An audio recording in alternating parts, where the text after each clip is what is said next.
that has become one of the most significant strategic public debates in the region. Today's agenda is built around the forum's title, A World in Flux, Towards a New European Architecture. And it includes interventions on security, economical and political reconstruction, reflections on lessons learned, and debates on how we move forward. I wish to thank you for your presence and invite Mr. Florin Pogonaru, Vice President of Aspen Institute Romania, for the introductory remarks.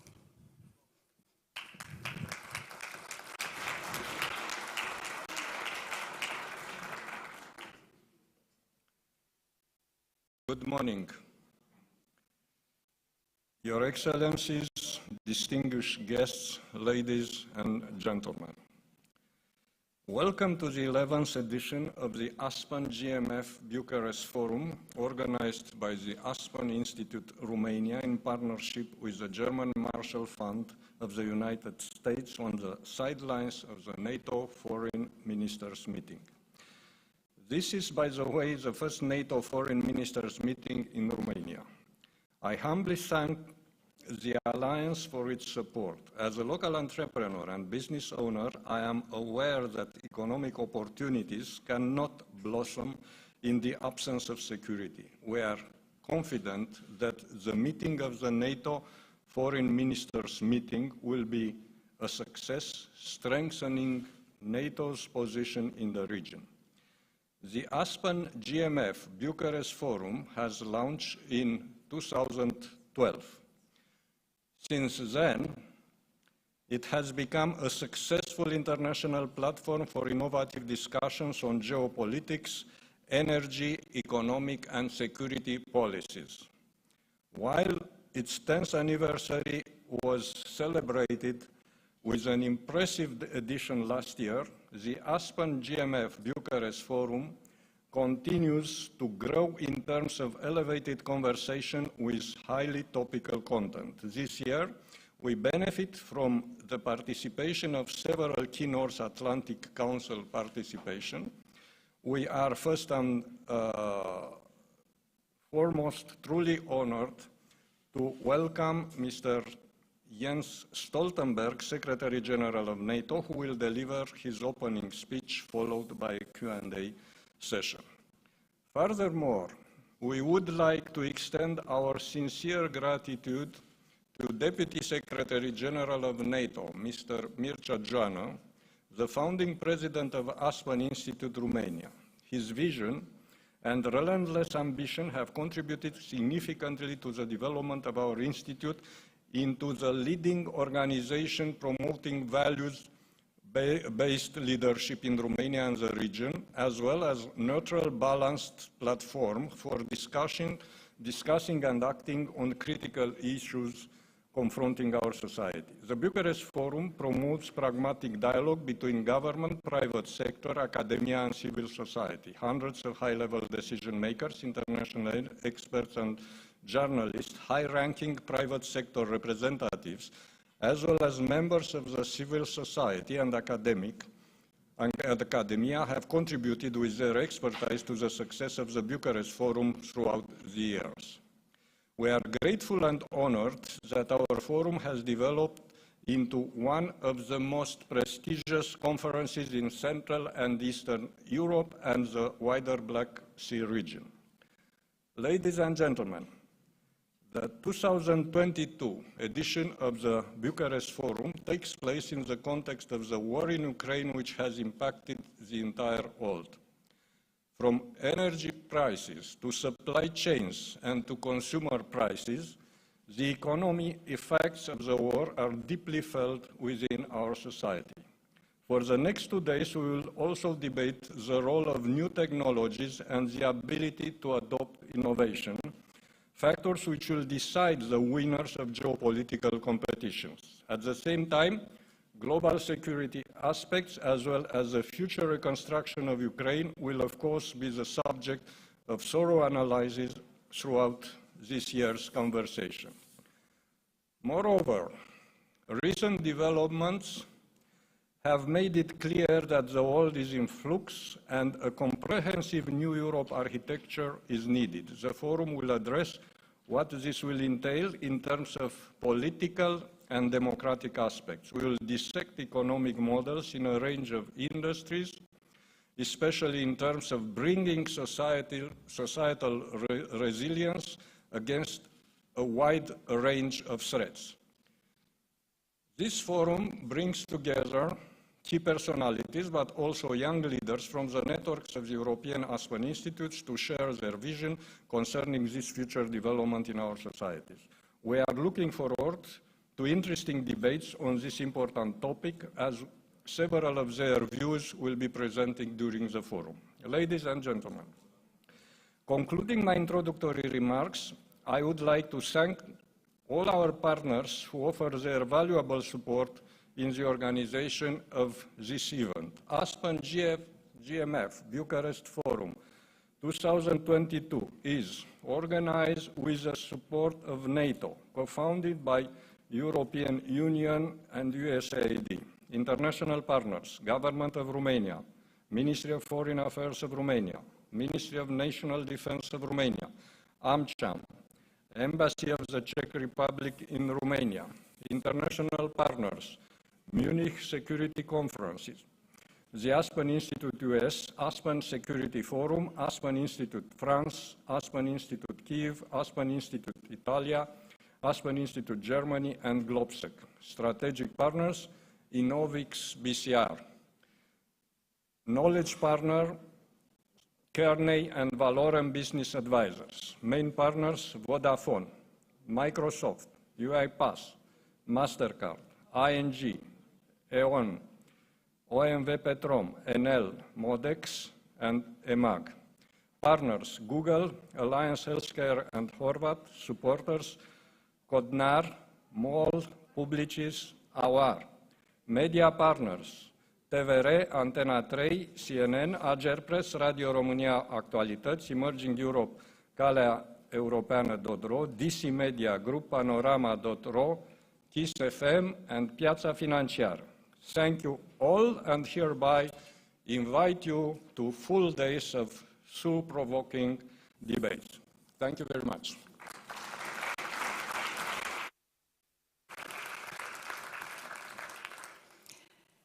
Thank you, Mr. Pogonaru. For the second introductory remarks, we welcome Ms. Laura Thornton, Director and Senior Fellow at the Alliance for Securing Democracy at the German Marshall Fund of the United States.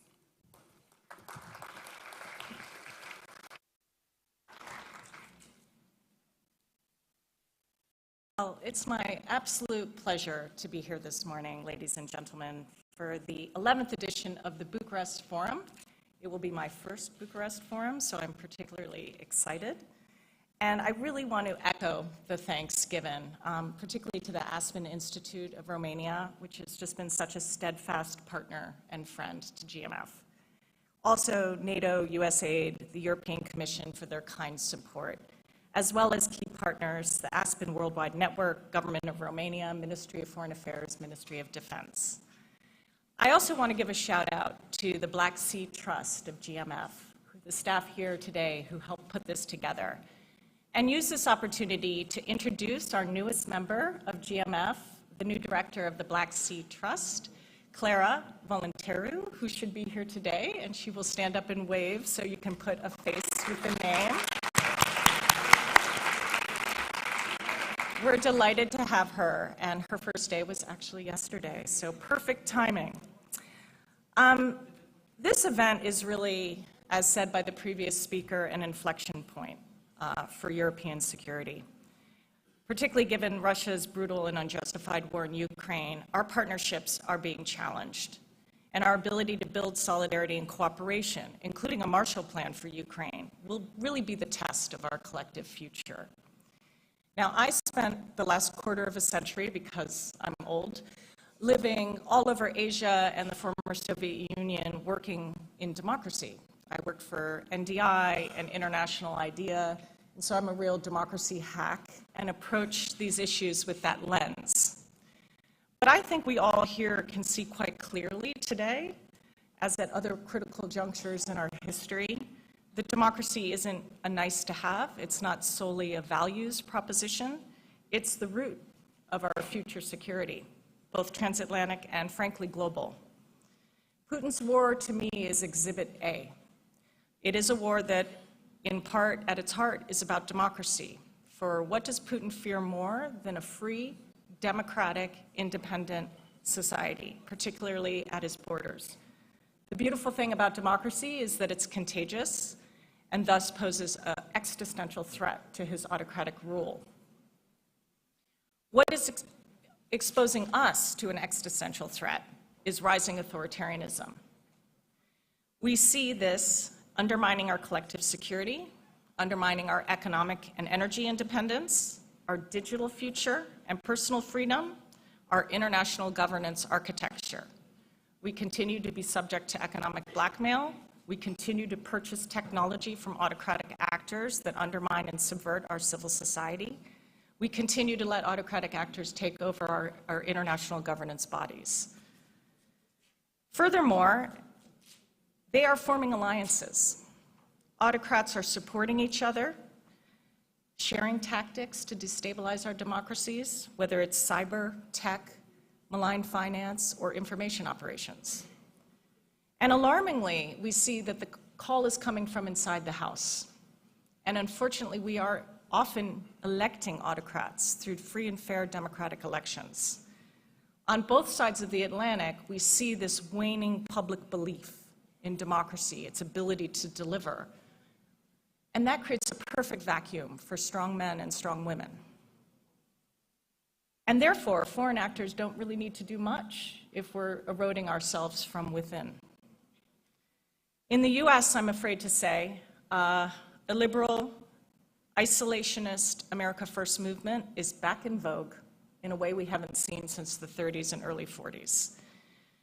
As I researched at GMF for the midterm elections, we saw candidates on the ballot for the US Congress who were parroting Kremlin talking points about NATO, parroting Kremlin talking points about Ukraine, pledging not to support Ukraine, even saying the worst and most horrific disinformation narratives. Ukraine is a Nazi state. This was coming out of candidates for office, some of whom won. So our challenge, and what I'm really looking forward to hearing from folks here, all these esteemed guests, is how can we build and renew our commitment to democracy and make the case to a skeptical and delusioned public about why it matters? How do we cooperate on deterring rising autocratic threats and malign actors? How do we bolster civil society, building collective resilience? And how do we do it together? Ukraine is central to this fight. Our defense of Ukraine, as our Ukrainian friends often tell us, is a defense of us all. And this is the litmus test of our commitment to freedom. We either take it or we send the signal everywhere to autocrats that the world is up for grabs. Over the next couple days, I hope we can make this need to defend democracy and this choice serve as the North Star for our discussions. And in the spirit of the Thanksgiving holidays, which I just left in the United States, I'd like to give thanks to all of you for your commitment and your camaraderie in forging ahead on this really important mission. And with that, I really want to thank you all and look forward to these next 2 days of discussion. Thank you.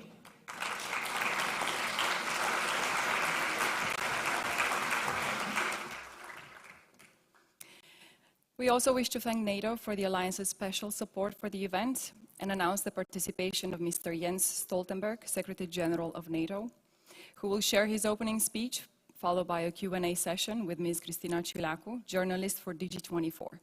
I hereby invite Ms. Ciulacu on stage for the official introduction.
Stoltenberg to arrive. Thank you.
Good morning. Good morning. My name is Cristina Cilacu. I will be the moderator of this panel. And because we only have 30 minutes of our main guest, allow me to introduce Secretary General Stoltenberg, Secretary General of NATO, of course, and after we hear his speech, I will invite everyone in the room who is willing to have some questions or who is interested to have some questions to use the microphone in the back and line up, please. We'll take questions, but first, let's welcome Secretary General Stoltenberg to hear his speech.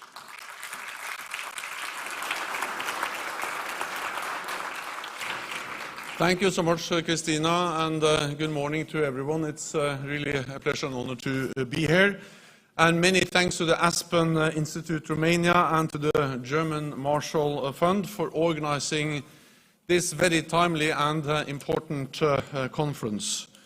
Romania is a strong and highly valued NATO ally, and I'm reminded on that every day because one of the great contributions you are making to our alliance is that you actually have provided me with an excellent Deputy Secretary General who reminds me of Romania's commitment to NATO every day. And Mr. Joanna is really a man that I appreciate working with, and he's a friend, and he is also the co-founder of this institute. So it's, for many reasons, a pleasure to be here this morning. NATO foreign ministers will meet in Bucharest as Russia's war in Ukraine rags on Romania's borders, undermining the international rules-based order. This is a critical time for our security, and we are sending an important message. NATO is here, NATO is vigilant, and NATO is ready to defend every inch of Allied territory. In response to Russia's full-fledged invasion of Ukraine, we are raising the readiness of our troops. And we have doubled the number of NATO battle groups from 4 to 8, including one here in Romania, led by France. Just last week, NATO allies conducted an exercise to test air and missile defenses in Romania, involving Spanish, Turkish, and US aircraft, as well as French jets flying from the aircraft carrier Charles de Gaulle, demonstrating how NATO allies operate together and are ready to defend every inch, but also the airspace of NATO allies. NATO allies and NATO are not party to the conflict in Ukraine, but we are providing unprecedented support to Ukraine, because Ukraine is a nation that has the right to self-defense, a right which is enshrined in the UN Charter. President Putin is failing in his brutal war of aggression. He is responding with more brutality. We see wave after wave of deliberate missile attacks on cities and civilian infrastructure, striking homes, hospitals, and power grids. This is terrible for Ukraine. But these are also tough times for us in the rest of Europe and many other countries around the world who face a painful cost of living crisis. Indeed, we are all paying a price for Russia's war against Ukraine. But the price we pay is in money, while the price the Ukrainians pay is in blood. And if we let Putin win, all of us will pay a much higher price for many years to come. Because then the lesson learned for President Putin and other authoritarian leaders is that they can achieve their goals by using brute force. So they will be emboldened to use even more force once again. That will make our world more dangerous and all of us more vulnerable. Therefore, it is in our own long-term security interest to support Ukraine. There can be no lasting peace if the aggressor wins. There can be no lasting peace if oppression and autocracy prevail over freedom and democracy. We know that most wars ends at the negotiating table. But what happens at the negotiating table is inextricably linked to what happens on the battlefield. Therefore, to create the conditions for lasting peace, which ensures that Ukraine prevails as an independent sovereign state, we must continue to provide military support to Ukraine. So our message from Bucharest is that NATO will continue to stand with Ukraine for as long as it takes. We will not back down. Russia's war on Ukraine has not made us forget other partners facing Russian pressure, intimidation and aggression. It has actually made our partnerships even more important. That is why NATO foreign ministers will meet their Ukrainian counterpart, as well as with Georgia, Moldova and Bosnia-Herzegovina, to address the challenges we face and to enhance our support for their resilience, political independence and the modernization of the armed forces, so that they can better defend themselves. If they are safer, we will be more secure. NATO foreign ministers will also address the challenges posed by China. China is stepping up military modernization, increasing its presence from the Arctic to the Western Balkans, from space to cyberspace. The war in Ukraine demonstrated our dangerous dependency on Russian gas. This should lead us to assess our dependencies on other authoritarian states, not least China. We are dependent on China for certain key components and materials, including rare earth minerals, as well as for many other supply chains.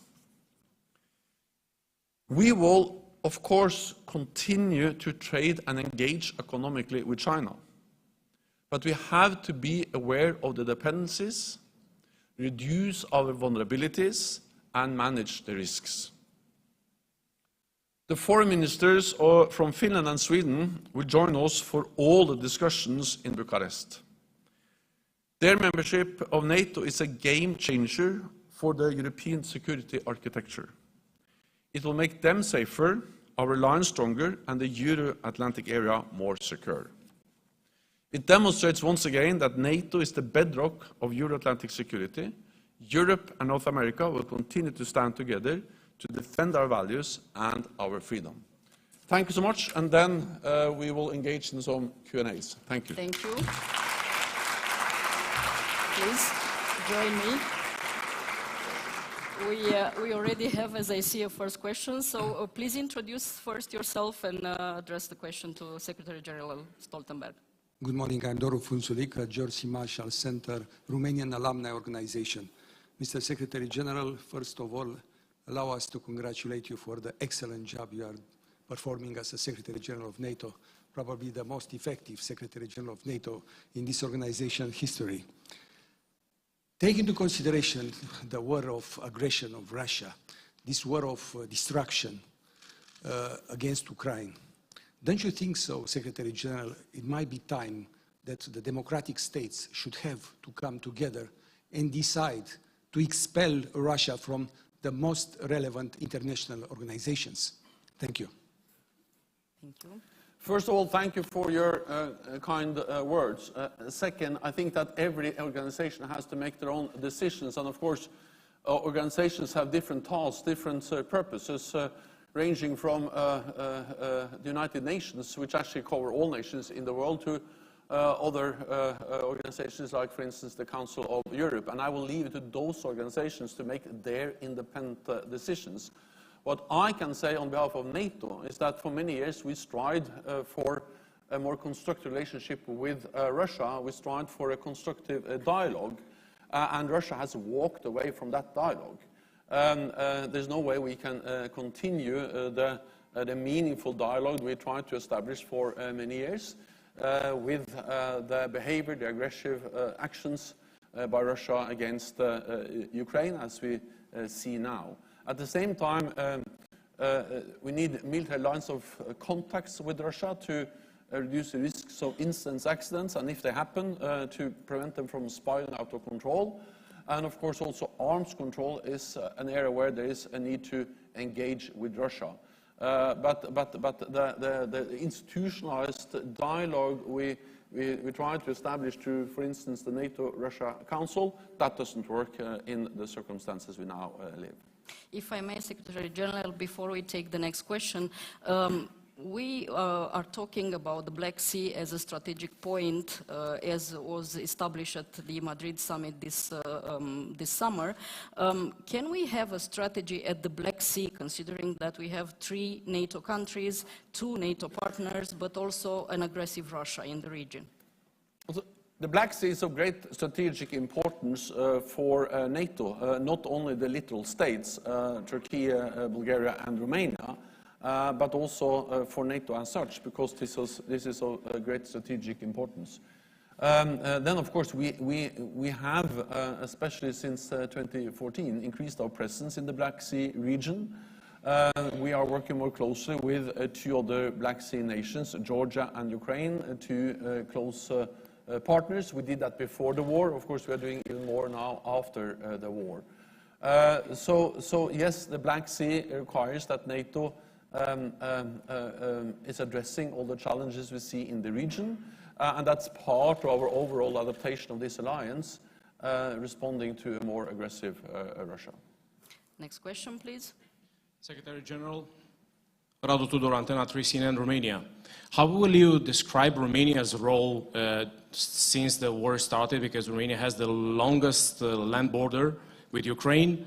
And second, will you discuss and decide something today about the rapid deployment of NATO forces? Because it took 12 days to bring some French tanks from France to Cinque, where the HQ of the NATO battle group it is. Thank you.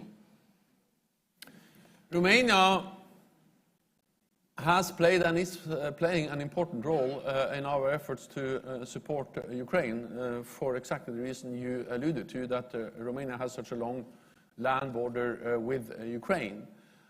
You have been instrumental in providing support, both Romanian support to Ukraine, military, humanitarian support, but of course also helped to facilitate the support from other NATO allies and partners to Ukraine, and we highly appreciate that. I'm absolutely certain that when foreign ministers meet today and tomorrow, the message will be that we need to sustain and step up our support, not least when it comes to, for instance, air defense systems to help Ukraine defend themselves against all the air and defense attacks they are now facing.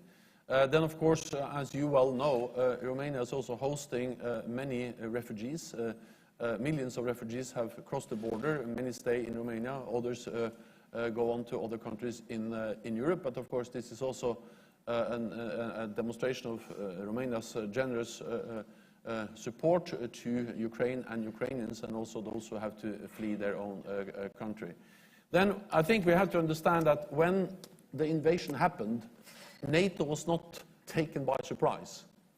Actually, we have been preparing, we have been ready to face situations like this since we started a big adaptation of NATO in 2014. The war didn't start in February this year. The war started the spring of 2014. And since then, NATO has implemented the biggest reinforcement, the biggest adaptation of our alliance since the end of the Cold War, with more presence in the eastern part of the alliance, with high readiness of our forces, with more defense spending, including from Romania, and 2%, and many other allies. We had intelligence many months before, actually in the fall of 2021, last year, that Russia was planning to attack a full-fledged invasion of Ukraine. We shared that intelligence with all allies and actually with the public. So when they invaded, that was no surprise, meaning that actually in the lead up to the invasion, we have already further increased our presence. I myself visited MK base in Romania. I think it was early February, at least before the invasion. Then we saw US troops or the NATO troops and also French troops increasing their presence. And then when we had the invasion the same morning, early in the morning, we activated our defense plans and decided to further increase our presence. So it's not as we, we're totally unprepared for, in a way, 8 years, or from 2014 to 2022, and then suddenly wake up in the morning and start to act. We have acted over a long period of time. We actually stepped up in the weeks ahead of the invasion, and then after the invasion, many allies, but not least France, leading the battle group, have further increased their presence. This is backed by significant naval power in the Black Sea, in the Baltic Sea, and in the Mediterranean, and also with a lot of air power, and we can quickly reinforce even more if needed. Do we have another question? Okay, please. Michał Baranowski, GMF, Warsaw, Poland. Secretary General, first of all, thank you very much for your leadership. I have two questions. One is about Ukraine's relations and eventual membership at NATO. We all remember that in 2008, the alliance has said there was an agreement that Ukraine and Georgia will be members. Of course, since then, they asked to be part of the alliance. Where are we in this process? How would you define the relationship between alliance and Ukraine in the coming months? The second one, if I may, is about the Vilnius summit in July this year. What is alliance's ambition when it comes to the force structure? I agree with what you said, that alliance has responded very quickly. Also, our American allies have been very quick in responding ahead of February 24th.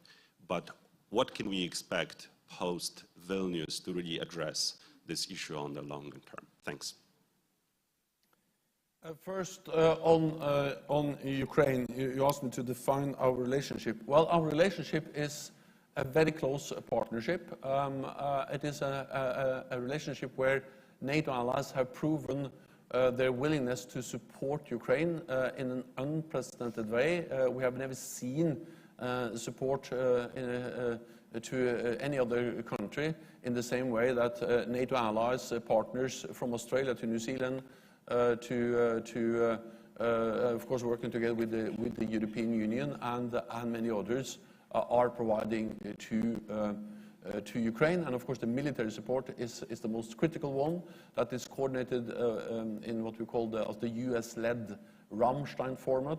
NATO allies and NATO participate in that, but it goes beyond. There's a global effort to provide support to Ukraine. So this is unprecedented. Let me also say that, again, this didn't start in February this year. I was in Ukraine, I was in Lviv and also in Yavoriv, where there was a training center, one of the training centers that was actually bombed very early in the war. And there I was there in 2014, and there I saw Canadian troops, British troops, and US troops training Ukrainian troops. So the reality was that when the invasion happened in February this year, compared to 2014, the Ukrainian troops were and armed forces were much better trained, they were much bigger, much better equipped, and much better led. That's one of the main reasons why they were able to fight back. So the reality is that the partnership, the support that NATO allies have provided for many years, training tens of thousands of troops, also up till the invasion, that has proven to be extremely critical and extremely important, demonstrating the close partnership. Of course, the gains and the victories the Ukrainians have made, that belongs to the bravery, to the courage of the Ukrainian troops and armed forces, but it has been critical that they have received support from partners in NATO, and we will continue to do so. Then, yes, you are right, we made a decision in Bucharest in 2008 at the summit. I was there as a young, not so young, but not as old as today, as representing Norway as Prime Minister. I remember very well the decisions. We stand by those decisions. NATO's door is open. We have demonstrated that NATO's door is open by recently allowing Montenegro and North Macedonia to become members, despite heavy Russian protests, demonstrating that Russia does not have a veto. It's for the 30 allies and the Aspen countries to decide on membership, no one else. And now Putin invaded Ukraine, saying that he wants less NATO on his borders. He's getting the opposite. He's getting more presence of NATO troops in the eastern part of the alliance, and he will get Finland and Sweden as NATO members. So we demonstrate that NATO's door is open, not only in words but in deeds, and that was part of the decision we made in Bucharest. Then we also made a decision on Ukraine specifically, and we stand by that too, on membership for Ukraine. At the same time, the main focus now is on supporting Ukraine, ensuring that President Putin doesn't win, but that Ukraine prevails as a sovereign, independent nation in Europe, and that's the main focus of our alliance, and that's also the main focus of our partnership. Then I realized that there were actually two questions. Yeah. It was announced. Yeah, I know. But the problem is the questions are precise and short. The answers are long and not so short. Okay. Yeah. We need the answers. So no. Then on Vilnius and force structure. Also, first of all, I can never tell you exactly what 30 heads of state and government will decide when they meet. They tend to have their own opinions. But I expect that we will build on what we agreed in Madrid this year. We've actually made important decisions on force structure, on strengthening further NATO, and building on what we have done since 2014, because we are in the midst of the biggest reinforcement of our collective defense. We have done a lot. The messages from Madrid, and I believe that we will also build on that and make decisions on more details on how to implement. It is a mixture of partly more presence in the East. We have already doubled the number of groups, but we're also working on how to scale those groups, or those battle groups, up from battalions to brigade size levels quickly. We will have more earmarked troops to be able to scale up. And we will have generally a bigger pool of high readiness forces that we can draw on to quickly reinforce. And then a more pre-positioned equipment.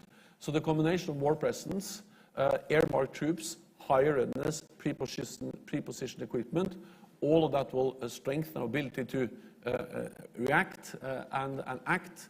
And again, the purpose of all this is to every day, 24/7, deliver credible deterrence and defense. And by doing that, we're not provoking conflict, but we are preserving peace, preventing a conflict. Because if every potential adversary knows that an attack on one ally will trigger a response from the whole alliance, there will be no attack on an ally. And that's the purpose of NATO, to preserve peace, to prevent war, but then we need a credible deterrence, and that's exactly what Madrid decided on, and Vilnius will continue to develop. Do we have another one, please? Thank you, Mr. Secretary General. Muzaffer Şenel, Aspen Fellow from Turkey.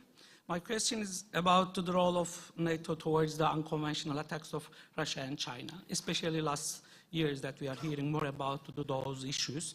How do you elaborate the unconventional attacks of Russia and China towards the sovereignty of the NATO members, especially apart from the cybersecurity, that opening of the Chinese unofficial police stations almost all over NATO members?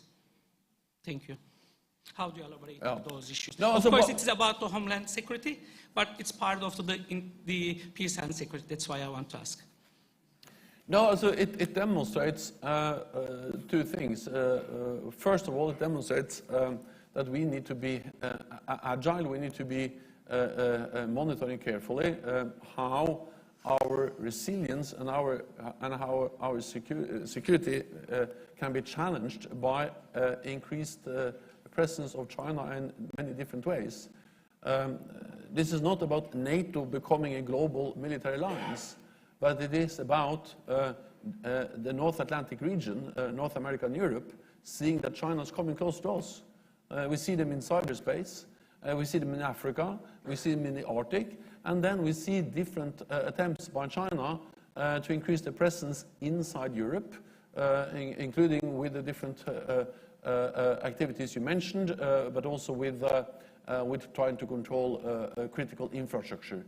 I think one kind of wake-up call for many allies was the discussion we had about 5G network, not so many as back in 2019. At that time, many allies thought that the decision on 5G network, who is going to control that basic network for our infrastructure, internet, industrial production, public sector, almost everything we do, was only a commercial decision. It was a bit like the discussion about gas from Russia. This is not about politics, this is about economic, commercial decisions. I think that what we have seen with Russian gas highlights that some of these decisions, yes, they are commercial, but they have direct consequences for our security. So we also need to take into account the security aspects of these economic decisions. And therefore, welcome that allies increased awareness on, for instance, 5G and the importance of 5G for also their security. And in NATO, we are developing, and we have developed, and we are strengthening guidelines on resilience to ensure that allies fulfill some minimum requirements when it comes to resilience of critical infrastructure. This is not targeted on China, but it's, of course it's relevant also for China. Okay, before we get to next question, let me tell you that we have around 3 minutes, so make it short, and I think it would be the last one. First of all, thank you for having you here, Mr. Secretary General. Because there is no debate on the cause of the war, and most of the media is referring only on the effect on how this event is now unfolding, insisting on the simplistic argument about Russia's thirst of conquering new territories, I'd like to know your opinion if there were indeed reasons of concern from Russia to take this action, taking into account 3 important aspects they are claiming. First, proximity security guarantees. 2, violation of the minority rights, which are documented with dozens of reports from media institutions and NGOs of how Ukrainian militia were oppressing Russian businesses in the Donbas region between 2014-2020. And third, the language issue, here with the amendment that the Venice Commission sanctions Ukraine language bill in December 2019. So which one of these 3 topics could be considered as a threat from the Russian part, and who can be seen responsible for the failure of negotiations, because previous agreements, like the Minsk agreement, vouched by European parts, stood as a buffer for not exploding this war. What happened in the meantime? Thank you. None of the points you mentioned are in any way an excuse for a brutal invasion, a war or aggression against a neighbor. Of course, there are always differences and disagreements between countries. That happens all the time, and we have institutions and mechanisms to address those differences. But that doesn't in any way provide an excuse for invading a sovereign democratic nation. Ukraine is a democratic nation. They change government after free elections in a peaceful way. Ukraine is a sovereign independent nation with internationally recognized borders, including by Russia, several times. First, when Ukraine got their independence. Second, in the Budapest memorandum, where actually they guaranteed the borders of Ukraine as part of an agreement with Ukraine to get rid of all the nuclear weapons. So this whole idea that there may be some issues related to language, that's an excuse for a full-fledged invasion of other country, that's absolutely unacceptable and very dangerous. Because there are many minorities in many European countries, and if there were some complaints, and there are some complaints about minority rights in different countries, right or wrong, I'm not saying whether it's right or wrong, but there are complaints, that if you just start to believe that that could be an excuse for the brutal war with thousands of people killed, damage, bombing of civilians, then it's absolutely unacceptable and extremely dangerous for the whole of Europe. The way we have preserved peace in Europe since the Second World War is to accept borders and to say that when there are differences, then we sit down, we discuss them, and we have the Venice Commission, we have the European Council, the Council of Europe, we have bilateral arrangements, negotiations to solve those issues. So I don't know exactly what you indicate with your question, but if you believe that any of those points could be a kind of excuse for an invasion, it's absolutely wrong, and it's extremely dangerous to allow that kind of thinking. The first point was about security guarantees or something like that. As based on this idea that NATO is a threat and Ukraine was a threat to Russia. No, NATO is a defensive alliance. Ukraine has never been a threat to Russia. Russia has been a threat to Ukraine. They annexed Crimea back in 2014, and they used their forces to control eastern part of Donbass, which is within undisputed international recognized borders of Ukraine.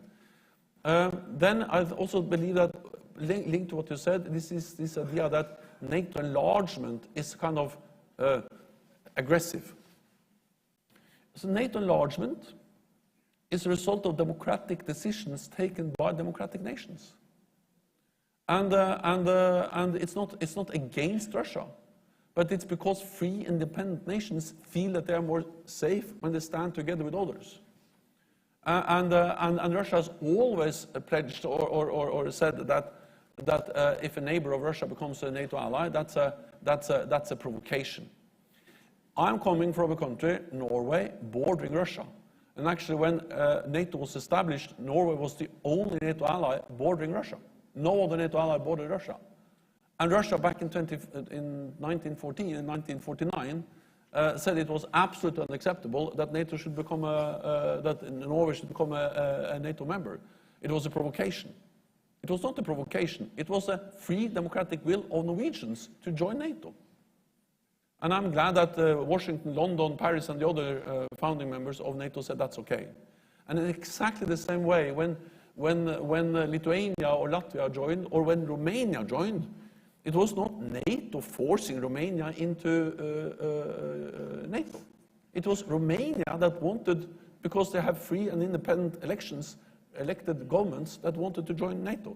So I respect the will of Romania to be a part of NATO, and President Putin cannot deny sovereign nations to make their own sovereign decisions. That is not a threat to Russia, but it's his lack of understanding of what free and independent nations can do. And I think what he's afraid of is democracy and freedom. And that's the main challenge for him, and he don't want that, and that's the reason why he has invaded Ukraine.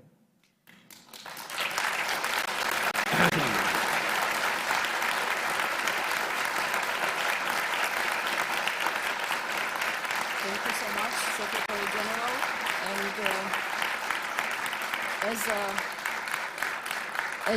as a Romanian, I should say, we like to be inside NATO. We are NATO. Thank you so much for being with us today at Bucharest Forum, and have a good ministerial today and tomorrow in Bucharest. Thank you.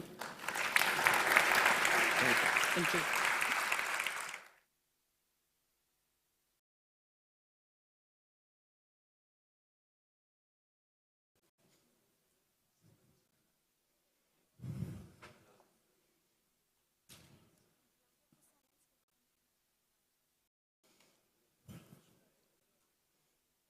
We are continuing our schedule.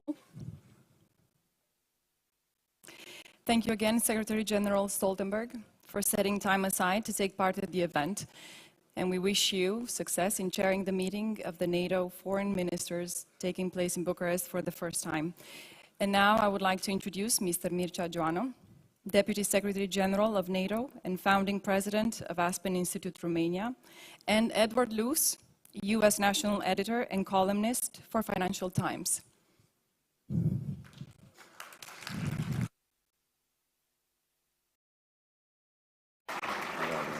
Take that one. Thank you. Is this working? Yeah. Thank you so much for that introduction, and for inviting me to hold this important conversation with Mircea Joanu, who obviously needs no introduction to a Romanian audience. But for those who, very few who don't know, he's the Deputy Secretary General. He's a big figure in Romania, a big figure in Brussels, and a very important person to have this conversation with. Now, I know we're meant to talk about the new European security architecture, and I will get on to that. But I want to pick up first on some of the things that Secretary General Stoltenberg was talking about.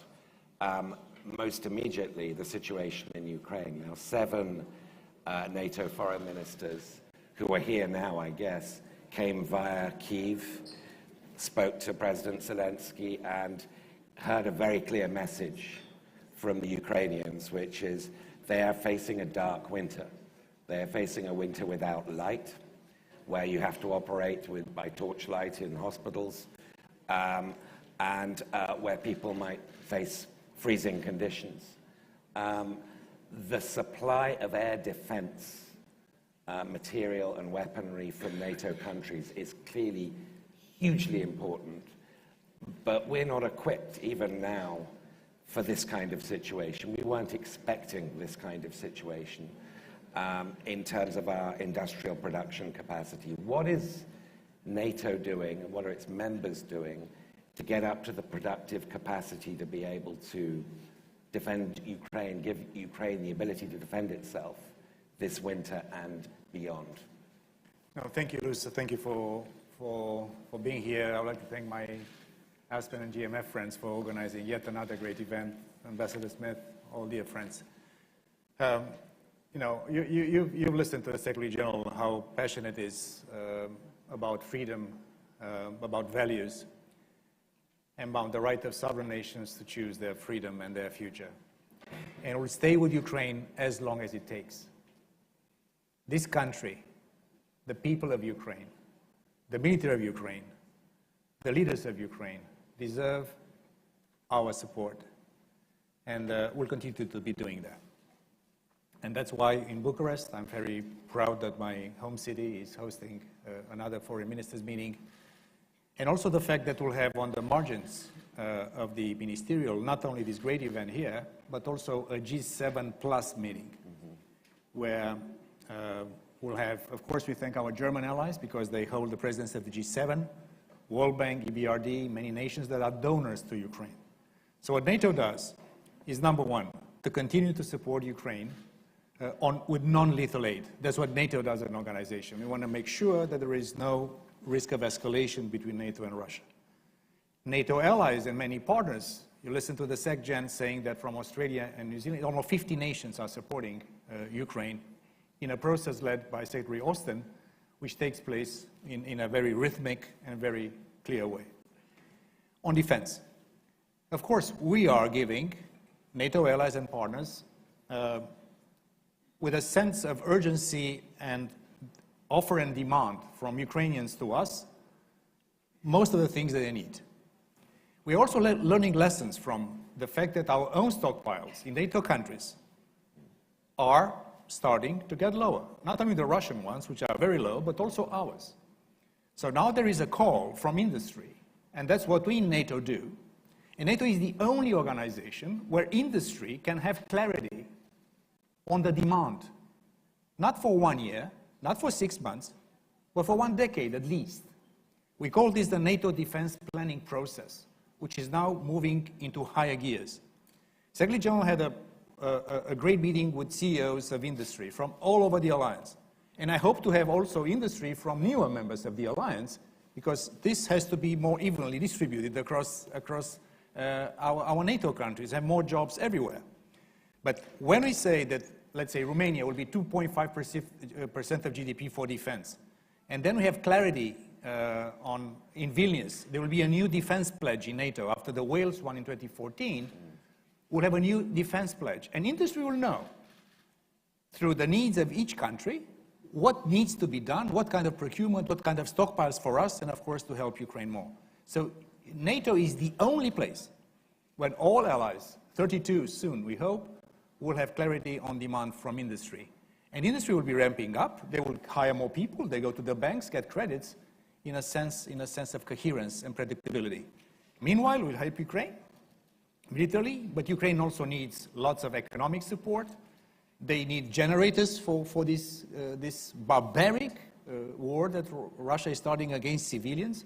And of course, humanitarian support, because there are many people displaced. We expect more migration from Ukraine.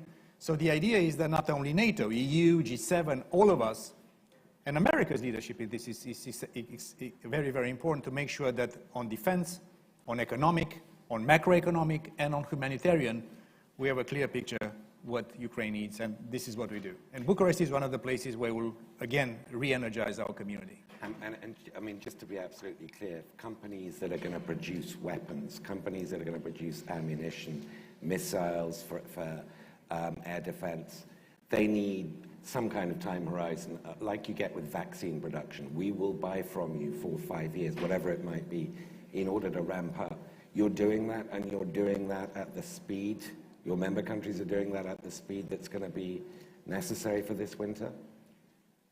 We have to make sure that this winter, but also next winter, and next year, and next year, is not only about Ukraine, it's also about us. So we have to do a better job for our own stockpiles. Because there is a new reality in Europe. Speaking of a world in flux and a European architecture, there is a new reality of deterrence and defense in Europe. So we need clarity, not only industry, but governments and citizens need to have clarity about the needs we have. And this is something that we are doing. I think we organized, Julie, 3 or 4 meetings in NATO with the people in the Ministries of Defense coordinating procurement. And we are doing this in a very steady, determined way, and not to replicate the spike of the COVID. When there was a need, big surge in demand, then the demand got flatter. We want to make sure that we have at least for 1 decade clarity, and clarity brings predictability, brings production, brings real stuff, and brings return on investment as well. Okay, so earlier this month we had a hairy moment in Poland where initially it looked like there might have been a Russian missile lateral expansion to Poland. Then with, I think, very calm Polish and NATO investigation, it was discovered it was probably an S-300, Soviet-era S-300 from Ukraine. But it reminded us of the dangers of expansion of this war to NATO territory. Stoltenberg talked a little bit just now about what Romania, you've had an exercise recently, a multi-nation exercise, but you've got a lot of countries bordering Ukraine, NATO members bordering Ukraine. What are you doing in terms of preparation for that kind of very scary escalation scenario amongst yourselves, but also in terms of communicating to Russia? We do every single day, 24/7, every single day in NATO. We do 3 things together as we speak. Clear, credible, communicable, and self-evident, strong deterrence and defense for allies. There is absolutely no interrogation mark to Russia or to anyone else that we stand ready as an alliance to defend every square inch of NATO soil. We do this every day. Our military commanders, our political leaders, us in NATO, we do that. So communicating strong, credible, operational deterrence and defense, that's number 1. Secondly, we'll continue to support Ukraine. This is an obligation that we have towards another democracy and a sovereign nation that deserves and has earned, more than probably anyone else, the right to decide on its own future. And third, at the same time, is to avoid escalation between NATO and Russia, because that's something we do every day. I would like to thank our Polish allies, I would like to thank our American allies, and I would also have to praise NATO, my organization, for the very determined but calm and deliberate way in which we treated that incident. There's lots of emotion in the media, lots of comments, Article 5, no. We are taking things very seriously. We strengthen our deterrence and defense, we'll help Ukraine and avoid escalation. The war doesn't need another war between NATO and Russia, so that's what NATO does every day, Secretary General, myself, all of us, the ambassadors, and we are doing this job simultaneously 24/7. That's our job. Now, I promise the next question after this, I'm going to get onto the new European security architecture. We're getting there anyway. We're getting there anyway. Without our conversation. All good. But it would be remiss of me as a journalist, sitting here in Bucharest at a NATO foreign ministers meeting, not to look back at the 2008 Bucharest NATO summit, in which Georgia and Ukraine were promised membership, but at some very vague, future unspecified date, arguably the worst of both worlds, makes them vulnerable in an intervening period that isn't specified. Was that a mistake? I'm coming from Romania.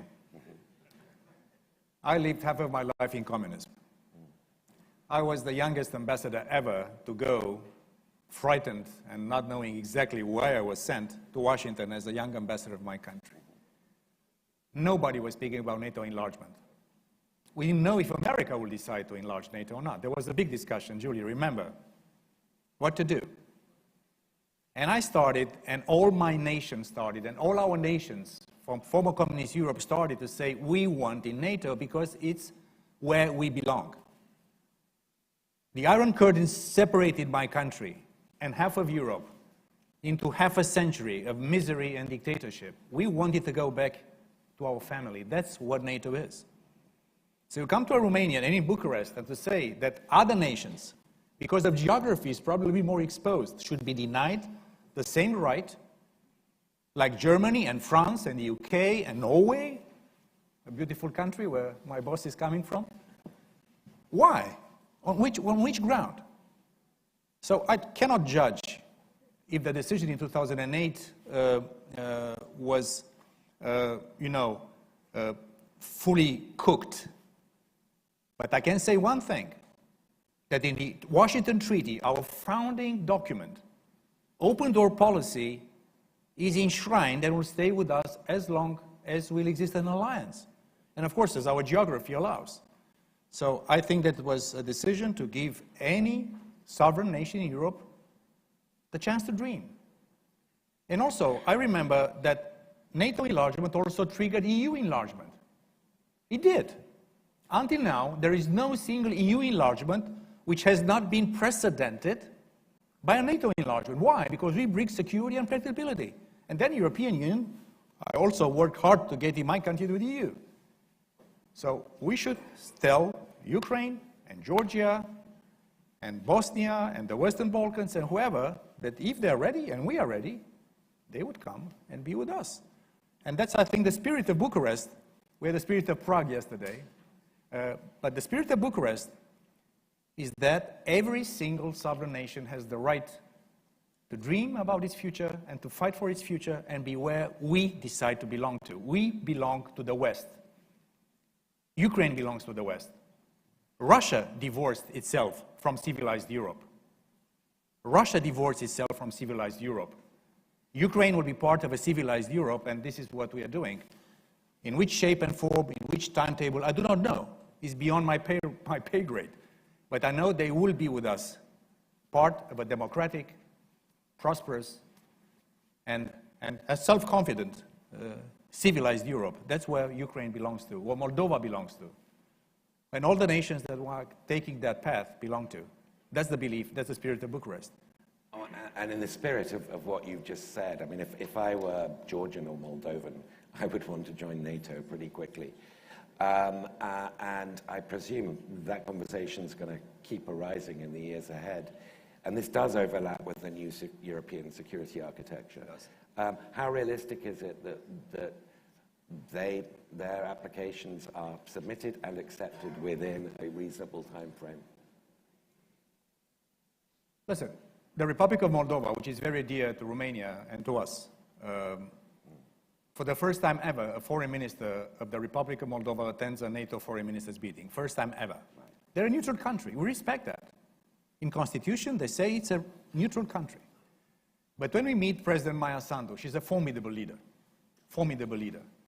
And in very difficult circumstances, you see the blackmail on energy, you see that energy grid is also collapsing because of the Ukraine war. And they're not coming here to ask to join NATO. They are here to say that they need help to cross a very difficult situation. And NATO does its part. Moldova is a joint partner of NATO and the European Union, and they've been given Moldova, the Republic of Moldova, a European perspective, like Ukraine and also like Georgia. So I do believe that any nation should decide its own path. Moldova today is a neutral country, we respect that. But Maya Sandu told us when we met last, and I think she met Secretary General, that they don't see neutrality as weakness. Neutrality changes in Europe. Finland and Sweden decided after decades and centuries of neutrality to switch gears because of Russia, and they're joining NATO.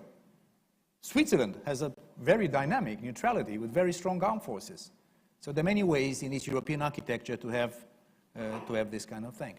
But European architecture is not only about security. It's a new economic model which is happening. The divorce of Russia from civilized Europe and decoupling from Russian energy would be bringing a new energy reality, will be bringing new supply chain reality, will be bringing security and economics go together. And in NATO we say that societal resilience is the first line of defense. Yes, we have strong defense and deterrence. We talked to Elliot and our friends from Aspen, US. That democracy and trust, these are things that are also important.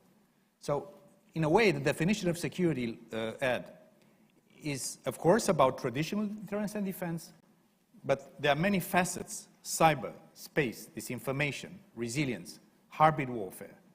So this is where NATO is not the only institution addressing these things, but we are the biggest organization addressing these things, and 32 allies, that's a lot of countries. Okay, I promised I was going to start asking explicit questions about the new European security. You'll not ask the question. Here's the first. Many times. No, this is actually an explicit one. 3-4 years ago, whenever it was, we had a French president, Macron, describing NATO as brain dead.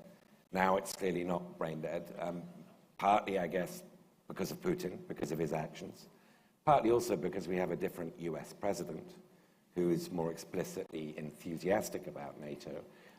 But these are both non-European actors. As you say, Russia has excluded itself from European civilization, and America is America. What is it that Europe can do to create the European security architecture? NATO is in great health. We also had difficult moments. The Suez Canal crisis, where I was not born. So this is not always ideal situations. But there is a need, is a common threat, we come together. Across the political families, across generations. And the usefulness of NATO is now more clear than ever. America needs its allies in Europe and all over the world. The Secretary General, when he was invited to speak in front of a joint session of US Congress, he said there, and I think it's probably the most memorable phrase of this great Secretary General that we have, it's good to have friends. America needs its friends in Europe. America needs its friends and treaty allies or non-NATO allies all over the world. Because this is the strength that democracies and people sharing the same values and interests do have together. Yes, Europe should do more. And Europe should do it in a way that will be strengthening, speaking of the EU. The EU is a very important political project. I like the project, and I invested myself a lot in this project. Just to make sure that willing to strengthen the EU, we also strengthen NATO. There is a way to be convergent. And I think that what we're seeing now with more defense spending, with more synergies between NATO and the EU, I read the recent French new national security strategy. There's a big chapter on NATO as the indispensable linchpin of European security. This is self-evident to everyone. So this is where I'm very confident that irrespective of political cycles, there's democracies, irrespective of the differences between politicians and ideologies. There is a clear realization that we need each other more than ever. The world is in flux. Crises will continue to come. That's the most transformative part of human history. I'm chairing on behalf of the SecGen the innovation board in NATO. Look at AI. Quantum is coming in the next few years. Biotech is coming. This is a monumental transformation of the world. In these moments, we need each other more than ever. America needs its allies, European allies needs America and Canada, and we need to work also with the rest of the world. That would be my comment.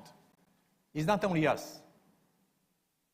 In Bucharest today, we'll have the 32 soon-to-be allies.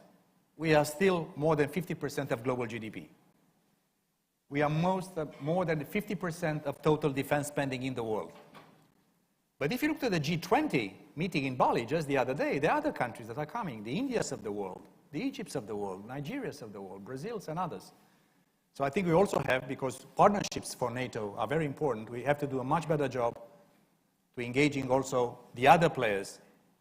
And I'm happy that, again, the Aspen Institute, my first and eternal love, we are also, Elliot, moving into other places. So yes, we have to stay strong as democracies, and we have to engage with the rest of the world. Because we all need stability and predictability. War is not what we are looking for. We are a defensive alliance. So, you know, sometimes moments like this of huge crisis and drama and tragedy and suffering can lead the world to various options. We've seen it before in history. It can go like the meeting between FDR and Winston Churchill at the beginning of the Second World War in Canada, in Newfoundland, when them and their great teams, our predecessors in a way, they've written the Atlantic Charter. That is the foundation, the intellectual, political, and ideological foundation of the world order, which was enshrined in the UN Charter, in the World Bank, in NATO, and the European Union. I think the time has come for us to revisit and have again a vision for the world, because we need each other. We need peace, we need human dignity, we need liberty, we need freedom, and I think these are universal values. And I'm a strong, it's not the spirit of Bucharest, it's the spirit of that we believe that we are in a very complex moment, but I think we have the stamina, the energy, and imagination to have a security and economic and democratic reality that will enable us to move forward. I'm glad you mentioned the Atlantic Charter and Bali, because one of the issues that's going to arise in the next 2 days, but I think increasingly across the Atlantic, is American encouragement and even pressure on Europe and on NATO to step up more in terms of China. And in fact, it's the headline right now on the homepage in the Financial Times, that Europe needs to do more on China, according to Washington. Now, Europe, implies a theater, and that theater implies this geography. To what extent is a new European security architecture more about global NATO thinking? Geography still matters. We are a transatlantic organization by definition. We say we are a Euro-Atlantic, transatlantic community, and will continue to be. But speaking of the new definition of security, many of the things affecting our security are non-geographical. They're global. Cyber, space, hybrid. Supply chains, they're global. So we cannot ignore things that are affecting our security in this geography. And China is one of the big transformations of world affairs. And I think that we understand, and that's why our ministers will be discussing tomorrow, our leaders have discussed in Madrid, will continue to discuss how can we make sure that us, as allies of America in this part of the world and others, we can cope with the rise of China. We don't see China as a threat. It's a challenge. But I think we need each other more. Look at the 5G discussion a few years back. SecGen mentioned this. I remember talking to our American friends, our EU friends, and many people said, listen, what's the big problem with Huawei in our 5Gs? And all these things were across our national intelligence communities and our Ministry of Defense and our bases, or smart cities. So we have to defend ourselves and have resiliency. So I do believe there is a way, probably not always as fast. It's a big organization working by consensus. But I think we understand that the rise of China is an issue affecting our geography and our interests. And some of them are geographical, and they will stay like this. It's not a NATO, a global NATO per se. We'll not go in and ask anyone or to accept membership from other geographies, no. but security is geographical and non-geographical, and I think NATO, we have in our DNA a permanent gene of adaptation to a changing world. That's what NATO is. And the rise of China is one of the most significant transformation in world affairs. NATO would not be indifferent, and together our American allies will continue to go in that direction. I know we've only got about 4 or 5 minutes left. I'm going to try and get 2 questions in. One is just a follow-up to that. The Biden administration recently made a very significant announcement on depriving China of advanced semiconductors and things that would supply China's AI development. It was a unilateral decision, technically speaking, announcement, because it didn't involve European NATO partners and EU allies. Is that something you expect? And I know this is slightly beyond the purview of NATO, but as you've been arguing, NATO's got to think of things in many dimensions with this new European security architecture. Is this a level of cooperation you expect to see from across the Atlantic, from Europe, with the Biden administration? Speaking of Bali, there was a meeting between President Biden and President Xi. We are not suggesting here there will be a decoupling of the Chinese economy as a whole from the global economy or the American economy or European economy. This is not possible. But we say that on strategic industries that affect our security, we have to be more prudent and more lucid. And microprocessors is one of those things that are affecting also defense sectors and security. AI, misused, can be a terrible weapon for techno-dictatorship. So we have to make sure, or rare earth, if we want to avoid the dependency on Russia, we have to make sure that we find alternatives, not in a moment. This doesn't mean there will not be business and trade with China, no. There are industries that have to continue to do this. There will be investments. Nobody says decoupling. We say more prudent on strategically related industries of high-end where the real competition is taking place. AI, quantum, microprocessors, rare earth. And this we have to be more prudent. And that's why it's not only the US taking this. I've seen Germany taking a similar decision on semiconductors pretty soon. UK is taking similar decisions. South Korea and Japan are taking similar decisions. So we're not suggesting a total decoupling, just to be more prudent on strategic industries that affect our national security. Okay, well, we began this conversation on the immediate environment in Ukraine. Let's end it on a longer-term perspective for Russia, for bringing Russia back in. Now, you mentioned, and Secretary General Stoltenberg mentioned, the importance of rule of law, of democracy, etc. There is a difference, though, with NATO, between NATO and the EU. EU is explicit. You need to be a democracy to join the EU. NATO hasn't traditionally been that explicit. You know, one of the founding members was Portugal, Salazar's Portugal. So I guess my question is, in a NATO with sort of a fairly diverse range of members like Turkey and Hungary, could we have some kind of invitation to Russia that, you know, you can rejoin us, but you don't need to be a perfect Nordic democracy after this war to rejoin us. You can be something in between. Is there something realistic that Russia can look forward to that will not involve permanently being outside the new European security architecture? I guess that's my question. Listen, if you look to the Washington Treaty, we are saying there very clearly the rule of law, freedom, and democracy is what this alliance is all about. We are also about values. And of course, nobody has the same level of societal harmony like the Nordics. That's a different case. There are differences. But in no way will abandoning the idea that we are an alliance of democracies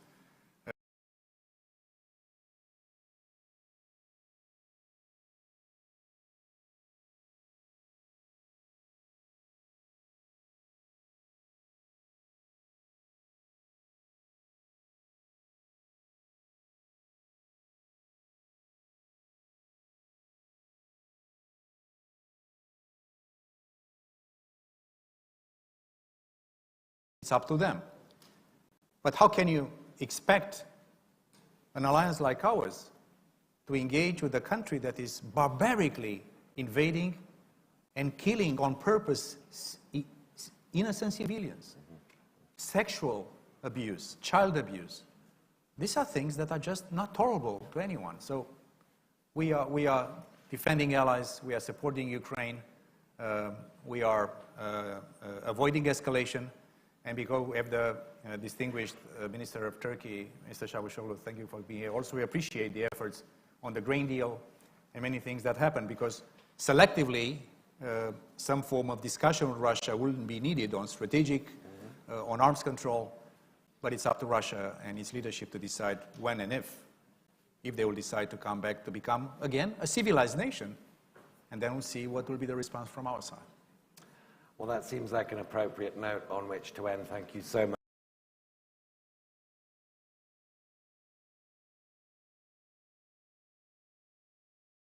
for covering such a broad range of subjects, Mr. Chairman. Thank you.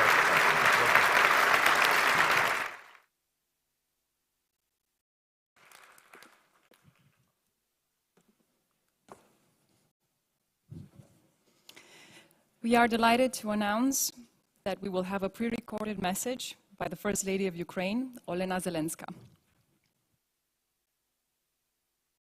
Вітаю! Радію можливості взяти участь в одній з найпрестижніших конференцій світу. Шановні учасники, ця конференція – платформа для діалогу між урядами і бізнесами, політиками і громадськістю. Ви – люди, які визначають тренди та напрямки розвитку і шукають виходи із криз. Ви впливаєте. А коли ми на щось впливаємо, ми відповідальні. Вдячна, що для вас важливо зараз почути Україну. Але насамперед хочу, щоб ви її побачили. Так виглядала моя країна одразу після російських бомбардувань нашої енергоструктури цього тижня. Україна на цій мапі темна, бо майже всюди відсутня електрика. Чому Росія так чинить? На мою думку, тому що ця країна-терорист сама так давно занурилася в темряву, що прагне поширити її і на інших. Але їй це не вдається. Наше світло світить. По всій Україні нині облаштовуються такі ось центри, де люди можуть зігрітися, підзарядити гаджети, відчути, що вони не самі і не покинуті. Такі місця ми називаємо центр незламності. Нас хочуть зломити, натомість ми гуртуємося ще більше. Наші енергетики зараз такі самі герої, як і наші військові. Щодня вони йдуть на роботу, знаючи, що вони російські мішені. Але йдуть. Бо українці налаштовані протриматися цю зиму, заради того, щоб залишатися вільними. Наше головне завдання зараз – зігрівати і в прямому сенсі підзаряджати Україну. Стільки, скільки це буде необхідно. Зокрема, саме цим займається і моя фундація. І принагідно запрошую доєднатися всіх, хто хоче, щоб країна, яка бореться проти агресії і окупації, вистояла. А ось чому дійсно важко протидіяти тільки самою благодійністю. Рятувальники дістають з-під завалів акушера-гінеколога лікарні міста Вільнянська. Заклад зруйнувала російська ракета. Немовля, яке народилося в цій лікарні напередодні, загинуло від російського удару. Бо Росія б'є не тільки по енергетиці. День, коли Європарламент визнав її спонсором тероризму, вона відзначила нищенням житлових будинків Херсону та Вишгороду. Отже, військова допомога для нас так само важлива. І особливо важливі ППО та ПРО. Закликаємо всіх зробити для цього все можливе. Війна в Україні стосується всього світу. Насамперед через загрозу моральним принципам усього людства. Зараз всі вони перевіряються на міцність. Перевіряється кожен, від держави до громадянина. Чи допомогти жертві, чи відвернутися? Залишити агресію безкарною чи ні? Я добре знаю, що це зібрання об'єднує людей чи принцип людяність. Вірю, ми із вами союзники у боротьбі за неї. за життя і свободу кожної людини. Дякую.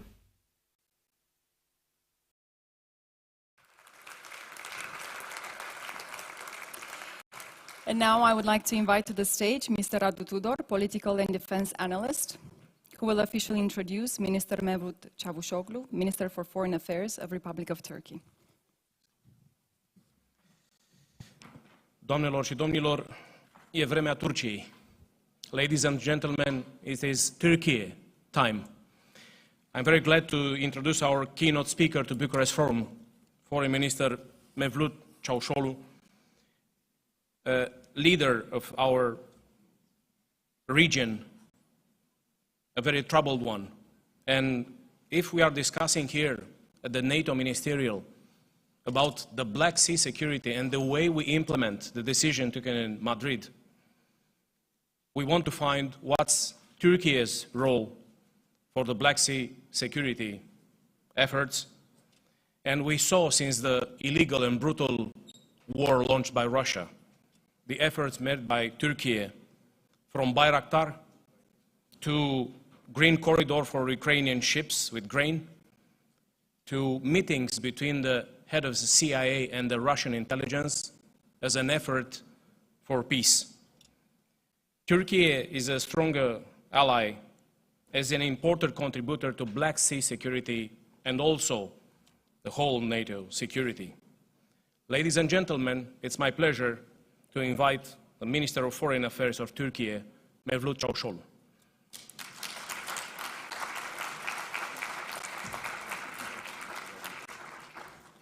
Thank you so much. Ladies and gentlemen, first, I would like to thank Aspen Institute for gathering us here today and having me as a keynote speaker. We are here for NATO Ministerial to decide on our next steps to strengthen Euro-Atlantic security. And indeed, the forum asked major questions about the new European security architecture. The war in Ukraine and the following food and energy crisis demonstrated our weaknesses. After the war, we need to rediscover the main pillars of the European security architecture. First, security is indivisible. No matter where the threat comes from, we need a collective response. Second, we cannot be selective about the threats.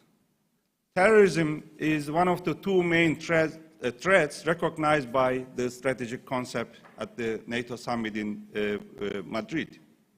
And remember, Article 5 of NATO was activated only once, rightly, after 9/11. Allies should also stand by Turkey, the ally that has been targeted most by terrorism. Third, it is possible to be flexible without making concessions. We strongly support Ukraine's territorial integrity and sovereignty, including Crimea, and continue our material support for Ukraine. The moderator just mentioned one item that we have been providing, but everybody knows that it's not limited with only that one. At the same time, we have taken various steps to contain the conflict and ease tensions. Our role in the Istanbul grain deal, which has not been easy to implement it smoothly, and to actually, it was not easy to extend it. And our role in IAEA Rosatom talks on Zaporizhia, prisoner exchange, and diplomatic track, including hosting the parties in Turkey for face-to-face talks, are only some examples. There are various other steps that we have been taking confidentially. By strictly implementing the Montreux Convention, we prevented further escalation in the Black Sea. No military vessels crossed the straits since March. No Russian military plane can cross over Turkey to Syria. And we are calling on all the actors, but particularly Russians and Belarusians for restraint on every occasion that we are engaged or when we are in touch with them. Dear friends, ladies and gentlemen, not only Ukrainians, but Moldovans, Georgians, and many other partners are paying the price. We were at another panel today together with Prime Minister of Moldova, and she was telling us how much Moldova has been affected by this war in the neighboring country. Simply condemning cannot resolve the problem. So we should act and be creative to ensure a just peace for Ukraine particularly. That is exactly what we are trying to do as Turkey. Actually, our efforts were close to yielding results in the initial weeks of the war when we brought 2 foreign ministers in Antalya, but particularly when we brought 2 delegations together at the end of March in Istanbul. And as human losses increase, it is becoming more difficult to reach negotiated solutions. Obviously, there are new realities. And these particular Russian realities are not acceptable for Ukraine. So it's becoming more difficult and more complicated. But there is no alternative to that. Even war and diplomacy can go together at the same time, we believe. Dear friends, ladies and gentlemen, the European Union, first I have to say that we are very happy to see the unity within the European Union and NATO. And European Union announced a new security training mission for Ukraine. And yet again, it ignored consulting with Turkey before launching that mission. Honestly, it is not important for us to be part of it. But I gave it as an example of how the European Union, EU, lost its strategic thinking because of the narrow interests of a few member states. I say we don't need because individually everybody knows how much we are supporting Ukraine. And we should rediscover the spirit of unity to ensure the new European security. A natural extension to that vision is being inclusive and reviving the enlargement prospects of the European Union. Enlargement should extend from the Balkans to Georgia, including Ukraine and Moldova. And this region cannot be complete without my country, Turkey. Imagine the impact of the Istanbul grain deal or impact of the other efforts that we have spent would have on the EU's global outreach if the EU engaged with us, with my country, Turkey. Ladies and gentlemen, dear friends, of course we will continue to act as a security and stability provider in the middle of regions marked by conflicts. The success of Turkey will be the success of Europe. Failure is not an option for us, but a misstep will mean instability for Europe as a whole. Thank you very much.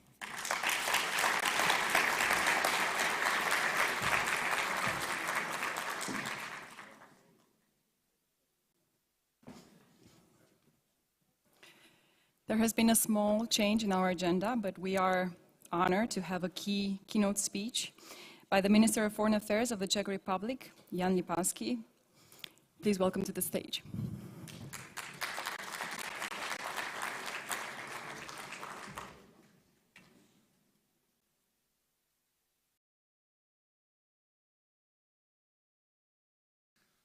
Ladies and gentlemen, it's great to be here and great to be speaking to such a distinguished audience.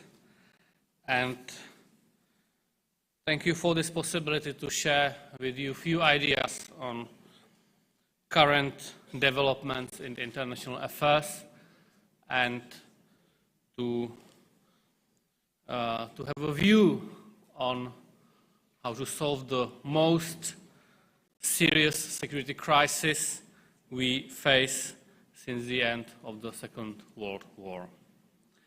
And the fact that we live in such a dangerous time, that many agreements and assurances became void, is something which we need to take really seriously. Russia violated the most fundamental norms of international law and practically dismantled security architecture in the wider European region. Military force is again the most important tool of pursuing foreign policy interests. Of course, we did not wish it to be this way, but we, as the West, as NATO, as the EU, we are adapting to this new reality. And it was a long time, it was since years, Russia is carrying on an undeclared war against us, using all means available to see the divergence and fear between us. Russia dreams about its sphere of influence with vassal states relationship instead of partnership. And Ukraine now faces consequences from refusing this kind of dictate. And we have to admit that Ukraine is fighting on behalf of Europeans, on behalf of Europe. It is also fighting for the world based on rules, for the freedom to choose security agreements and foreign policy orientation. Ukrainians are fighting for the freedom of speech, to have free elections. If the rules-based order is not restored, any of us may be the next victim. It is very simple. So we are getting a lesson here. We are learning to anticipate, helping Moldova to get stronger, now may deter a possible future attack. Czechia regards Moldova as prospective EU member. Moldova's security is thus in our direct interest. And I have to say that conceding to Russia is not an option. It is not an option for Ukraine. It is not an option for us. If Russia benefits from the aggression, its appetite will only grow. Furthermore, it may inspire other countries to use military power in pursuit of their interest. Any outcome of the war that would reward Russia for its aggression is simply not accessible. And we have to also think about the accountability of Russian leadership to pay for what they have caused. Therefore, I'm calling for the special tribunal for the crime of aggression to be established. So this is a very principal matter which boils down to the very fact that we have a charter of the UN which prohibits such kind of aggression in international law. And this is a matter of principle. This is not only the matter for the Europeans, but for the whole planet. Back to Ukraine. Ukraine may win. Its supremacy is based on high moral grounds and determination. It's based on our rapid and sustained deliveries of modern military equipment, which may shorten the war and lessen the human suffering. And one day, I hope soon, Ukraine should become a NATO and EU member as soon as conditions allow it. And we have to bear in mind one thing. no one has ever paid a high price for its Euro-Atlantic dream. No one. In Europe, no one suffered so much for the value of freedom since the World War II. Unfortunately, in any likely outcome of the war, there'll still be Russia hostile to the West and unhappy with the current European international order. We need to be ready for long-term and so-called multi-domain containment of Russia that includes economic, technological, and political isolation. And any return to business as usual, so-called, is excluded until Russia gets profoundly transformed. Thank you for having this opportunity to share a few ideas on current development with you. Thank you very much.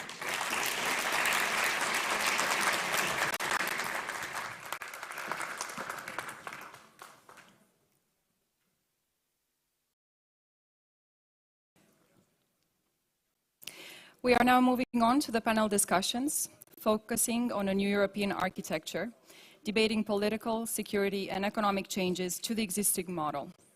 I invite on stage Mr. Stephen Erlinger, Chief Diplomatic Correspondent in Europe for the New York Times, who will moderate the high-level conversation on a new European security architecture with Ambassador Julie Smith, U.S. Ambassador to NATO.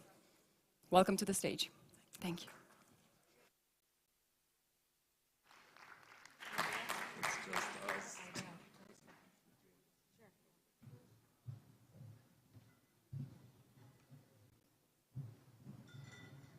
Hello, ladies and gentlemen. Thank you for your patience, not just with us, but with protocol requirements, which have affected this panel, but I think it's almost better this way.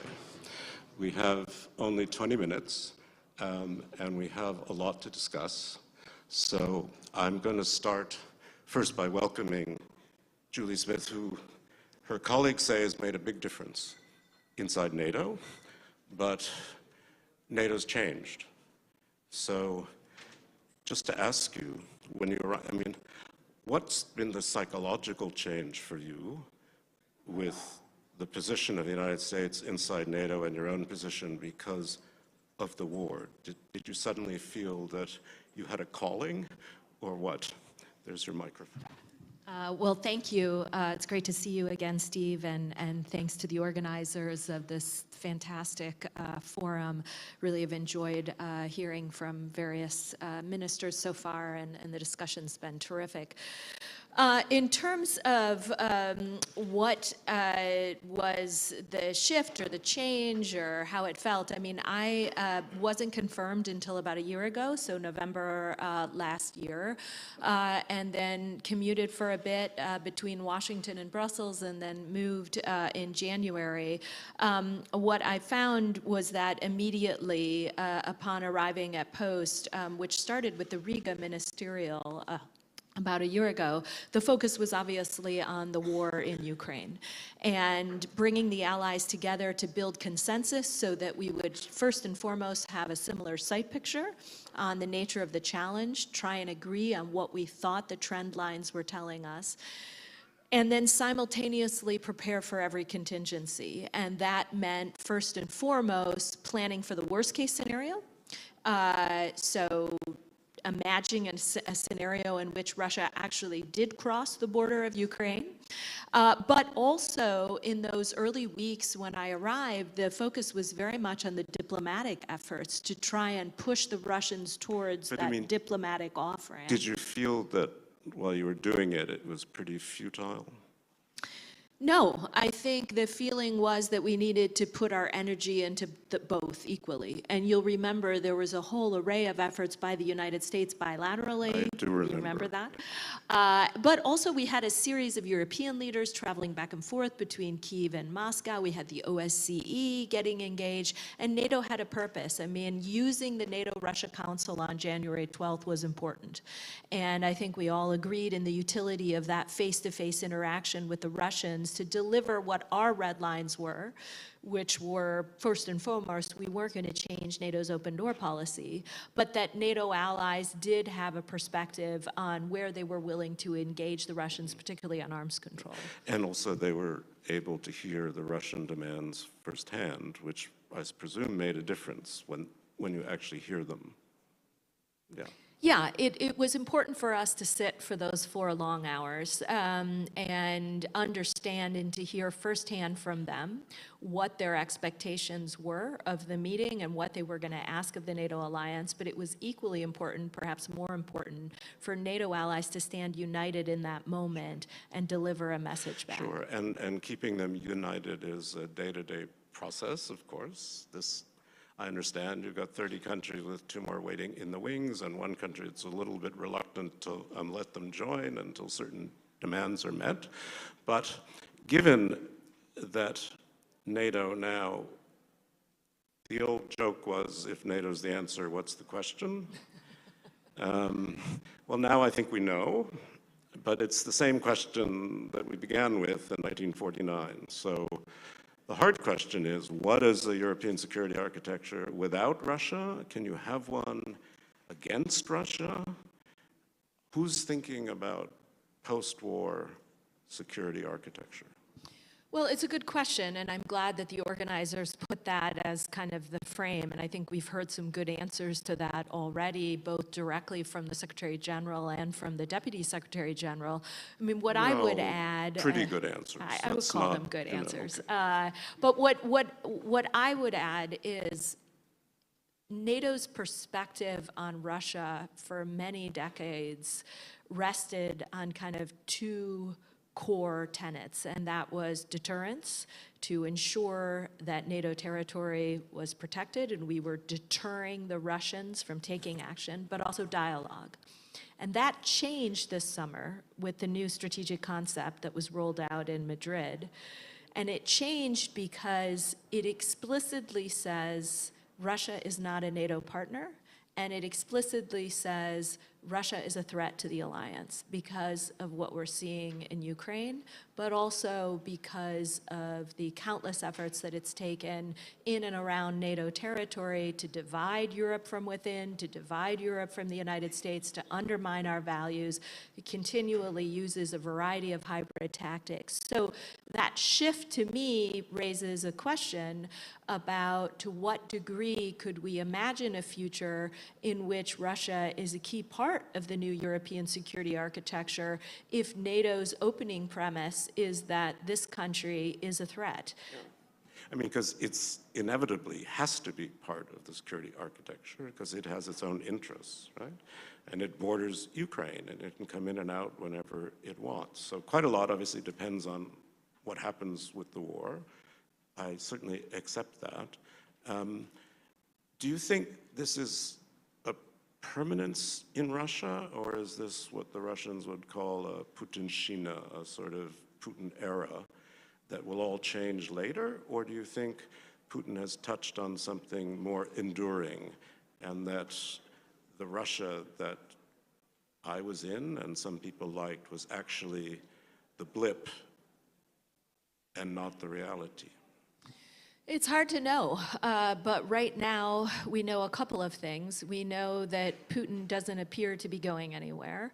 We know that he is failing to achieve his strategic objectives in Ukraine, and so the question is, what's his next chess move? Is he going to double down or alter course? Will there be mid-course corrections? We'll have to watch domestic developments. Certainly during his tenure, he's tightened the screws at home. We're feeling that any move towards more freedom, more democracy, they've rolled all of that back. We're now seeing press freedom, rule of law, corruption, and all sorts of challenges in Russian society. So it remains an open question. But NATO is focused first and foremost on supporting Ukraine, applying pressure on Moscow, getting Russia out of Ukraine, and then we'll take some of those weightier questions down the road. And also deterring Russia from escalating in ways that we don't want to do. Obviously, Russia's been very careful not to engage NATO. You know, and clearly the Biden administration, let alone Germany, France, others have no interest in fighting a war against Russia. But are you struck by, in Iran, you have major demonstrations, largely by women, about the Islamic regime. In China, you're having major demonstrations about COVID restrictions and, to some degree, liberties. And in Russia, we don't hear much. Why, do you think? I mean, is it so repressive, or do you think there really is still a lot of support for this war, which is what I think. But what do you think? Yeah, I mean, probably a good question for a group of social scientists. I know there are people that make a living out of trying to determine what leads to that tipping point. And I think many of us are asking ourselves that question right now as it relates to the protests that are ongoing inside China. Was it just the COVID-0 policies? Was it the incident with the tragic fire in the apartment building? Was it something else? What leads people to break and say, enough, I'm going to take to the streets? I think it's hard to predict. We've seen instances throughout history where we've had these unexpected moments of suddenly people determine this is the day. We've had enough for a variety of reasons. Something's built up in the system. We have seen instances in the past, particularly you talked about women in Iran. We did see during the Chechenian wars, instances where Russian mothers were coming out, asking where their sons were, what was happening to them, why bodies were not being returned, open questions about the Russian government's response to the ongoing war and answers that Russian mothers were demanded. We've seen some bits and pieces of that recently, but I think it would be hard for any of us to sit here and really put together the mathematical equation under which you could then predetermine, look, people are going to take to the streets now today. Certainly in Iran, that I think struck many of us as a surprise to see them come out in these types of numbers, men and women, in fact. So it's an interesting question. Well, it is, and of course in Chechnya we ended up with Kadyrov, so I'm not sure that was a big improvement. And I fear the repressive states in China and Iran will crack down. But there's something bubbling, which is quite interesting. And of course, you have Russians leaving. But I do want to ask you, there is a Russian narrative, I don't accept it, but I understand it, that says ever since Brzezinski said Russia with Ukraine is an empire and Russia without Ukraine can be a normal state, it seems to have been kind of defining Western policy, hasn't it? I mean, we're very interested in Russia without Ukraine, aren't we? Well, we're very interested in Ukraine's sovereign right to determine its own future, and that includes open-ended questions about any alliance or organization in the West that it wants to join. And you heard the Secretary General talk about this morning. I mean, of course, you do hear the Russians putting out this false narrative that NATO's the aggressor, they accuse sometimes NATO of being party to the conflict, that NATO's to blame somehow for their war in Ukraine.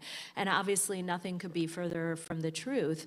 And so we collectively, the NATO allies, have been at pains to remind the world, not just NATO allies in Russia, but a broader set of countries around the world to help them understand NATO, in fact, is not party to the conflict. No, but I mean, that narrative has some strength, particularly in what we misname the Global South.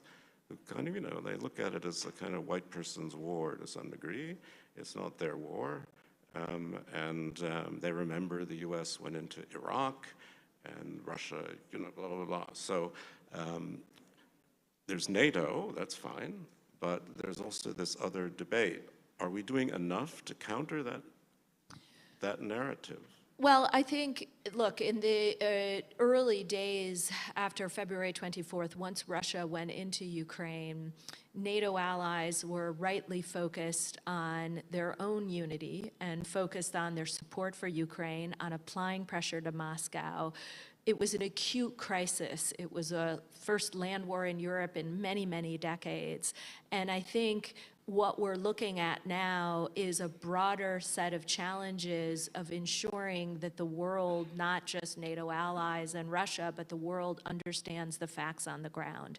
And you've seen concerted efforts by a variety of nations to move the debate inside the United Nations, to ensure that we get those votes, to call out the sham referenda with the false and illegal annexation, attempted annexation of Ukrainian territory.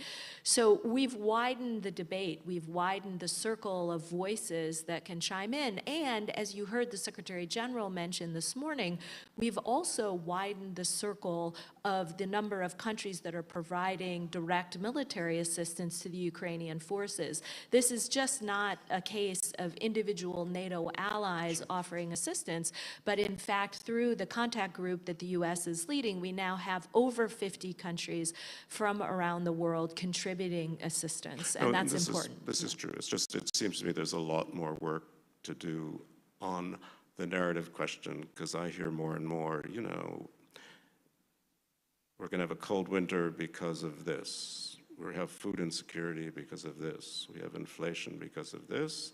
You hear it also in Africa, Asia, right? It's not just a European debate. Right. So there are a couple things that play there. So first and foremost, we still have the aftermath and the impact of the pandemic, which continues to have an impact on things like supply chains. You have just the state of the global economy, which is not humming along by every indicator. You have a food security challenge that's very real because of the blockade that Russia has imposed on exporting grain out of Ukraine, although we've made significant progress on that in recent months, but there's more to do. And then you have inflation, and you have concerns about the cost of energy. And you see these debates bubbling to the surface in many different corners of the world. And that is now a challenge for a lot of political leaders around the world, first and foremost, to lay out a plan for tackling those concerns, but also to explain why support for Ukraine must endure, must continue. Obviously, a lot depends on how the war ends, whether Russia's driven out of Crimea, whether it can be. But security guarantees for Ukraine is one of these wishy-washy topics, I have to say. I've read the Rasmussen support, doesn't seem convincing to me. Has Ukraine deserved the right to be a NATO member? Well, the alliance in 2008 in this city committed to membership, and we have reaffirmed that commitment time and time again. And I think some of what you'll hear out of the NATO ministerial in the next 2 days is, again, a reaffirmation of what happened in Bucharest But I mean, here what many is a years ago. security guarantee for Ukraine that works outside NATO membership? Well, that is a good question. I think really what you've heard from the United States, our perspective is, look, there's a war going on inside Ukraine. Let's ensure that they can prevail. That is the top priority. We need to get as much practical assistance to the Ukrainian military forces and the Ukrainian people as humanly possible. That will be #1 topic of discussion among ministers over the next 2 days. Once we get through this war, obviously NATO allies will continue to keep NATO's door open, work with the Ukrainians. They've done a lot to meet the criteria that is associated with NATO membership, and there is more work on the horizon, and NATO allies are willing and able to help them meet those criteria. Because, I mean, they may end up this war Europe's strongest army. Well, certainly what I can say is we've all been incredibly impressed by the performance on the ground. We knew Ukraine had a very capable military. We did not know how innovative and bold and skilled they would be in absorbing all sorts of new capabilities, some that they're seeing for the first time. And they've been also incredibly innovative in taking some of these capabilities and applying them in ways we never imagined. Certain systems are being put on either ships or planes in ways that you just don't see in other countries. And so their innovation, their spirit, their determination, I think it's impressed us at every turn. And you're right, at the end of this, we will no doubt see an even more capable, more innovative, bolder force on the part of the Ukraine. Yeah, I mean, some people in NATO call them the MacGyver Army, which some people may remember as an old American television show about some guy who's very innovative, right? But you can always take a ball of string and some tape and turn it into into who knows a weapon. what. Yes, Yeah, a weapon exactly. of some kind. Last question, really. The other thing people say in NATO is that Europe has bonsai armies named after the little Japanese trees. People talk a lot about increasing defense. Not everybody's gotten up to 2%. By the time the war started, NATO stockpiles were only at half what they were supposed to be. There's a desperate effort to get ammunition, to make ammunition. There are days Ukraine was firing 6,000, 7,000 shells a day. The US produces 15,000 shells a month. That's 2 days worth. Are we really prepared for this to go on another year, 2 years? What does that mean for European budgets? Well, first of all, on European defense spending, I mean, the trend line is very good. We put the Wales Pledge, the commitment to spend 2% of GDP on defense, in place in 2014. And we've had 7 or 8 years of consecutive growth across the alliance. So it's a good news story in terms of the progress that's been made, significant.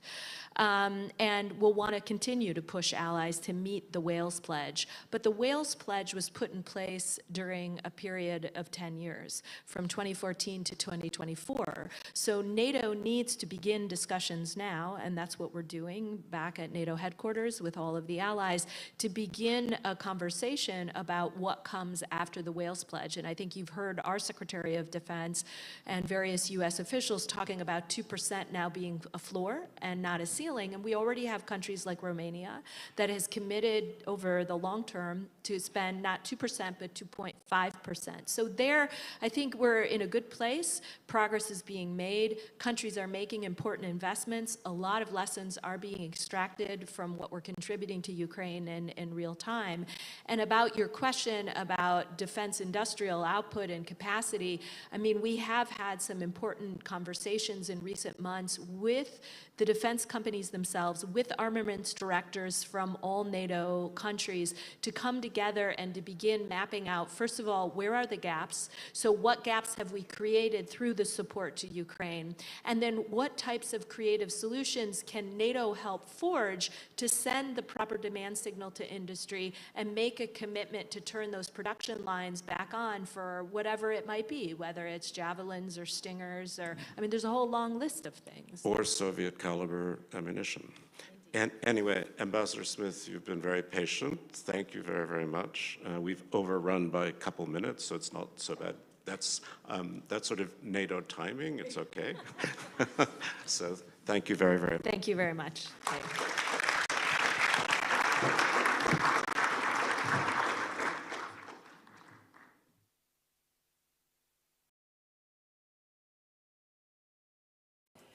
Next, we will be watching a pre-recorded message of Mr. Maroš Šefčovič, Vice President for Interinstitutional Relations and Foresight with the European Commission, followed by a 5-minute break. Thank you.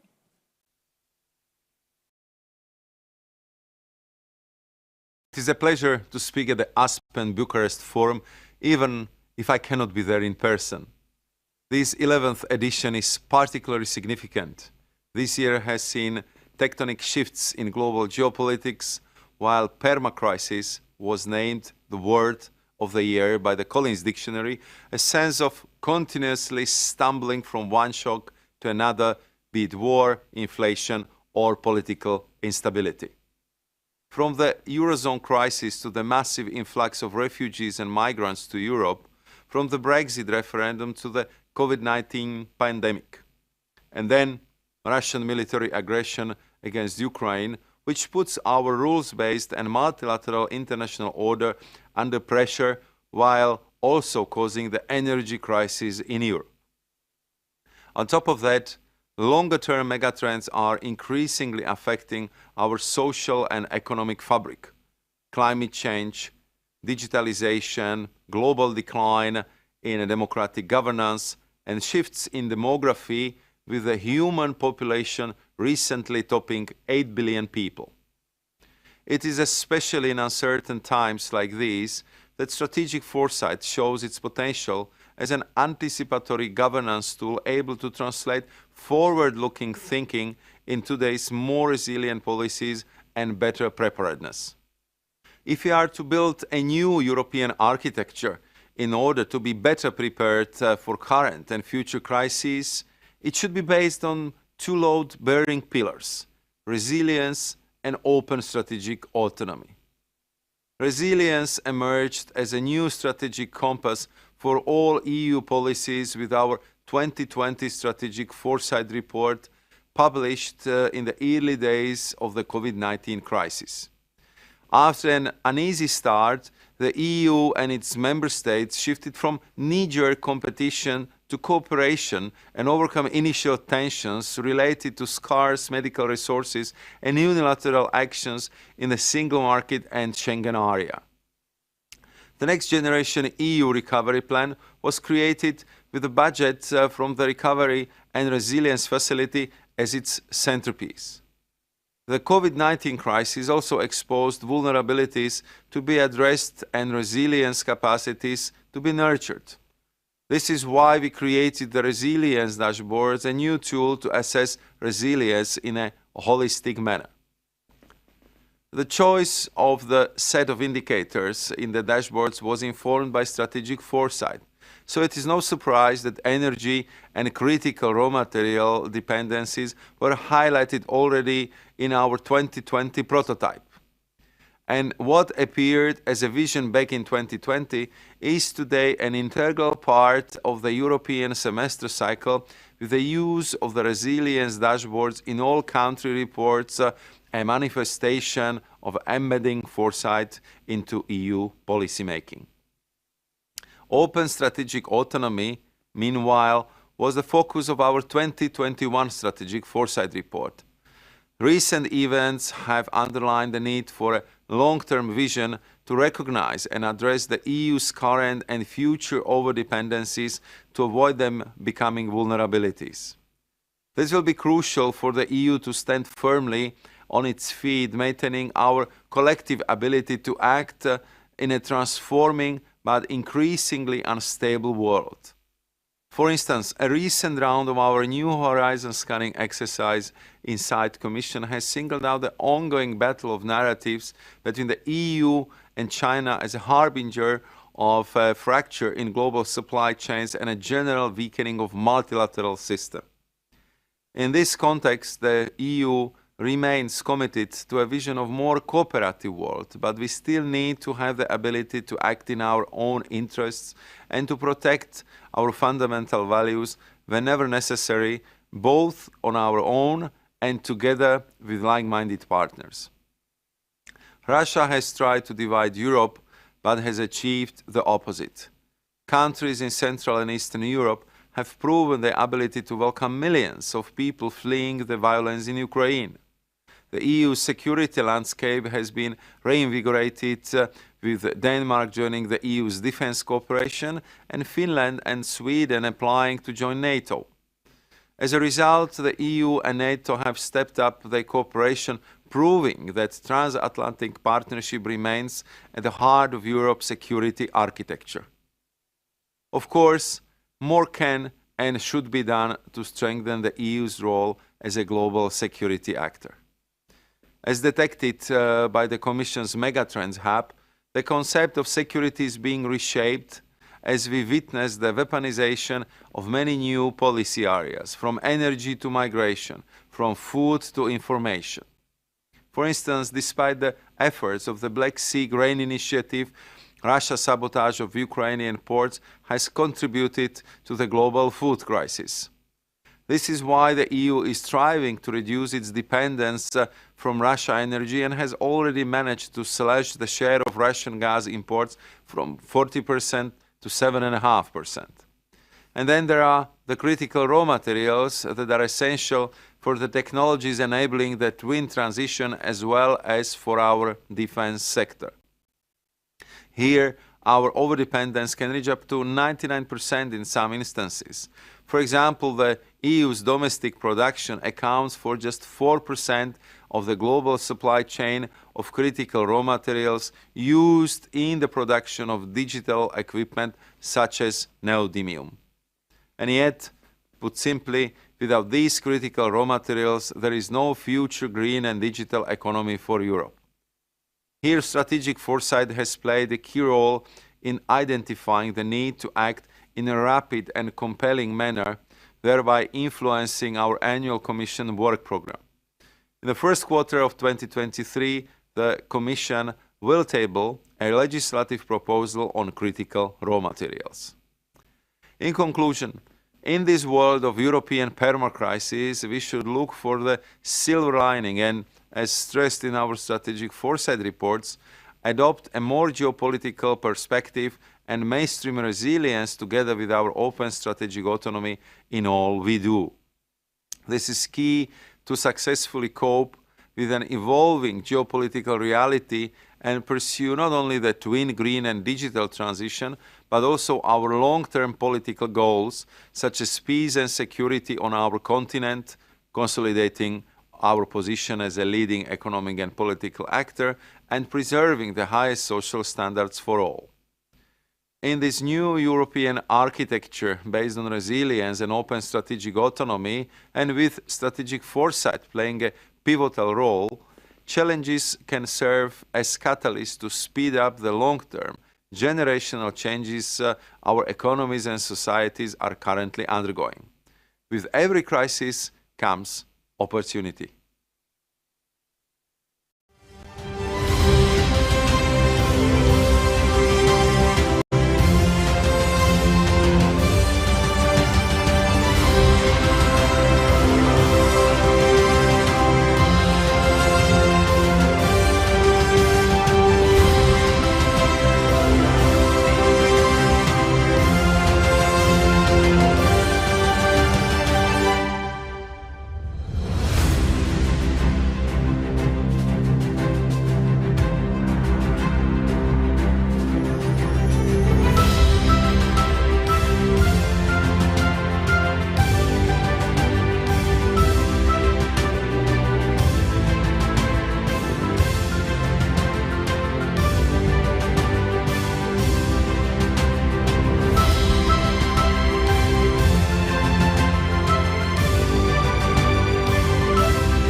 And we resume our agenda for today.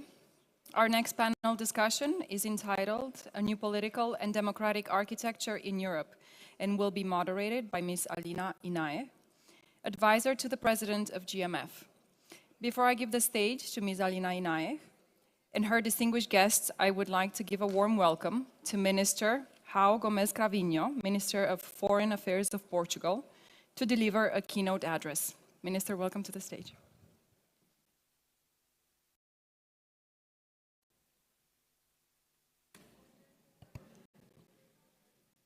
Good morning, ladies and gentlemen. It's a delight for me to be here with you this morning here in Bucharest.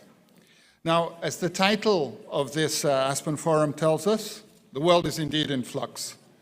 Movement, fluidity, transformation are visible in various crucial and strategic locations of the planet, including and not least, of course, in the countries of Eastern Europe.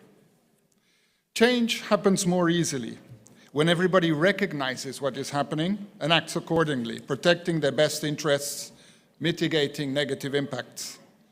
Change is much more difficult when there are widely varying visions of current reality. Clearly, when we look back at the situation over the past year or two, we can see widely varying assessments of what was going on. On our side, we overestimated Russian attachment to the existing world order. We failed to believe that Russia would be willing to simply trample over the Charter of the United Nations and so many other aspects of international law. We overestimated Russia's attachment to an international economic order that gave it wealth in the form of energy commodity revenues. An economy that had shown little capacity to innovate and to compete internationally was tied into a set of commercial arrangements with Germany and other countries which supposedly would guarantee reasonable conduct within the general parameters of established international order. Paradoxically, we also overestimated Russian military capacity. Our military assessment was that Russian leadership and military capacity was considerable, and that this posed a sincere threat to the integrity of neighboring countries. We understood that Russia was unlikely to directly challenge NATO, but at the same time, we knew that it was very difficult to extinguish from the Russian worldview the notion that it had certain rights, a droit de regard at the very least, in what Russia liked to call the near abroad. On the Russian side, the misreadings and miscalculations have by now been well catalogued. Putin's view of the decadent West has been disproven by a determined and cohesive response from both NATO and the European Union. Furthermore, although Putin sought to avoid directly challenging NATO, he did not understand that NATO would be willing to offer a united response in indirect support of Ukraine, and he did not imagine that the European Union would be willing and able to step up to its responsibilities in the way that it did, responding decisively with a very significant range of sanctions that will have an effect for decades. Putin also made two other profound miscalculations. One, he was a victim of his own propaganda with respect to Ukraine's sense of nationhood, and he failed to understand that the European option of the Ukrainian people was something much deeper than a simple product of the superficial political maneuvers of various Ukrainian politicians over the past decade or so. Secondly, he was a victim of the propaganda that his generals served him regarding the wonderful qualities of the Russian armed forces, which had absorbed vast amounts of resources over many years, and as we now know, had very little to show for it. So to return to what we can now see before us, and without predetermining the results of a war that is ongoing and may continue for a considerable time, I believe that we have the following elements to deal with. First, very probably, a significantly weakened Russia that has gained a level of mistrust that is even deeper than in the past. Secondly, a clear requirement for a new security arrangement that can provide Eastern European countries, including Ukraine, with all that is necessary for guaranteeing their sovereignty and territorial integrity. Thirdly, a reorganized Eastern European geoeconomy. And when I put the focus on this Eastern European part of the world, I believe that we cannot forget that it will be deeply integrated into global dynamics and that countries such as India and China have to be part of the equation. Fourthly, we now have a deeply accelerated green transition that will change the nature of energy geopolitics, both in this region and globally. So a lot has happened in such a short amount of time, and we are going to have to be quick in developing our responses. As I said at the beginning, change is easier if we have a collective sense of what is changing and how. A couple of reflections to finalize on what we should be taking into account in the next phase. Firstly, the security arrangements, because security comes before all. And here let me be very bold, but this is what brainstorming opportunities like this one allow us to do. I believe that we should make every effort to ensure that China underwrites a new order of stability, explicitly recognizing the new security arrangements that will result from Russia's strategic failure in this war. Obviously, I'm not suggesting that we should invite China into some kind of direct involvement in our region. Rather, I am suggesting that we should use this opportunity to clearly establish ground rules for international order with China. It may not work, but I believe that it is an avenue that we should explore. Secondly, Russia will be weakened, but Russia will continue to exist. So how should we relate to this fact of life? I believe that we have an opportunity to establish very clearly an appropriate balance between trust and dependence. Russia cannot and will not be trusted for some time. And therefore, the economic interaction must not permit the development of any type of dependence that can be weaponized.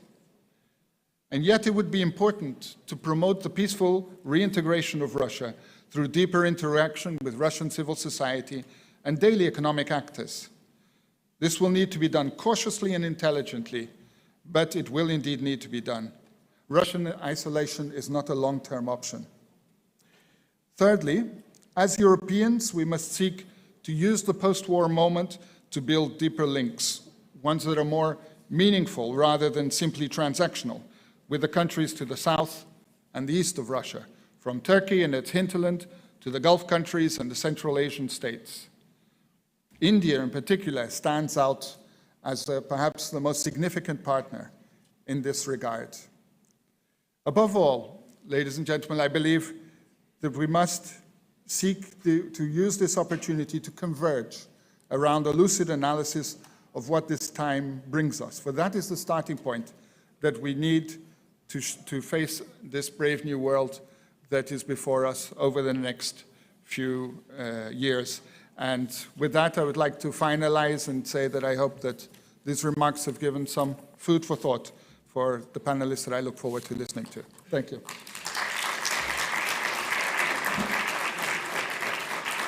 Thank you, Mr. Minister. We at the Bucharest Forum like to do things very, very challenging. So not only do we have a very challenging theme to discuss on the next panel, but we only have 35 minutes to do so, 4 great speakers, each of whom would have deserved the entire time just from him and herself. And with this, I do invite to the stage my speakers, Ivan Krastev, Jacek Rostovsky, Laura Thornton, and Amaya Sanchez.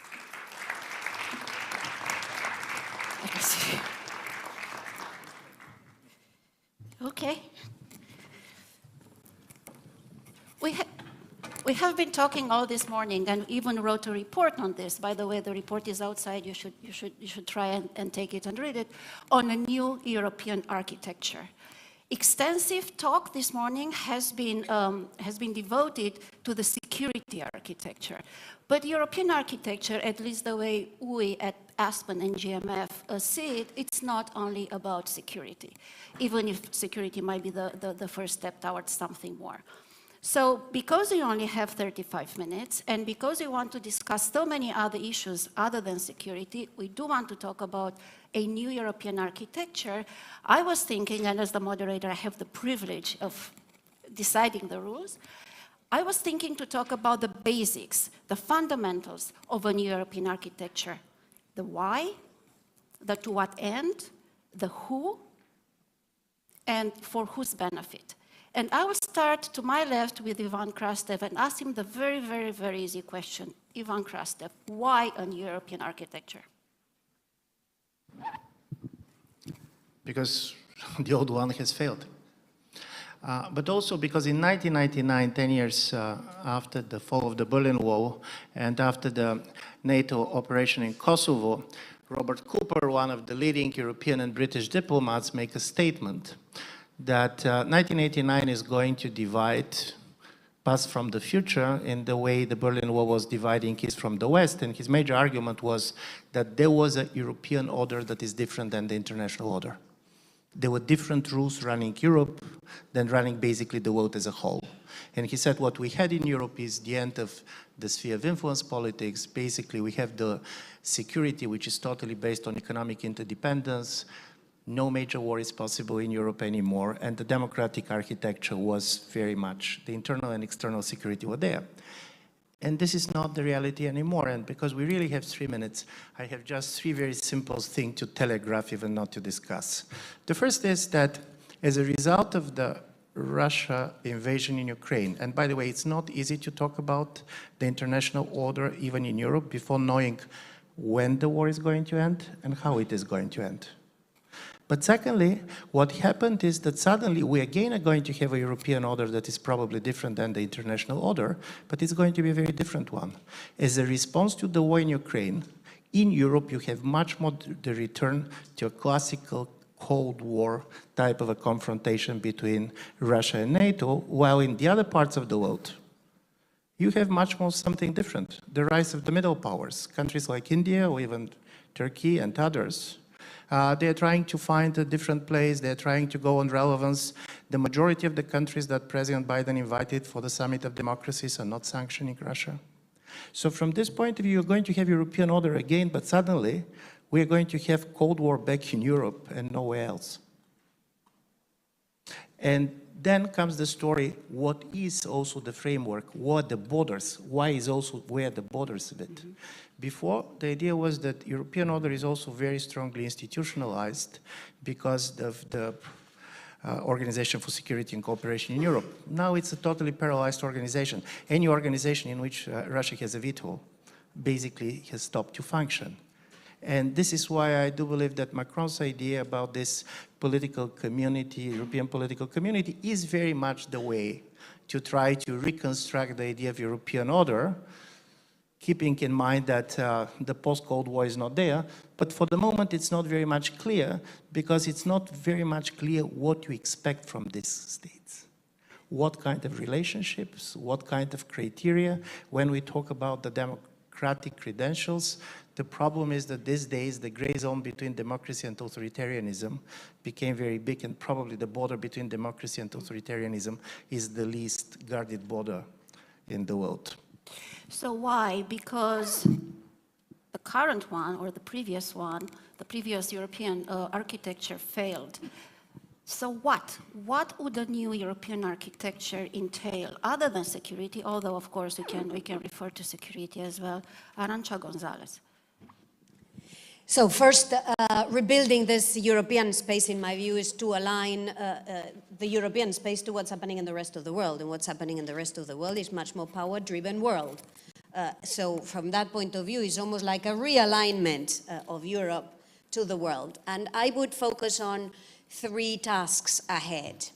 A task for the European Union, because that's only part of Europe, but it's an important part of Europe. So first, to the EU is about taking greater responsibilities and doing so in a more united manner, taking more responsibilities for its own security and for its own defense. Being more united on the energy front, building the energy union that has not been completed yet, building a more resilient trading system and a more technologically powered economy. So it's about a European Union that is more responsible in this much more power-driven world. Some people call it strategic autonomy. I like to call it responsibility, because at the end of the day, that is what it is about. It's Europe, the European Union taking its future in its hand. But as I said, Europe is more than the European Union. So the second part of this architecture is the European political community. Is the idea that there is a continent that includes countries that may not necessarily want to join the European Union, but have a common stance in rejecting a world where, even if it is power-driven, requires some rules of the game. And this is the UK, and this is Switzerland, this is Norway, this is Turkey, but this is also Georgia, Moldova, Azerbaijan, Ukraine, and the rest. Of course, it's the candidate countries to become members of the European Union in this big picture that we saw recently, giving us a sense of a more united Europe. The third element is obviously Russia. Russia, which is also in a continent called Europe, Russia has decided to isolate itself from this concert of countries in the European continent. And I think if this is what they've decided to do, we should keep it like this. And keeping it like this means being a little bit more savvy in our relationship to China, because that's an important part of an alliance that we need to watch very carefully. And this means for Europe to be more attentive to what Europe calls the rest of the world. I think we should avoid calling the rest of the world the rest of the world. And I think we should remember that there is lots of countries in the world that have agency today. And this calls for Europe to be more attentive to countries in Latin America, in Africa, in Asia, that understand there is a modicum of international cooperation needed in order to solve problems that belong to everyone. So, Alina, back to you in this very telegraphic style, but hoping to Thank you. prod a bit of a conversation. Thank you for being telegraphic. We like telegraphic. Laura, the who. Who should be building, who should be thinking about, who should be designing, and who should be building a new European architecture? And I do promise that if you want to talk about a new American architecture, you're free to. She knows my weakness.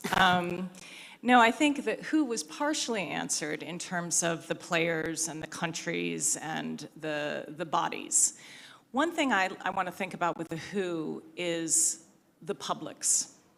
I think that one of the key problems that we're facing is a demand-driven problem. So in order to build out an effective defense, we need to convince our publics that this is a worthy cause, and they need to be at the table. These are the voices that are not often heard. And I think it requires first to go on the offensive in terms of to whom we communicate. How do we get out ahead of it? What is our public diplomacy? How are we preempting, pre-bunking, predicting the threats that exist? By building a society that believes in a collective security, that believes in democratic institutions. And I also think it requires us to be a lot more innovative about who sits at the table and whose voices are heard. To me, we were just having a little side discussion about what about those Democrats in non-democratic places? You mentioned the Summit for Democracy. My biggest complaint about that was dividing the world into democracies and autocracies, rather than realizing democracy is a concept that exists within autocracies, and autocracy is a concept that exists within democracies. So we need to get around these geographic boundaries and reach out to people that share our values. And I think one way of doing that is to make sure that we are connecting with those activists in difficult places, whose countries might not be represented at the table, who are the future and the change that will happen. So that is the main group that I think we need to target. And I think that will involve in making sure that civil society is there alongside the policymakers and the politicians and government leaders, but representatives from the grassroots, because they're really the ones who hold the key to change. Moving on to the to what end. We know why we need a new architecture, European architecture. We know what at least Arantxa González believes should be in that European architecture. We have a little bit of understanding of who should be aimed at bringing this architecture together, but to what end, Jacek Rostowski? Well, obviously to the end of security for ourselves and for as many countries as possible. But I'd like to take a step back and say, you know, and go back to the point that Ivan Krastev made about the old security architecture failing. Why did the old security architecture fail? because we didn't realize that Russia, or the extent to which Russia had withdrawn from the values that we thought were common between Russia and ourselves. And that puts, I think, gives us a context in which we have to think about this new security architecture.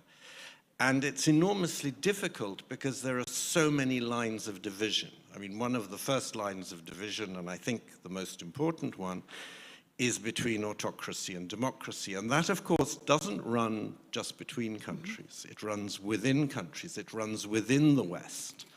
Now, this is not new. You know, people say, oh, this is awful. This is terrifying. I mean, during the First Cold War, this is exactly what we had.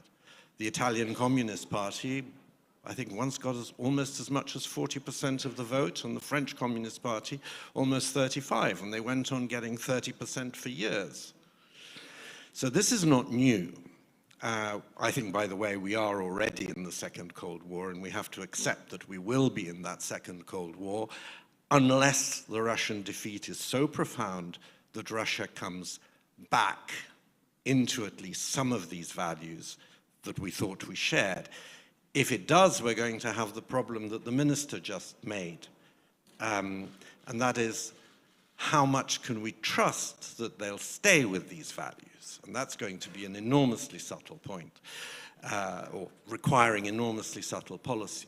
But coming again back to a point that's been raised, it's not just that Europe's going to be in the area of power and the rest of the world is more complex. I mean, East Asia clearly is another area of potential conflict. And here we can see a very good example of how these lines of division overlap or cross each other, right? I mean, I would maybe this wouldn't be accepted by everyone, but I would certainly put former President Trump on the other side of that line as far as autocracy and democracy are concerned, certainly from me. But on the line between China and the United States, he's even more enthusiastic to confront China than we are. Most of us, right? At least in Europe, because it's their problem. Well, we've got to understand that if we want our problem to be the American problem, then we better accept that an American problem with China is our problem. There's a line between non-renewable energy producers, fossil fuel producers, and the rest of us. This is surely part of what stimulated President Putin to attack Ukraine. If not now, what, in 2030? Obviously not. Then there's a line between past emitters of CO2 and methane and present emitters. And then there's a more general line, it's already been mentioned, between the North and the South. And all these overlap. And that's going to make it extremely difficult. It's a more challenging environment to build a clear security structure than, I think, even more than 1949, in a way, certainly.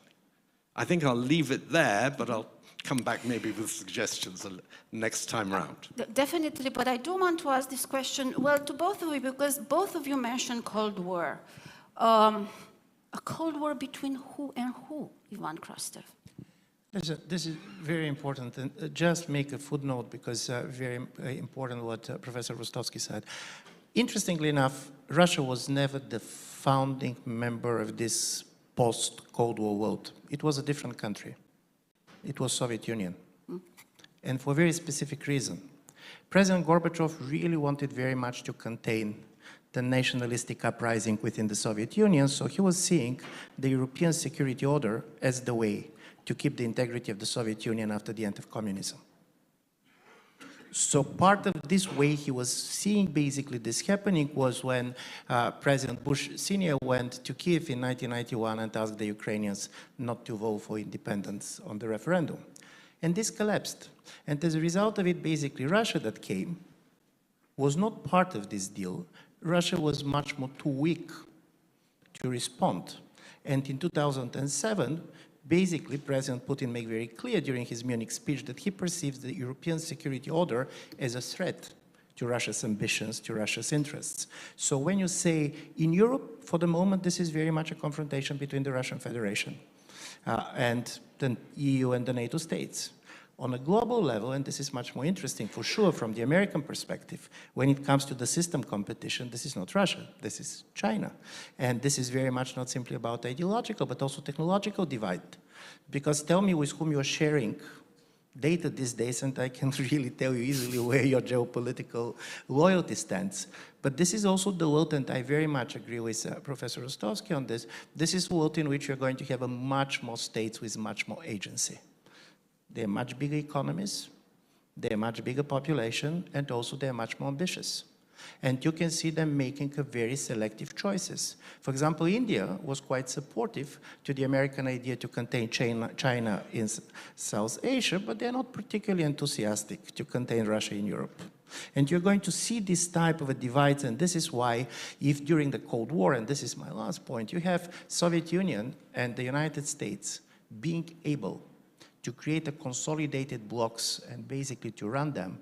Now we are going to see United States and China much more shaping the world by responding to the high activism of the middle powers which are trying to find their place. And I agree very much, it's a much more complex world. And for Europe, the problem is how we can create an agency which is a collective agency. Because listen, France also has an agency, Germany has an agency, I'm not sure that Bulgaria has, but from this point of view, there are also some important countries within the European Union, and what is going to be the European position is not going to be so easy to be reconciled.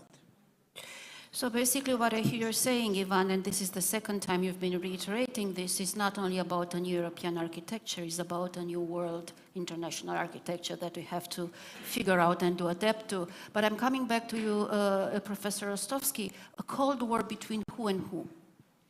Well, obviously between the West and Russia at this stage, and the United States reckons quite correctly that a defeat for Russia will discourage China from attacking Taiwan. So it's indirectly affecting Taiwan. But the point, or affecting the United States-China rivalry. But the point about France and Germany are extremely well taken. You know, we can't say today that there will not be a second Trump presidency, and if there is a second Trump presidency, the geopolitics of the current situation change dramatically. And looking at this from Warsaw, we obviously need a Bismarckian reinsurance policy, to put it mildly. And therefore,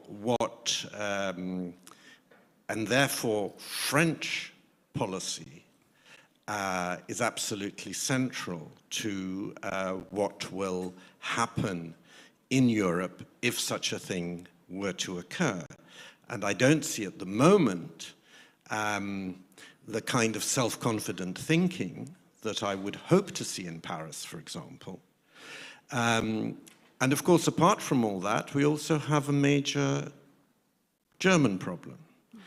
And the German problem goes a lot deeper than not being able to spend even 1 billion out of 100 billion euros that have been supposedly dedicated to defense expenditure. Not a single billion euros of that has yet been spent. It's a failure to understand, in my view, and I had the misfortune, or the, I suppose, fortune of being a Polish finance minister during the Eurozone crisis. It's a failure to understand that the roots of many of these problems, of the political problems we have today, go back to the massively mistaken German economic policy during the Eurozone crisis. And that only a truly safe euro can be a guarantee of even the survival of the European Union.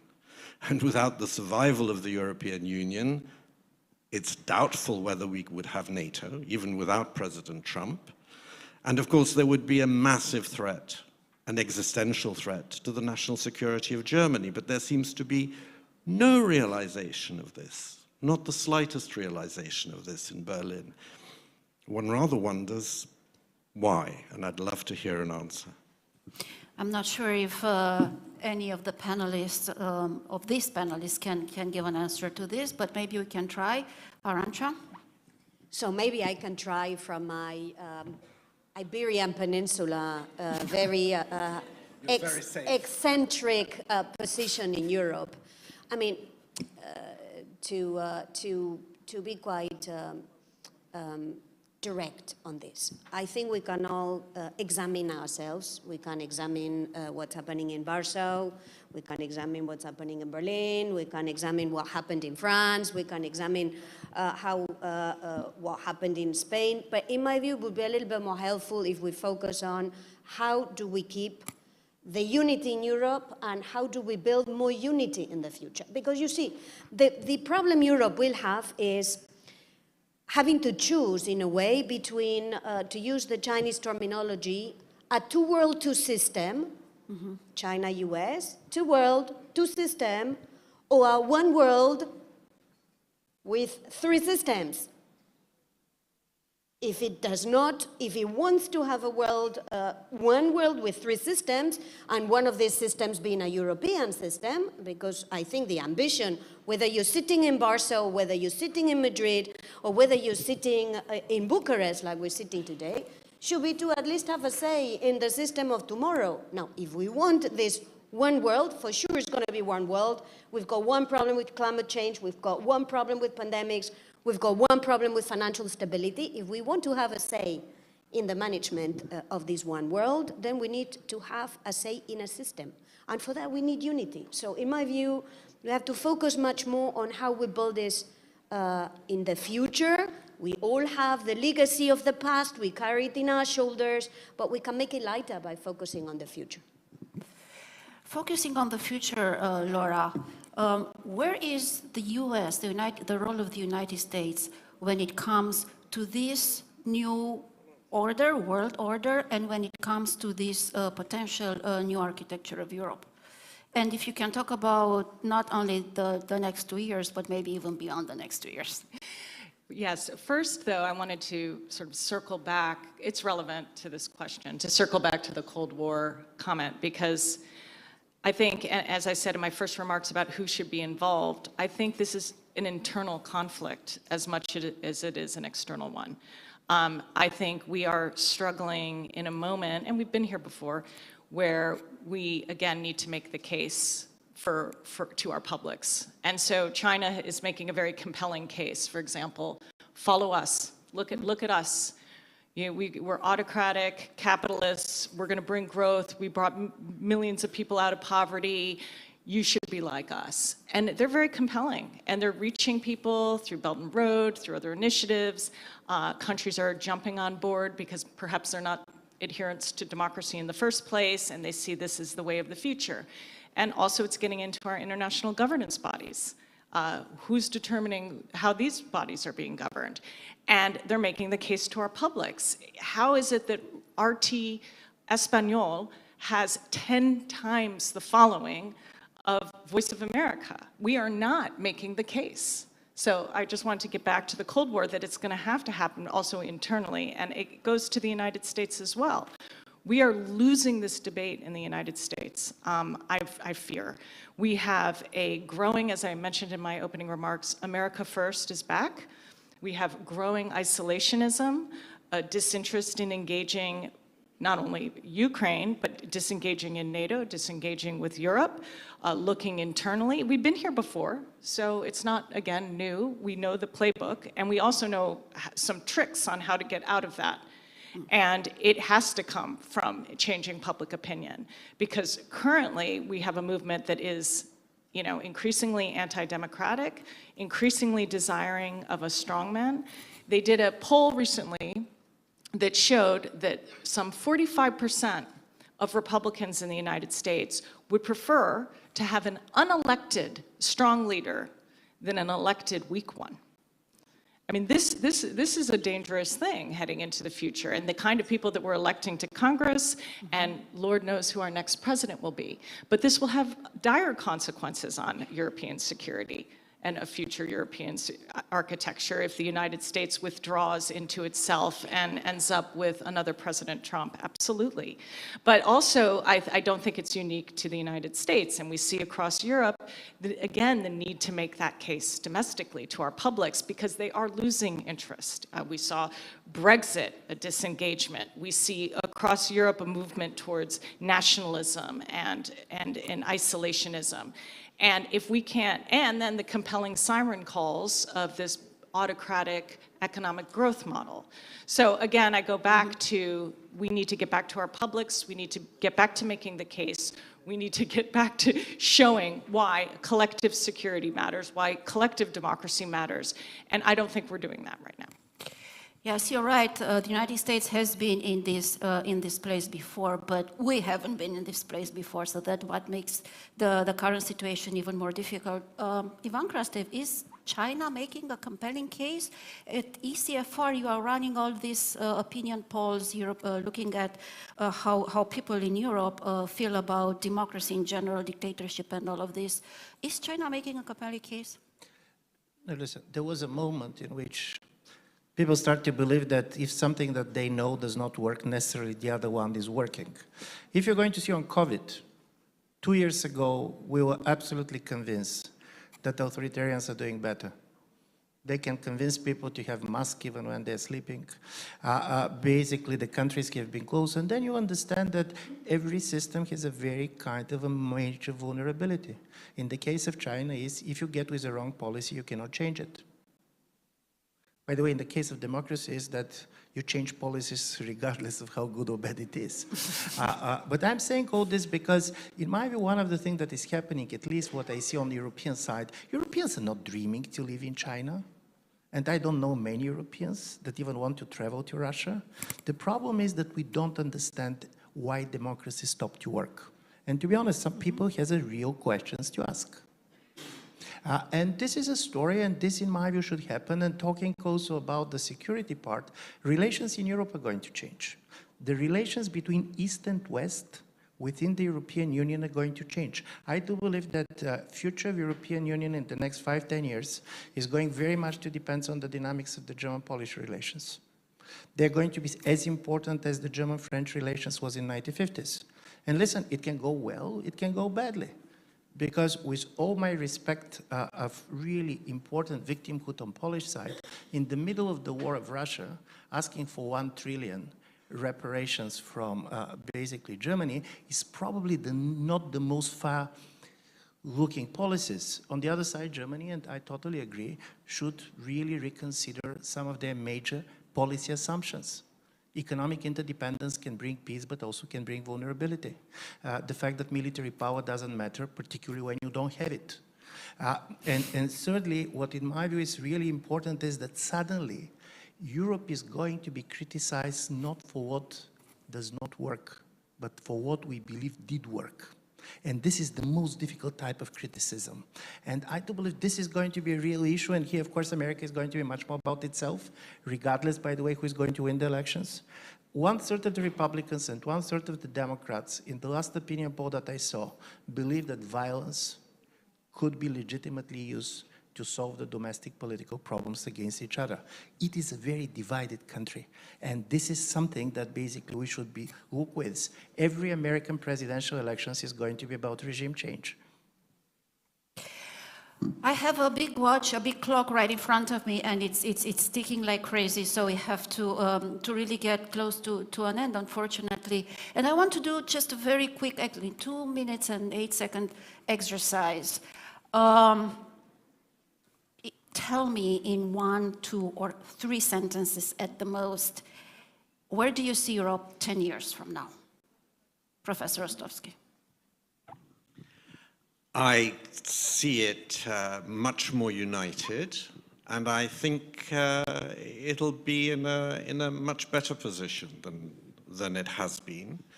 I do have to say, on the margin of what Ivan said, I'm pleased don't reckon that anything I've said would support these couple of extraordinary démarches of the Polish government towards the German government. Obviously, this is a completely different issue. The reason I raise those questions is because when we talk, security is ultimately a national politics matter.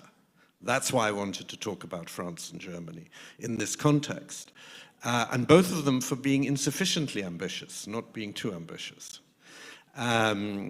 So I think hopefully we won't have to use that reinsurance policy. Hopefully Trump will lose the elections, and in spite of everything, the vast majority of Republicans believe in the West. But we have to accept the possibility that he might, and that we need a Europe which will be fundamentally transformed unless this war leads to a fundamental transformation of Russia, which of course is devoutly to be hoped. Telegraphically, I hope to see a Europe that is more united, because it's the unity that will give us the security. That's not the national, it's the European. Second, a Europe that remains open and committed to the world. When more than 1/3 of your growth comes from outside Europe, you have to care about remaining open. But number three, it's a Europe that is much more conscious of managing the risks. And this is where we have to invest much more in risk management. Laura? Well, I'm not in the prediction business because I've gotten that wrong multiple times in the past, but I'm an optimist. So I guess in 10 years I see how Europe will be, this peaceful, safe, democratic continent, expansive continent, I hope, with regard to the EU, will depend a lot on what we're doing right now. And I think it was the Secretary General that said we're a little bit at a crossroads. You know, are we going to sort of put our head in the sand like an ostrich and isolate and not engage, or are we going to continue to do what I think is happening, which is wake up a bit and be recommitted, be re-engaged across the Atlantic, being determined to fight for Ukraine, being determined not to see them fail. And I think if we can see ourselves through that process, then our future looks a lot brighter. I'm coming from a country in which we have probably most fortune tellers per capita.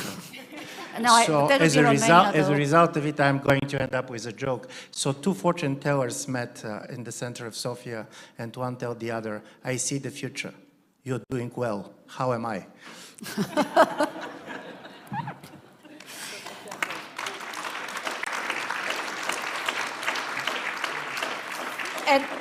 And with this, I want to thank my wonderful speakers for being substantive, thoughtful, hopeful, but also very, very brief. And thank you all very much for staying in the room with us. Thank you.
time is short, and in fact, we have what I think is a great panel because we're going to debate from so many different perspectives what is clearly the biggest shock of the year. I think everyone understands that after the invasion of Ukraine, the entire playbook for the year completely changed. We're going to see it from many different perspectives. I'm Maria Tadeo. I'm the European correspondent for Bloomberg Television. I'm joined by Robert Vass, who's a friend of my network, I have to say also, but also the founder and president of GlobSec, which is a think tank that focuses on security and geopolitics. We're also joined by Jean-Christophe Bouchard, who is Canadian despite the French name, or with the French name, from the University of Calgary. Mihaela Bitu, of course, she is the Chief Executive Officer for ING in Romania, and we're also joined by Galina Viselent of the World Bank, who of course focuses on the European Union. And Robert, I want to start with you. We talk about this year that has changed everything. In your perspective, what is the biggest change? And clearly it's the war, but what does the war trigger that changes everything? First of all, I think European and global economy are going through major disruption. And after the crisis of pandemic, we are faced with the war in Ukraine. We have to understand that war in Ukraine, or the Russian war against Ukraine, is not limited only to Ukraine. It has global consequences, and we feel it already on every aspect of our life. We feel it in our pockets, we feel it on inflation, we see it on our energy infrastructure. And we will see that at the end of this crisis, the world economic architecture will be different, and also European. And we are going through very speedy transformation right now in Europe. So when I'm talking about the war in Ukraine, we have to talk about 4 front lines of the same war. The one is physical, that's going on in Ukraine, and Ukrainians are unfortunately paying the highest possible price. They are paying with their lives and blood for something that we have taken for granted. But another front line of the same war is going on inside of our societies, in Europe, in transatlantic area, in information space. And it's the disinformation scene that we are seeing across our countries. We have to win that war as well to be able to survive. The third front line of the same war is in energy. Without no doubt, Russia is using the energy sources for the war against Europe to make sure that we are changing our government, that we are weakened, and we are unable then to politically react on the threats that are coming from Russia. And the fourth front line of the same war is the economic war. And as a consequence, we see inflation, and we see higher prices of almost everything in Europe, and that will put us in the upcoming years into most probably even recession. So we have to think about that war in a more complex terms.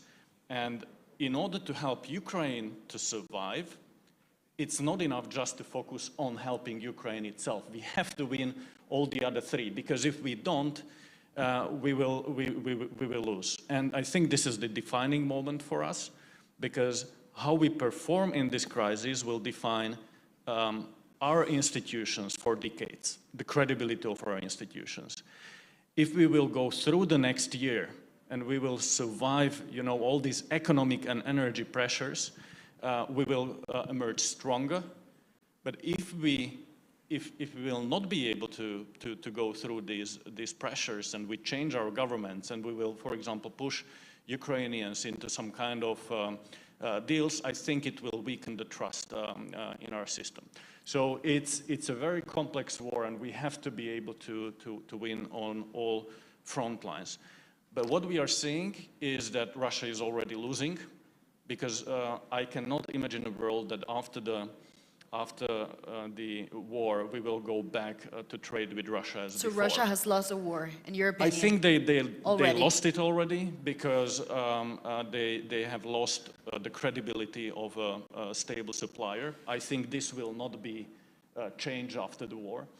I think Europe will emerge stronger and more independent on Russian energy sources, and this will not change. We will not make the same mistake as we've done before, that we were dependent on Russia, and especially Germans thought that working with Russia more closely economically will mean that they will not start this kind of war to Europe.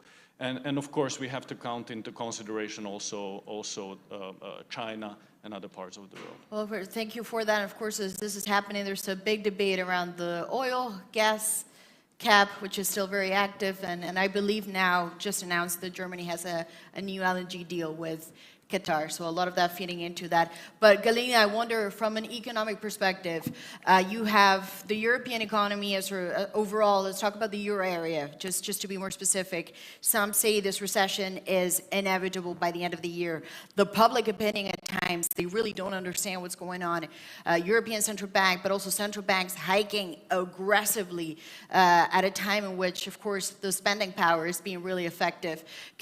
Does Europe have the right response to deal with this crisis? Because the Russians are betting they're not. Ultimately, they will break. Maria, thank you. This is a very important question, and I believe it comes very nicely as a segue to what Robert just pointed to us. I think we need to step back a little bit and look at the current situation from a global perspective. We are living through two shocks, the ramifications of two shocks.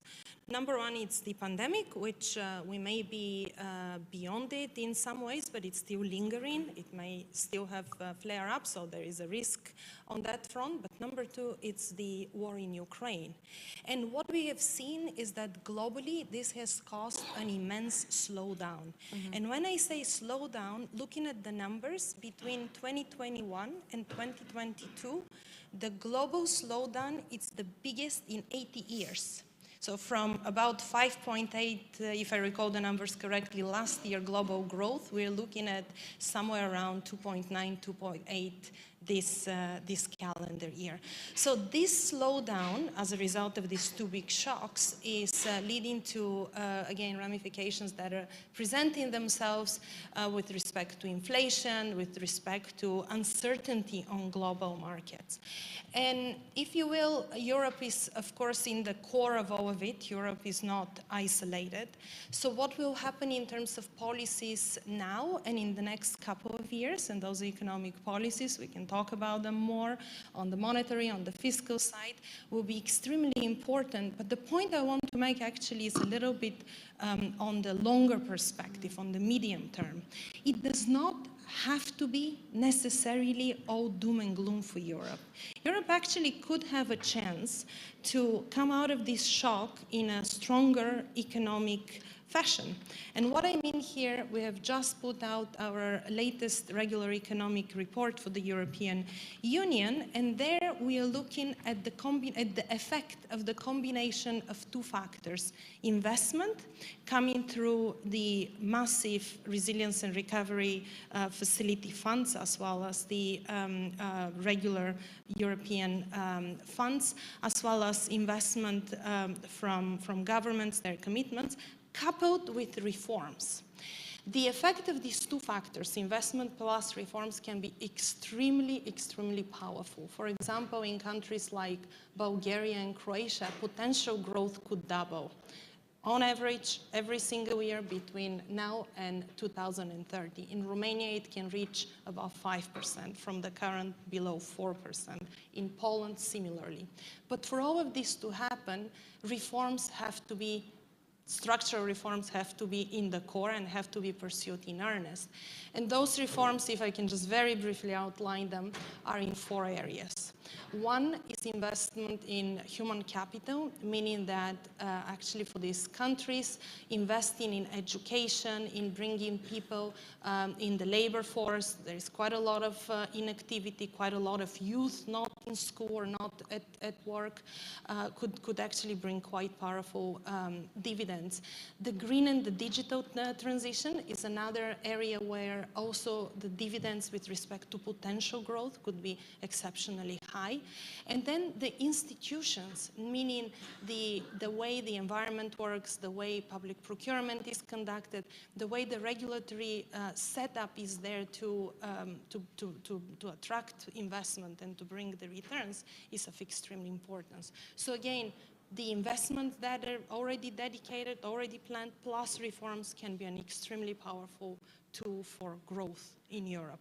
Well, thank you for that. And in fact, it's a great segue to Mihaela Bitu, of course, of ING, because behind the scenes, you were telling me there's 3 Ds that you like to mention, so if you could specify which ones they are, but you also said this could be accelerated. And before you get to that, I want to ask you also the flip side to this question. There's some out there who say the war has changed everything. If anything, it's not just that it's going to get accelerated. We're not going to see any of this. Things like the Green Deal, decarbonization of the economy. It's a fierce market for energy. Nobody cares whether it's clean or dirty. Is that something that you would say you agree with, or actually this is an accelerator you still believe? I think it's an accelerator, and for Europe, of course, Europe has awakened quite abruptly, brutally, I would say, to the reality that, yeah, we're far too dependent on Russia and on fossil fuels. So clearly, in the journey towards a more energetic autonomy in Europe, decarbonization is an integral and essential part of it. So indeed, the decarbonization is one of the 3 trends, actually, major trends that I think Europe is going to face and to follow in these coming years. And decarbonization is one. Clearly, from an economic perspective, in the short term at least, this will further fuel inflationary pressures because, yeah, costs will be higher. And you see the inflationary pressures continuing for Clearly, how long? For a couple of years, and this will fuel inflation in the short run, but it will be absolutely important and beneficial on the long run.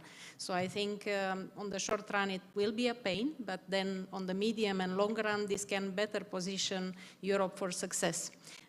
So it's a must, I would say. And tighter inflation, I guess it also means tighter monetary policy, because that you would definitely see from a bank perspective. Policy we see already, so there is quite a lot being done on the monetary policy currently, and that actually has to go more in sync also with the fiscal policies, because right now we see a lot of focus on monetary policies, but still quite high budget deficits following the pandemic as well, which is of course understandable. We all run on high fiscal deficits, and we have to also adjust on those gradually.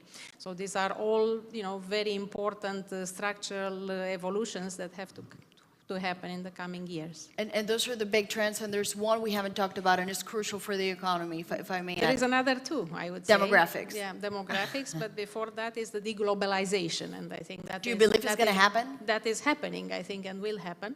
That is unavoidable, unfortunately, but it seems that the golden age of globalization that has benefited Europe, let's admit that. Europe had great decades in this golden age of globalization. This will change, so now the economic models have to also adapt and change.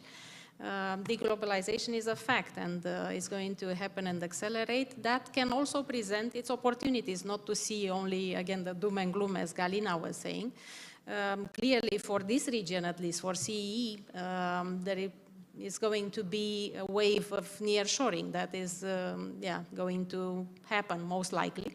So this is also going to benefit at least this part of Europe and of course Europe in general. But again, in the short run, it will come with certain disruptions. It will also come with inflationary pressure. So it's all, short term versus long term. It's different evolutions, let's say, that we can expect.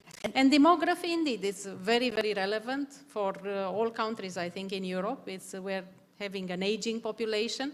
This country, Romania in particular, has a huge demographic problem, actually not coming only from aging, but from massive immigration into the Western Europe, and we have to cope with that. So that's also an element that is very strategic and difficult one to grapple, basically, within the coming years. And I think you nailed what a lot of people probably think, which is the golden era of globalization is over. With the war, it comes to an end. We are in a new reality, exactly. And a reset.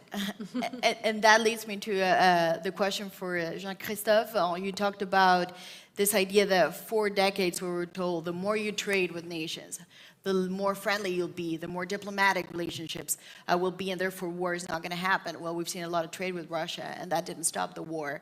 Was that a failed mentality, a failed calculus? That's an interesting question. Most of our models or assumptions about trade and peace assume that economic interdependence would create more peaceful relationships between countries. And in some ways, my assumptions now and what we find in the data is that current events maybe needs an update. Both in we have to think about like how Russia's invasion of Ukraine changes that update, but also forecast is to maybe sometimes in the future a conflict with China.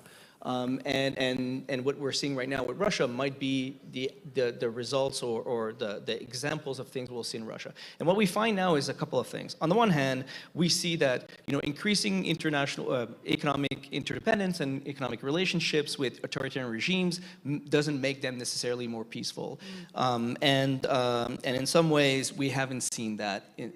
We haven't seen that. The second part is that we've seen that authoritarian regimes are actually pretty resilient to sanctions. They can survive longer, they can resist our decoupling, and they can, in some ways, resist the shocks way more than democratic nations.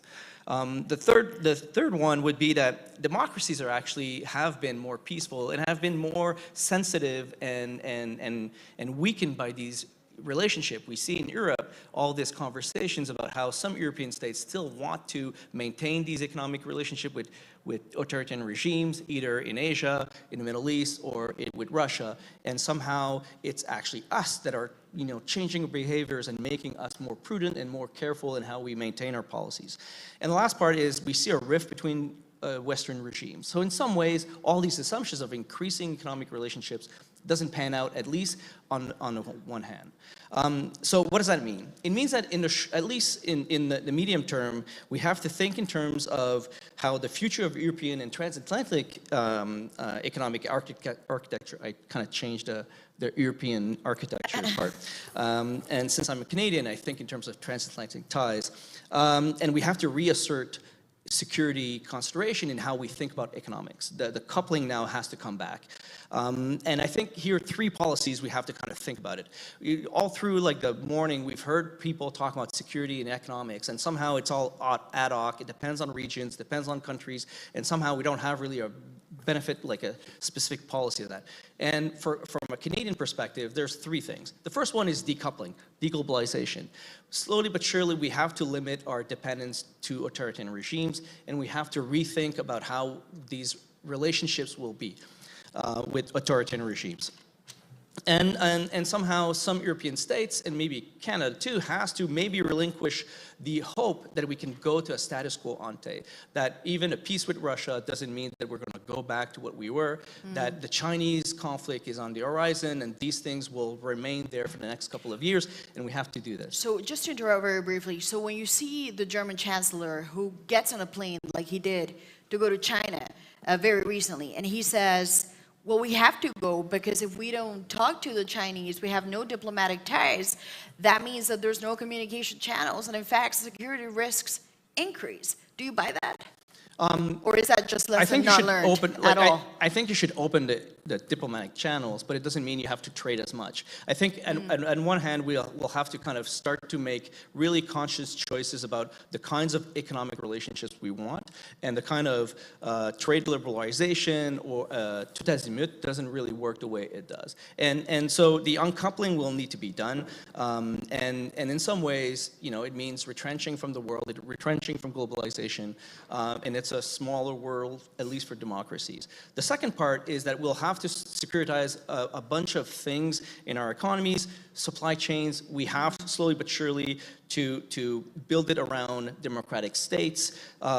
We show, for example, data shows that democracies are more likely to comply with trade agreements. So increasing these supply chains with democracies is better. The second part is energy security. Canada is a great partner in energy security. We have a lot of energy, not only hydrogen, blue hydrogen, green hydrogen.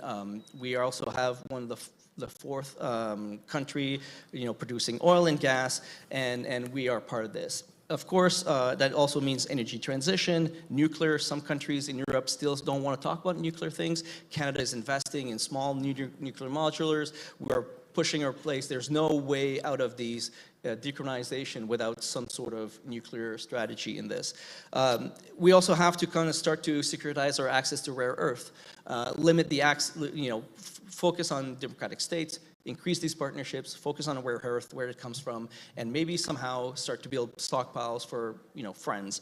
We have to securitize our IP and digital technologies.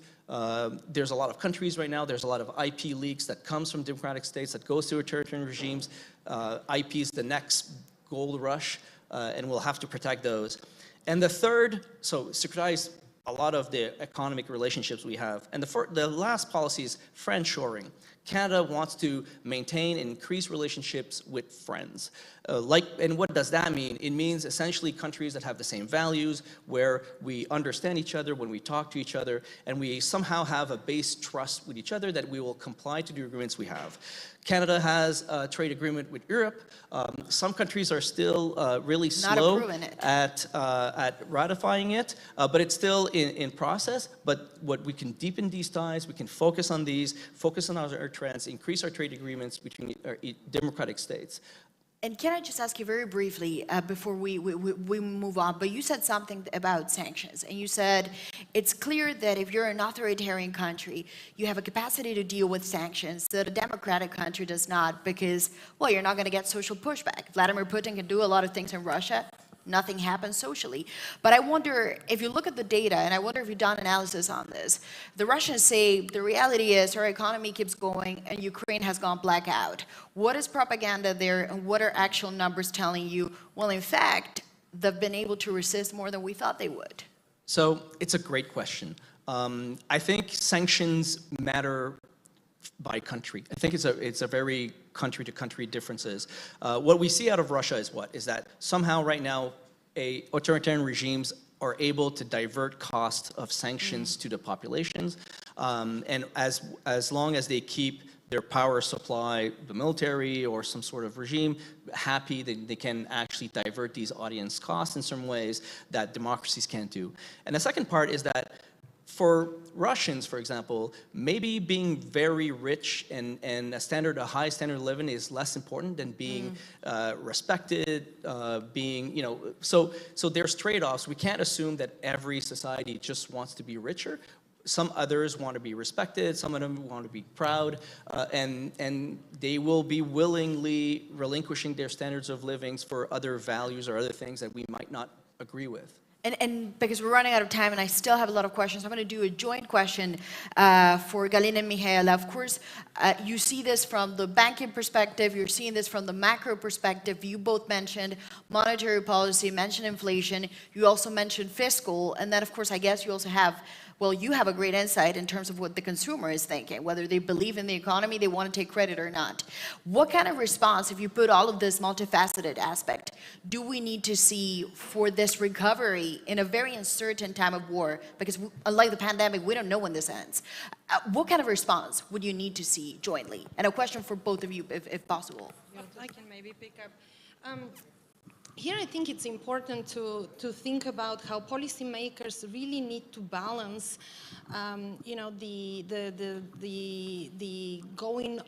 tightening monetary policy in such ways that will hurt growth versus actually destabilizing and de-anchoring expectations on inflation.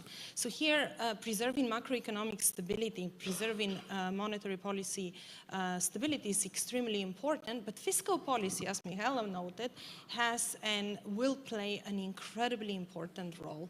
And here we are coming again on the heels of a big pandemic where governments spent quite a lot to save incomes, to preserve jobs. So the space, the fiscal buffers in many ways are exhausted. Absolutely. What we see is rising debts. What we see is increase in fiscal deficits. What we see in many cases, the first item to be sacrificed are investment on government budgets, which means that you'll be hurting growth in the medium term.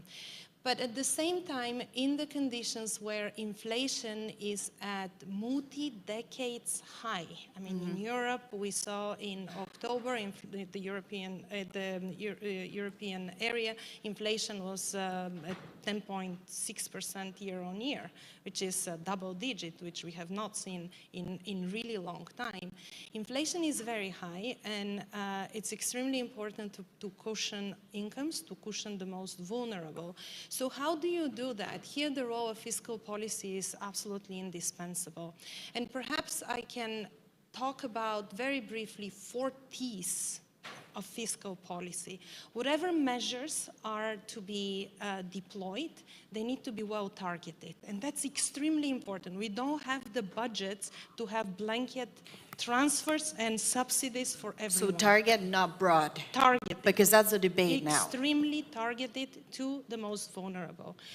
Number 2, they have to be timely. They have to come now when they're needed, not in 3 months, not in 6 months. Because otherwise what? It's recession.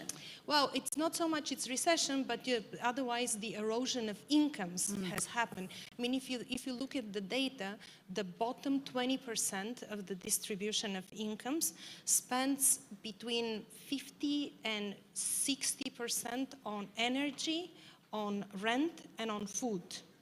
And those are precisely the items that inflation has really hurt in this current environment. So we don't want to see this very fast erosion of incomes because people will go into poverty, right? So it needs to be timely, so it needs to be targeted to the ones that need, firms and households in particular. It needs to be timely. It needs to be time-bound. So you cannot say, here is a handout, here is a transfer that will last forever. It needs to be well specified for how long, for what duration, who gets it. And it needs to be transparent. And transparency here is of extreme importance because if a government is not communicating clearly exactly who do a targeting, for how long, and what are the intentions of this, that policy will fail. So fiscal policy is of extreme importance in, again, preserving incomes and supporting the most vulnerable in the society that need that.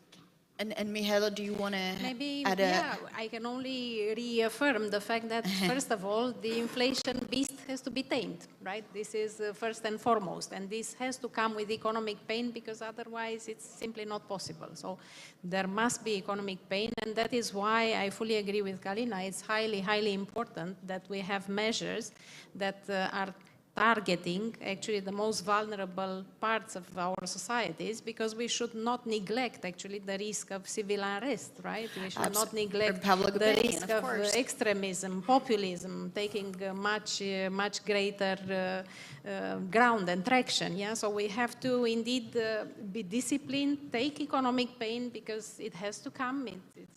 It's not possible otherwise to tame the inflation, but otherwise we have to also protect the parts of the society that are most at risk currently. And as a bank, and of course you're a big institution in Romania, ING is a global bank that we all recognize and is well known. It's my bank in Belgium, by the way, that I use. Good to hear. And this is not paid sponsorship, but you are kind of the connecting thread between that angst that we talk about, the consumer, the public opinion is so crucial, especially in a war economy, essentially. Absolutely. The monetary policy, what can banks do? I mean, Well, how do you play banks into definitely have to continue and carry on our primary role, that of financial intermediator. That is first and foremost, obviously. But next to that, we also have very important roles to play, right, in financial education of our populations, and maybe in some countries more advanced than in others. In Romania, it's very much needed, and we are seeking an active role, not only ourselves as a bank, as an institution, but also as a banking sector. We take that role very seriously, and also as a very solid corporate citizen that is partnering with the right stakeholders in the society to promote certain public-private partnerships. How can we embed better, quicker, more efficiently the funds that are coming, for instance, from the Resilience and Recovery Fund, European Fund. So these are all very important attributes, I think, that banks have to demonstrate and to play an active role. And of course, some say also to help Ukraine, if you can keep the region stable, that's basically what you need, strong Eastern European economies. And that is also for, indeed, the neighboring states, I guess, that will be a huge endeavor in the coming years when hopefully the end of the war will be coming, the reconstruction of Ukraine. That will also be a very important part that we have to play. And that's a great segue to my next question, because we talk about this new system, this new architecture for the European economy. If we do believe that one day Ukraine will become a member of the European Union, like the way they have been promised if they do their reforms, like the way they have committed as a partner, maintaining the gas flows through Ukraine. I mean, they've proven that they can do or will do things to show that they are reliable. There's a question about the reconstruction, and Robert, I'm going to put it to you. It is controversial. It's a debate that people, for the time being, are not prepared to have. But we know that there are Russian money, there are reserves, that the bank has assets that have been frozen in G7 jurisdictions. The reconstruction of Ukraine is going to cost billions, potentially even $1 trillion. I've heard that number. In your opinion, should there be a now serious debate about, yes, the West will need to use this money, confiscate this money, and use it to rebuild Ukraine, which has never been done in modern history of any central bank being in that situation? I'm fully for it. I think so yes to confiscating, freezing, and using it. For me, the money that was simply frozen should be used partially also for reconstruction of Ukraine. But there needs to be, it's a little bit more complicated because you have to find legal basis around that. But I think there will be a lot of money needed for reconstruction. It will take years and dozens of years. So I think Russia needs to be part of that cost. So we need to offset that, absolutely. And with trade, and maybe it's still a question that perhaps not exactly in your area of trade, but there's some that say if you do that, all of the checks and balances of the West and the G7 countries will go out the window, we'll lose our credibility. The flip side is, well, don't invade a country and your money's safe. You just don't do that. How do you see that? Because this debate will come at one point. It's a great question. I think in some ways it would be easier and maybe like a better way to have European countries or international partners support Ukraine without actually touching Russian money. I kind of agree. Russian money is a lot around Europe, and some capitals in Europe would have to sell a lot of real estate to maybe that would bring down housing prices, but would and have to do teams, yes, and yachts maybe too. But I think before we go to this, I think we can actually start to have conversation about, what can friends of Ukraine do, right? I'm pretty sure Canada would commit significant resources. It has a large diaspora and would be at the forefront of that conversation. I think the Americans would be, and you could actually go a long way without actually just going through the drama of freezing assets and really putting in place reparations. Full efforts. I mean, we have historical, I think if you start to do this, you start to create also a narrative and historic moment for Russians to still want to be revanchist and restart conflict. We saw this with German reparation, how it kind of set the pace for the Second World War. So setting up the same process might not be the same way we want to do it. So, well, thank you for taking the question, because I know it's very sensitive and it's a very delicate issue. It's very active, so I appreciate your honesty. Galina wanted to add something very briefly, and then I will... I just wanted to add something here. While it's important to think about how much the reconstruction of Ukraine will cost, I think it's extremely important to focus on supporting Ukraine today. Now. And what we see is for running essential government services, it costs between $3 and $5 billion a month. And those are funds that will, very little is coming from a country that is at war. Those funds will have to come from abroad. And what we at the World Bank have done is that to date, so since the start of the Russian invasion in Ukraine at the end of February, to date, we have managed to mobilize, along with partners, 17.8 billion, of which about 14.4 is already disbursed. And the disbursement goes strictly to supporting public services in Ukraine. What does it mean? It means wages for hospital workers. It means wages for teachers, it means public administration, it means pensions, it means social assistance. Why is this important? It's important because we believe for the country to be able one day to stand and to reconstruct successfully itself with the help of partners, preserving the institutions today, preserving a functioning country today will be an incredibly important condition for its success in the future. And how much it will cost the reconstruction, we don't know. It will depend on how long the war is. For example, in September, the World Bank, along with the European Commission, Ukrainian government and partners, we released an estimate of the damages and needs for the reconstruction of the country between February 24th and June 1, so for that period, and the number was 349 billion. Since then, a lot has And that's happened. without the energy destruction that we're seeing now. Yes, 1st of June. That was the... Which is the worst element, potentially. And of that, we see that about 100 billion was on infrastructure at the time. You can only think how much now this number has amplified and has grown. We know today that about 38% of the residential units in Ukraine are beyond repair, 38%. The needs will be massive. The needs will be very, very big. But what is important that, again, keeping essential services going, keeping also helping with pressing repairs so that the winter can pass and people, less people would go into suffering and into poverty, because poverty has also increased. We estimate something like 8 million Ukrainians additional going into poverty by the end of this calendar year.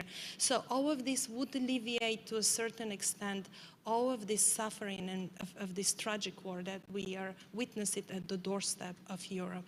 And we're running out of time, but I do want to give final words to whoever wants to get a final word. I just wanted to add that the investment gap for Ukraine is so huge that no public money is enough for that. So even if we would put together a lot of money, it would not be enough.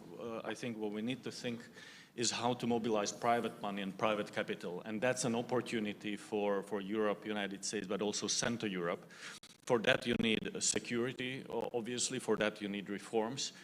So when Ukraine will be integrated into the European economy after the war, I think there will be a lot of opportunities for Central Europe, and we will see the shift of economic activity more to the east in Europe. So it's a huge opportunity for this region to play a very important and tremendous role also for Ukraine as such, because the main point, public money will not be enough. It's the private money that needs to go, and that's why it's a little bit more complex complex issue Than just the numbers. Well, on that note, thank you very much. I also like the fact that you touched on what could be the next session, which is there a power shift happening perhaps in Central and Eastern Europe? I think that's a question that a lot of people ask themselves these days. So I want to appreciate, well, and thank you for your time and taking all of our questions and being on time, almost late by 2 minutes, which was good. Thank you so much. Appreciate it. Wonderful. Were you happy with it?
Puchiu is my name, and I'm very happy to moderate this session on cybersecurity, cyber resilience, and countering cyber threats. We have a very tight schedule. I mean, we have 35 minutes for this panel and quite a huge subject. And apart from that, we have a bigger challenge for you because we stand between you and the lunch. So I would like to please consider it like an appetizer for the lunch to come, a cyber appetizer, if I may. So thank you once again. We saw in this morning quite a number of and quite important speeches on how important this subject of cybersecurity became and how much it changed the landscape of threats. Cyber attacks often carried out on behalf of state actors and directed and damaging and disrupting the information systems of liberal democracies have led to a paradigm shift, and this was mentioned even this morning by General Secretary Stoltenberg. The panel today would like to analyze the challenges that we have in front of us posed by the new technologies, and looking in particular at improving the resilience in the context of technology-related threats, especially when it comes to transatlantic cooperation. I'm very honored to have with me today Mr. Jeff Green, Senior Director for Cybersecurity Programs, which is going to join us online. Mr. Jeff Bullwinkle, Regional Vice President, Corporate External and Legal Affairs, Microsoft Europe. Thank you, Jeff, for being with us. Chelsea Slack, Deputy Head, Cyber and Hybrid Policy Section, NATO Headquarters. Thank you for being here. Duncan Pan, Director of the National Directorate for Cyber Security, is also with us online. Hi, Dan. Good morning. Dan is in Washington. It's 6 a.m., so thank you for being with us. And Mr. Artur Lazar, Deputy Director of Cyber Center, Romanian Intelligence Service.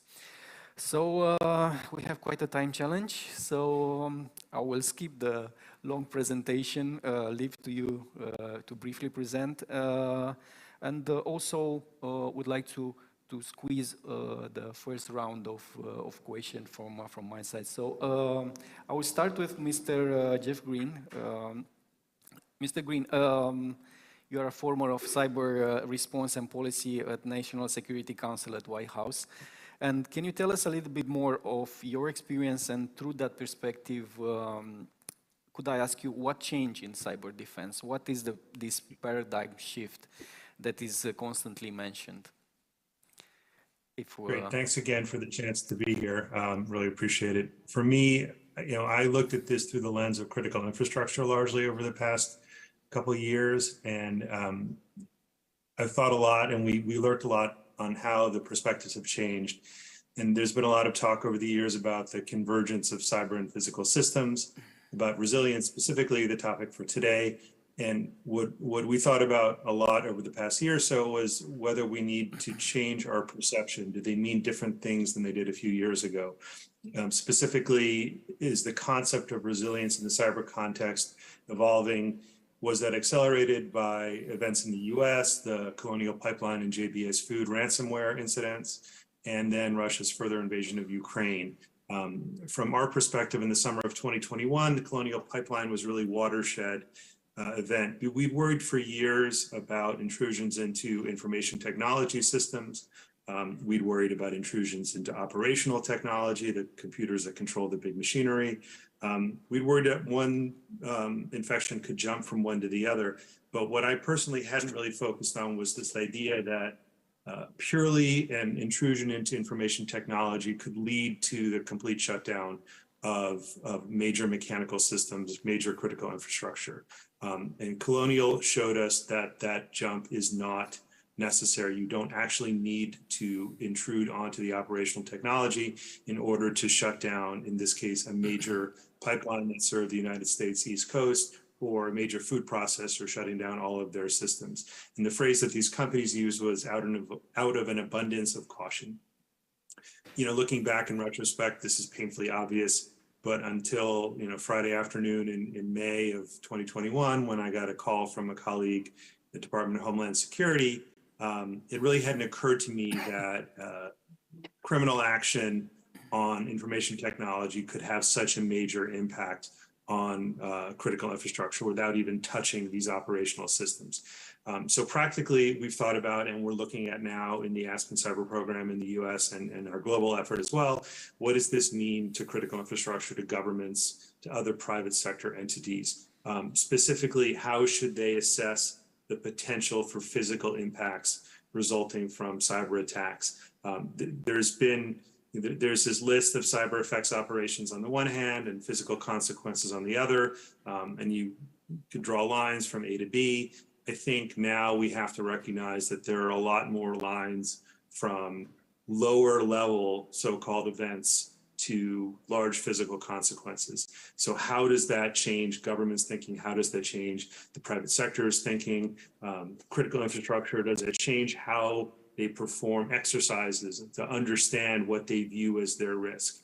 I think if you had held a tabletop exercise in a lot of companies prior to the Colonial Pipeline incident, you would have had a fair or high degree of confidence that don't worry, we've secured these systems. But when the balloon really goes up, the willingness of some of these officials, I think, to say, don't worry, I will bet the company that we have secured from any crossover infection is a lot lower than they would have said in an exercise. And I think companies need to think about that differently. The government needs to think about that differently, because we are looking at a wider range of physical consequences from these purely IT events. So that had changed how we approached the idea of resilience in our planning. And I think it needs to change across the industries. Last point is the awareness point. Probably the scariest part of this to me is that in my time in government and since then, how few organizations are aware of how much wider the risk is and the potential consequences are than they were planning for. So step one, as with a lot of problems, is just getting the message out and making sure people understand what they're looking at today. So with that, I'll turn it back over. Thank you very much, Mr. Green. From the American perspective, we'll move to Europe. Mr. Bullwinkle, you cover quite an area, to Europe, and I saw two reports that Microsoft issued, one in July, defending Ukraine, early lessons from the cyber war, and I shared that article because I found it very, very interesting, to be honest. And one recently, this month, at the beginning of this month, nation-state cyber attacks became more brazen as authoritarian leaders ramp up aggression, so it's more broader. Can you tell us a little bit of your role and tell us what happened from this perspective, Ukraine war in cyberspace, especially in the European area, as the report was saying? Thank you very much. Thank you, Rado. It's very good to be here. Appreciate the opportunity to talk about what our issues clearly are top of mind for all of us here, all of us online and around the world. And I might start by amplifying a comment that Jeff Green made, which is how important it is to make sure information is being shared and awareness is being raised. And that was indeed the objective we had in putting out the documents that you referred to, Rado. One was a report that talked about the experience we saw in Ukraine. And more recently, just a few days ago, in fact, we released what's called the Microsoft Digital Defense Report, which we've done now on a regular basis for a couple of years now, that calls out various things that we've observed as a company anyway, that we hope are interesting observations for others as well. Some are quite straightforward, not to be, I guess, at all surprising, but worth emphasizing anyway. One is, of course, to see that the increasing variety of cyber attacks that we're experiencing here in Europe and more generally around the world. A second, to see a focus again on critical infrastructure, which again follows on what Jeff Green had to say as well. A year ago, we saw that nation-state attacks in particular focused about 20% of their energy on critical infrastructure targets. That number has doubled over the past year. So you would see that now as more like 40% of nation-state activities focused on critical infrastructure, and maybe no surprise. A third observation we had in this report again, talks about the ongoing effort, the war in Ukraine, and just the multitude of attacks being waged by the Russian government against Ukraine, but also by allies of Ukraine as well. And another aspect of the report we talked about most recently was the emphasis on disinformation, the effort to try and essentially disrupt what's happening in democratic societies and erode trust within those societies in a way that's quite damaging as well to governments across the region and really around the world. And for us, this, I guess, illustrates a couple of things that we think are interesting. One is, of course, the global response is needed to a global challenge of cybersecurity and cyber resilience. That's clear. But also, I think a regional response is so important as well. A response here in Europe, but a response that reflects the strength of relations across the Atlantic. And so what NATO is doing in the space is certainly critical as well. A second thing that we've thought about a lot in the wake of these attacks is the role of a private sector company like Microsoft, because in fact we are finding ourselves increasingly almost on the front line of these conflicts. In fact, the first missiles and shots were fired in Ukraine on February 24th of this year, but the first attacks really were cyber attacks that were waged again by the Russian government against targets in Ukraine. And we actually were able to see on our own system some activity involving some malware, some wiper malware that became known as Foxblade, that again, in the days leading up to the war, before tanks rolled across the border, were focused on government infrastructure, trying to take down government systems. And it was in fact through embracing cloud technologies that the government of Ukraine was able to protect their own digital assets, essentially exporting data across borders to data centers of Microsoft and other companies as well, as a means, again, of promoting their own sovereignty, moving data across borders. And so that, for us, calls into question, what's our role as a company? Well, one role, to be sure, is to develop and deploy, we hope, the world's most secure technologies to guard against this kind of risk. A second role we have is focused, again, on trying to address disinformation, misinformation, which is why you won't see us promoting anything that comes from, for example, RT or Sputnik. And a third role we have is really trying to make sure we're promoting human rights as well. We've done a lot of work on the wake of Ukraine, too, that's focused on trying to make sure we are promoting the human rights of and victims of war crime through work with the International Criminal Court and others as well. So various things that we've learned that I think reflect the broader threat environment, but also what we as a company can do to address that. Thank you so much. I move to you, Chelsea. And I quote from the report mentioned before, Russia also accelerated its attempts to compromise IT companies as a way to disrupt or gain intelligence from those firms, government agencies, customers in NATO member countries. 90% of Russian attacks were detected over the past year, targeted NATO member states, and 48% of these attacks targeted IT firm based in NATO countries. So somehow it became more clear than it's a target. Can you tell us a little bit of your role in NATO and share with us some views on this context of increasing attacks from Russia? Yes, thank you, Radu, and thank you very much to the organizers. It's a pleasure to be here today. I would like to build my remarks around 3 words: risk, resilience, and resolve. A word on the risks, or the threats that we face, which Radu just mentioned. Well, they're real and they're growing. That's why cyber leaders from across NATO earlier this month gathered in Rome to discuss the threat and our responses to it, and they focused in particular on critical infrastructure. As part of NATO's strategic concept adopted this past summer, allies also recognize that cyberspace is contested at all times. Now, what do we mean by this?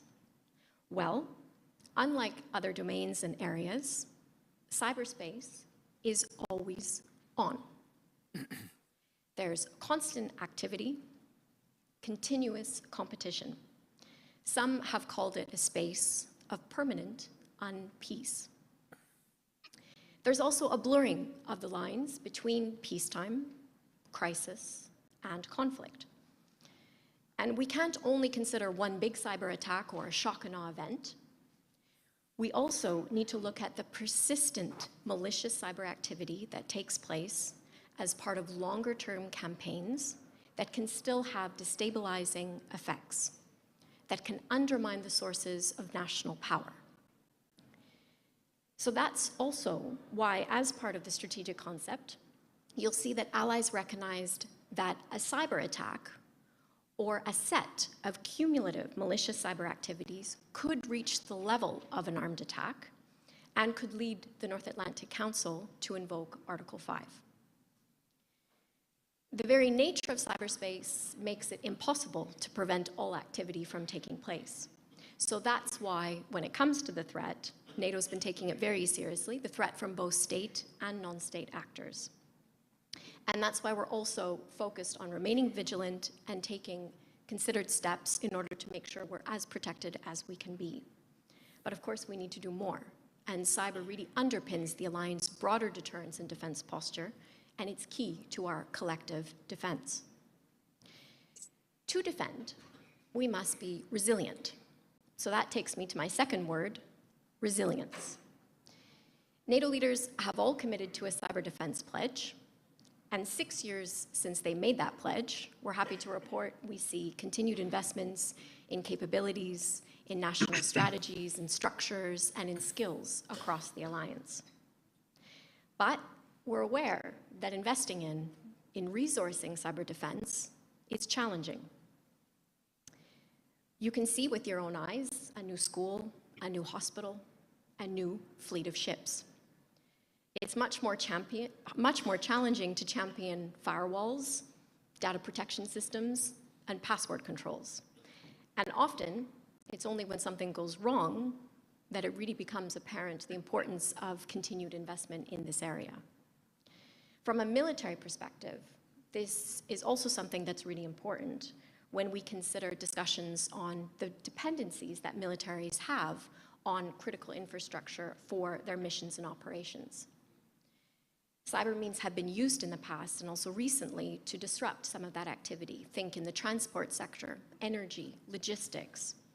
And so the investments that we make in shoring up national resilience and in mapping out those potential dependencies of militaries on civilian critical infrastructure is key if we're going to be carrying out our missions and operations. So that's why in Rome earlier this month, as I mentioned, senior cyber leaders gathered to assess the cyber threats, the risks that we hold as part of our critical infrastructure, and to decide what we need to do more of in order to be able to defend it. To be more ambitious in the goals that allies set for themselves for how they're enhancing their own national resilience. Of course, it remains a national responsibility, but for all, it is a collective commitment. Which leads me to my last word, which is resolve. Allies are using NATO as a platform to share concerns of cyber threats and to consider possible collective responses to them. We're working to develop our toolbox, be them political tools, diplomatic tools, military tools, in order to be able to respond. One such example of allies speaking with one voice was at the beginning of September, when the North Atlantic Council issued a statement condemning the cyber attacks against ally Albania. We're also working closely with our partners in the European Union, in the Asia Pacific, and of course with Georgia and Ukraine. Some examples of our cooperation include more sharing of information, which has been mentioned before, to help enhance situational awareness, engaging in training and education, and including more partners in our exercises. And I draw your attention to NATO's flagship cyber exercise that's taking place as we speak now in Estonia, Cyber Coalition. The war in Ukraine has demonstrated the strategic importance of cyber for current and future conflicts. And many observations are only initial at this stage, but I think two things are clear. The first is that Ukrainian cyber defenders have shown that a strong and effective cyber defense is possible and it can be achieved, and that resilience and that preparation has been critical. We can all learn from this example. And second, cyberspace can only be defended and secured in a collaborative way. And here, I mean in particular, the work that we're doing with the private sector increasingly. The levels of cooperation have truly reached a new level, and we're looking at how we can further ramp up our partnership. This entails warning against cyber threats, sharing information, putting as many pieces of the puzzle together so that allies, partners can be better prepared to respond or mitigate the impacts of incidents if they do occur. So, to conclude, allies are determined to counter the full spectrum of cyber threats. They're working together to do this, and they're working with our partners. But the journey continues, and we need to remain vigilant. And so, Radu, in 3 words: risk, resilience, and resolve.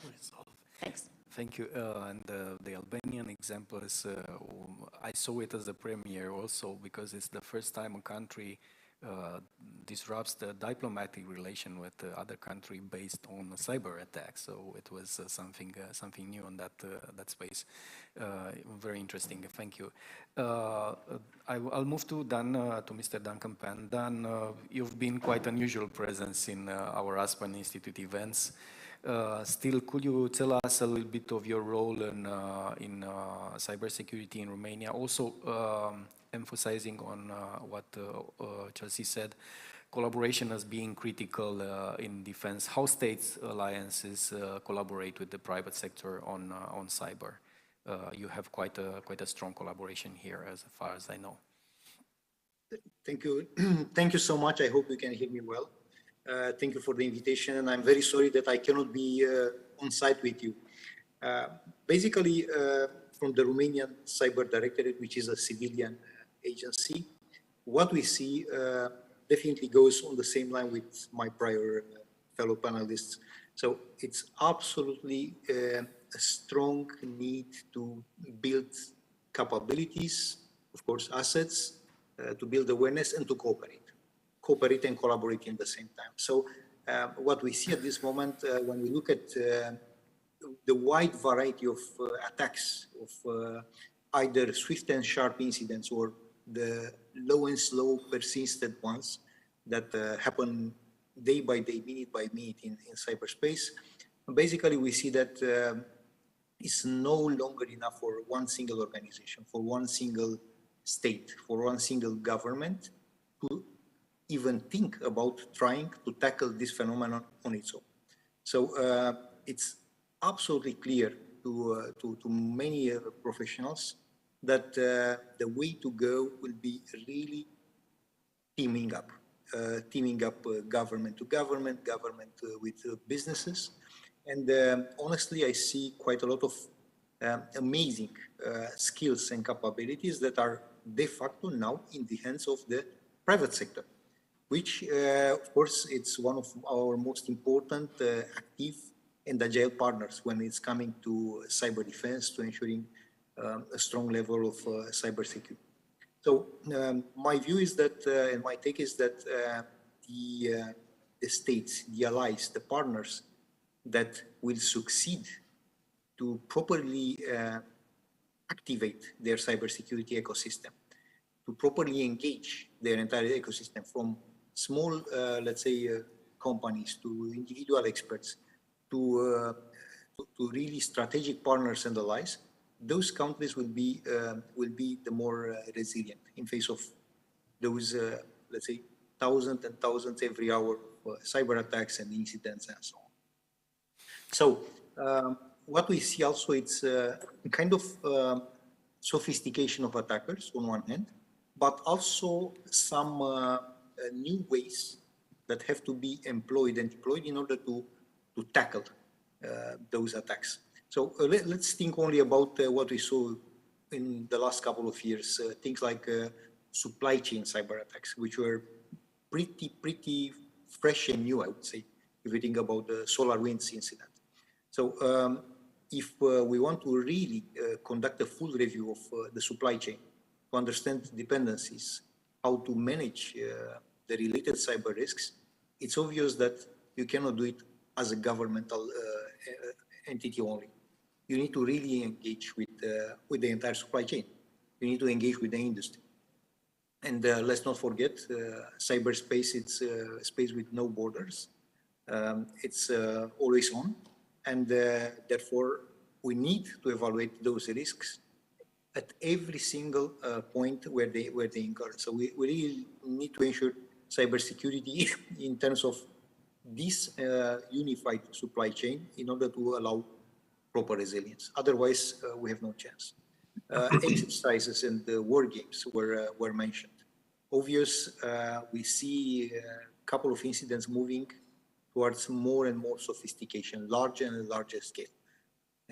Obviously, be be prepared in order to ensure proper deterrence against such attacks, it's absolutely key. So we all know that organizing exercises, especially the complex, large-scale ones, it's not easy thing.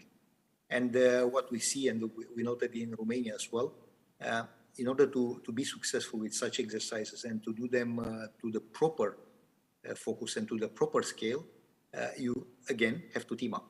So governmental bodies, key suppliers, key actors from the society, from the economy, and so on. Thank you. Then I will wrap up with this. Information sharing, it's absolutely key.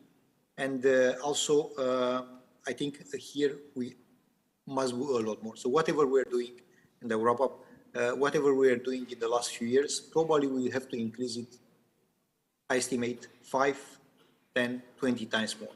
Thank you so much. Thank you, Dan. Indeed, this picture of increasing attacks and the thing that you mentioned, that the cyberspace has no borders, which is an important thing we have to mention to everybody to be aware, because in terms of security, sometimes we feel like a physical security, and the cyberspace there's no such a thing, so we have to be more aware of that. I'll move to Mr. Artur Lazar, Deputy Director for Cyber Int, and I know that you have already a strong collaboration with Dan and National Directorate with Cybersecurity, and you will probably see a very intense picture on the cyberspace. Other relevant examples that can be shared, what are the big challenges for Romania from your point of view? Sure.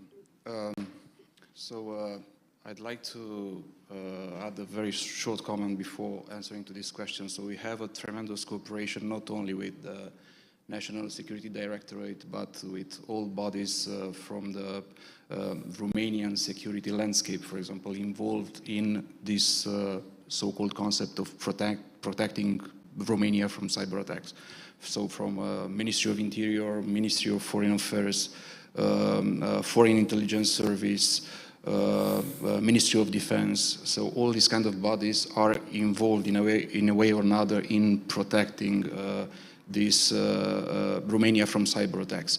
Of course, National Cyber Center is a special unit within the Romanian Intelligence Service dealing with countering, so knowing, countering cyber attacks from the national security point of view.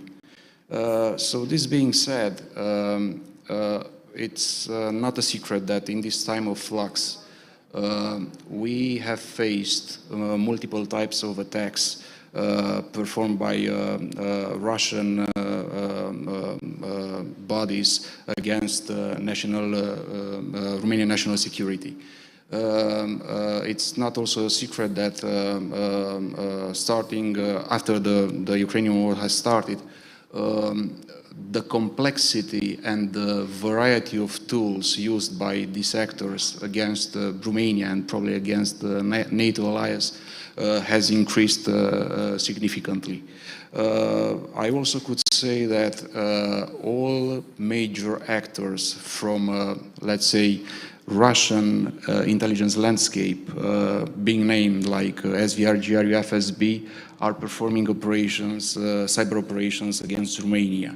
The operations are very complex. The operations are very sophisticated.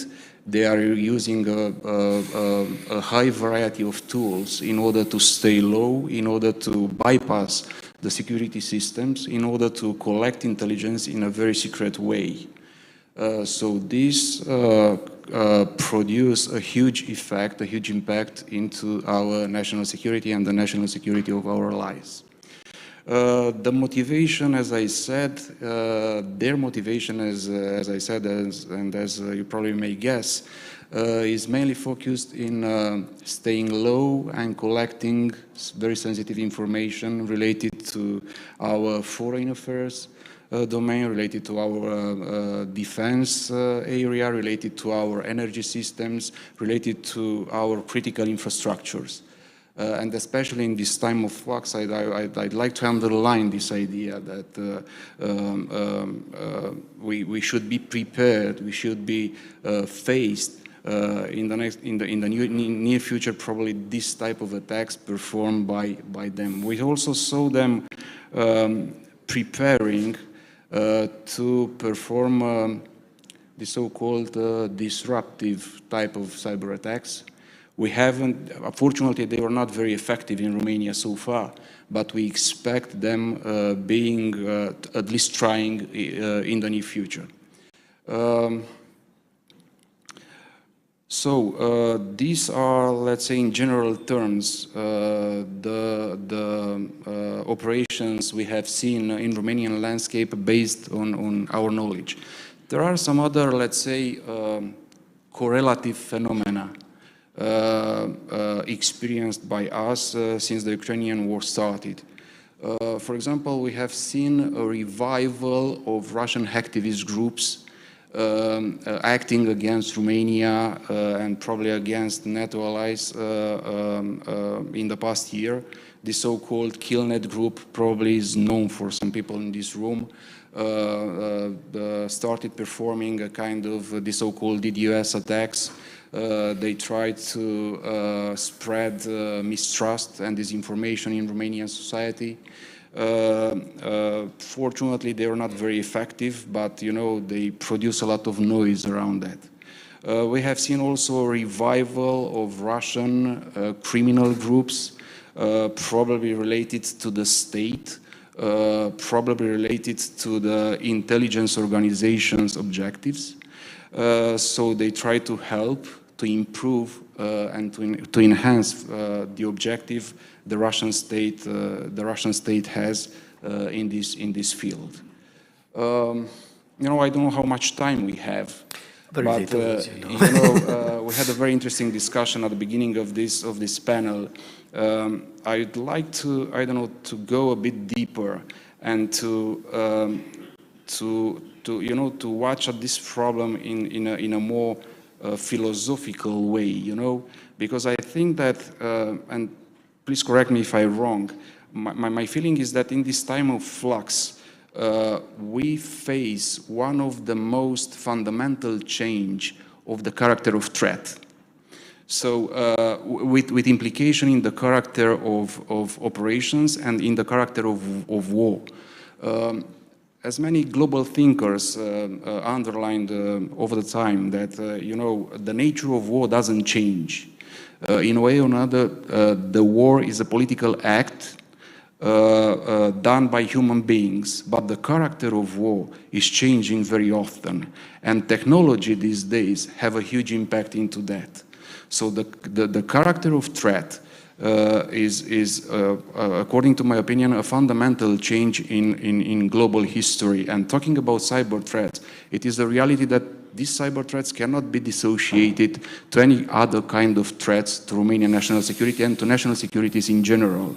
This goes us to a very effective conclusion that cybersecurity is a dimension of national security.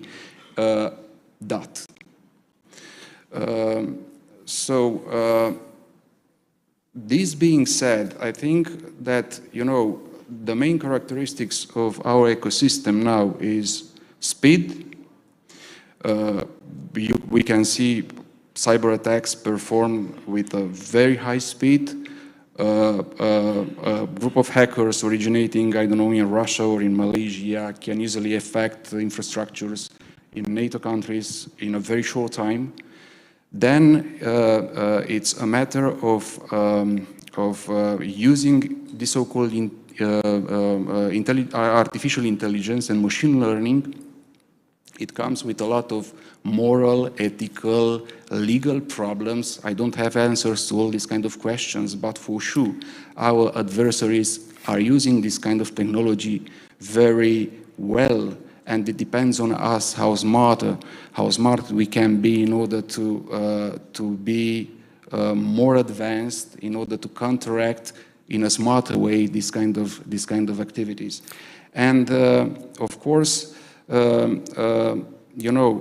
complexity is increasing, friction is increasing, decision-making time is decreasing, both at the strategical and tactical levels. So all these kind of things should be seriously taken into consideration when we talk about this concept of cyber threats. And I believe this is the role of such a panel, and also to raise this awareness, but also would try to have like a broad picture from starting from international level to the national level. And thank you for bringing it back to a more general threat that we all have. I'll move to Mr. Jeff Green, asking what are, in your view, in a very brief answer, because we have less than 10 minutes left, what would be the top 3 things that we should look at to be more resilient in terms of cybersecurity from your experience and perspective, Mr. Green? Sure. I think the first thing, I think it touches on what all the panelists talked about, is the cliche of not fighting the last war, the last battle. And that is thinking very broadly about potential implications, but importantly, not being paralyzed by that. And maybe that's my second point. When I was with a private sector cybersecurity company, I did a lot of public speaking, and talking about the threat can cause the unintended consequence of actually increasing the vulnerabilities, because a lot of people think, well, there's nothing I can do, there's nothing my organization can do. And it is important that we continue to emphasize, as I think Chelsea did, that we can be successful on the defense side, both individually and as larger companies and organizations. And the final thing that I think possibly all the panelists talked about, this idea of information sharing. In the US government, we saw a significant increase in decrease in breaking down the bureaucratic barriers between organizations in the government working together, and then the willingness of private sector partners to take steps we were talking about when we were able to share specific information about not necessarily an individual threat coming, but a broader risk. When the potential for Russia's invasion became very real, there was no longer this Chicken Little, everything is bad, cyber's coming to get you. It was more there is a real danger coming, and organizations were able to move much more quickly. And putting that together with some other things we saw, the ability to share really precise information about a potential, if not immediate, but a potential threat, that type of information sharing can allow the leaders of organizations, government and private sector, to take steps they otherwise struggle to take.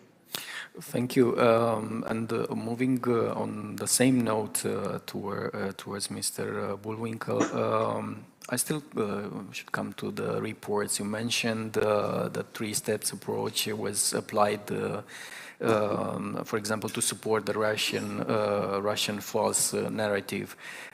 This is beyond cybersecurity somehow. But can be cybersecurity model can be used as an example to defending society and democracy at large. And we heard from Mr. Lazar that is a broader look at the security, not only from cyber perspective, but cyber becoming more part of a general security that we are looking in our societies and democracies. It's a great comment, Radu, and picking up on Jeff Green's comment as well. Despite the complexity we see in today's cyber attacks, and it is profound, it's also worth, I think, emphasizing that 98% of today's attacks still can be addressed through basic hygiene, things like least privileged access, keeping software up to date, and so on. These kinds of things that should come naturally to administrators today. The second thing, though, I would say in terms of protecting and guarding against risk today really is having an enabling policy environment that is one that allows people to embrace technologies that will guard against risk. And again, at the time the war in Ukraine was about to begin, the government there had a policy that prevented data being migrated across borders. So government data had to be kept within servers in Ukraine, which obviously is where it was most vulnerable. the government changed the policy in the space of days to allow for the embrace of cloud services to actually protect that data. And I would say here in Romania, the government has taken a very forward-looking approach as well, and I applaud the government for doing this to make sure that there is a cloud-first policy that will allow the government to, in fact, embrace the most secure services today. But to your point, Radu, the threats are coming from all kinds of sources, not just from PCs and servers, but also in the area of IoT devices that are connected that are increasingly vectors for attack, and that's why, again, there needs to be this broad, comprehensive, resilient kind of approach. And in that connection, I think I'd emphasize and close by just talking about how important it is for us to be working across sectors as we are trying to do, including here today in this conversation. That level of information sharing, collaboration, and cooperation is critical to our success moving forward. Thank you so much. Chelsea, I know this. We have the time on the table.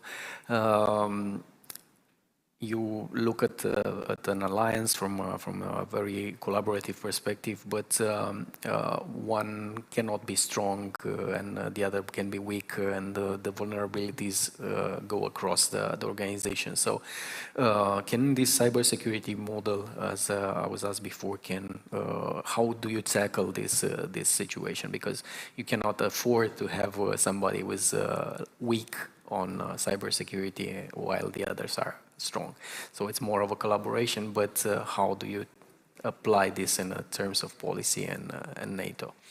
Thanks, Radu. It's quite simple. We act as an alliance because NATO is that unique platform where we spoke about situational awareness. One piece of the puzzle is brought to the table, others are more aware. This in turn facilitates decision-making quickly, because the more information you have, the more you can understand the different responses at your disposal and how best to react in that situation. So I would say that situational awareness, that information exchange, feeds then that quick and rapid decision-making.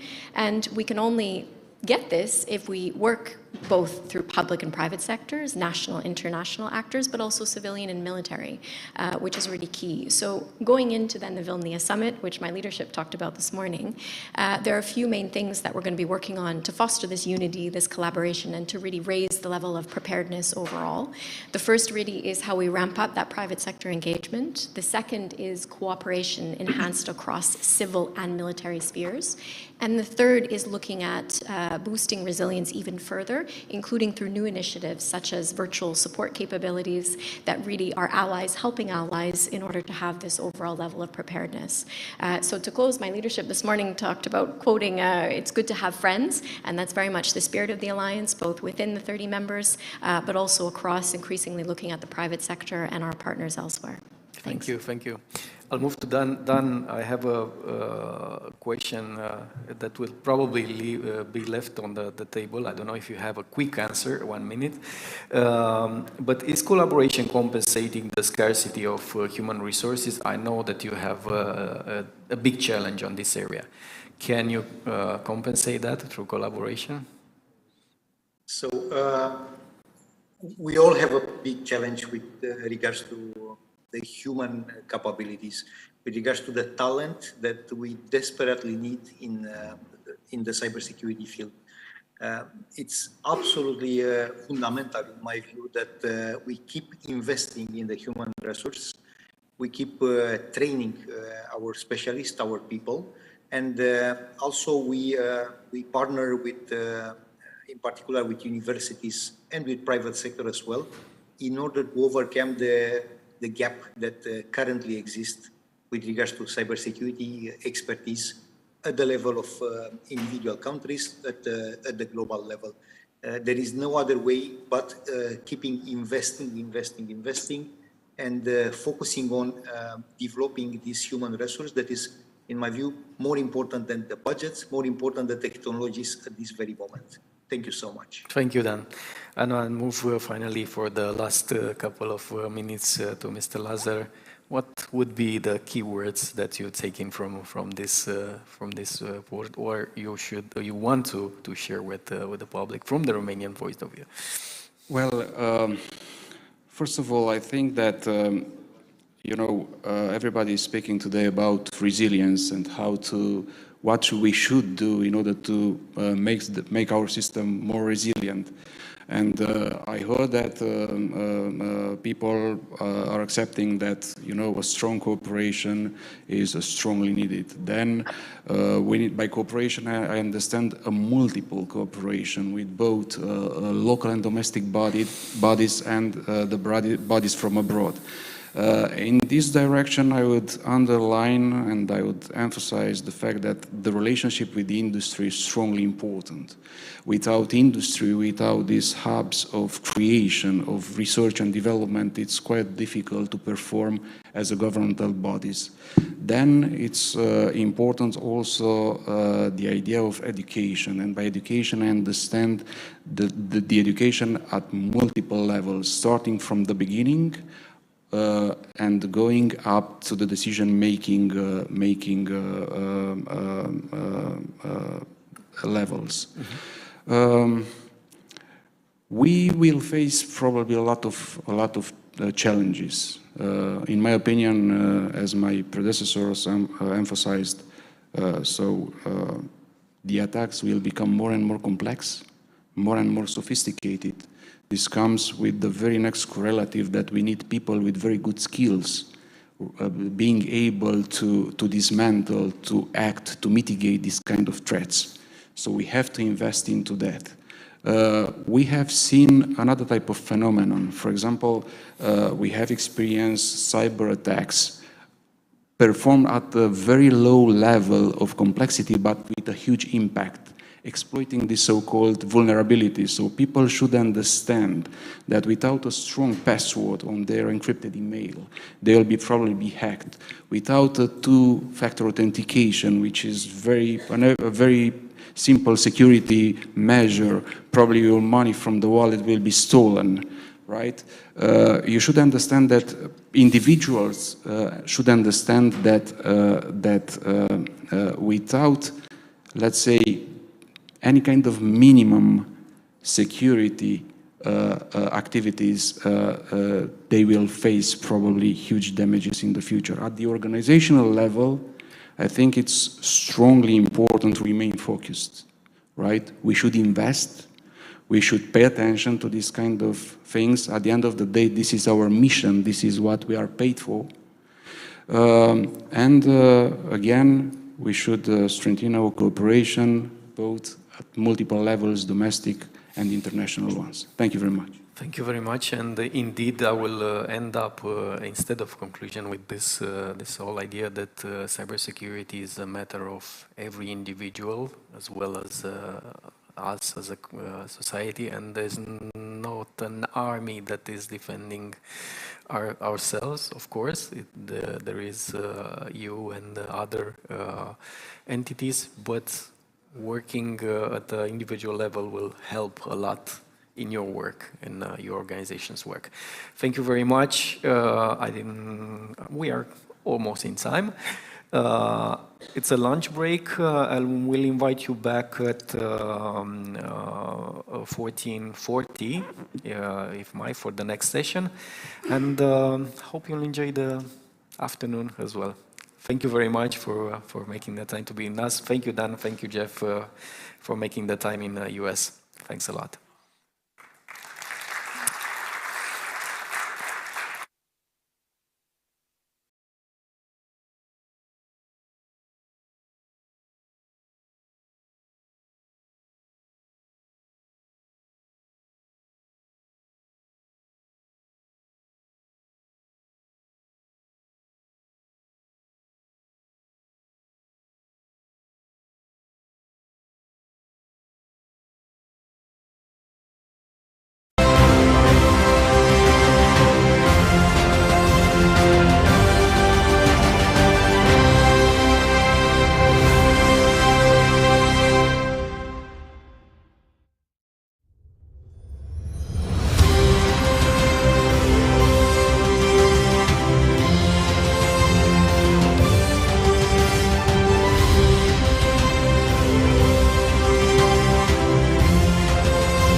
well-deserved lunch break. Thank you for returning to the thought-provoking afternoon sessions. I invite on stage Ionut Stanimir, Executive Director, Marketing and Communication, BCR and Aspen Fellow, who will moderate the panel on accelerating innovation in Romania and Central and Southeast Europe, organized in partnership with Innovix BCR. Hello, everybody. I'm happy to be here, and I hope we are going to have a wonderful discussion about some of the hottest topics in technology today, because as we know and as we see, technology is going to create a lot of impact, but not only impact, also geopolitical changes. I'm happy to have with me some of the greatest speakers in tech today in Romania, and we have endeavored to have a mixed panel of entrepreneurs, of multinationals, of VCs, and of course of future unicorns. So may I first ask on the stage Andy Roth, who is Commercial Pricing Director with Giant UiPath and an entrepreneur himself. Welcome, Andy. Then Sonia Fedorovic, who is a general partner with RocaX, one of the most prominent investment funds here in Romania. Good to have you, Sonia, here. Good that you also balance the gender here in the panel. But of course, we're more interested in your thoughts, and I'm sure you are going to be precise and sharp. And Marius Dascalu, who is an entrepreneur with Headlight Solutions.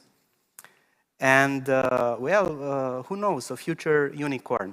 Also, since we are speaking of unicorns, we are going to have in the screen behind us and via technology connection, Mr. Voicu Opran, who's the CEO, you can sit, who's the CEO of Arobs Romania, a major software company in Cluj-Napoca. Voicu is also not only a future unicorn as he himself expressed the ambition, but also an investor, an angel investor, and hopefully somebody who is going to grow a lot of startups.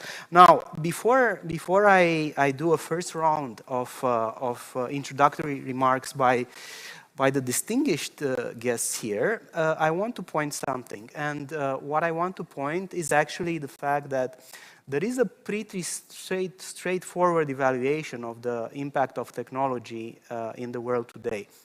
And I'm going to quote the National Security Advisor of the White House regarding the impact of technology.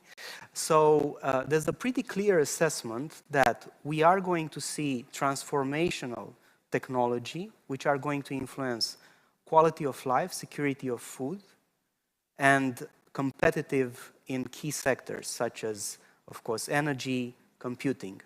They are also having a pretty clear view of what they need to build in order to establish a very competitive US position in the global environment. That means growing the ecosystem, which is not a surprise. That also means securing STEM skills, which again is not a surprise. That means securing patent and access to key technology, which somehow is a new effort in protecting key assets.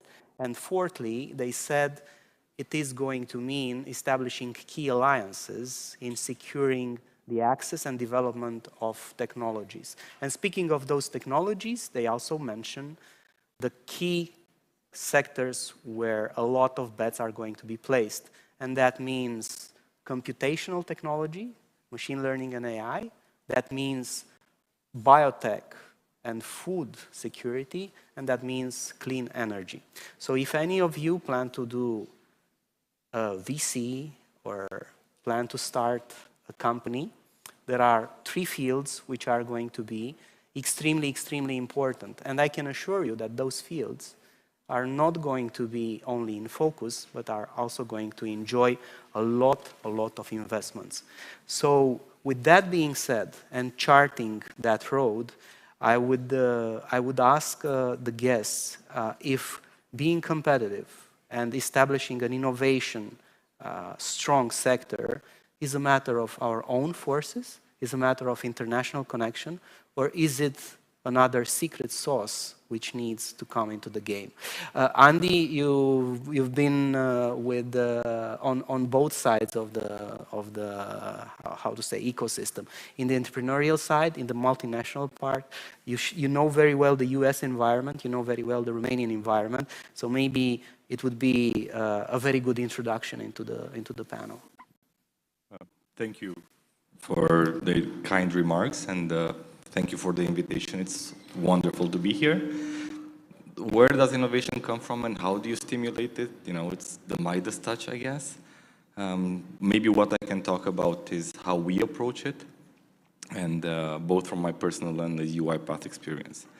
So I think, you know, there's value to prescribed innovation, but, you know, the always tension is you should prescribe it, but there's also the bottom up, right? Innovation comes from where you least expect it. You know, if you asked somebody 10 years ago, where would innovation in the field of AI on document processing come? You wouldn't have said Cluj, and then we'd built a technology that's now part of UiPath. Or where would the leading technology for automation in the world come from? You would not have said an apartment in Bucharest in Drumul Taberei, which is the genesis of UiPath. So prescription or not, innovation will come. How do you do to harness it, right? As a company, how do you do to continue innovating, right? Because there's two sides, you were saying, on both sides, but innovation should transcend the two sides. Obviously, as a company, we invest in innovation all the time, in AI and everything. We talk to our customers, we talk to policymakers, we talk to analysts, we look at what are the things that are happening. So we invest continuously, and that's key as a technology company.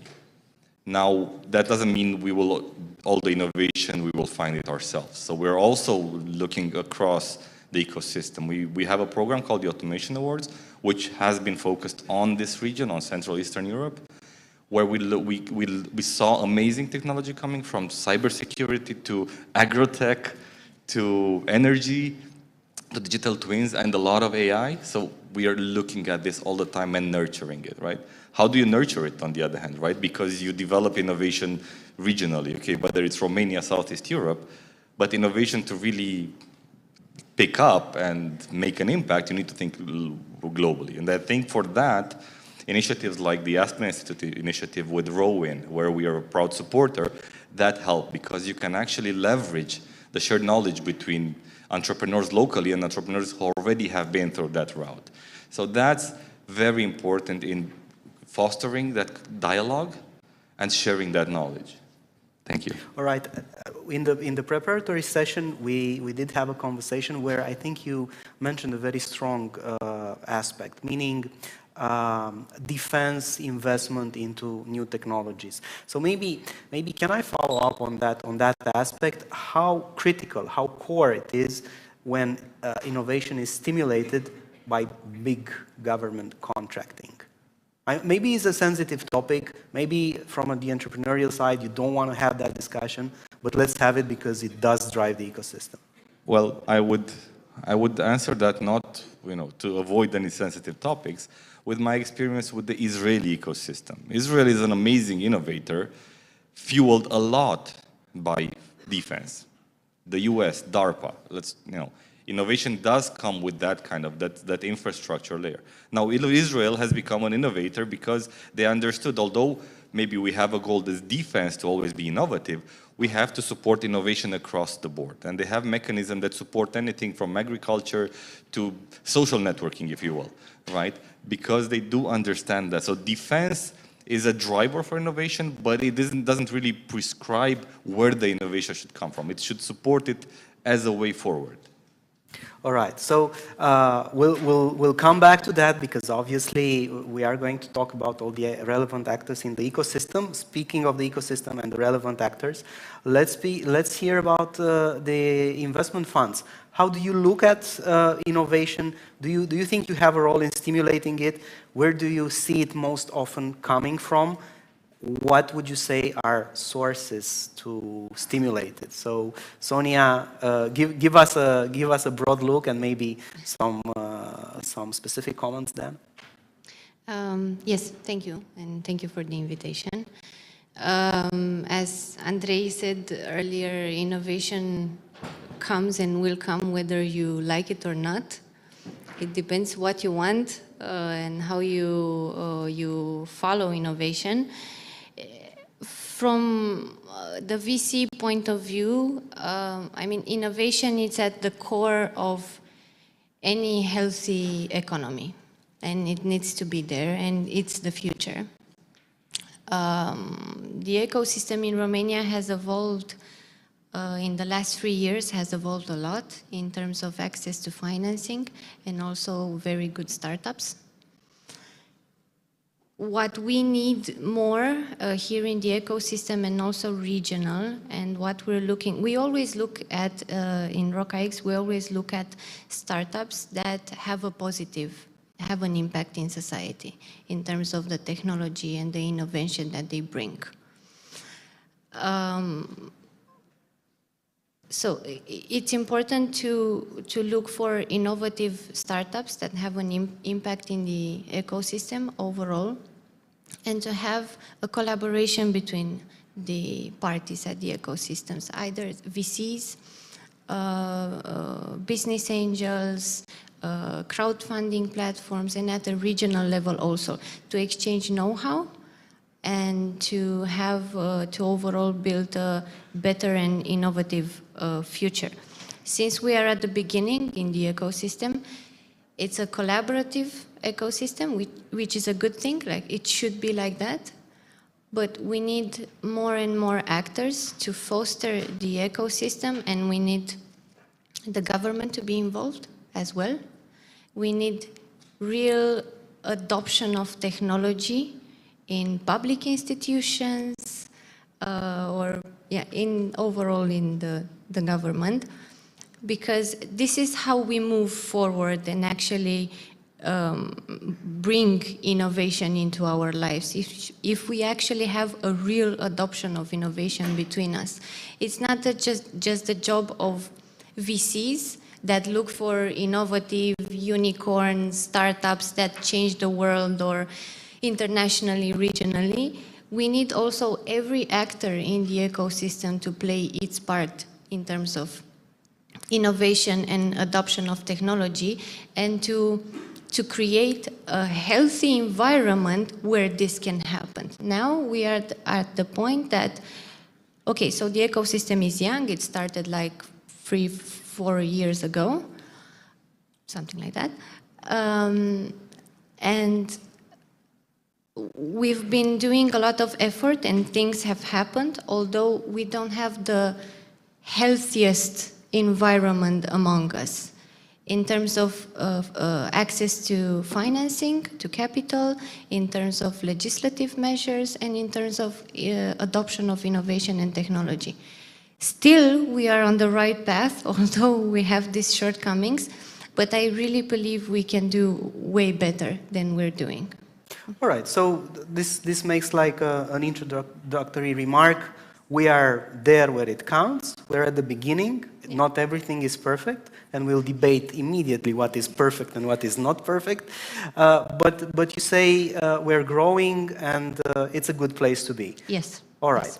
Now, maybe the view is going to be maybe a bit different from somebody who's at the on the field in the trenches. So, Marius, would you first say what your company does, just for everybody to understand? Where do you come from with your view on what stimulates innovation in the trenches, so to say? Hello. First of all, thank you for being invited here. We are an R&D company. This is at least the conclusion that we got to. We are capable to deliver a complete solution, hardware and software. So there are a lot of companies coming to us and asking us to deliver what they don't find on the market. So yes, I can say we are on this side of creating innovation. Regarding where you can find innovation, I really believe that each organization should look inside. Innovation comes from inside. everything what helps innovation, it's around that organization. It can be VC, it can be an ecosystem, it can be an accelerator program. But innovation, at least this is the conclusion that I got to, comes from inside and from the organizational culture. So basically, you're telling your partners or those who come to you for your services really come from a culture of improving or changing stuff? Or would you say it's you who pitched them to improve? It's both. When people want a new product, they have an idea of what they want, but not all the time they have a finished idea, a detailed one. So we need to help them. And together with them, we end up getting the right requirements for what they need. At least this is a process, and it's a process that provides results because it's a mix of experience with requests. We know what we do, but we don't know all the businesses that exist in the world. For example, if I don't know, let's say a bank comes to us, we know technology, but we do not know banking. So to be able to deliver a good product, you need the mix of two. All right. So I'm not sure if we have already Voico Opran on the screen. If yes, then maybe he could join in. If not, then I would actually continue this discussion, because first we charted the field and we said, look, we kind of know what are the big trends, we kind of know that we are at the beginning, and we kind of know that an innovative mindset will create the technology. So build it and they'll come. Now, I want to really open the discussion and ask the hard question. And the hard question is, are we good enough to play in this field? Is Romania, and let's extend it to the region, mature, bold, big, daring enough to count as a player? And if yes, what would you invest more in? If not, what is there to be done? Because at the end of the day, innovation and technology is a very competitive game. You either are there or you're not. You can't really be second best when the first eat everything for breakfast. Would you, Andy, comment first? I've been enough, in the world to not answer that question directly. Joke aside, I would look at the data. No, we're not there. I don't know, I'm sure you know the data much better. I think last year when I last looked, our VC funding, total financing for VC, for seed and VC funding, I think Romania was, and after a 200% growth, was probably 1%. Actually, the CEE was 1% of the whole of Europe, and Romania was less than 10% of CEE. So we're not there. But, I always say, it's easy to have double-digit growth when you're low. So we have the potential for still very accelerated growth. Now, how do we do? I think the fact that we have... Yes, we have potential for accelerated growth and to accelerate innovation in the region and in Romania. It's true. We lack funding. This is the... I was... research and development, at least in the United States, more than 60% of the spending in research and development are generated by companies that are backed up by VCs. We are not there. We are far, but we have the talent and we have the potential. Okay, so let's focus on that. Would you both pitch in and say, look, and I really think this works. I really think this can work. Or I really think this is where this region or Romania can really make a difference. So let's not be afraid to call what our beliefs, our strategic bets. Would you point some of those? I think what we have not, we are different in the sense in the region that we have a lot of potential, but we have a lot of entrepreneurial spirit that it's not taught in school. We really do not learn that in school, but it's something really embedded in us. And I don't think there's something that in Southeastern Europe that we cannot do. It's true, it's a geography that has been historically through a lot, and it's a reality, and it's fine. I am at least personally fine with that, I understand it. But we really have the talent. It just needs to be fostered and backed up by proper financing and proper, let's say, acceleration schemes and incubators and education. I know we are kind of repeating the same words and ideas from panel to another, but this is the reality. This is what we are faced with every day. I want to be able to give my startup more than I do. Mentorship, knowledge, this comes from education and evolving the ecosystem. More VCs, more business angels, more entrepreneurs that come and give back to the ecosystem. Sure, this is on the mentoring and knowledge level. But I want to be able to give them financing, because what a similar startup in the region in Southeastern Europe gets, and the evaluation and the financing, the round, cannot compare with what a startup, similar startup, gets in the West. So I really encourage my startup, yes, I want you to go and scale globally, but you don't have the same wings, and I know that, but I'm trying. We are really trying to give them. We want for our region to be able to give our startups the wings that they deserve, actually. All right, so your bet is on building infrastructure which supports the entire ecosystem. Incubators, accelerators, mentorship, VCs and public VCs funding. And public funding. Andy, where would you say strategic bets could be made? I think the biggest strategic bet is in the education. And that means, we have a native entrepreneurial spirit, but I think we should work a little bit more in formalizing it or structuring it. And that means from the bottom up, like from early ages, to really engage and incentivize kids to be bold, to really strive for, try to build something. Obviously teach them that it's fine to fail, and that though we have a problem as a society in Romania to accept failure, it's part of the process. If you haven't failed, you haven't tried it hard enough. So I do believe we have the potential, but I think the biggest strategic bet at this point is education. And it's not only about the public sector, it's for all of us. We as a company, we try to do this. You as the ecosystem, right?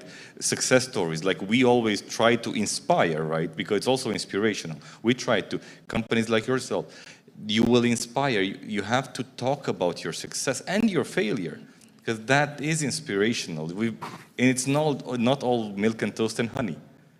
It's gonna be hard, but we have to all play our part in this. All right, so I take on this feedback like everybody has a duty to contribute. Actually, this is the same stuff which the White House says. Preserving edge in science and technology is not a domestic issue or a national issue, a national security issue. It's both, which really echoes what Andy said. But now, Marius, you have been with Select USA and been together with how many? 2,000 startups, maybe more?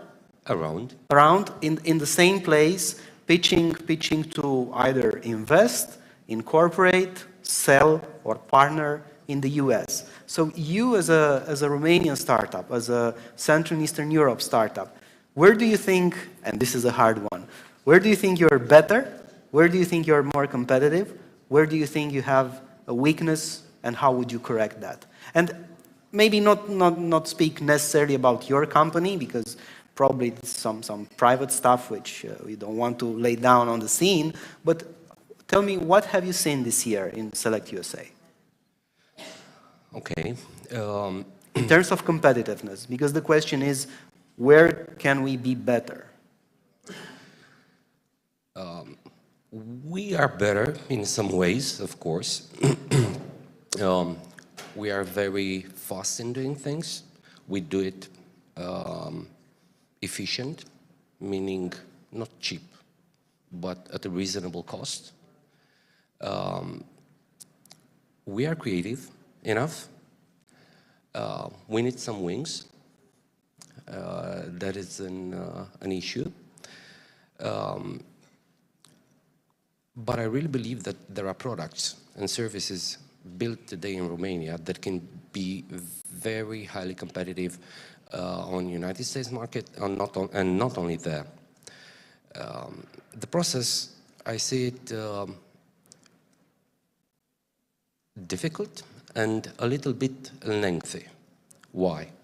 In order to sell, do a partnership, do something, in US, for example, you need to connect to people. You need to go once, you need to meet people, you need to be there second year, make the connection closer, build trust, maybe third year, maybe fourth year, and then you will be able to do a partnership, something proper. Just to have a contract one time can happen earlier, but to build something that will last takes time. So this is the experience that I had at Select USA. It was a great event, and hopefully more companies from Romania can go there next year. What we lack, it's a mindset of a bigger thing. This we need to work with ourselves in order to think that way and focus to be there. UiPath succeeded. It's not easy. Again, you need wings for that. You cannot do it by yourself. And here it's let's say, a downside of a Romanian company, generally speaking, comparing to maybe one based in UK or US or in another business or financial hubs in the world. All right, so I take it from what you said that you have to be there. You have to be the first year, the second year, basically always on presence, which counts to build trust. But at the same time, what I hear from you is that we need critical scale. Without critical scale, we cannot be that kind of relevant players. Andy, can we build critical scale? I'll answer that question through a very personal story, and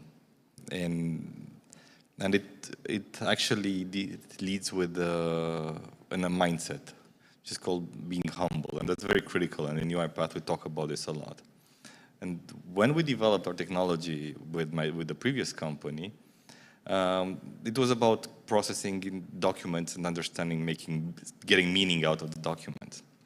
And our vision was we're so good that we're going to go to large US institutions, banks, and we're going to sell it directly to them so they'd stop using the Indians, right? Because they're cheap and everything.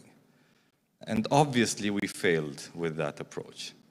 UiPath, and if you listen to some of the keynotes from Daniel, our founder, he says the success came actually from India for UiPath because they started working with those companies that we thought they're the cheap, those guys were brilliant. And their view and their approach to innovation allowed UiPath to become a rocket. So no, we cannot scale on our own. We can scale, but for that we need to be open and to listen, right? And to always really learn. So to understand the value chain, see where we can intervene, be competitive there, collaborate, because we always take these things as a race, but maybe sometimes it's a different mindset. Right, so Sonia, from that point of view, you have investments in Romania and abroad. Do you connect those? Do you imagine being more present abroad or attracting Romanian inventors or investors or startups? Do you see the possibility of that bridge actually being built? Kind of, we have that bridge in a way. We are privately funded, so that opened the opportunity for us to invest also abroad, not only in Romania. This has broadened our knowledge, because when you invest abroad and you always need a partner, you always need a local partner, you co-invest and you really broaden your knowledge, and this is how you really help your startups and your portfolio, by learning. We have a thing that after an investment, a transaction, a round, even if everything went well or something didn't go that great, we sit at a table in the team and we have what we call lessons learned. What did we learn, what we did good, what we should continue doing, or what we should change, but very honest. And learning from our mistakes. You have to be humble, you have to persevere, no matter whether you have a startup, whether you have a fund manager, no matter the industry you're in. You have to persevere, and you cannot scale alone. You cannot. And for a fund manager, to help scale your portfolio, you have to really widen your network. Regionally, internationally, always learn from your mistakes, learn from the mistakes of others, and bring the best to the table for your ecosystem and startups. I think I answered your question, right? Yes, you did. I got carried away. So basically, again, it's about broadening the network, be there, speak about the lesson learned, try to repeat the best, try to avoid the worst. But anyway, continuous learning mindset, if I got that. Okay, Marius, the $1,000 question is, what is your core market today? Is it Romania?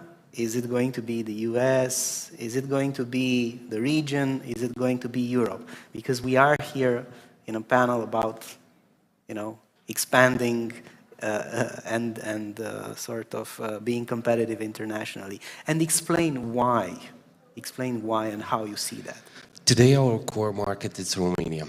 Why? We deliver hardware and software solutions. So with hardware it's more difficult. Hardware needs warranty and maintenance. So it's easier for us to do it here. To be able to sell in another country, whatever country, let's say United States, we don't want to do it unless we have a partner there that can provide all these services in order to have, let's say, simple, happy customers. To have a project, no, we are not interested. It will be extremely costly for us just to intervene in any situation, to send people from Romania, so it's impossible to do it like this. So our main focus for this year, and at least several few, is to try to expand and grow by identifying and finding partners in markets that can consume, let's say, our products. All right, so since the panel actually used its time, I'm taking the opportunity to draw some obvious conclusions. So first of all, it's about learning. Second of all, it's about partnership. Third of all is acknowledging humbly where you are and where you can intervene actually in the value chain. And maybe sometimes the point is not to go alone, but to go together with somebody which knows the road and actually can ensure some sort of easy or soft landing into that market.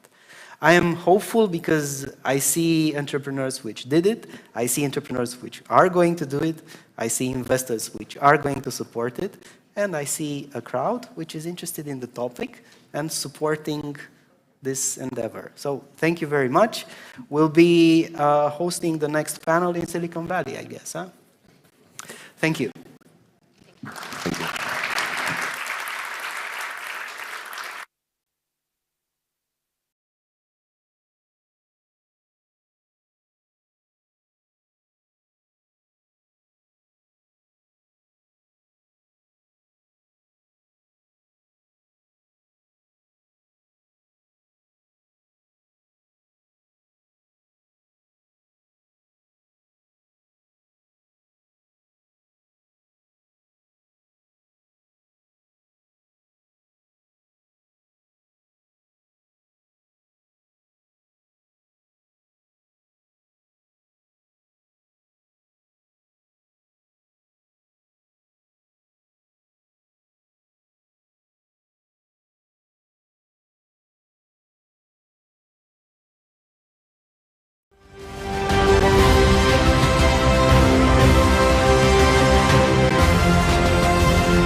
sorry for not giving you a break, but we are a bit pressed for time, and therefore we go immediately into the next session. My name is Christoph Heusgen. I'm the chairman of the Munich Security Conference, and I'm very happy that the Munich Security Conference was invited to partner with Aspen and the GMF Bucharest Forum. We are very happy as a panel to discuss Black Sea as a strategic vortex with the Munich Security Conference, as I said, and I want to get into the discussion right away. Before I do that, I want to introduce the panel. We have to my right Simona Koyocharu, the State Secretary for Defense Policy, Planning and International Relations, Ministry of National Defense. And I'm very happy that I'm here with Simona because she was responsible for a Munich security event that just concluded. We had a Munich leaders meeting here on the margins of the NATO Foreign Ministers meeting, and we were treated fantastically by our Romanian hosts, and we had a very successful meeting. And Simona, thank you very much for joining us here. And then we have Ben Hodges, Lieutenant General, retired Senior Advisor for Human Rights First, and former Commander of the US Army in Europe, coming out of Frankfurt. And then Zanda Kalnina Lukaševica, the Deputy Speaker of the Latvian Parliament, and she's also a Munich Young Leader. That is, she also has a relationship with the Munich Security Conference. And last but not least, we have Michal Baranowski, the Managing Director of GMF East. We want to discuss the Black Sea, and I would like Simona to explain us, or those who don't spend every week. I will start by saying that Black Sea is not only at a crossroad, geographically speaking, but literally speaking. So actually the Black Sea is undergoing a sea change transformation. It's absolutely critical for the European security, for Euro-Atlantic security. And, Romania was such a strong advocate of highlighting, on focusing NATO's attention on the Black Sea security since years now. And finally, we had that huge victory in Madrid. Black Sea is now in the strategic concept as a strategic importance sea. Very important decision. Now it's time for implementation.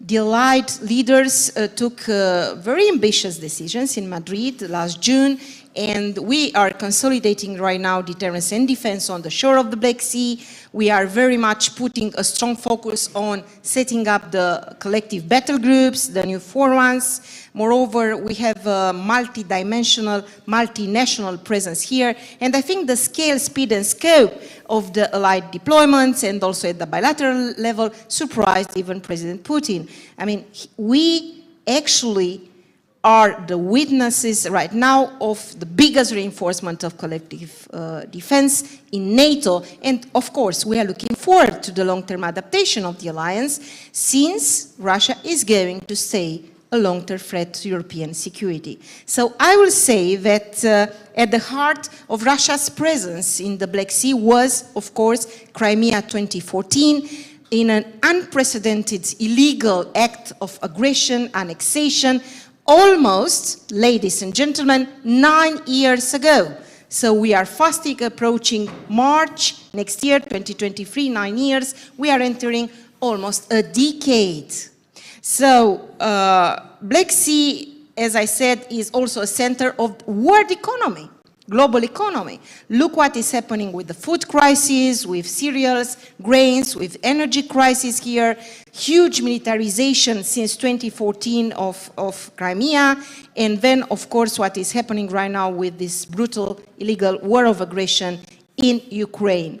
So as I previously said this morning, and I will say it again, we have to have the power, we have to remain steadfast by saying no. No to new normal, no to the deja vu policies, no to imperialist ambitions, no to the war of aggression in Ukraine. How can we say no? By supporting Ukraine, by doing by implementing all the measures allied leaders took in Madrid on the way to the next summit in Vilnius, midsummer 2023.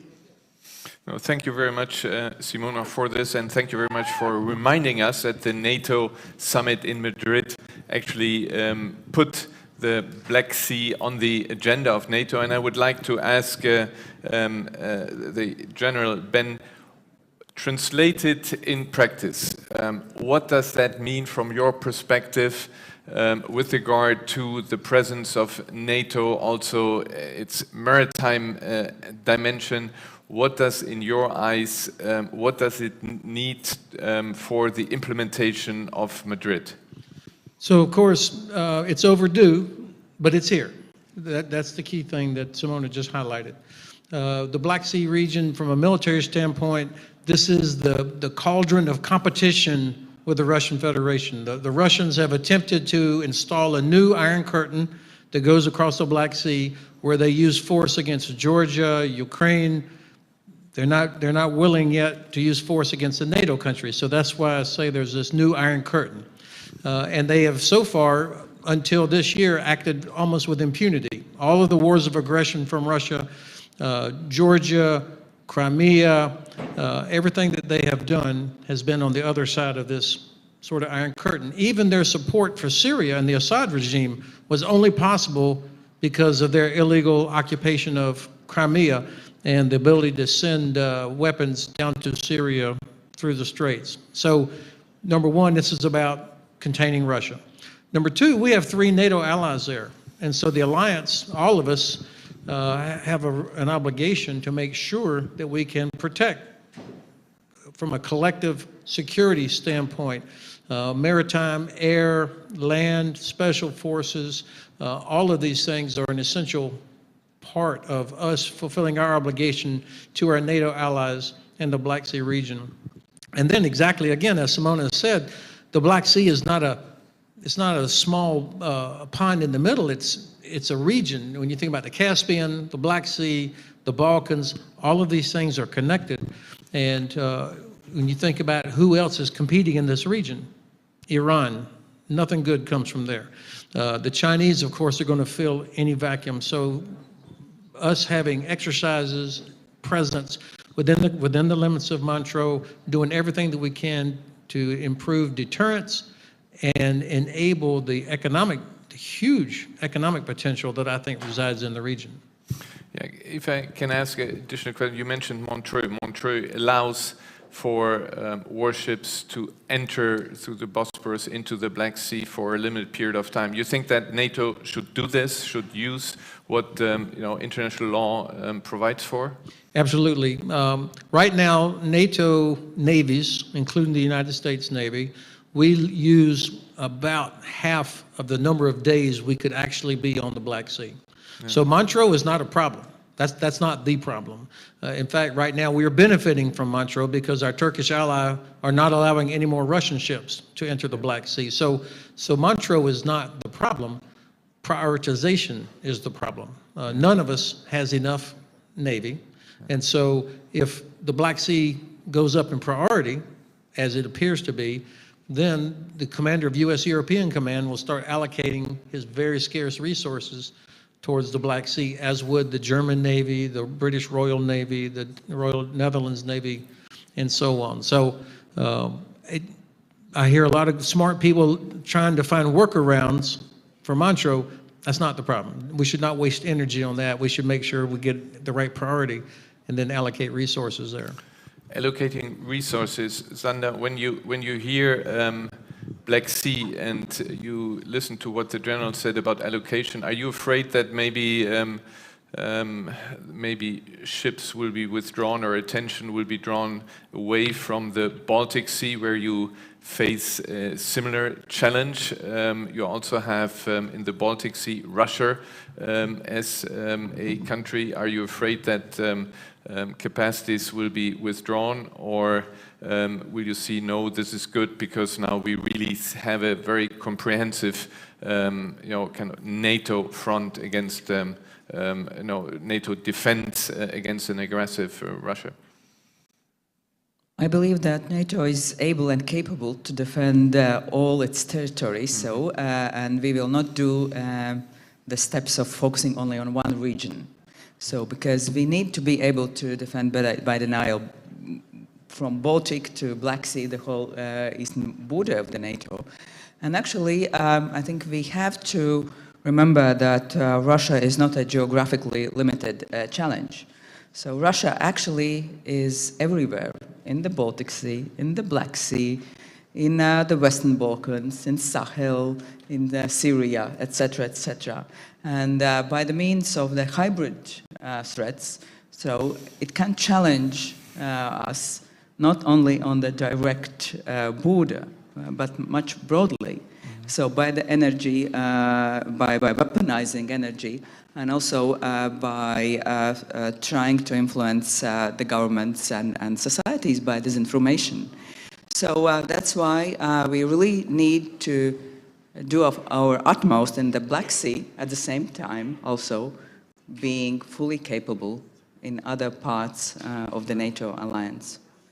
And our knowledge of the Russia also from the historic point of view and having there as our neighbors allowed us to understand that Russia was indeed preparing the attack to Ukraine, and by that to warn our allies and including also Ukraine.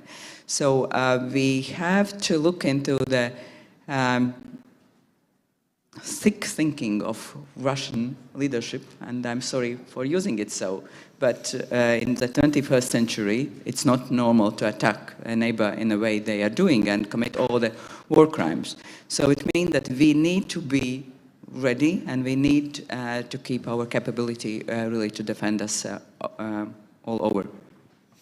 Yeah. No, it's really a shame that in the 21st century one has to use a word like sick thinking when it comes to Russia and what they have been doing. You know, we hear today again of massive missile attacks on Ukraine, and what we all know what this means also on the loss of human life. So sick maybe is the right word. Michal, you have a similar experience as Latvia has. What is your take when you hear about the importance of the Black Sea? How do you see this from your perspective? Thanks, and it's wonderful to be back in beautiful Bucharest.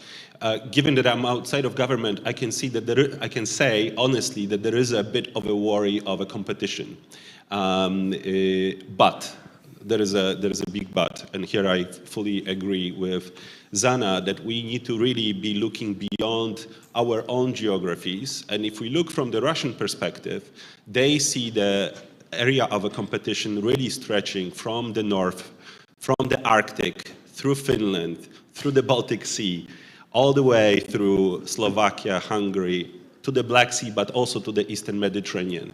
So we have a long front now with Russia, and this is something that we in Poland are also now, let's say, and the alliance as a whole begins to understand.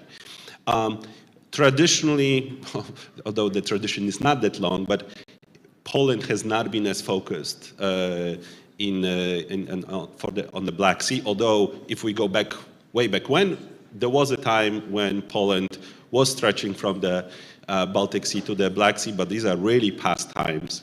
We have now been working very closely with our mainly Romanian colleagues, and that's, you know, if you look at the populations, military expenditures, these two countries of the Eastern Front are really critical for the cooperation, including, of course, all the others. And in the format here was the B9, Bucharest 9 format, also the 3 Cs that includes economic cooperation. But it's clear, and here I agree both with Ben and with Simona, that it is a time for the Black Sea. After all, fingers crossed, and hopefully not for very much longer, or very soon, the Baltic Sea will become a NATO lake. With Finland and Sweden joining, Russia will be really marginalized within the Baltic Sea.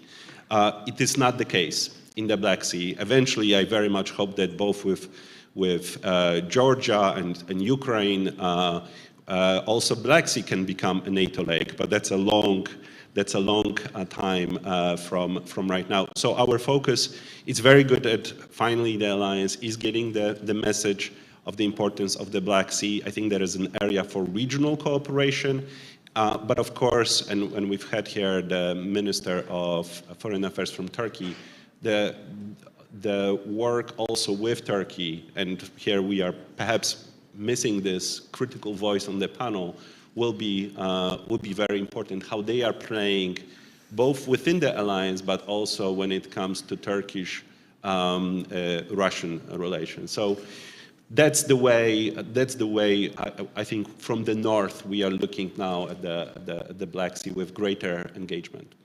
Thank you very much for this. So the Baltic Sea becoming a NATO sea with this one little exception, of course. But you mentioned the countries placed into the Black Sea, which allows me to turn back to Simona and ask her about the experience that you have on the Black Sea with your partners. You mentioned Bulgaria, member of NATO, Georgia in a relationship with NATO, and then Turkey. And Turkey, on the one hand, Ben mentioned they are in charge of implementing the Montreux Convention. On the other hand, they are NATO member and an important NATO member. At the same time, we have seen in Turkey, as a reaction to Russia's aggression, that they have not joined sanctions, and we see a lot of Russian investment now, Russians settling in Turkey, and real estate prices going up, etc. Can you tell us a bit, in the confidence of this room, about your relationship with the other partners around the Black Sea? I should start by saying that here we have a different geometry than in the northern part of the eastern flank. And with this, I said practically everything. So Poland plus Baltic states, it's not equal with Romania, Bulgaria, Republic of Turkey. So it's absolutely different. We have different backgrounds. But at the end of the day, what is NATO about? NATO is about consensus. NATO is the most important alliance, political military alliance, based on consensus. So I think at the NATO table, Romania, Bulgaria, Republic of Turkey should say very clearly, vocally, their national positions, and we have to find that middle ground that could make us achieve progress. You have mentioned partners. And I will turn a little bit to EU by saying that the decision taken this summer by granting the status candidate for Republic of Moldova and Ukraine is a huge step forward. It is not about only Ukraine and Republic of Moldova. It's about the future of the Union, because this is a strategic project in relation with future enlargement. And of course, EU granted the European perspective to Georgia. Romania is investing a lot of energy, a lot of resources, a lot of effort in supporting these partners. We all, you all learned these days about how much Romania is doing for Republic of Moldova. This country is a vulnerable, fragile partner in front of such a big challenge and threat coming from Russia. And what we are saying right now is that we are seeing at work, we are witnessing at work, hybrid instruments in Republic of Moldova. So we are not, we should not neglect at all how much damage these instruments could produce to the security and stability in Republic of Moldova. And of course, I'm referring to energy. I'm referring also to economy in Republic of Moldova. Also, this applies for Georgia as well. And we are really, really very glad that the ministers of foreign affairs of these countries are right now in Bucharest, taking part in the foreign ministerial alongside other NATO ministers. It's very important to have them on board, to support them, and then to try to convince, to persuade other allies how important it is to furthermore a lot importance. But coming back to the free allies and NATO, I like to say that, we, as I started, we advocated for a long time the importance of the Black Sea in NATO.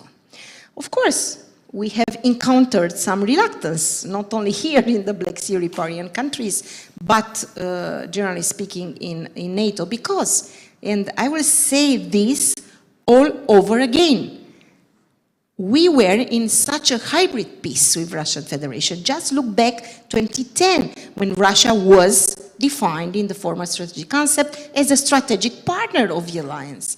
And now Russia is the most significant and direct threat to our security. What a huge difference. And we have also learned from Ursula von der Leyen, the President of the European Commission, in the State of the Union speech, when she said we should have listened more carefully the voices of Central and Eastern Europe.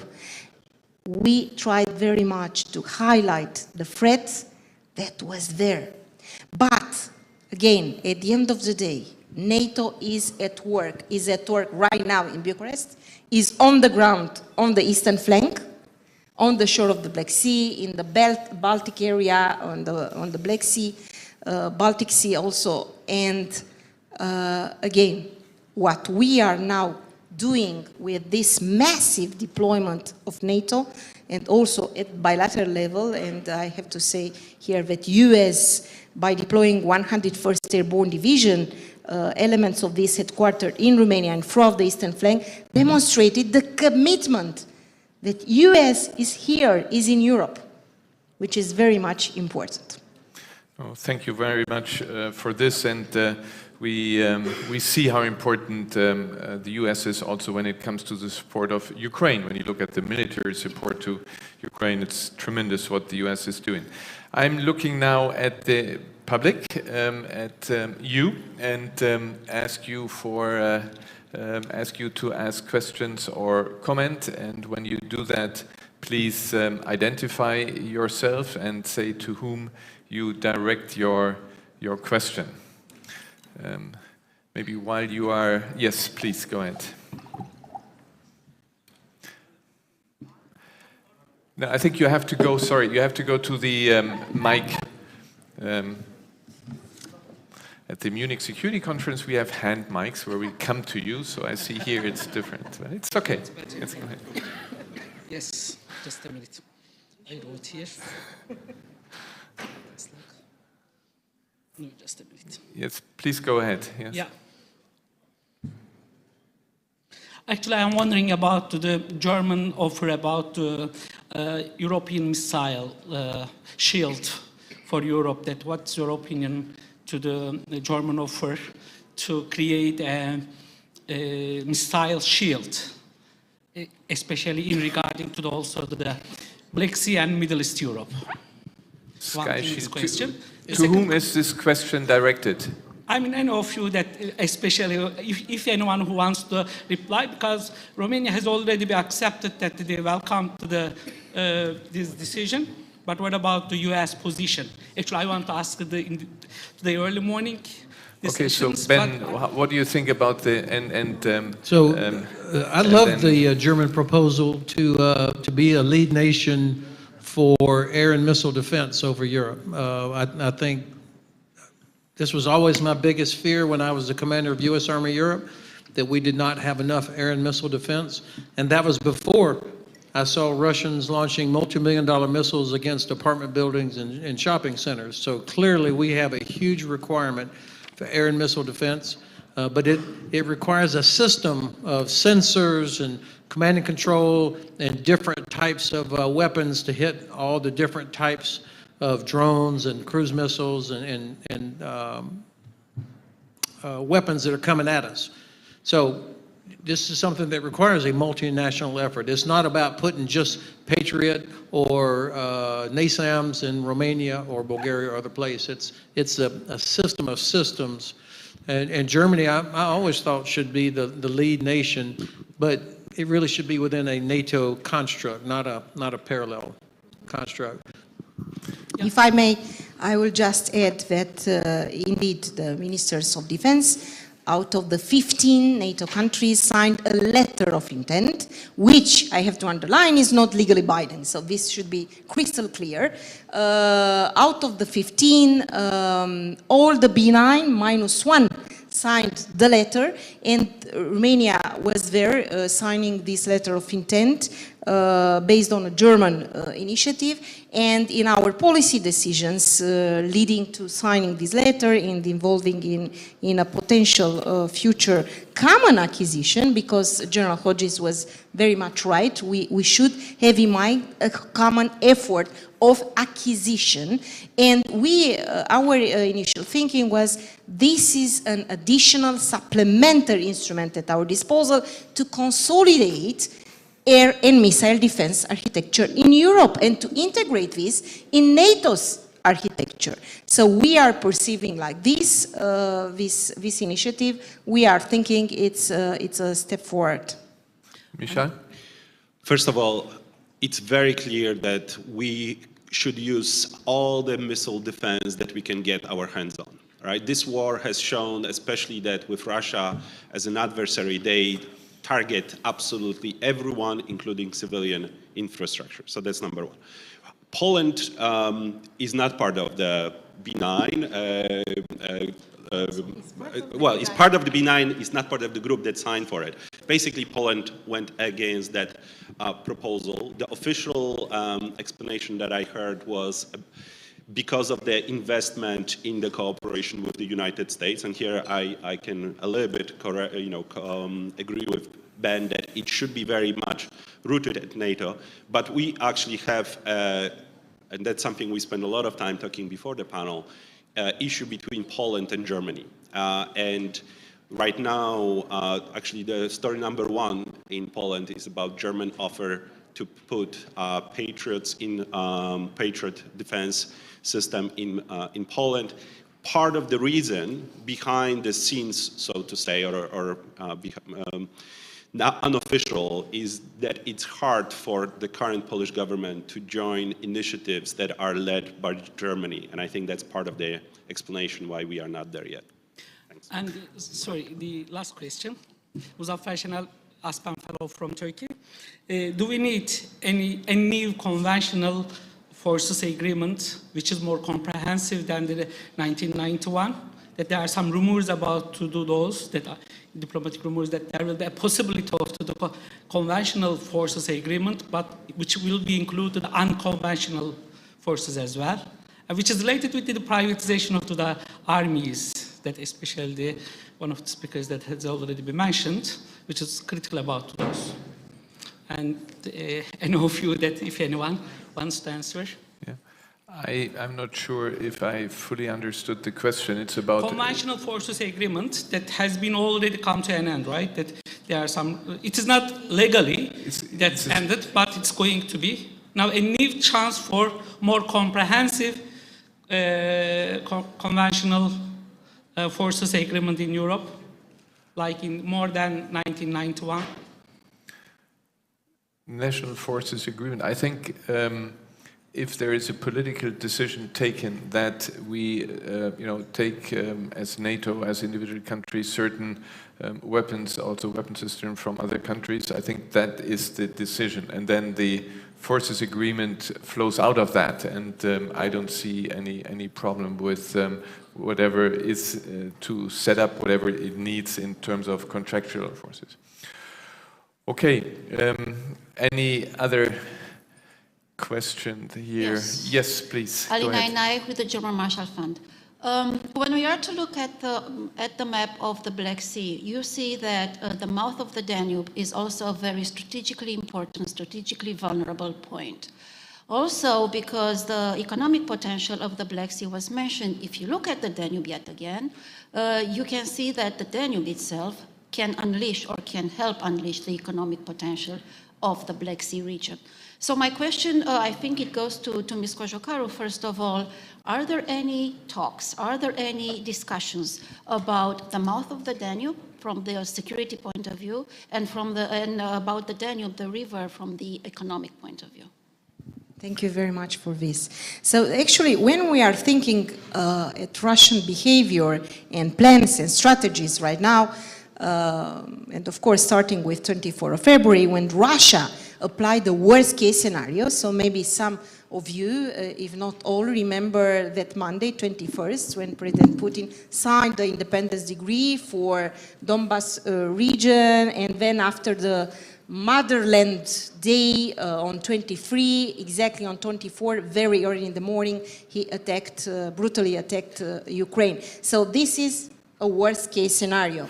So I will say, making a parallel with this, that we took into consideration another worst case scenario. Russia to go down to Odessa and then more down to the mouth of Danube. So this is absolutely important, you know, bridging the eastern Ukraine, of course, with Crimea, which is there, by the illegal annexation of the four regions, Kherson, Donetsk, Luhansk, and Zaporozhye, and of course Crimea. And please recall, I have said this morning that we are talking about the four recent annexed, illegally annexed regions, but please count each and every time Crimea. So this is 5. Actually, this is one of the worst case scenarios for Romania, but not only for Romania, for the alliance as a whole. And I'm sure that everybody in this room listened this morning, the high-level officials from the alliance, Secretary General Stoltenberg, Deputy Secretary General Joanna, saying all the time very clearly, vocally, loudly, that NATO is ready to defend each and every inch of NATO's territory.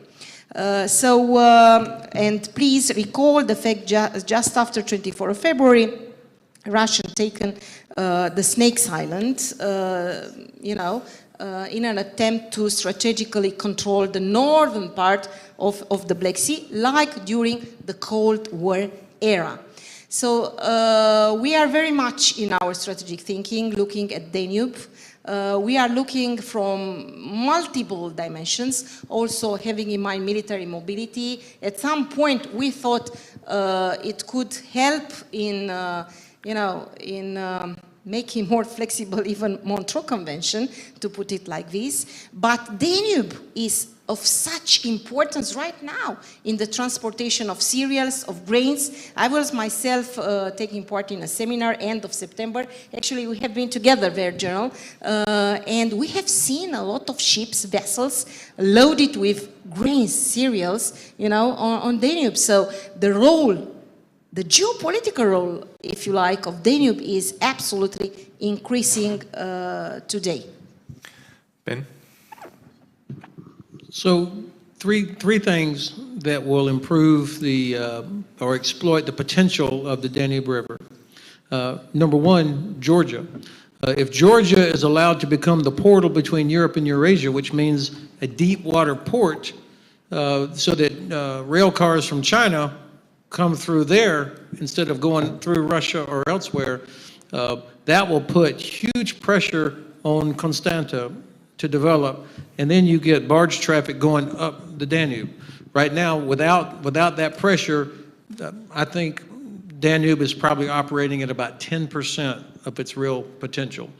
So part of the solution is going to be Georgia, and of course the Russians hate that idea, and they're using Mr. Ivanishvili in Georgia to stop the development of a deepwater port. The second thing, of course, is even if the Port of Constanta was the size of Hamburg, it wouldn't matter, because once product gets to the port, it's very difficult for it to go anywhere else. I mean, let's be honest, the transportation infrastructure in Romania is unacceptable for a modern European state, a NATO member, an EU country, and it has, according to the EU, the worst transportation infrastructure in the EU. So we've got to fix that. And then the third thing, of course, is why is Russia still on the Danube River Commission? I mean, I look at a map all the time, and I have not seen where the river comes anywhere near Russia anymore. I mean, I know why it used to when it was when Ukraine was part of the Soviet Union, but why is Russia still allowed to have a voice on the Danube River Commission that makes decisions about water management, restoration, or maintenance of the river? I'm curious of that. Yeah, who has a response for this? Or is this unanimity to change, or how do you go about it? Anybody knows? Nobody knows. We have to look into this. Next question is. Thank you. General Hodges, Can you introduce yourself? Sorry. Yes, Journal of Bucharest, George Scripcariu. Okay, sorry. General Hodges, how equipping the Ukrainians with attack MS systems is going to change the strategic game? The range of the ATACMS is 300 kilometers. It's exactly 300 kilometers from Odessa to Sevastopol.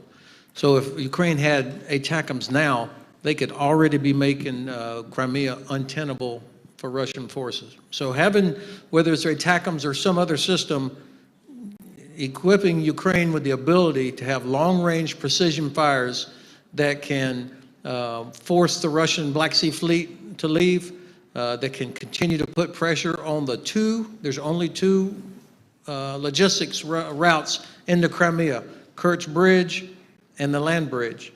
So if they had long-range precision capability, both of those routes would be very difficult for Russians to use, and then it's just a matter of time before the Russians would have to evacuate Crimea. So getting that capability would make a significant, would be a significant additional capability for Ukrainian forces. So please hurry up, give that the attack MS to Ukrainians. Yeah, I have a conversation with President Biden almost every week, and so far I've been unsuccessful.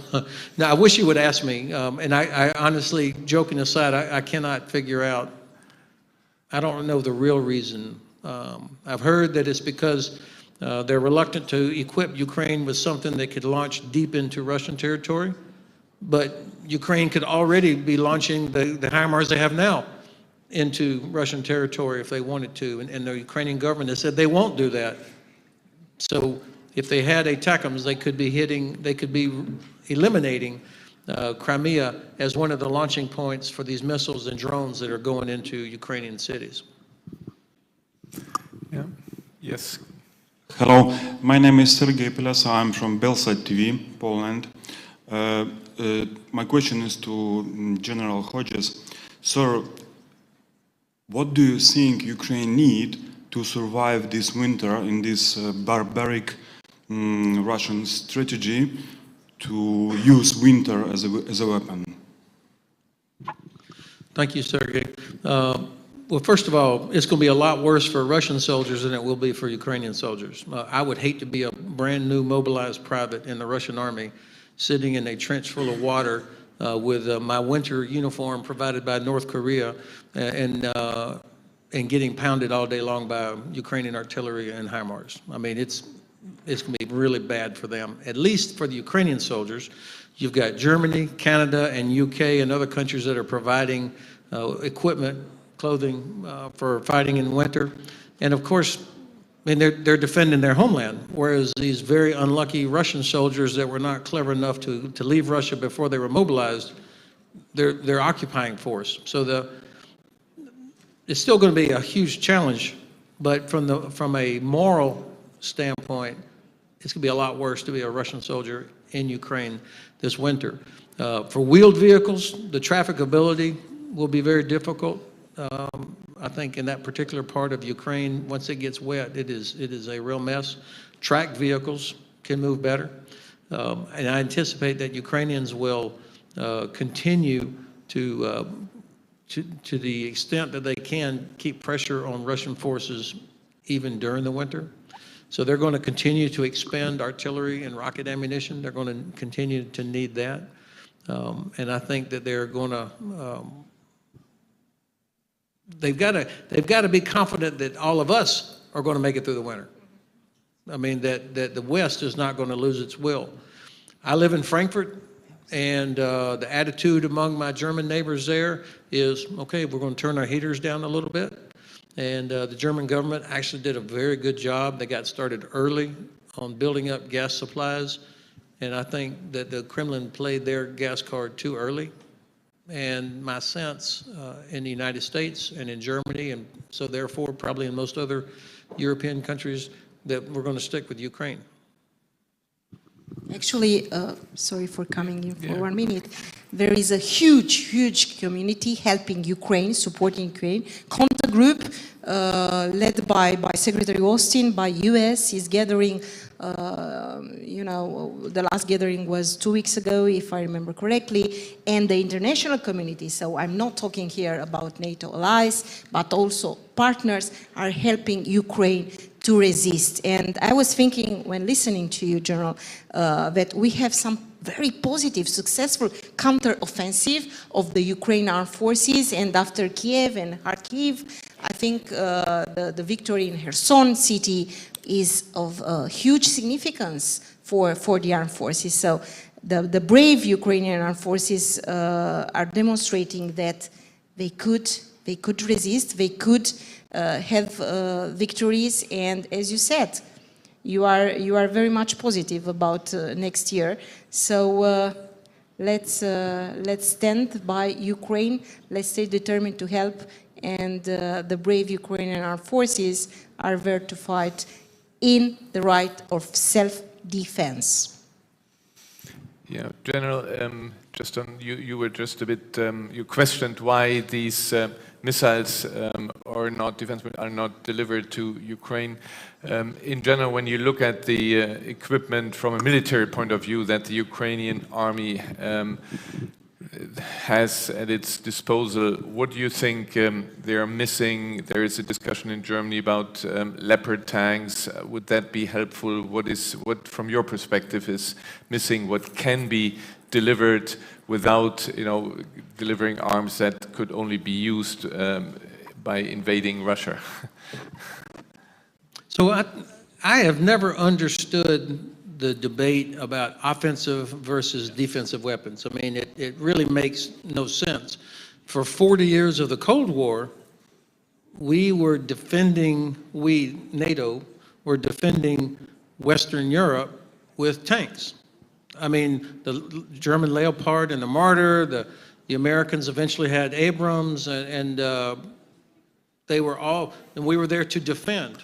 So somehow that the tank, well, we can't give tanks or Martyrs because those are offensive weapons, it reveals that the person that says that has no clue, doesn't understand how to fight, or is using that as an excuse. I do not know why my country has not yet provided Abrams tanks, which allows other people to hide behind, well, the Americans are not doing it. There are thousands of Abrams tanks that could be refurbished and provided. And Ukrainians are as good or better than anybody on the planet at learning how to use new equipment. We've seen that. Yes, with the Abrams tank and the Leopard, there's a significant maintenance package that comes with it. These are all solvable problems. It's the political will, in my view, that we, the United States, have not done that. And I don't get it. And we'll provide hundreds and hundreds of HIMARS rockets, but not 100 Abrams tanks. And I honestly don't understand the administration's policy there. I agree with 95% of everything else, but I don't get that part. Michel? Yeah. Ukrainians have been pretty clear that they do need tanks. And I think they are the best judge of what they need at the moment. And Ben, General, you were criticizing your country, but I think here is actually where we definitely could use German leadership. And actually, Germany would not have to do it alone. There is I think about 9 European countries that have Leopards that can pull together a European package. And it's certainly it's certainly a moment for Germany to step into this. It's really striking for me to see, and I've witnessed it with my own eyes, German lawmakers asking the Americans to provide the Abrams as a sort of a political cover to be able to provide Leopard tanks. I think this debate at some point will end. I think in the end, it's up to the Chancellor. From what I understand, there is quite a few, but you would know, of course, much better, that there is a growing consensus in the coalition there to provide tanks. But the question was also about what else should be provided, and Ben focused very much on ATACMS and the Ukrainian defense forces. But we should not forget that Russia has now entirely changed its tactics. It's focusing in its terrorist attacks on civilian population. They continue to bomb energy infrastructure. So again, missile defense is another is this high need, including against drones.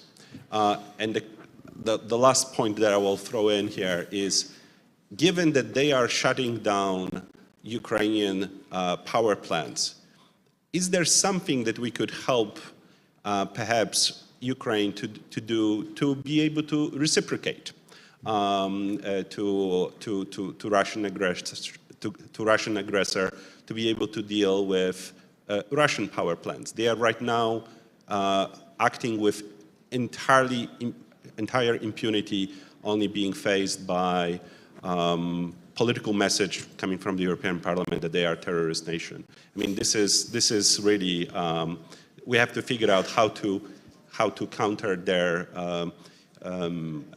asymmetric attacks right now against civilian population. If I may, just one word. What we are seeing right now in Ukraine is very much kinetic, but they are employing also many instruments, as you have already mentioned, and also Ben Hodges. We had met this morning and yesterday some Ukrainian parliamentaries.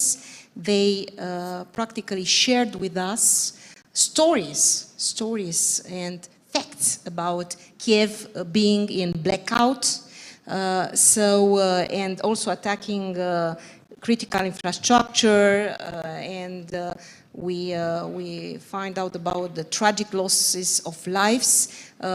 We are now seeing a new missile attack, very recent, but on 15th of November, I was also somewhere in a missile defense conference, and that day was also a day where Russia massively attacked.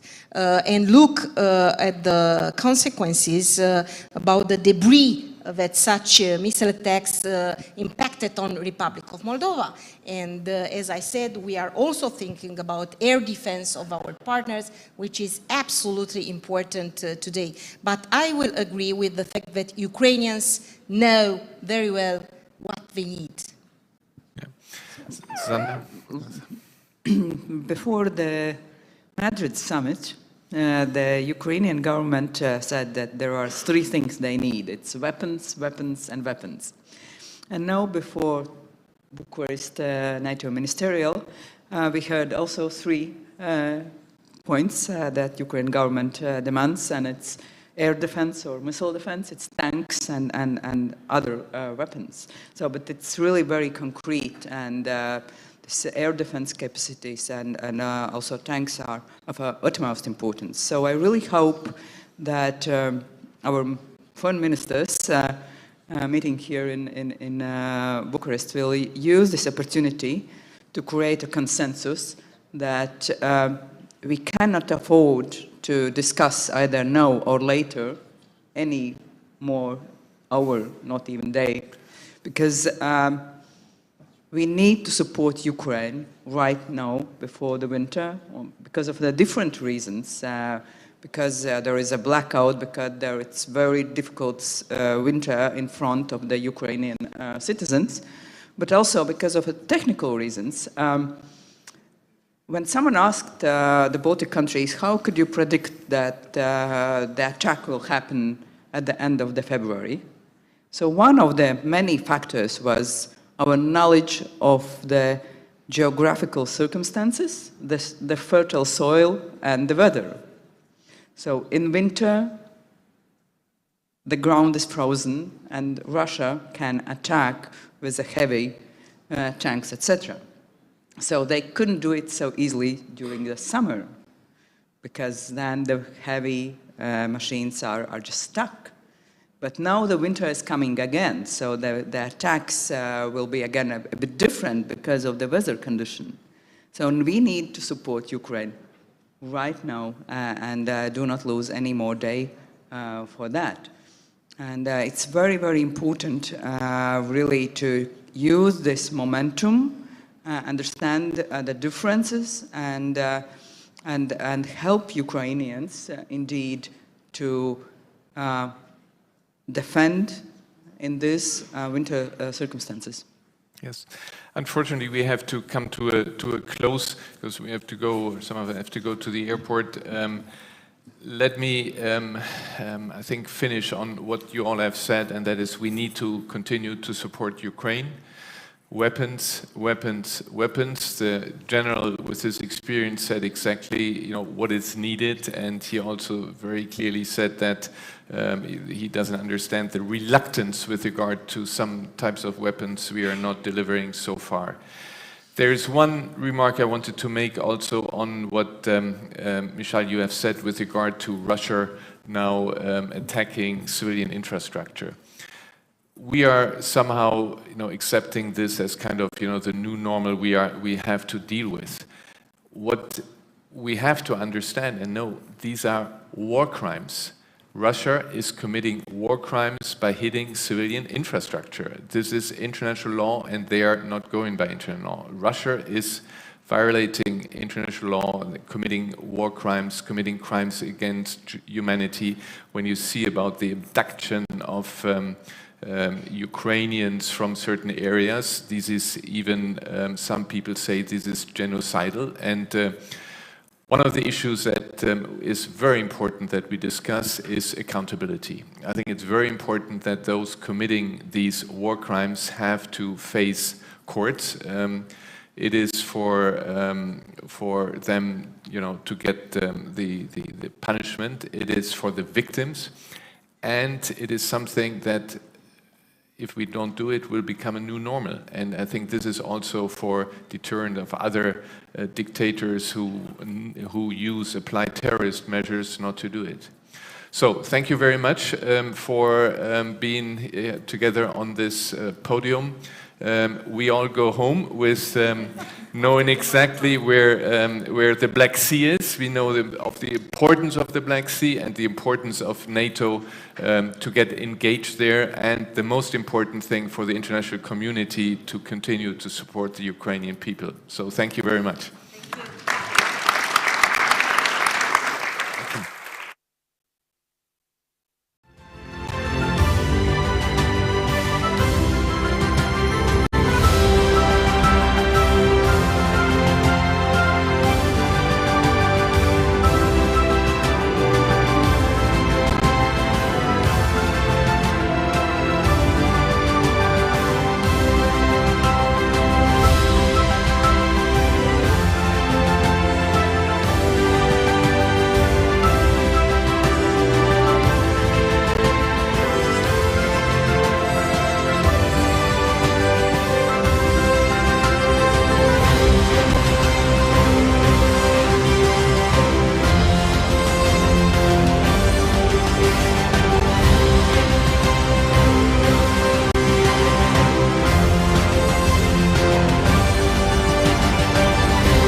Ladies and gentlemen, thank you very much for staying with us for almost 1 hour conversation on energy. I know in normal circumstances a better subject would have been the Football World Cup. Unfortunately, today we need to, this subject is consumed by some crises that we'll speak about today with very, very distinguished guests that we have in our panel. And I would like to invite you all on the stage. Today we have here the Minister of Energy in Romania, Mr. Virgil Popescu. We'll have a great conversation with the CEO of OMV Petrom, Ms. Cristina Vercher, Mr. Carlo Pignoloni, welcome, CEO and Country Manager of Enel Romania, Ms. Claudia Grich, General Manager of E.ON Energia Romania, and Mr. Kurt Weber, Managing Director of Horvat. So, we were discussing earlier and during the conversations of today, energy and energy concepts and energy dilemma and energy crisis. I think it was paragraphs that were used in almost all the speeches of today. Why? Because now we are facing this double crisis when we speak about energy security. And the first issue of this crisis is, of course, the geopolitical situation caused by the Russian invasion in Ukraine that actually made Europe really see that Russian energy is or could be a very dangerous form of power. And the second leg of this crisis is basically the climate crisis. As EU is trying to cut the emissions, and this happened as a core of European Union policies and development policies. And in this context, the Russian gas was somehow a tool in the toolbox of the European Union in order to make the transition towards a renewable future. Now, having said this, in this period, these two pillars, energy security and energy transition, we saw that this concept could be both divergent in some situation, but also convergent. I'll start with Minister Popescu. Very complicated times to be the Minister of Energy, especially about the fact that Romania somehow has a front seat watching to a scene where Ukraine and the Republic of Moldova are not facing just a philosophical energy crisis, but they are facing blackouts, energy outages. Are we ready, Minister Popescu, to support and to play a role in this region? Yes, of course. Let's make 1 year step before and look at the prices of gas that was starting to rise in July last year. July, August, September, October, November, December. Seems no reason for that. I always said that a hybrid war started by the Russian Federation started with increasing the price of gas. Not directly, but sort of, let's say, so technical problems, declaration, reduction of flows through some pipelines, and so on. And then the reality comes on 24th February, the Russian Federation attacked Ukraine, an unprovoked war. And I think for everyone was clear from that time that they were prepared 1 year ago, half a year back, with the price of gas, trying to give Europe and the whole world a big problem with the energy crisis, in order to be simply for them to attack Ukraine. But the reality was different. All the democratic world has united. And now we are together responding to this crisis, to this energy crisis and to this war in order to pass it and to minimize the consequences. Yes, you are right, Moldova and Ukraine are in the front and they are already facing blackouts through the missile attack on energy infrastructure. And yes, Romania is in the front of supplying energy security to Republic of Moldova and also to help Ukraine. We already provide Republic of Moldova electricity from, I think, almost a month, and we're still providing as long as is needed. And we want to secure the supply of electricity and gas of Republic of Moldova. They are our brother, and we won't let them down. So Romania, the answer is yes, and also we are helping the Ukrainians with how we can. We don't forget that Romania was one of the first countries that already operationalized a hub, a logistic hub, in order to supply with almost everything Ukraine, and our terminal, oil terminal in Constanța, is supplying with fuel Ukraine. And also, half of the capacity of interconnection between Romania and Ukraine is dedicated to Ukraine, and they can buy electricity like Moldova from Romania. So yes, the answer is yes. We are facing a very big issue, but we are also all together, and we are helping Moldova and Ukraine. At the level of the European Commission, as the level of Energy Council, we are discussing to put a cap on gas, not only on Russian gas, on all gas that is importing in European. And we didn't reach an agreement, political agreement on our last meeting. We will have another meeting on 13 December in Brussels. And I'm sure that we will find a common solution for all member states in order to have this cap. And when our opinion is that only have this cap, the prices will be cooled down. It's not normal, and it's not competitive for European industry to have a higher price of gas. If we look to other hubs like the Asian, Japan, American, and we have to do something in order to protect our industry and also to fight against Russian invasion in Ukraine. And Europe and United States are in the front of this war, and together with all our partners, United Kingdom and all our NATO allies, we face together to support in order to finish this war and Ukraine to win this war, because this is our objective, Ukraine to win this war. So we are doing our best, and we are still in the front line, and we will stay in the front line in this energy crisis. And we are finding also solution, and we found solution for Romanians, for Romanian people, in order not to pay too much to electricity and gas. And we already have in place the last emergency ordinance, and the price are capped, and we already put in place a mechanism in order not to rise the price of electricity in Romania.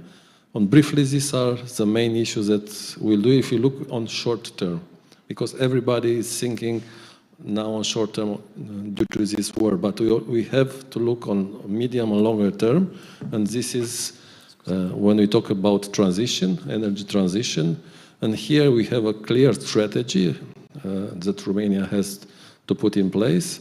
We are relying on nuclear energy, and we are committed to build Units 3 and Unit 4. You saw on COP27 that we announced, so together with our American partners, US Exim, finance of $3 billion for Units 3 and Unit 4. And you will see in the next months other announcements about that. We are also committed to build small or medium reactor with our American partners. We already chosen NuScale technology, and we choose the site. It's in phase 1, this project. But the finances for this project of small or medium reactors is more active than the other, and it's as we saw on the markets, it's easier to raise money for small or medium reactors, and we will have in place this finance. So nuclear, it's our our objective in electricity. Then we assume a phase out of coal 2032, and we want to replace coal with gas. Why with gas? Because we have natural resources of gas. So that's we explain to all our European partners, European member states, because they ask why gas? You don't see what's happening here. And I always tell them, look, Romania has natural resources of gas, and we will extract this gas from the Black Sea. This is already a consortium formed by Romgaz and OMV Petrom, and I hope that we will have then, the first gas end of 26, beginning of 27, and this gas will replace, it will be a transition fuel for the coal, and also we want to consume as much as possible in Romania from this gas, but already all our calculations said that after 2027 Romania will be a net exporter of gas, so we will also supply security and energy security to our region.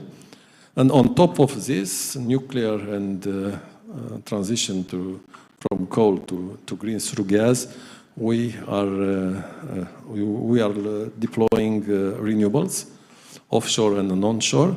We are working together, European Commission with DG Reform at offshore wind law, and we'll finalize it. And when we talk about offshore, we talk about offshore wind and onshore wind and also photovoltaic. We already start in our resilience plan the call of project. We will start again calling modernization funds. So we want to build 7.6 gigawatts of renewables till 2026. So this is our strategic development in energy, nuclear, gas as a transition fuel, and on top of that, not at the end, on top of that, and as soon as possible, more renewables, more and more renewables. And of course, we are looking on increasing the transmission system in order to receive more electricity in the transmission system. And with that, you saw that we want to build an underground cable, an HVDC cable from the east to west of Romania on the corridor of Brua pipeline and Tuzla-Vodishor pipeline. We already made the technical study, and it's a positive response. Yes, we can do it on the same corridor. So it's no interference between gas and electricity. And we also will announce, and we already announced, Prime Minister announced, and we will soon announce that submarine cable that will link Caspian Sea with Black Sea between Romania, Georgia, Azerbaijan, Georgia, Romania, and Hungary, that practically will bring green electricity from Caspian Sea to Black Sea and to the rest of Europe through our west border with Hungary, who will be part of that project. So increasing the feasibility and of the transmission system, increasing the capacity of production through nuclear, gas, and renewables. These are the objective of our energy policy in this time. Thank you very much. Thank you very much. So basically the regional context and the perfect storm that is happening around us gives also a lot of opportunities in order to basically lift off with some projects that were long time debated and discussed, and it's a very good context also for the investments to actually start being translated into reality. Mr. Sher. Just to add, I didn't want to miss. Romgaz has already started the tender for two more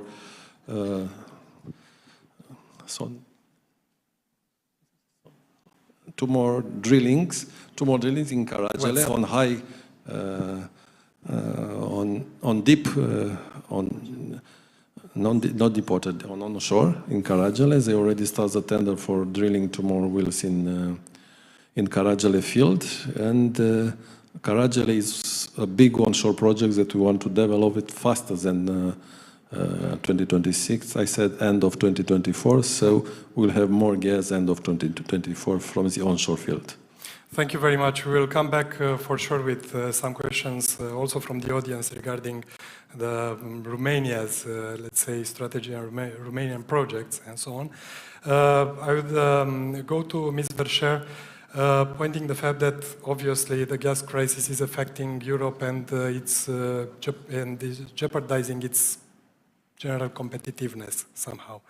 What should be the actions actually to overcome these challenges? Yeah, thank you, and thank you very much for the opportunity to be with everybody today. Actually, you probably get to build a lot of what the Minister said, because I think our job is to operationalize the plans in Romania overall. I mean, the fundamental issue is we have a supply and capacity issue. And this is what we need to be able to fix in the short term, in the medium term, and the long term. And at the same time, we have to transition that supply has a lower carbon footprint at the same time. I actually believe that this challenge does bring opportunity of acceleration of that. And I really fundamentally believe that the energy transition is a journey of energy security for the European Union. Because in the end, it is a net importer of all energy sources. So being able to transition is part of the energy security, I think, for the region. Our role, obviously, as an investor, is to invest in driving that transition.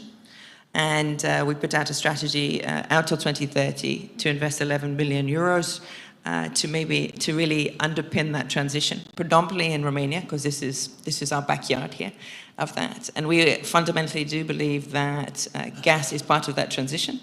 And at the heart of that, obviously, in our investment portfolio is the Neptune Deep project that the Minister talked about. But in addition to that is also to enable the investments into new lower carbon opportunities, for which we are very focused on solar of that and building and contributing to building the solar capacity. But one area we haven't talked about is the transition for fuels, because fuels also is a significant portion of needing to have a lower carbon footprint. So in addition is the investment into biofuels in the country, and with that also sustainable aviation fuel. To make sure actually we are also taking the carbon footprint of the fuel also down from that. So these, I think, are the big aspects, is to continue to grow capacity while reducing the carbon footprint of that capacity overall. So I think there's two other areas which are even further out in time, but I do think Romania has opportunity, and that is the ability for carbon capture and storage, and also what hydrogen can be. And we believe that it's further out, it's probably not even mid-term, long-term, as the Minister was talking about.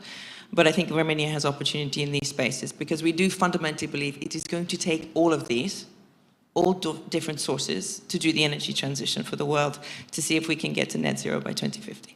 So it's a substitution rush, we can say. Yes.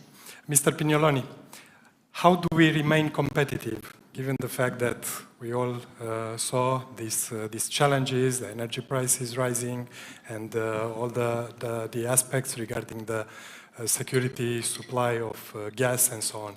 How can we stay competitive as an economy? So, first of all, thanks a lot for the invitation, because it's a very important panel, and I'm honored to be here. Actually, some of the things as already mentioned by the Minister and Christine, I'd say that in Europe the crisis is fundamentally driven by the fact that we are dependent on gas.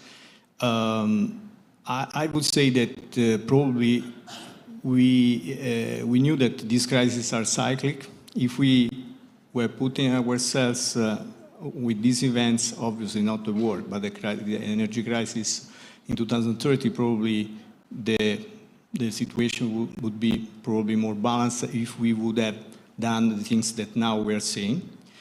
All in all, what I want to say is that the only chance is this crisis is in a way accelerating the need to go to the transition, as has been said many times, because this is the only way to get rid of this dependency. Also from geopolitical standpoint, we used to talk about democracy of energy, And so, for instance, as far as renewables are concerned, it's clear that most of the countries can rely on their own resources, and this obviously is an advantage. Now we know that renewables are cheaper than in the past. I would say on the overall market in the world, these are massively the most important capacity installed. So looking what the generation world, obviously renewables should help us.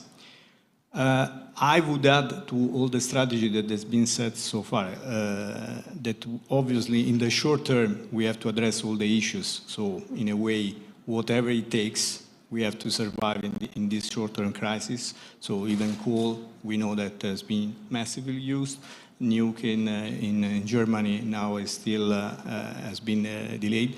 But I would say that our focus should be in order to see what should happen in the medium short term, in the medium long term, and so pave the way in order to get there in a more relaxed way. I would add that we can do a lot, not only on generation side, but also in terms of efficiency. Has not been mentioned so far, but we know very well that EU level, this is one of the pillars in order to save gas, but I would say to combat, to fight the climate change. Probably in the last decade we didn't do so much. Now is the time to tackle this issue with all the means.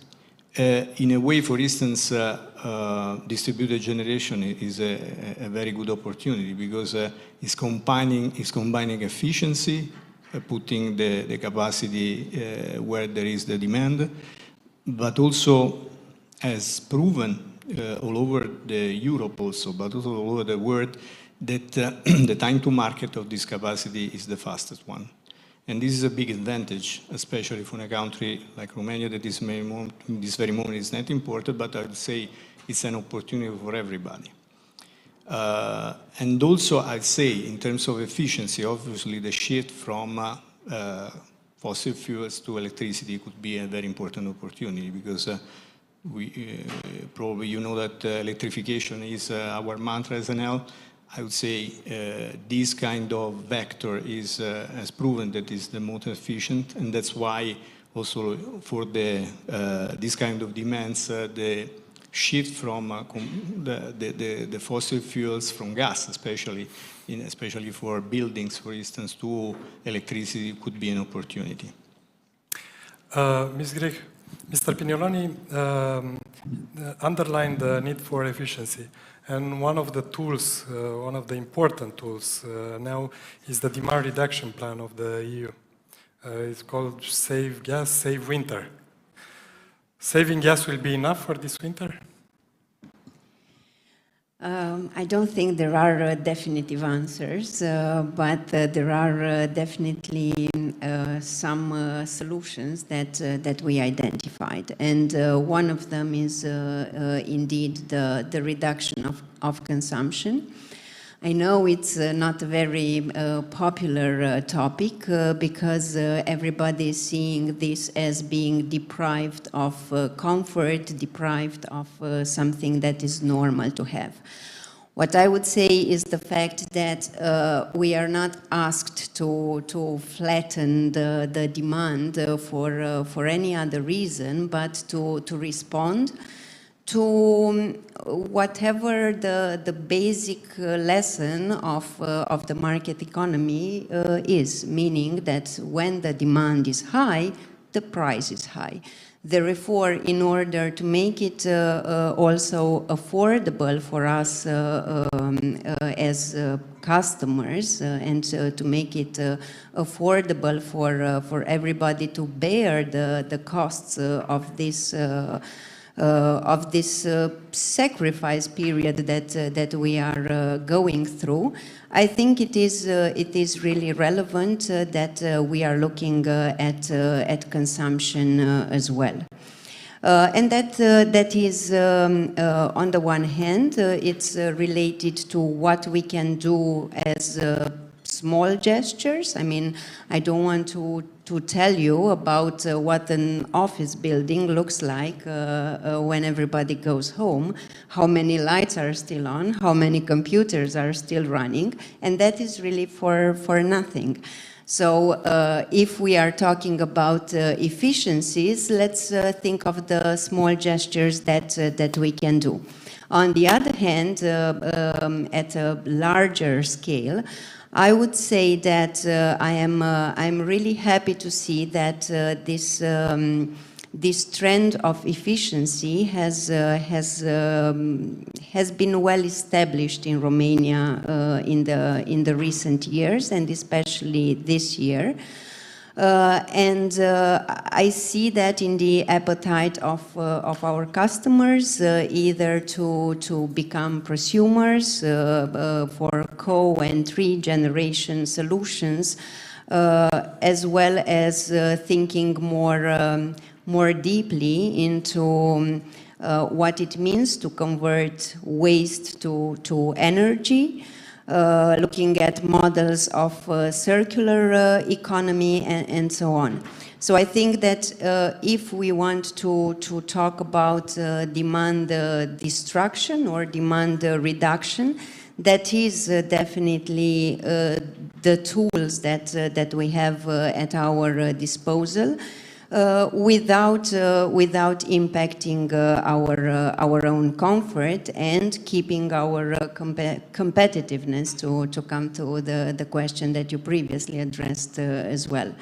So yes, I cannot say for sure that this demand reduction will save us for the winter. There are other things that we have done in order to be saved for the winter, especially at the level of Romania. However, it definitely helps. So savings is nowadays a leg of energy security. Definitely, I stand behind that statement. Thank you very much. Mr. Weber, we were discussing about policies and what we need to do in order to pass over this winter and so on, but policies are nothing without technology. Where do you see the technology is going?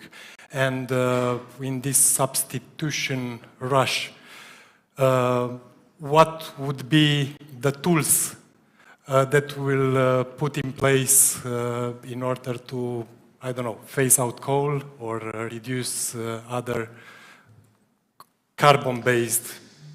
Well, thank you for the question. I think that policies are simply not enough. I think we need projects. And I think there is a clear shortage of projects, which actually, it has been mentioned by Ms. Vercere, we have a supply issue, not since the war started, I would say for the last, at least since 2014, there is a clear lack of capacity in the market. And actually what we pay, and now Romania pays, and not only also other countries pay now also for failures and missed opportunities of the past. This is clear. And I think what is clearly important now is to really look into the future and what can help, let's say, really in the future, and what could help fast. And I think the only answer to this is renewables. And to bring as many renewable projects on stream as possible, especially PV, especially wind. Because they are the so-called LCOE, levelized cost of energy, is clearly the lowest, and the latest technologies indicate that costs will go down. And we do this twice a year. We have this market model for Romania. We do with an institute. And if you simulate there, let's say, and exactly what the minister said, if you would bring the capacity of, let's say, PV to some 7,500, wind to some 4,800 installed capacity, you could actually reduce, the price could reduce by 25% of the megawatt hour. And that is actually the answer, I think, which we need to focus on, or the direction we need to focus on. Of course, there you need also, let's say, some supporting initiatives and investments. Yes, you need to invest in short-term storage. to solve the day-night problem, especially with PV. You need to invest in some medium-term storage, which means hydrogen, to, let's say, to solve the summer-winter problem. And I'm happy that we can support here the Ministry of Energy to develop this national hydrogen strategy. And of course, we need investments into the grid to bring all those renewables on stream. Yes, and I think I agree with Ms. Griech. I mean, energy efficiency and energy saving is absolutely key. And yes, you will also need CCGT at some point, so we need the gas. But let's face it. These projects, they're in the plans, and they are delayed, and they are late, and coming in late. This is a problem. So all in all, I think we really need to think about the cost of energy production. And in Romania right now, coal and gas are closing the merit order. They are very expensive because of the cost of CO2. That will not change. That will stay. And then, I mean, if you put all the pieces together, it's clear that renewables are actually the only solutions in combination with the things I mentioned. Of course, I will open the questions for the audience too.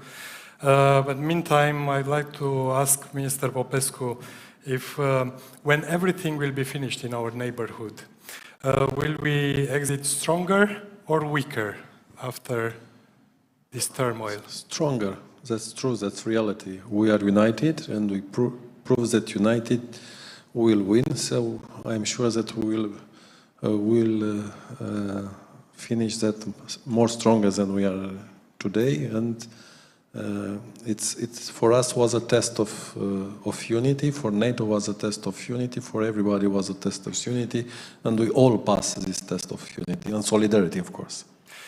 Is this solidarity when it comes about Ukraine or supporting Ukraine something very convergent at the European Union level? Because when it comes about energy policies and so on, we saw a lot of debates and quite divergent positions these days. Now, inside the Energy Council at the European Commission, we can discuss everything. We can try to have more for our countries, but when we talk about Ukraine and Moldova, that's unity. So that's no doubt about it. Yes, I want more for my country, others want more for their countries, but when we talk about this, it's unity. If we are to speak about these missed opportunities, Mr. Pignoloni, what do you think were the missed opportunities that this context will actually make it as a reality, or it will be encouraged? In a way, we already said, no? So Mr. Weber was very clear about renewables. Probably if we would have been a bit more, determined under this point of view, we probably would have been a bit ahead in this direction. Not only utility scale, I would say, but also prosumers, I was saying before. But, I would say in any crisis there is opportunities alongside. Probably now it's clear that we should accelerate a bit. Obviously, there are some other decisions that has been taken in the past, dependency of Russia, that I want to discuss because actually are not relevant now even to Romania, probably to the whole Europe. But actually, yes, in a way, we should accelerate as much as possible in the direction, and probably we should be unite, as also Mr. West was saying, that in that direction. I'd say that, for instance, it's expected, just to make an example about also sometimes regulation could be important. We are waiting at European level the work done by ACER in order to change a bit market design in Europe. This, I would say, has a paramount importance because obviously it's going to accomplish, in a way, the market rules to the increased importance of renewables. as it happens all over the world. This is another point. So United States, South America, even in Asia, the bilateral contract, or better, a market design based on renewables is strongly important. Probably we should live a bit with two markets, basically, because probably inframarginal and the marginal system is still important. But it's very important that at the European level we are doing this step ahead, because in a way we are acknowledging all together as EU that this is the future, also market-wise. Are there any questions from the room? Now it's time to show up. Corina? Thank you very much. My name is Corina Morafa. I'm an independent energy and climate expert and an alumna of the leadership programs of both GMF and Aspen. And my question is for Minister Popescu and for Ms. Verschere. It's a relatively similar question. It's about an elephant in this room, which I think we have not named yet, but which we should name, and that is coal. As you know, Romania, according to the Recovery and Resilience Plan, had a very clear calendar for coal phase-out and a very clear deadline. And there have been successive changes to this calendar, revisions in an emergency ordinance in the parliament.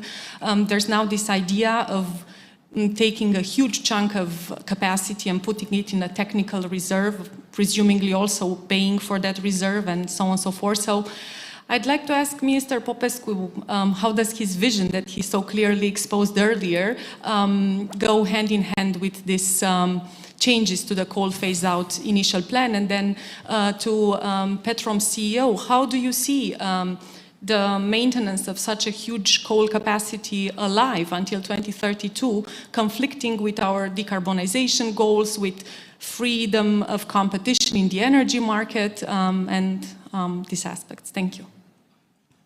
My vision is still the same. We assume 2032 is the phase out of coal, and still we are on the same date. We didn't change the date. So 2032, it's the final date of phase out. Assuming, let's say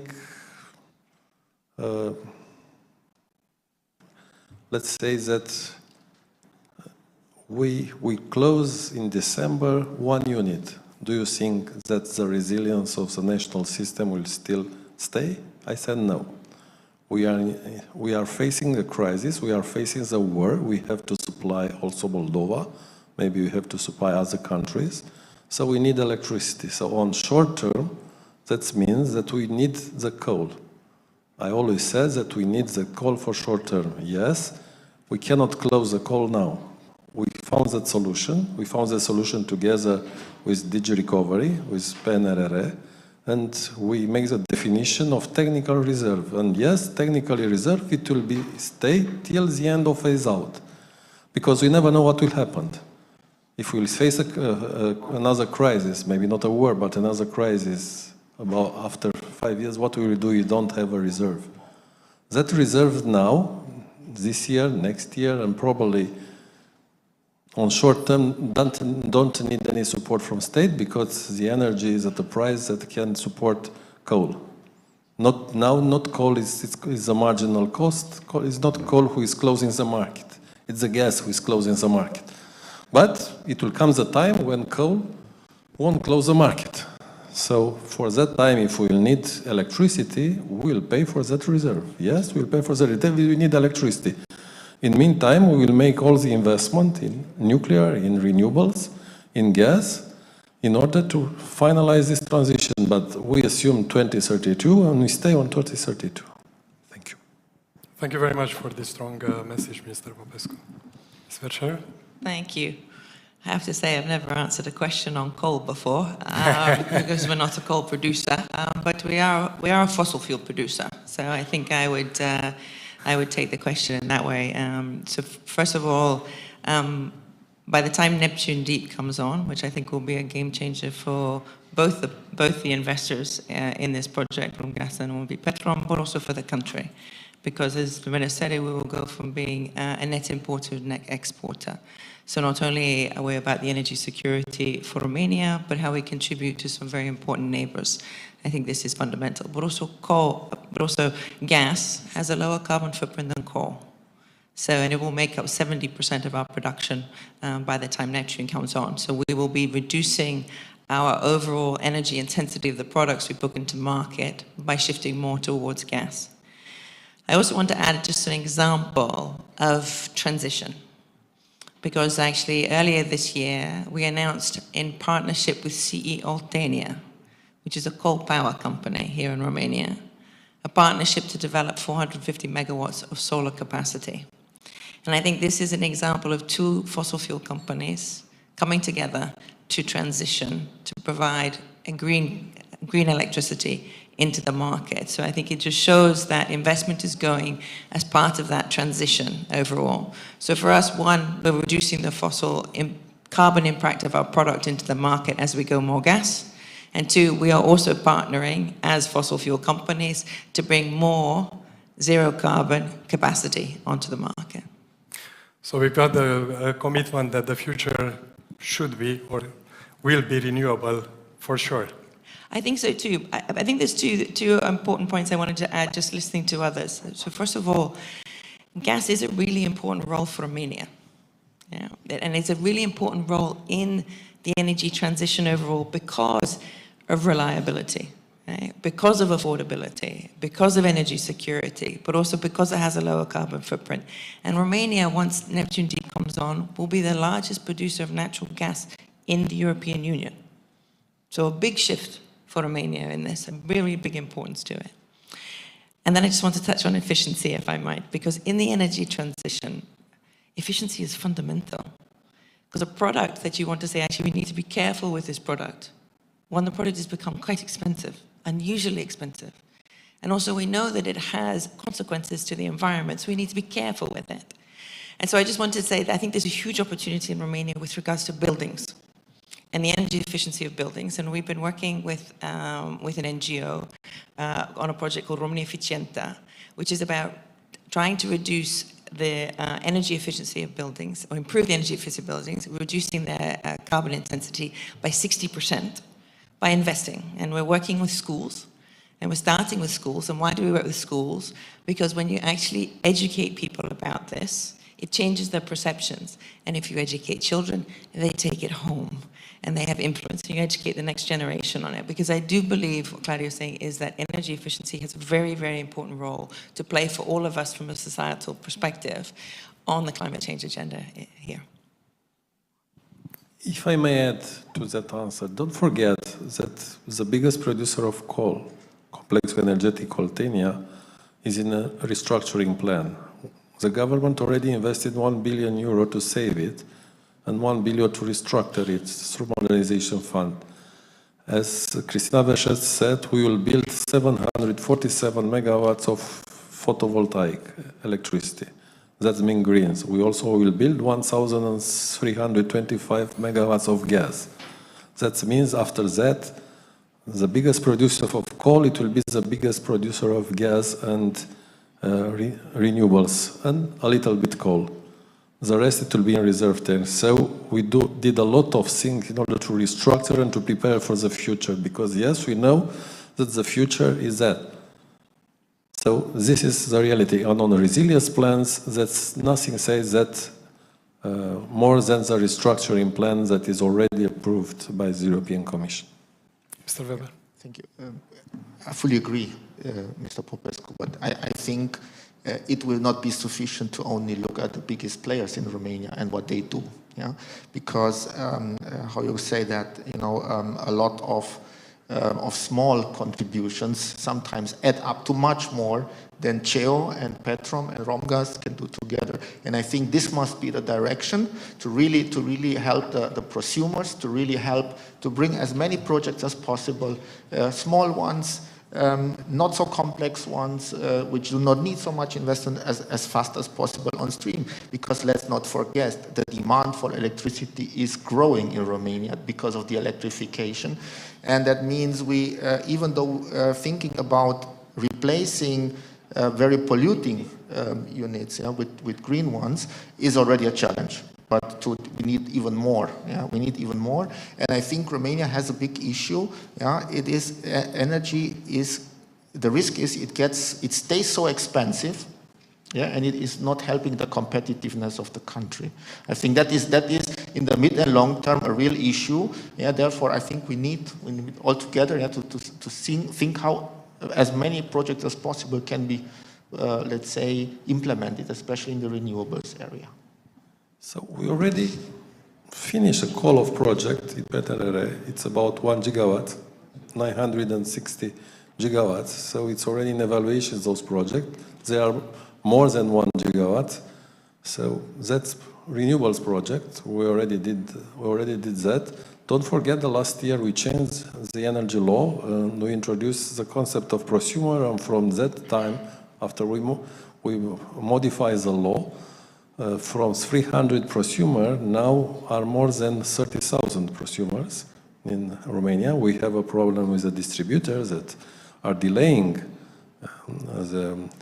entering in the network of the prosumers. Today we approve an emergency ordinance regarding the implementation of the RED II directive, and we have there that prosumers now can put not only on their top, on their roofs, but they can put anywhere they have location on the area of distribution with the same supplier. So we give them more flexibility in order to have more location to produce for their own consumption of electricity. So we do that, and we are very conscious that we have to help prosumers. There's more small capacity, big means big capacity. So we are focused on that issue. I would just like to add to this to help Minister Popescu as well, and to really say that we have seen this year, and now I'm talking about end user customers, we have seen this year, and it's the first year actually where there isn't a push from the supplier towards the customer to install PVs and so on, but it's a request. And it is the first time that this is happening in Romania. We have to admit it, because we have to say that with energy being quite cheap so far, there was no attraction or attractiveness for the customers. We have been trying to push these products into the market for the last 5 years. And no matter how much we did, we were never as successful as we were this year. So we have to face this reality as well. On the other hand, also what I see as, again, a supplier, we do have shortage of specialists in terms of designing these projects, in terms of installing PVs and so on. So these are the challenges that we really need to find an answer to before just jumping into the fact that no, we don't have the right regulation or the right law. So yes, there is progress into this direction, and we as actors in this market, we need to find the solutions to our challenges. This is an excellent point, and because we all speak about projects, about investment, the money are there, and it is a great context and a great opportunity. The need is there because everybody is now looking for sources for cheaper and affordable and more sustainable energy. But how do we, or what is your response from the business environment as organizers of massive investment programs in your companies, and also at the level of the ministry? You had a very good point, because you need contractors in the end, you need engineers, and you need also technology. And we see a wave where everybody now is trying to buy, but we have some problems in the supply chain, because buying equipment for renewable is something that comes from Asia in a very big portion. Buying engineering, it's something that comes from Western Europe and Asia. How do we actually encourage the chain of building projects, not only paying for projects? Mr. Pignonoli. I guess that this is a really interesting issue in the sense that we were talking about so far about the crisis for supply of a commodity. If we are jumping into the transition, probably the supply chain shortage could be an issue. You're perfectly right. Obviously, the answer are not easy. For sure, we have to invest in this. Not invest in money, as you were saying correctly, but we invest in ideas. For instance, as a RWEA, the Renewable Wind Energy Association in Romania, we have promoted also an event in order to talk about the supply chain. But it's clear that also at European level is an issue. But I could say that. As an Enel, for instance, we are massively investing in a factory in Catania, in Italy, for not simply to assemble the panels, but to build the samples from scratch. And now we're planning to do the same in the United States. This is our answer, but obviously it's a partial answer from a player. But I'd say that this is something that is also an issue at EU level, and I know that there are a lot of discussion over there because it's the essence of the green economy in a way that when this program has been launched, renewable were already there, and there was already plan in order to invest more in that direction. But really, green economy is a transformation of the whole economy, meaning obviously also the supply chain. After the first wave of investment, for instance, PV, basically all the factories in Europe disappeared. This is true. And now we are discovering that now it's a weakness because we have to recover in that direction. I'm pretty sure that it's not a matter of technology because I guess that there are all the capability in Europe to do so. And that's why, for instance, wind, from wind standpoint, from wind industry, we have some other issues, not the technology, because most of the supplier there are a problem in the supply chain because once again, also to build a wind turbine, you need some pieces that are coming still from Asia. So I would say that there is not a straightforward answer, but for sure we have to team up in order to look at how to tackle this issue because otherwise only the money are not enough or the projects are not enough because we need also this kind of supply in order to get there. As far as people is another issue. Also in this direction, I guess that in the moment in which we are talking about transition, we should invest a bit more also in education, because also for the efficiency in the buildings that we are seeing, there are a lot of opportunities. Also here, we have to shift competencies from the old sector to the new one. I don't guess it's a matter of number of people, but in terms of skill, for sure. Thank you very much. Mr. Popescu, will these projects encourage the reinvention of the power engineering school in Romania? And also, I saw yesterday or 2 days back an announcement from the Ministry of Energy where some new programs to encourage the production of yes, I think equipment. I think after pandemic, so in pandemic we saw that we are fully dependent of some products that we are not producing in Europe. And now we saw that we are dependent of products that are not so much produced in Europe as we needed. So in our resilience plan, we will finance, we have financing of 150 million euro, and we start the call-off project in December, in a few weeks, about producing and assembling battery and producing of solar cell and panel solar. So we want to build here in Romania factories that are producing these items that are already needed in our economy. And we were already contacted by a lot of investors that are willing to come here and to make a line of production here. Even we talk about battery, if you talk about solar panel, and they are asking about this call of project, and I told them, and now I have the opportunity to speak directly and to all, that we will launch this call of project in December. Regarding the human resources, yes, is needed.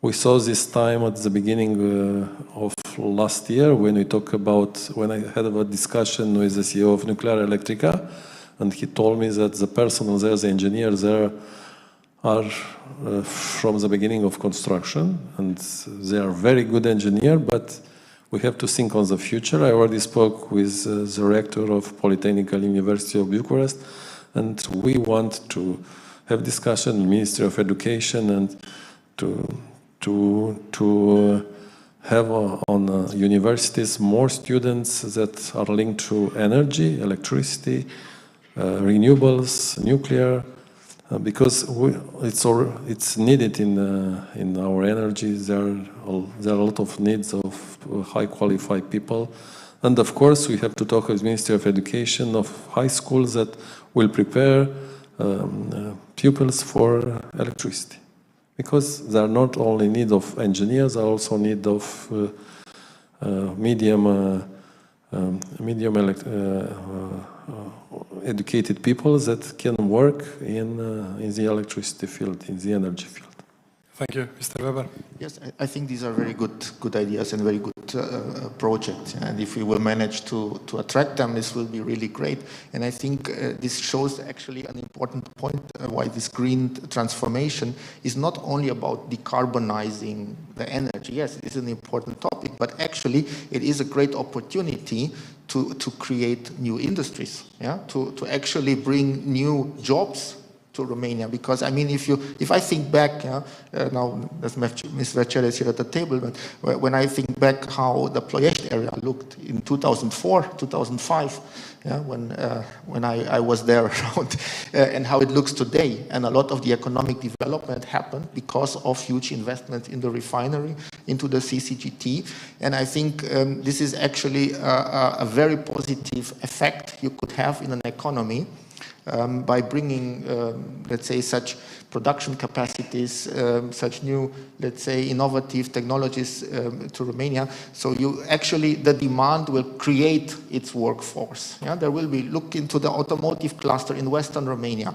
So if you once have the investments, they will find their way through if you let them do their job, right? So I think because energy itself is a commodity, and energy prices are actually, I mean, it's not the objective to have the lowest prices. I think it is important to have a good competitive level in Romania so that businesses can develop and are competitive in international area, and you create also jobs. I think this aspect often gets forgotten in this whole discussion.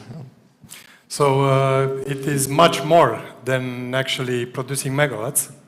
It's actually shifting the economy and encouraging a new wave. We will close this debate by thanking our great panelists of today. Thank you very much for your excellent ideas and remarks. We indeed have a lot of opportunities in front of us, but we also have some difficult times to pass through. However, I think all the pieces of the puzzle are there, and together we can meet in spring. And when I say spring, I'm not actually referring to the season. Thank you very much, and see you next time with our energy discussions at Aspen Institute, Cupola. Thank you.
Please take your seats.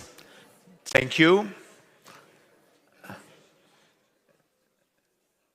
Thank you. Get back to the room. Good afternoon, good evening, everyone. My name is Jean-Christophe Bas.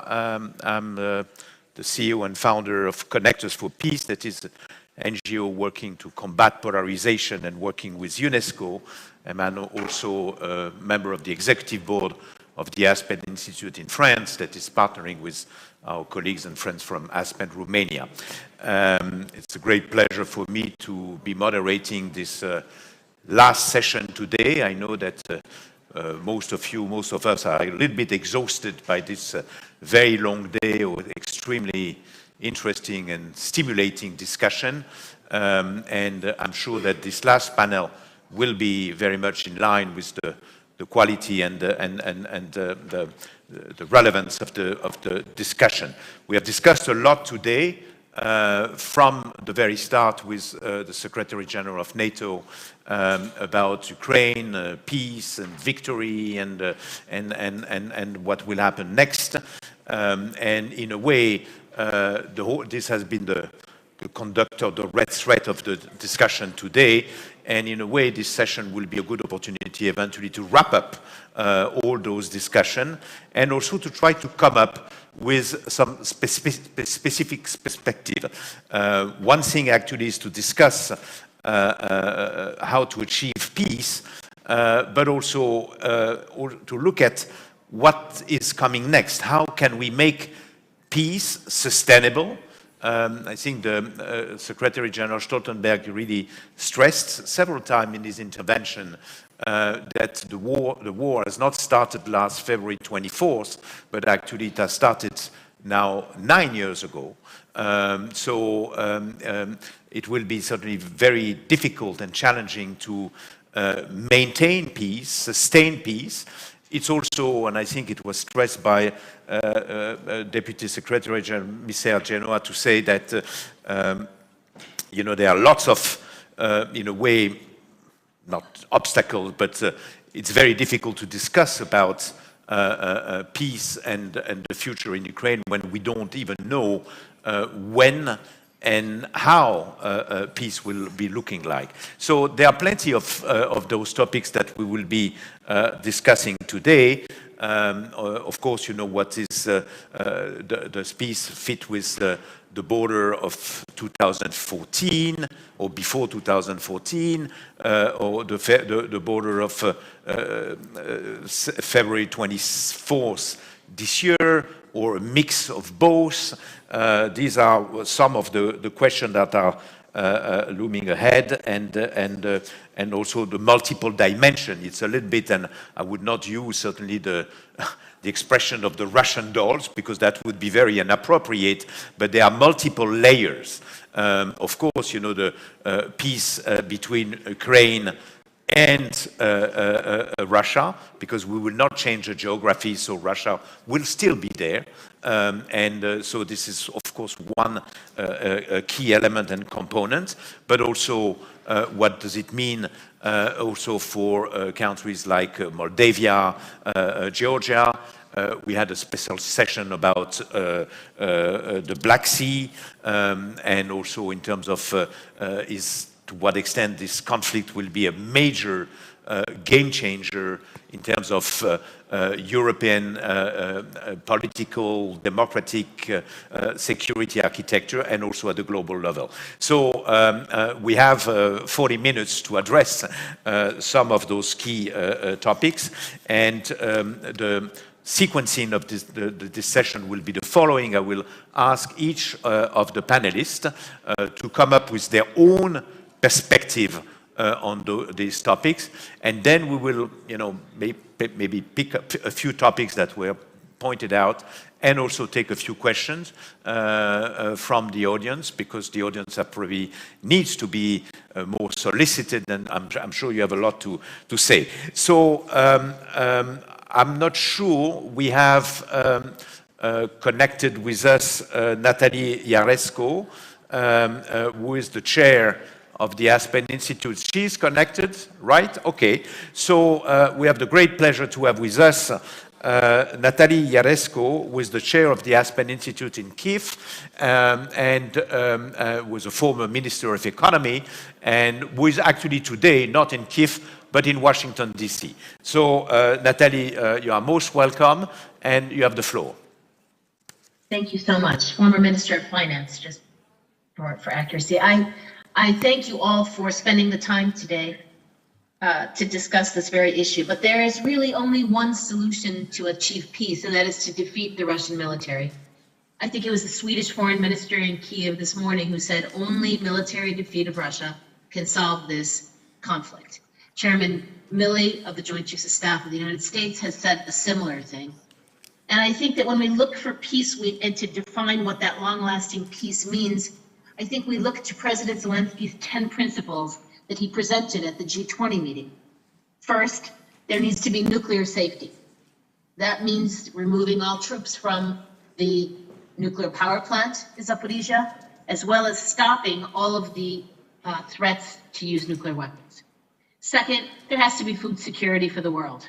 These are steps that if you take them, you can build to peace, and they are easy to be taken. Food security means allowing for exports of grain through all of the ports in Ukraine.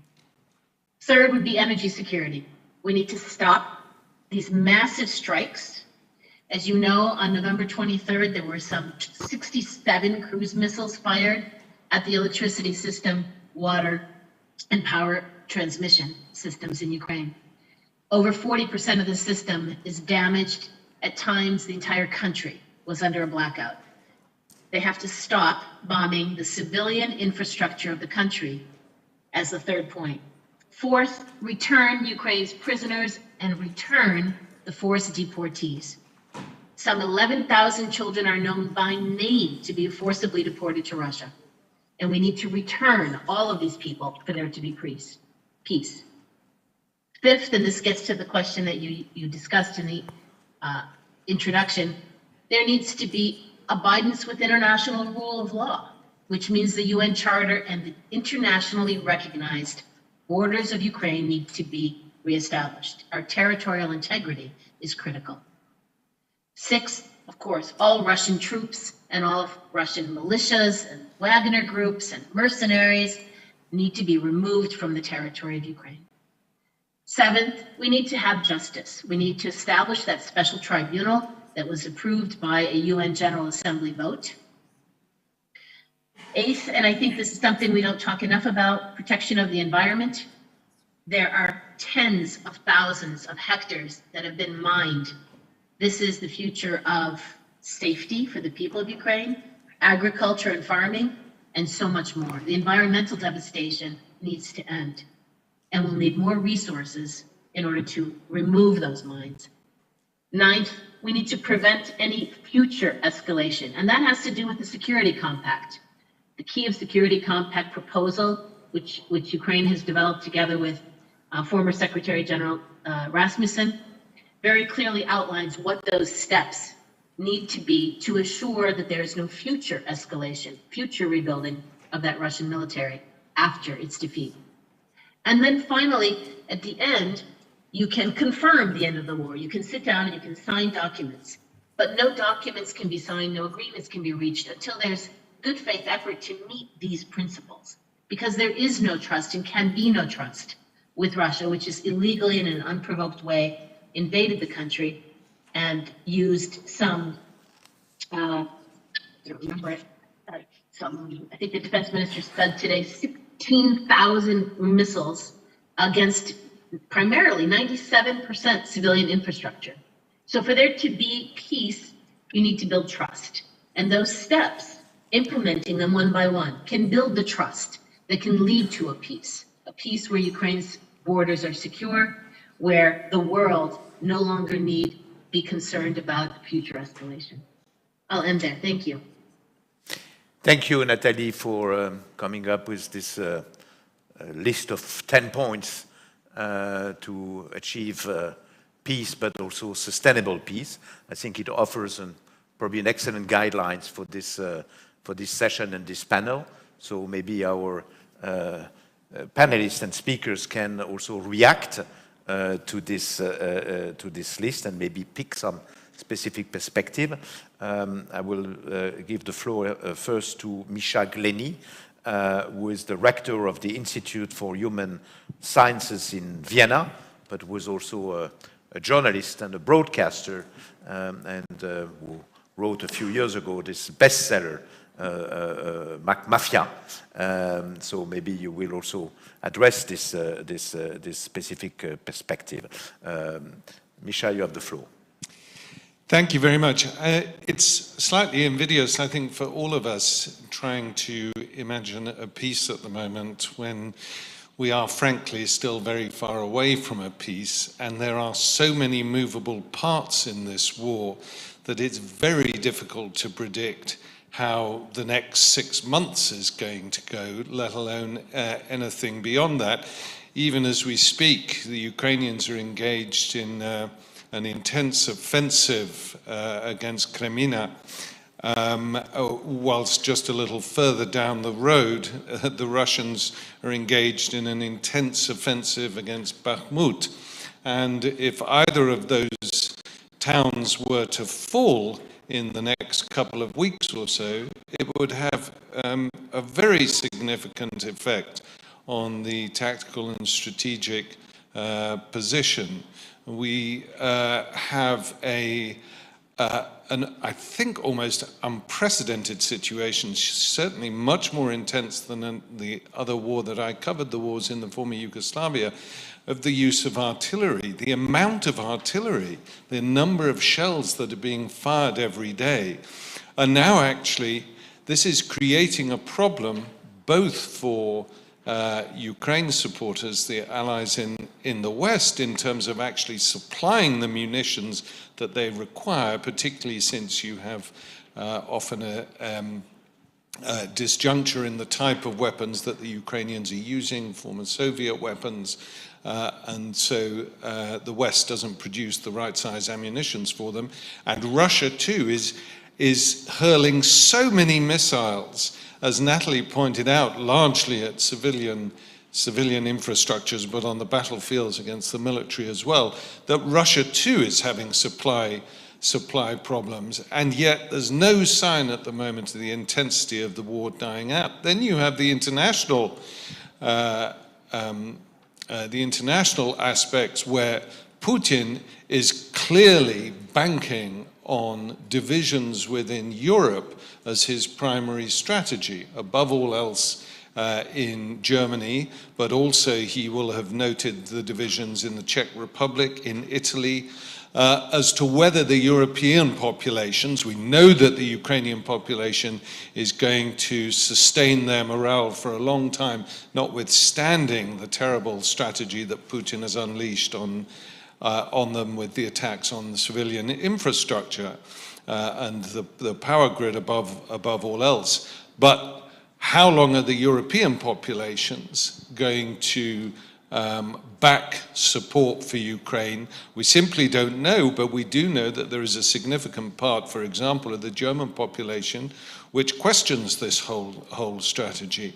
Similarly, China clearly does not want Russia to pull it into a major confrontation with the Western powers, which is not of China's choosing, either the time or the place or the nature of it. And here, incidentally, I'd like to point out one good thing that has happened, and that is it has become clear that over the past few months, if not weeks, China and the United States have been engaged in back-channel discussions to ensure that this war does not escalate to nuclear, and that is a really good thing in my opinion.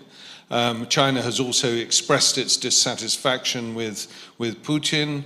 Putin has lost the support of large parts of Central Asian countries who have expressed their dissatisfaction.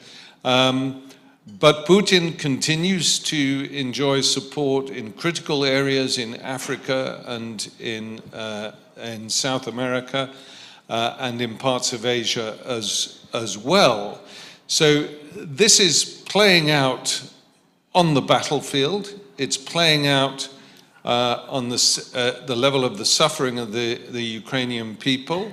Putin feels as though he can still continue to throw tens of thousands, if not hundreds of thousands of young Russians into the meat grinder in eastern Ukraine.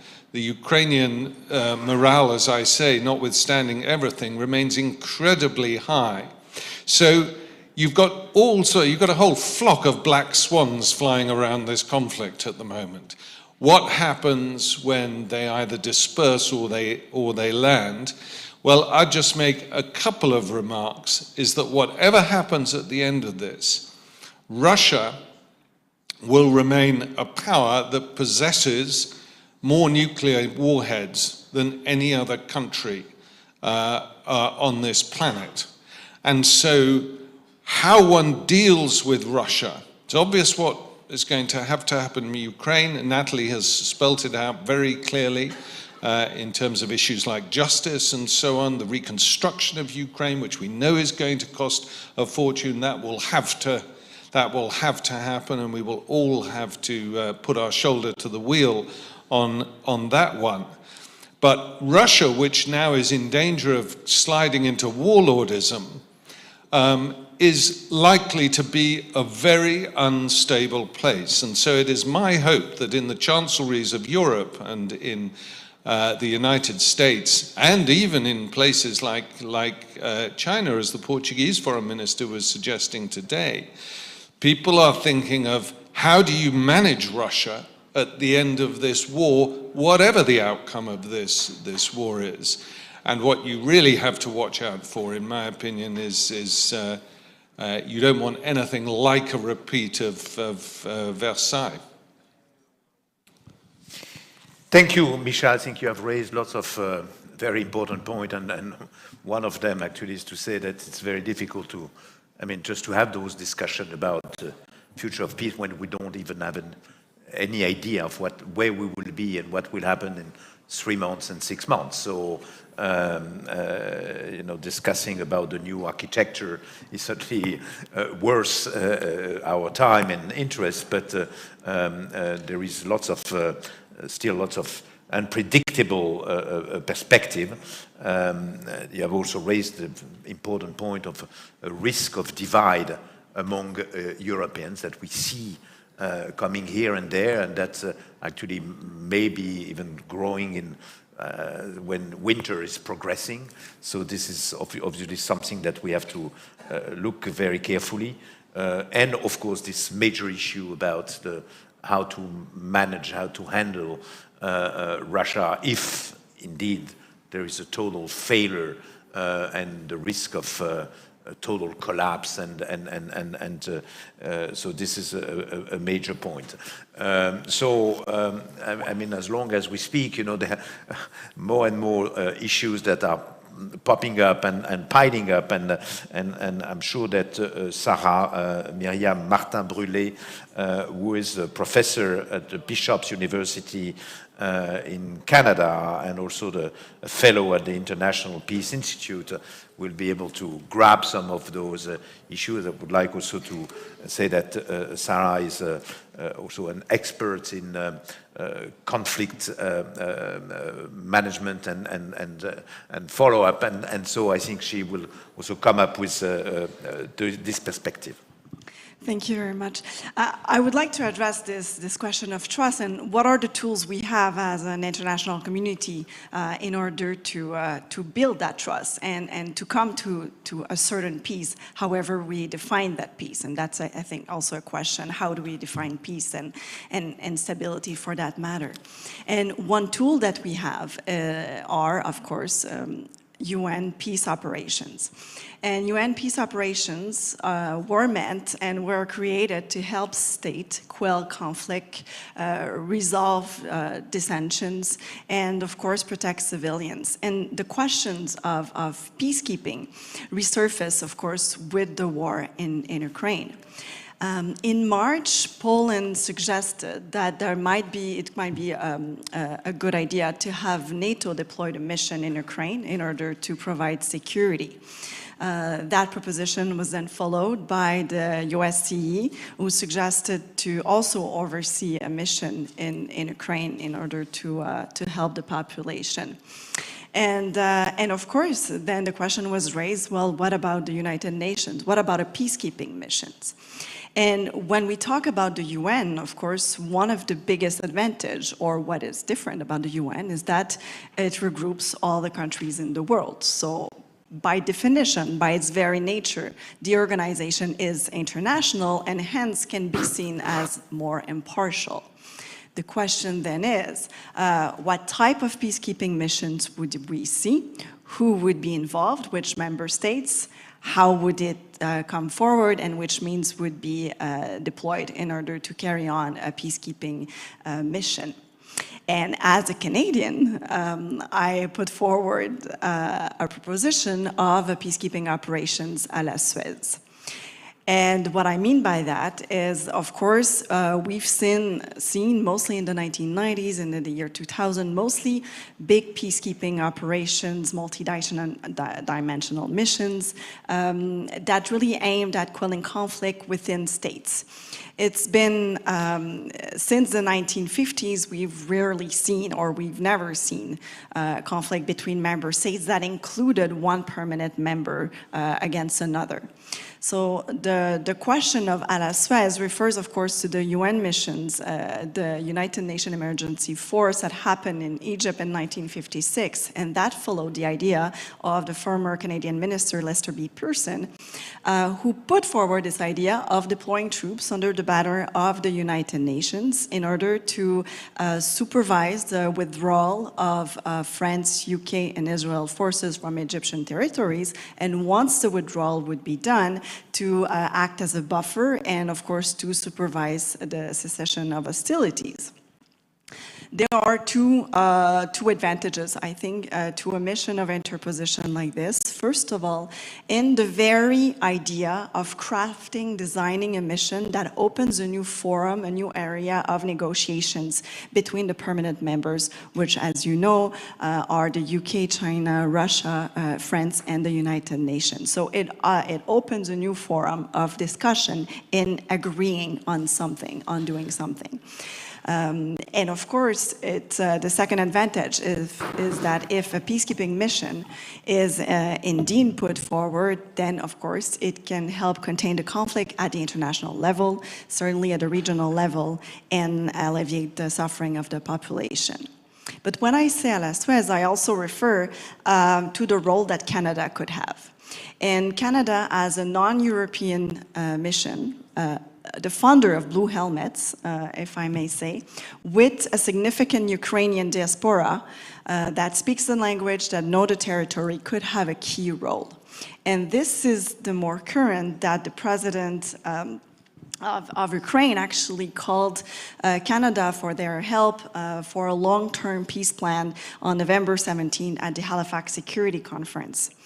And I think that Canada could play a significant role in such a peacekeeping mission that, akin to the UNEF, so the United Nations Emergency Force that happened in 1956. Now, this one would be in Ukraine and could indeed supervise the withdrawal of forces and create and supervise the cessation of hostilities, act as a buffer as well. But of course, this would need to be revisited because, as we all know, the situation from 1950s has changed a lot. The technology has changed a lot as well. So there are many remaining questions. So, for example, what would be a buffer zone? What would we be supervising? Are we talking about a truce, a ceasefire, a full peacekeeping agreement or a peace agreement? And what does it entail in terms of monitoring, but also of different consequences? It's been mentioned that territories have been mined. We all know about the drones. Could we mobilize new technologies now to act as a buffer zone, maybe using cyberspace, satellites? So all of these questions stay there.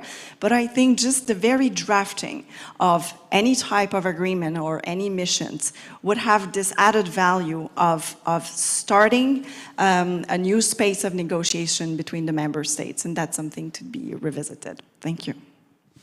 Thank you, Sarah, Myriam, for first raising the point of the urgent and immediate need to rebuild trust, because there is no way to achieve sustainable peace if there is no minimum of trust. So this is the first requirement, and then using the experience, and particularly the Canadian knowledge and experience in terms of peacekeeping. We all know, for those who have been observing conflict and war in other parts of the world, that the peacekeeping and maintaining and sustainability of peace is sometimes more challenging than reaching the peace itself. Reaching the peace itself can happen sometimes, because for a whole range of reasons, but we see in many cases that the peace is not sustainable, and that for a whole range of reasons, conflict can start again. So, of course, and that would be a way also to bring the UN back in the game in this conflict, because there were many voices, saying that the UN have been somewhat absent. But I think it was said very clearly this morning that any organization that is having Russia as a permanent or as a member, is today totally unable to do anything. So, I mean, it's not a way to blame the UN for not being able to do anything. It's almost inherent to the situation. But hopefully, if and when peace will be achieved, hopefully the UN will be able to work again in a more effective way. So we will end this first round of initial remarks with Alena Kucko, who is the Vice President of GLOBSEC, which is a major think tank in Bratislava in Slovakia, and who is also the Director of the Global Policy Institute of GLOBSEC. So Alena, thanks for sharing your own perspective. Then we will get back to Nathalie to give her a chance to react to what our panelists on stage have said, and then we will take hopefully a few questions from the room. I will actually start by bringing in the Sarah's points about the peacekeeping, and they connect them with the reflections that were already made throughout this conference in the earlier sessions as well. And the reflection is that Western-led ideas and institutions how to deal with peace or conflict elsewhere have largely failed. We have failed in our belief that trade and closer economic relations will ensure peace between countries, and that's why also there's no belief on either side of the participants in this conflict that peacekeeping is a solution. Sarah already pointed out that the offers were rejected, but also there is increasing understanding that a premature peace, and currently any peace that can be reached will be premature because both sides are unhappy and think that they can do more on the battlefield. This premature peace would be even worse than the current unpeace and the state of war that we have on the battlefield. In this regard, I absolutely agree with Natalie that peace will have to be won on the battlefield, and for that Ukraine needs to advance much more in deoccupying its territory. But I already said that actually, whatever happens, very likely that both sides will still be unhappy, which means that we'll probably be in this, if we're lucky, stable situation of unpeace, of pre-war, and if we're unlucky, in the kind of war-type situation for quite some time to come. Ukraine will be inherently unhappy if it doesn't deoccupy all the territories that it has, and Russia will be very unhappy with the undeniable defeat. And it's very unlikely that Russia is just going to be sulking quietly in its corner. Russia will, under the current regime, will think about satisfying its ambition, if not in Ukraine, then potentially in countries like Georgia, Moldova, or Belarus. That's why it will definitely be a long story, and indeed I agree absolutely that maintaining peace will be much more difficult and much more long-term mission than even getting to peace. In terms of maintaining peace and how to keep at least some countries, participants of this conflict, happy, Natalie outlined a fantastic list of preconditions that need to be met. Largely, of course, being representative of an organization that's located in Eastern Europe, we strongly believe that the only way to ensure peace in the entire region, and not only in Ukraine, is to provide Ukraine with the strongest security guarantees.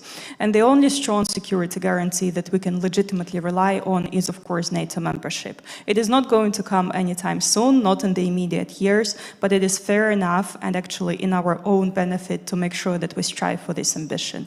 Before that comes and before it can become possible, Europeans will try to do everything possible to include Ukrainians into as many economic and societal structures as possible to make sure that if the time comes, Ukraine will also be ready to join the security arrangements in Europe.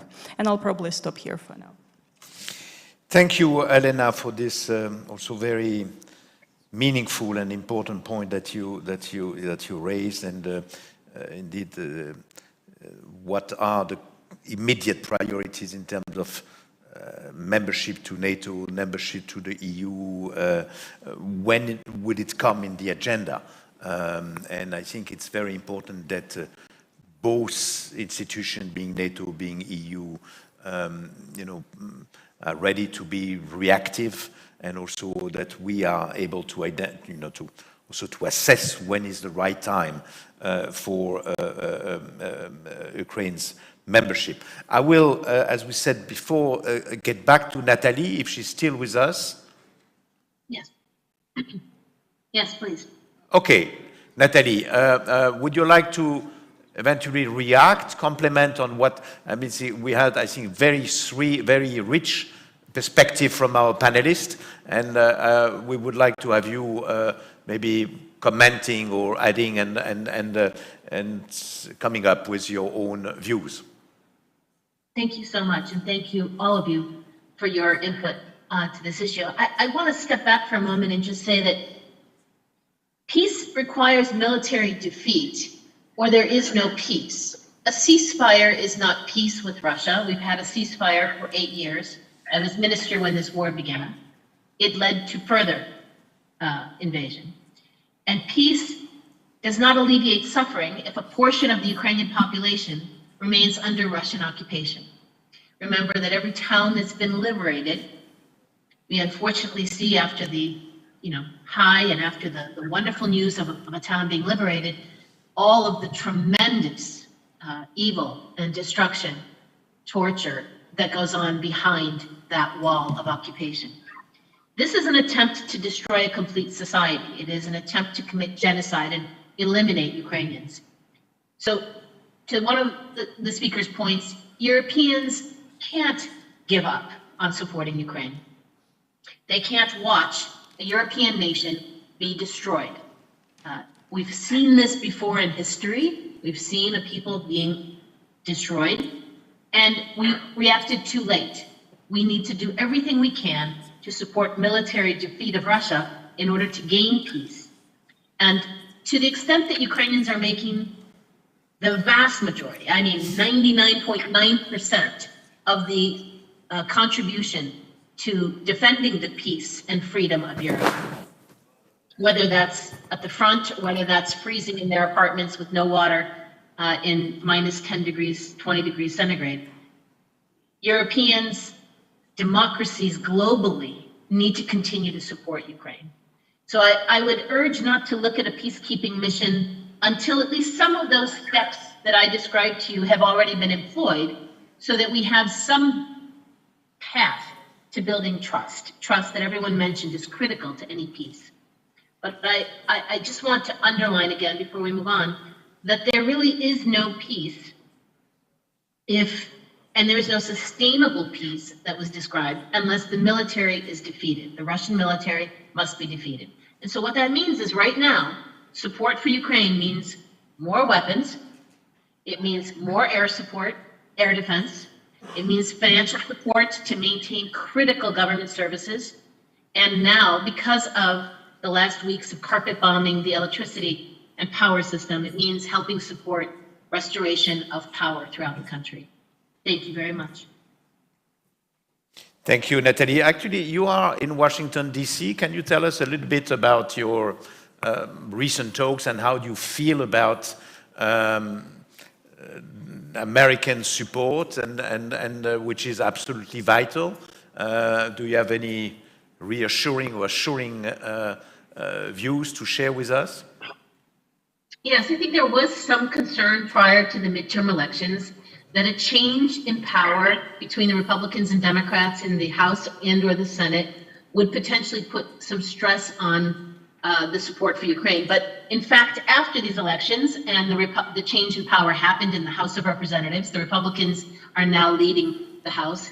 They have reconfirmed complete support for Ukraine and for ending this war with a military defeat. In fact, the leadership of the House, the prospective leadership of the House, came out and said that they actually support more offensive weapons and longer range missiles.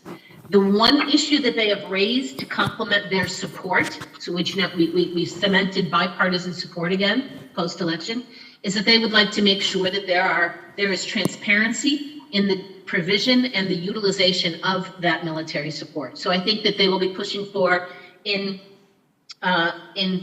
pairing with a new package of support, which the administration has already proposed and hopefully will pass before the end of this calendar year, an incremental $40 billion of support, military as well as financial.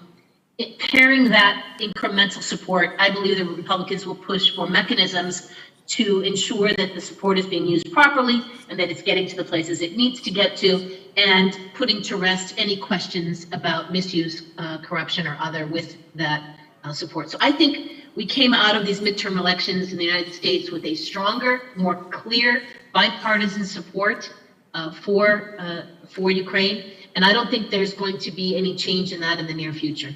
I think that we all understand that Europe is more hard hit, both by the effect of the sanctions on the economy as well as the incredible number, 7 or 8 million refugees who fled Ukraine to Europe.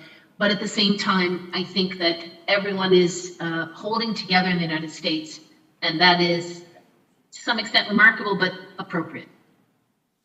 Thank you, Matt and Natalie. We have just a few minutes left. Are there any questions from the room?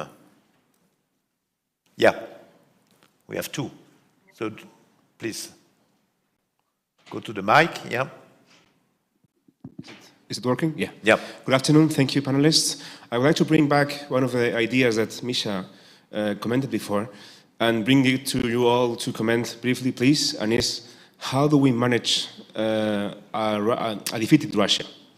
How do we do with that in the few years to come? Thank you. I'm Bas Moreno from the Spanish International Affairs magazine, Orden Mundial. Thank you. Thank you for bringing this question back, which is absolutely vital. Maybe we take the second question right now. Sure. Mihna from the Black Sea Trust. I wanted to shift a little bit the discussion towards the Armenian and Azerbaijan conflict in the context in which you would expect Russia to lose some of the influence it has in South Caucasus. But in this context in which Russia ceases to be a peace breaker in the region, and we see Azerbaijan growing its influence also as an energy provider for Europe. What role would you say should the Western countries, Europe, NATO, have in maintaining security in that region? Okay. Is there any of you who want to address this specific point of Azerbaijan, Armenia? Okay, go, Michel. I can do it very, very briefly, but it shifts the discussion away a little. This is quite an unstable region now, particularly Armenia, Azerbaijan. It's not just Russia that is losing influence, it's other countries that are competing for influence, particularly Iran and Turkey. And so it's not out of the question that this becomes another area of instability. From the European Union's perspective, reducing the sort of black swan overflow of the Russia-Ukrainian war is incredibly important. There's not much that the European Union can do in Armenia and Azerbaijan, frankly. It can do more than it's doing in the Western Balkans, however. by accelerating the process of integration of the Western Balkans into the European Union, and thus blocking off one area of Russian influence in Europe.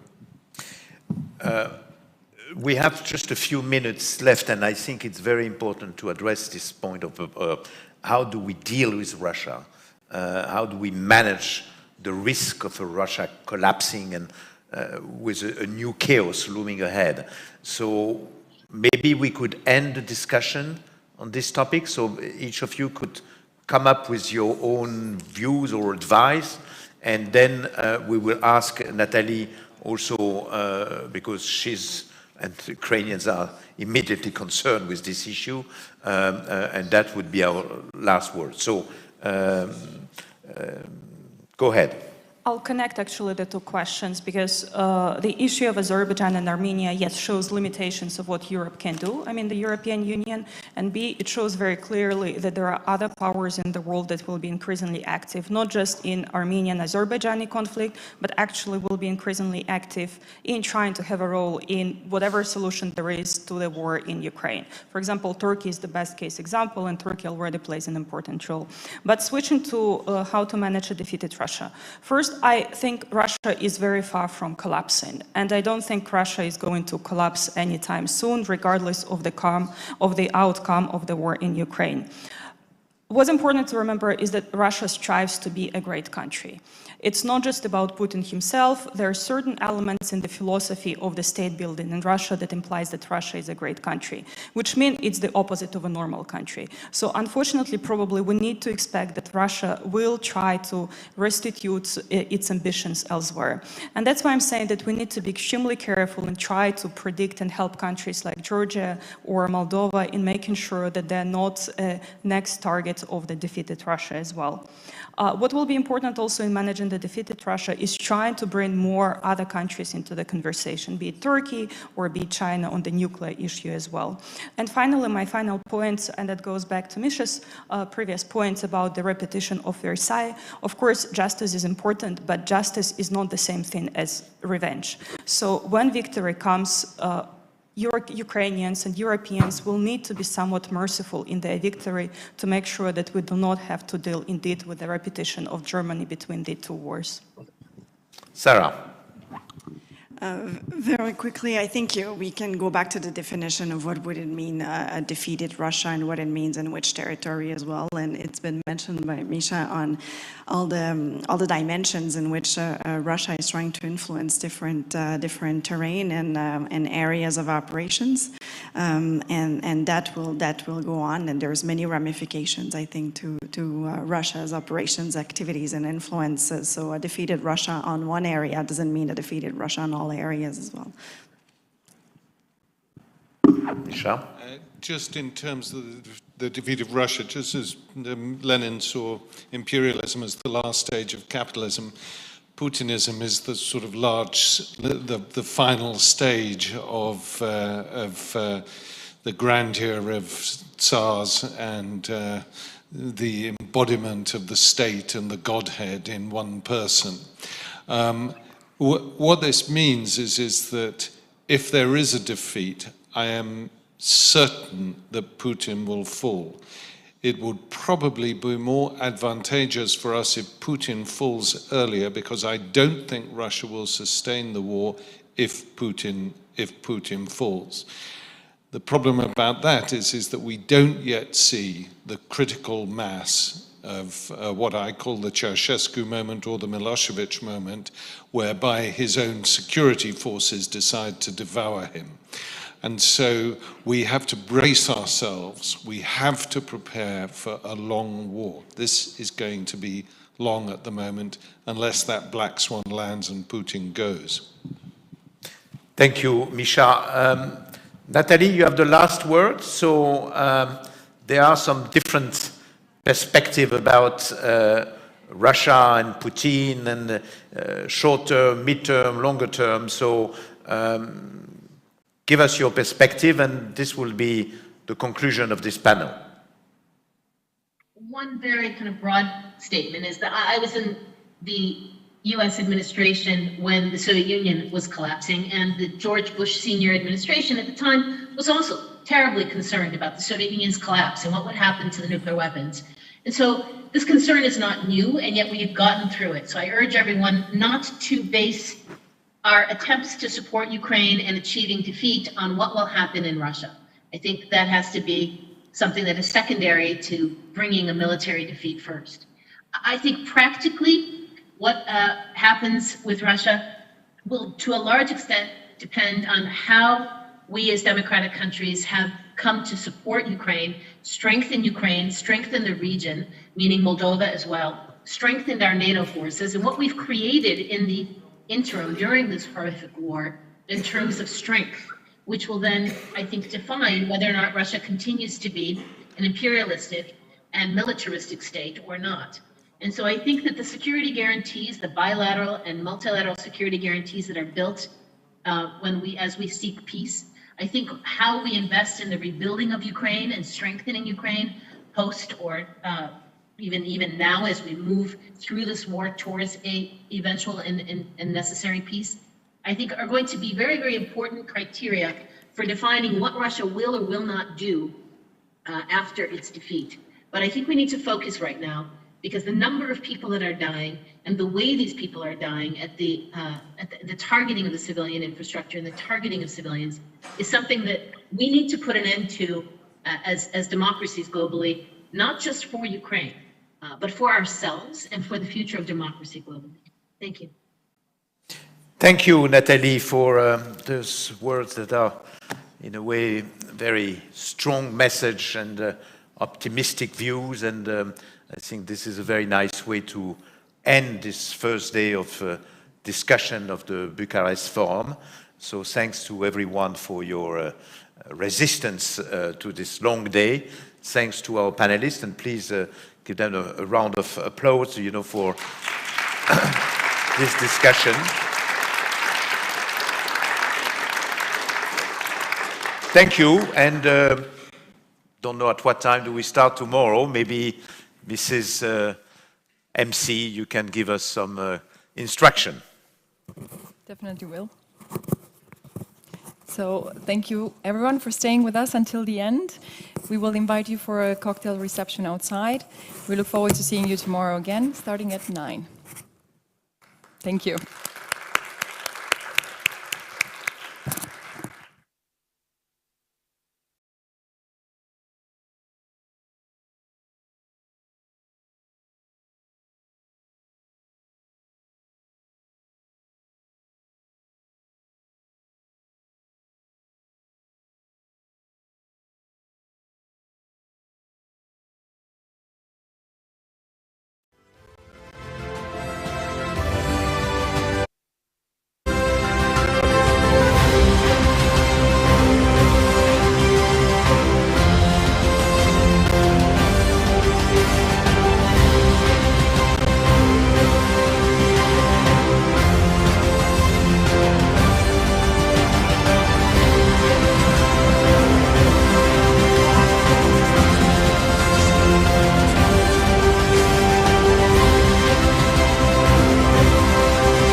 Good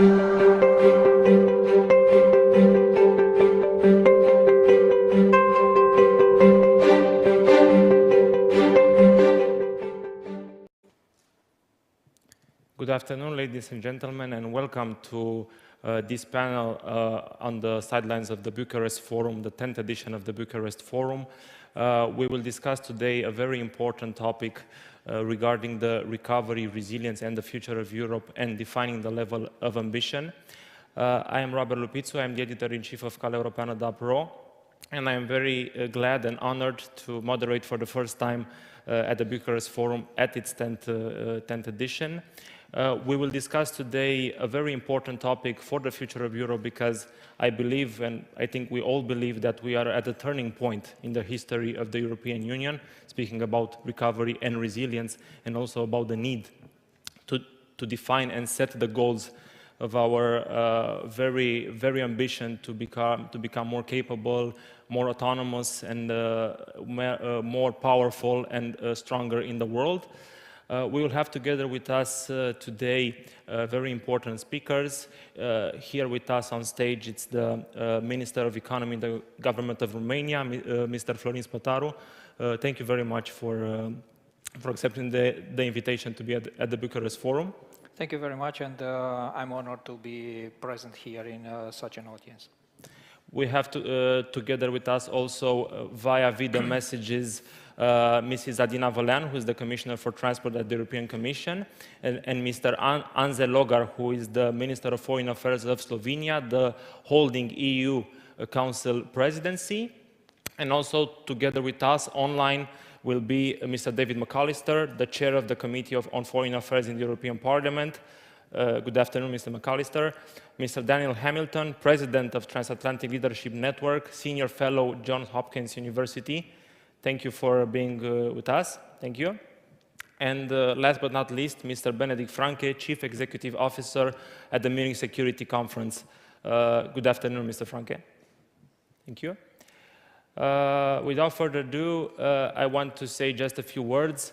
We all know what are the stakes right now in the European Union. We have a very wide EU recovery and resilience plan, which is ongoing in many of the European member states, including Romania. The European Union is moving further because we have a new government in Germany.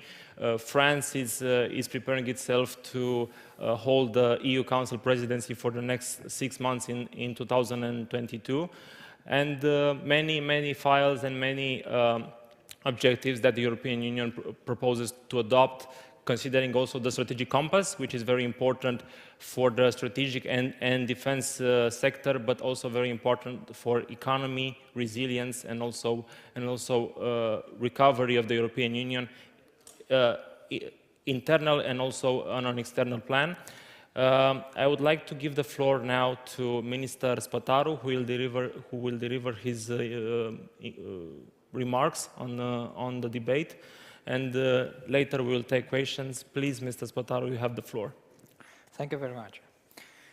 First of all, I would like to say that I'm honored to participate as a speaker at this anniversary edition in Bucharest Forum, and also at the 15th anniversary of the Aspen Institute in Romania. As of May 27, 2020, with the publication of the European Union's recovery plan, called Now is the Time for Europe to repair the damage caused by the crisis and prepare the future for the new generation, resilience and recovery have become essential words in almost every field of activity. The sum of the 27 national plans is aimed to recover from the economic and social crisis caused by the pandemic through investments and reforms designed to contribute to solving the health crisis, to relaunch the European Union economy by stimulating private investment, and as a consequence of the crisis, for crisis prevention and preparedness, for development cooperation and international cooperation.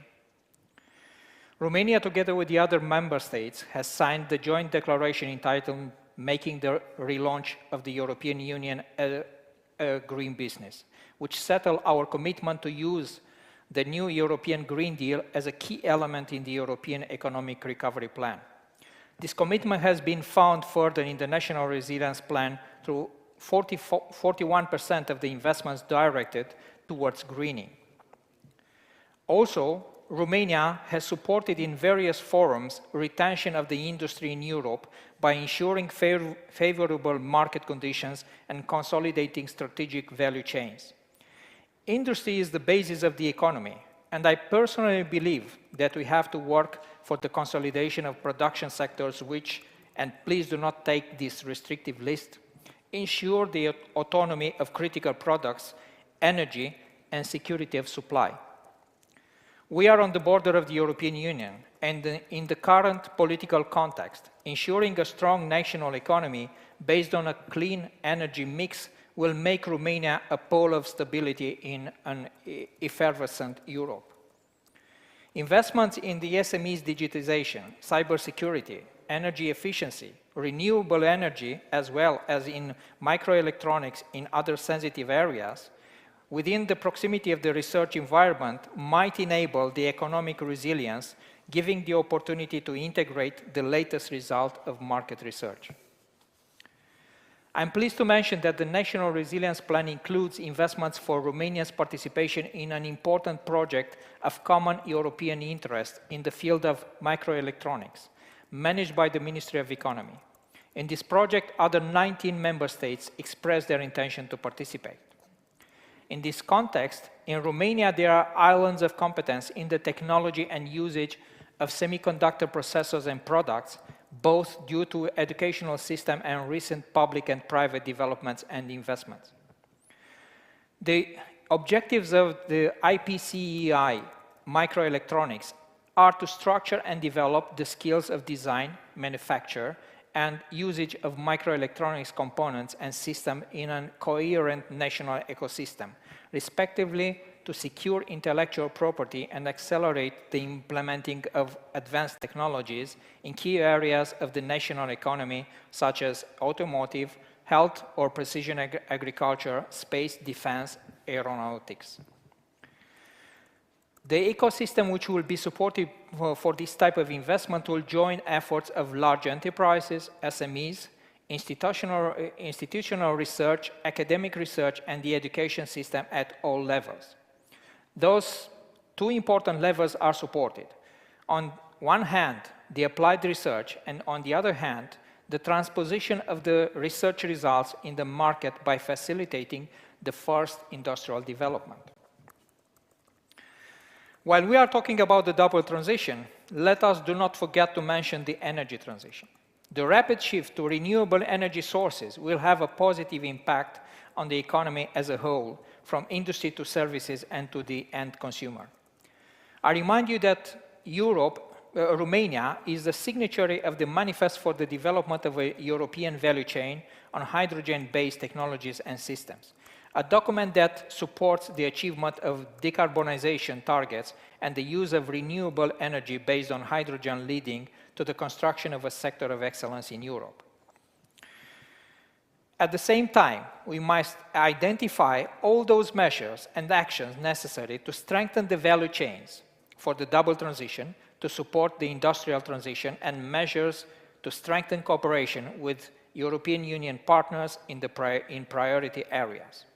At the national level, we have assumed high levels of ambitions, and in order to achieve them, and implicitly for the success of the National Resilience Plan implementation, we need the stability and predictability of the political and regulatory framework, as well as the governmental and parliamentary support of the planned reforms. The risk analysis of implementation also showed that currently, in innovative areas, administrative capacity is reduced, as well as the availability of administrative procedures for monitoring, reporting investments and reforms. At the same time, we consider that the technical assistance for the provisions of technical expertise and know-how will contribute to the reduction of challenges, as well as to the successful implementation of the resilience plan. I personally believe that, with the current steps mentioned before, Romania is making efforts to achieve the European climate targets, and in the same time is using the opportunity to develop a sustainable industry using its natural resources and human capital. Thank you. Thank you very much, Mr. Minister, for this, I would say, very holistic approach and holistic speech, very comprehensive. You touched upon a lot of opportunities that Romania has, and they reside in the National Recovery and Resilience Plan. Mainly, you mentioned that Romania can be a pole of stability in the consolidation of the European industry. We all know the shortage that we had during this pandemic with manufacturing, with raw materials and so on, very necessary for our resilience in economic sector, in sanitary sector, and for the well-being of our society. And I want to ask you something that you mentioned about the investments on a common European interest on microelectronics. What is Romania's contribution to this, and what can Romania do in order to help the European Union as a whole? Because there is also an ongoing debate on semiconductors in order to make Europe more autonomous and more, let's say, strategic, independent on this. It is our ambition to develop production facilities in Romania in this sector. There is a budget provided in the resilience plan of about half a billion euros, which might be used for the development of such production facilities. I have mentioned to you that there are islands of competences, and there are institutions, there are universities who are developing this sector, and we like to use the Ministry of Economy as an enabler of this process. This is also one of the points, objectives which we are going to draw up for 2022 at the level of the Ministry of Economy, and to not let only, let's say, documents to speak for our intention, but to act on developing this area, very important for the European supply. I have to mention to you that the automotive industry is one of the most important industries in Romania, and we have to support that. We have to further develop it, either through the microelectronics, through those components, but also through new technologies on developing other types of batteries or systems which can contribute to the let's say, to the transition, to the industrial transition of Europe. Do you have a time frame on this for Romania to build a facility on microelectronics, or is just a project that is very start? It is high on my agenda. I'm just new in the Ministry of Economy, but it is high on my agenda, and we are going to put all our efforts in the, let's say, to further develop it. Having discussions with the partners, there are already some, let's say, interested parties who would like to go together with us, and through our, let's say, strategy and departments of the Ministry of Economy, we like to further develop it. Thank you very much, Mr. Minister. We will come back to you with this topic later on the debate. I would kindly ask my colleagues, the organizers, to put the video message that we have from Mrs. Adina Vălean, the European Commissioner for Transport, who is together with us today with a message from the European Commission. Thank you. Ladies and gentlemen, there are few times in history when we in Europe have faced so many divergent challenges on so many levels. We are tackling climate change and global pandemics, new technologies, and the challenge of taking all of our citizens with us on our digital and sustainable transitions, new forms of cyber and hybrid threats, and new intent to destabilize the EU and our way of life. At first glance, the role of transport in all this might not be clear, but in keeping European citizens safe, now and well into the future, I can assure you that transport has a fundamental role to play. Just last month, I presented new measures to safeguard the security of the EU's external borders in response to a hybrid attack on the EU organized in Belarus. In this case, we targeted transport operators facilitating smuggling or trafficking people into the EU. Going forward, the EU is currently working on a strategic compass, a common strategic vision of the security and defense for the next 10 years. Hybrid threats will be a focus. The international security environment is today a volatile and increasingly gray area of hybrid wars. Unconventional conflicts pose a serious risk to transport as well as overall security. We can see why the EU's transport network might be a target for hybrid and more traditional cyber attacks. They could disrupt supply chains, EU trade, our way of life, and the EU's reputation. We are currently revising the EU's rules on cybersecurity to strengthen resilience and to take account of the specificities of transport. A first set of rules for aviation will become applicable as of 31st of December. COVID-19 clearly showed that to maintain critical societal and economic activities, we must keep transport moving. It also showed that, as a whole, our transport sector is resilient. The weaknesses identified are addressed through our sustainable and smart mobility strategy and, for example, through 672.5 billion euros in loans and grants from the Recovery and Resilience Facility. The EU's Global Gateway initiative further protects Europe's interests as well as those of our international friends. In Europe, we are already investing massively in transport infrastructure as part of our sustainable and digital transition. The Global Gateway will see us take this investment worldwide, mobilizing 300 billion euros between now and 2027. We want to show that a democratic, value-driven approach can support sustainable development and protect resilient, open, reliable supply chains.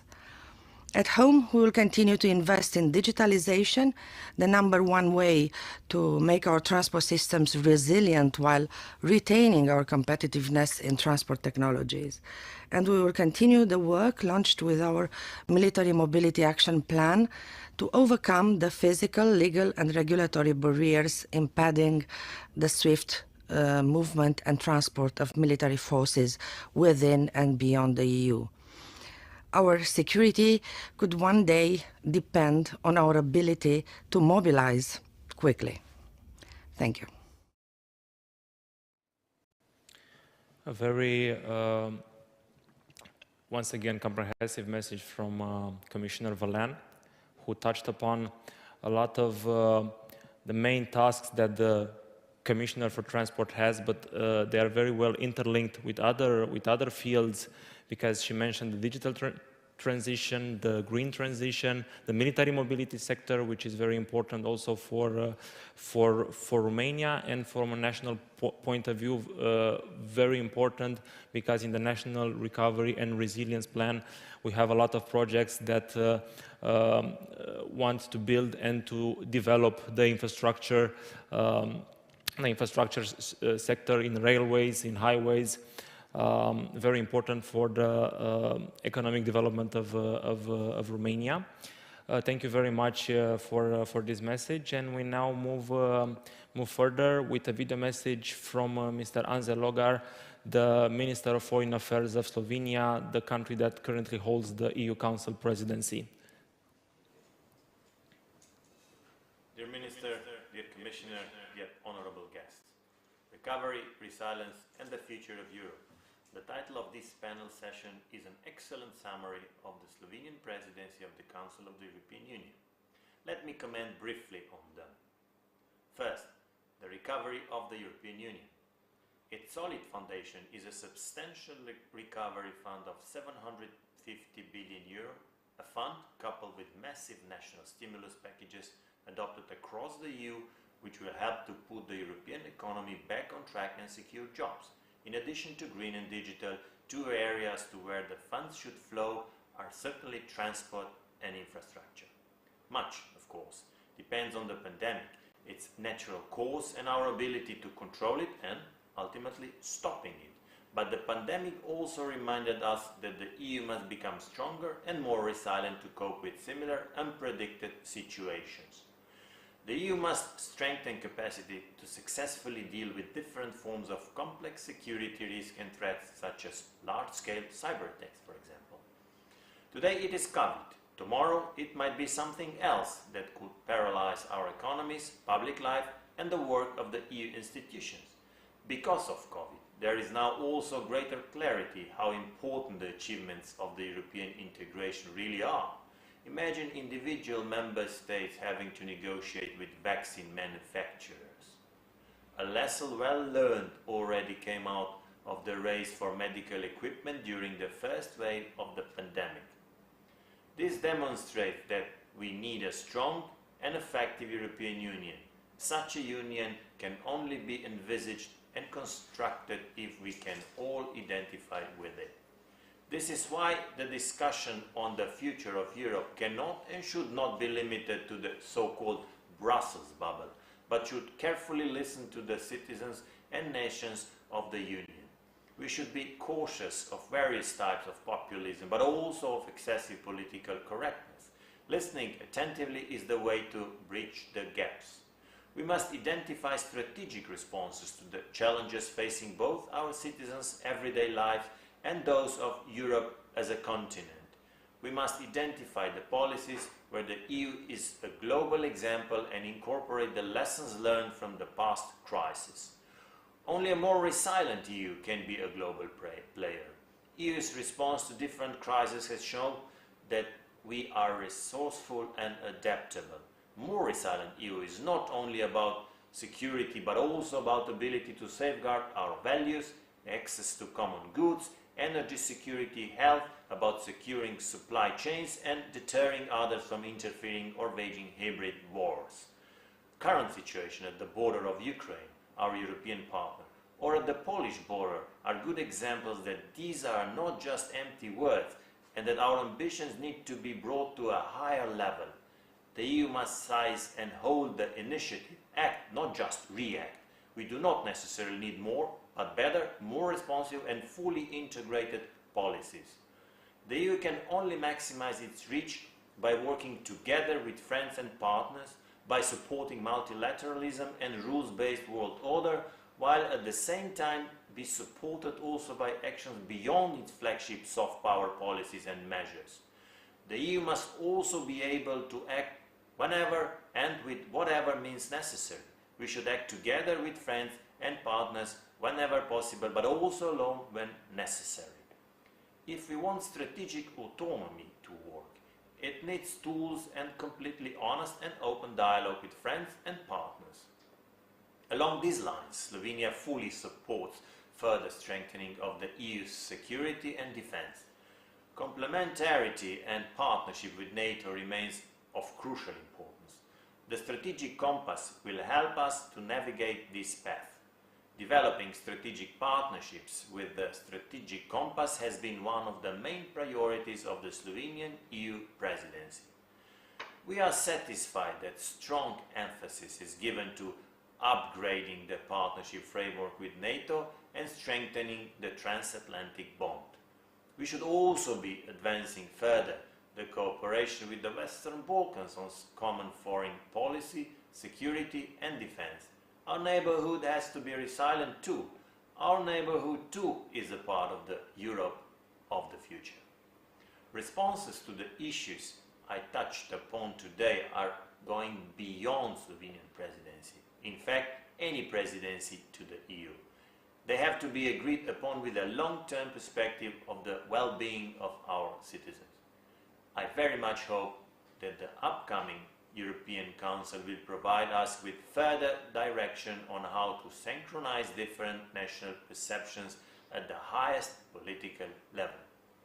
But I'm also glad that the theme of resilience has been picked up and that the French presidency will continue the work on this theme as well on recovery and the future of Europe. Thank you.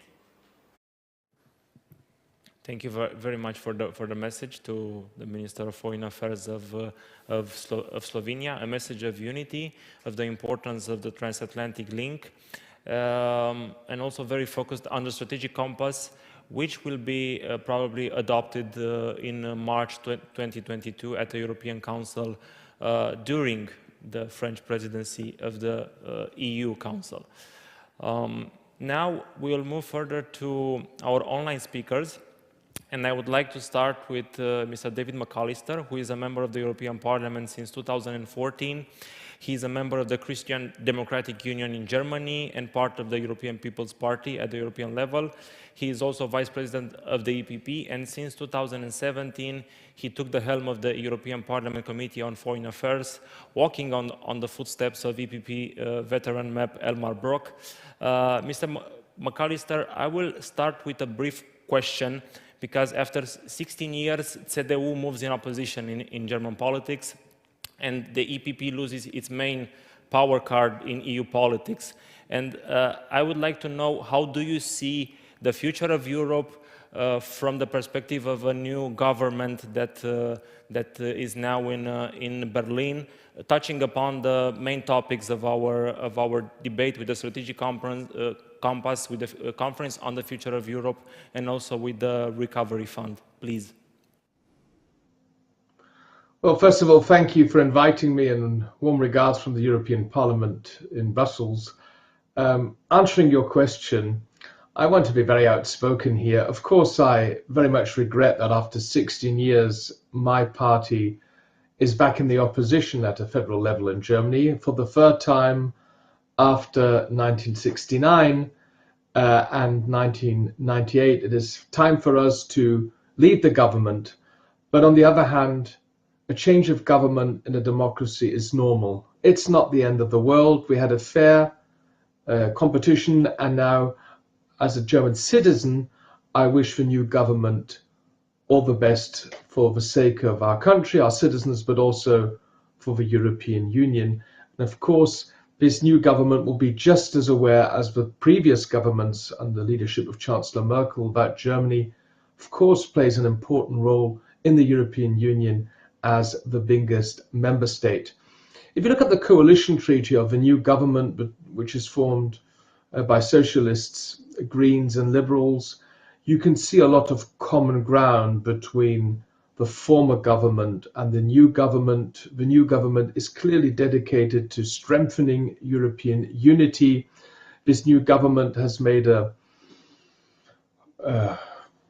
quite an interesting announcement that they are fully committed to developing the European Union to a federal European state, the United States of Europe. I welcome the clear commitment of the new government also to strengthening European defense and security, which will be of crucial importance, and the new government will be just as engaged in strengthening European security and defense as the previous government was. But of course, in the end, action speaks, not words. For one thing is that we now have the coalition agreement. The other thing is what will actually be done in Berlin. But we have a consensus in Germany, and that is good, that our country is well placed in the European Union and well placed in the NATO alliance. And this hopefully will be government policy as long as this new government will last. Thank you very much. Indeed, Chancellor Scholz right now is in Paris meeting President Macron. He will meet later with the NATO Secretary General. We also had the new German Foreign Affairs Minister who met with her counterparts in Paris and also in Brussels. You mentioned the priorities that the new German government has, but what about the relations between Germany in a particular side and on a wider perspective Europe with Russia and China? How do you think they will develop from the perspective of Europe being a more assertive and a more stronger power in the world? Well, as a chairman of the Foreign Affairs Committee in the European Parliament, I'm not in a position to speak on behalf of the German government or to explain exactly what the new coalition government in Berlin will be up to.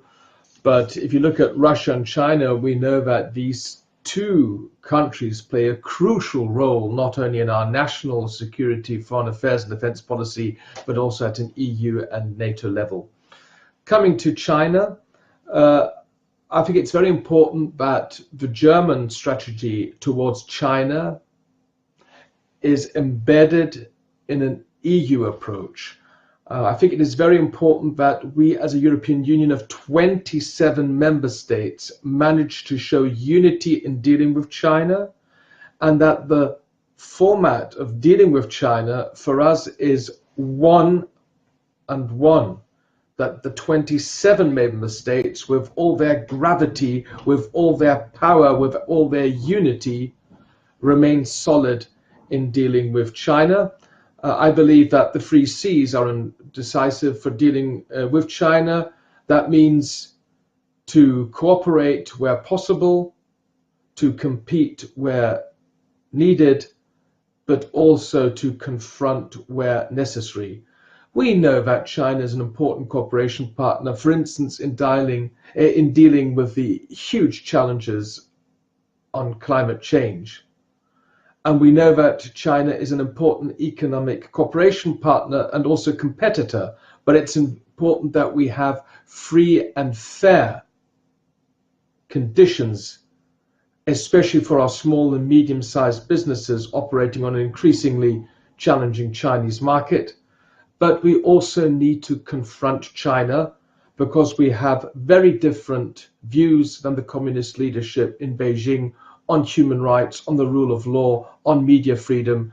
And with increasingly concern, of course, we are seeing the more and more assertive approach in the region, which is led by the Chinese communist leadership. I believe it's also important that our China policy is embedded in a strategy for the Indo-Pacific. I very much welcome that after Germany, France, and the Netherlands, now the European Union has presented its own approach towards an Indo-Pacific strategy, and it will be of key importance that we closely coordinate with like-minded partners in the region: Australia, New Zealand, Japan, South Korea, the ASEAN, certain ASEAN members, or also India. And of course, our policy towards China and the whole Indo-Pacific should closely be coordinated with our transatlantic partners, the United States, Canada, and let me also mention the United Kingdom. And on Russia, well, on Russia, it's simple. Well, nothing is simple dealing with Russia, but I think dealing with Russia is we have to be very principled in our approach, and on the other hand, be ready to engage in dialogue with the Kremlin. But we have been very clear, not only as NATO, but also as European Union, that we are very closely following the concerning developments at the Russian-Ukrainian border. And the European Union has just been as clear as NATO in the messages towards the Kremlin that we ask the Russians to respect the territorial integrity of Ukraine. We now move to Mr. Daniel Hamilton, who directs the United States, Europe, and World Order program at the Johns Hopkins University School of Advanced International Studies in Washington, D.C. He has served as U.S. Deputy Assistant Secretary of State for Europe and as Associate Director of the Policy Planning Staff for 2 U.S. Secretaries of State. I would like to move back to 2 points highlighted in both the video messages expressed by Commissioner Vălean and the Foreign Minister of Slovenia. They mentioned the EU Global Gateway, and from as a starting question to your remarks, how do you see the EU Global Gateway and the Build Back Better World initiative that President Biden launched within the G7 summit cooperating together in order to counter, let's say, the influence of autocracies in the world, and in order to become more resilient, please? Well, thank you so much, and thank you to all the organizers for this event, and I appreciate the opportunity. I think the Global Gateway is an interesting initiative, and it's reflective of a growing realization, which we heard, I think, particularly by the EU Commissioner on Transportation, of the new age we're entering. But before I get into that, just the Build Back Better, and I think is a recognition, self-evident, I would think, that domestic renewal, given all the challenges we've been facing, is foundational to working together abroad and being consistent and predictable partners. Each side of the Atlantic in particular has gone through tremendous upheaval, not only with the pandemic. And so building back better, simply getting back on our feet and moving ahead is just foundational to that. And I think that's the premise President Biden brings to this. And I think many European leaders, of course, seem to agree with that. But let me set the context again, because everything I heard earlier and also David's comments underscore to me, I think we need to convey to our publics and to other elites how we put all these pieces together. There are lots of different things people are saying, but I think they actually boil down to one thing, which is we have, for 30 years after the end of the Cold War, we were in a period of relative stability, or so we thought, in which basically it was a very magnetic, attractive Western-led order moving forward, taking in new partners such as Romania and others who could add to that community. It was based on fundamental principles of market economy and democracy. Others could join it. There was even a place for Russia, was the idea at some point. The United States would remain a sort of an affirmative, supportive power. China at some point was going to be a responsible stakeholder. And the tools we used for that era were those of enlargement, of conditionality, of sort of, going outward looking tools. Those were tools we used. I would argue today we have moved into a new era in which many of the tools we used for that older era just aren't relevant. The transport minister is now a strategic ministry because we've entered an era of disruption. The new age is one of disruption. If you think about all the challenges that were mentioned, they all basically are disruptive challenges to the critical functions of our societies. Those are being disrupted, or the threat of disruption, either by state actors, non-state groups, Mother Nature. We need a new toolbox for that. We need to think differently about how we do that, in which enlargement is not the main tool, it is resilience. It is preparing our societies to be able to respond, bounce back, in fact, bounce forward from these disruptive challenges.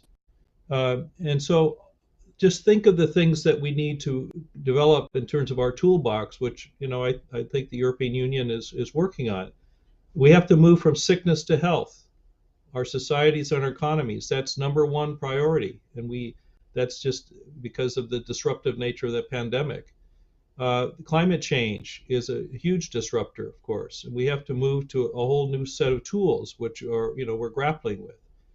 We have to think about misinformation, disinformation, all the kinds of things that are affecting our democracies, and we have to show that democracy delivers in this age of disruption when autocratic governments are saying they're more efficient. So democratic resilience becomes quite important to this. The digital revolution we've mentioned, it has many positive aspects, but it also has many negative aspects. And it can also be a virus that ripples back into our societies. We have to be able to confront that in a new way.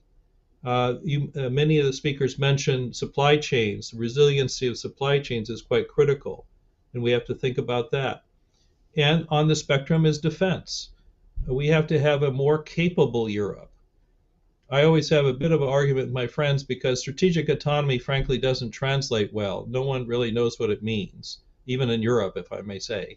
It's a good buzzword to cover a lot of inter-European differences, and Americans are confused by the term. I would simply say what I think we're grappling toward is a more capable Europe, a Europe that's able to take more responsibility for its own security, defense, many other things. And that requires new tools as well. And I think you're finding this administration in particular supports that idea. So in all of these challenges for Europe, the key partner, frankly, is the United States. We remain the indispensable partnership.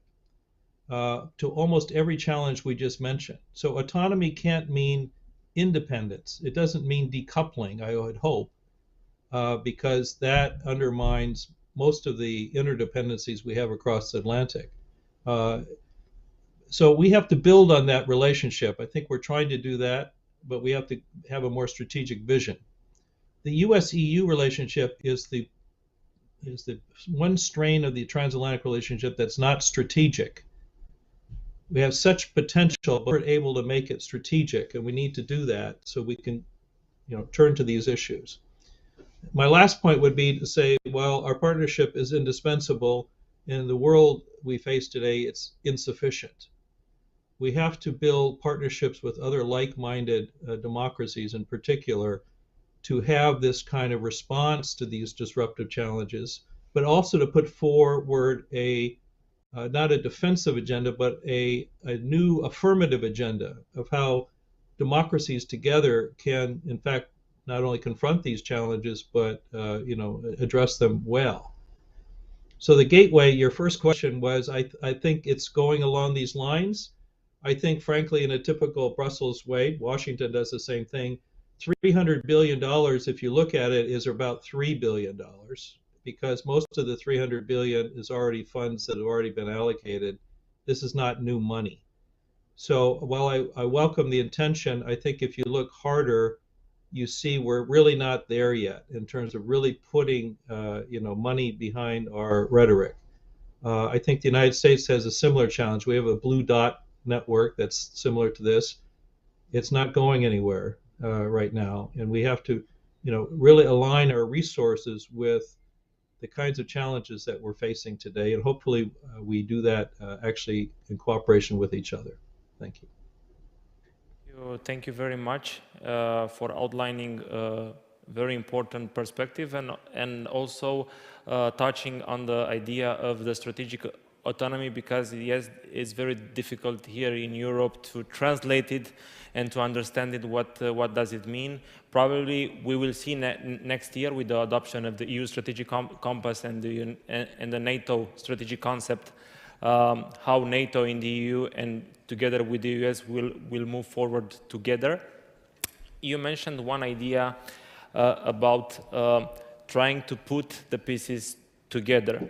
And who is in a better place to do that than the Munich Security Conference that does that for almost 60 years. And as a journalist that covers each year's edition of the Munich Security Conference, it's a pleasure to ask Mr. Benedikt Franke, who is the Chief Executive Officer of the Munich Security Conference, one point.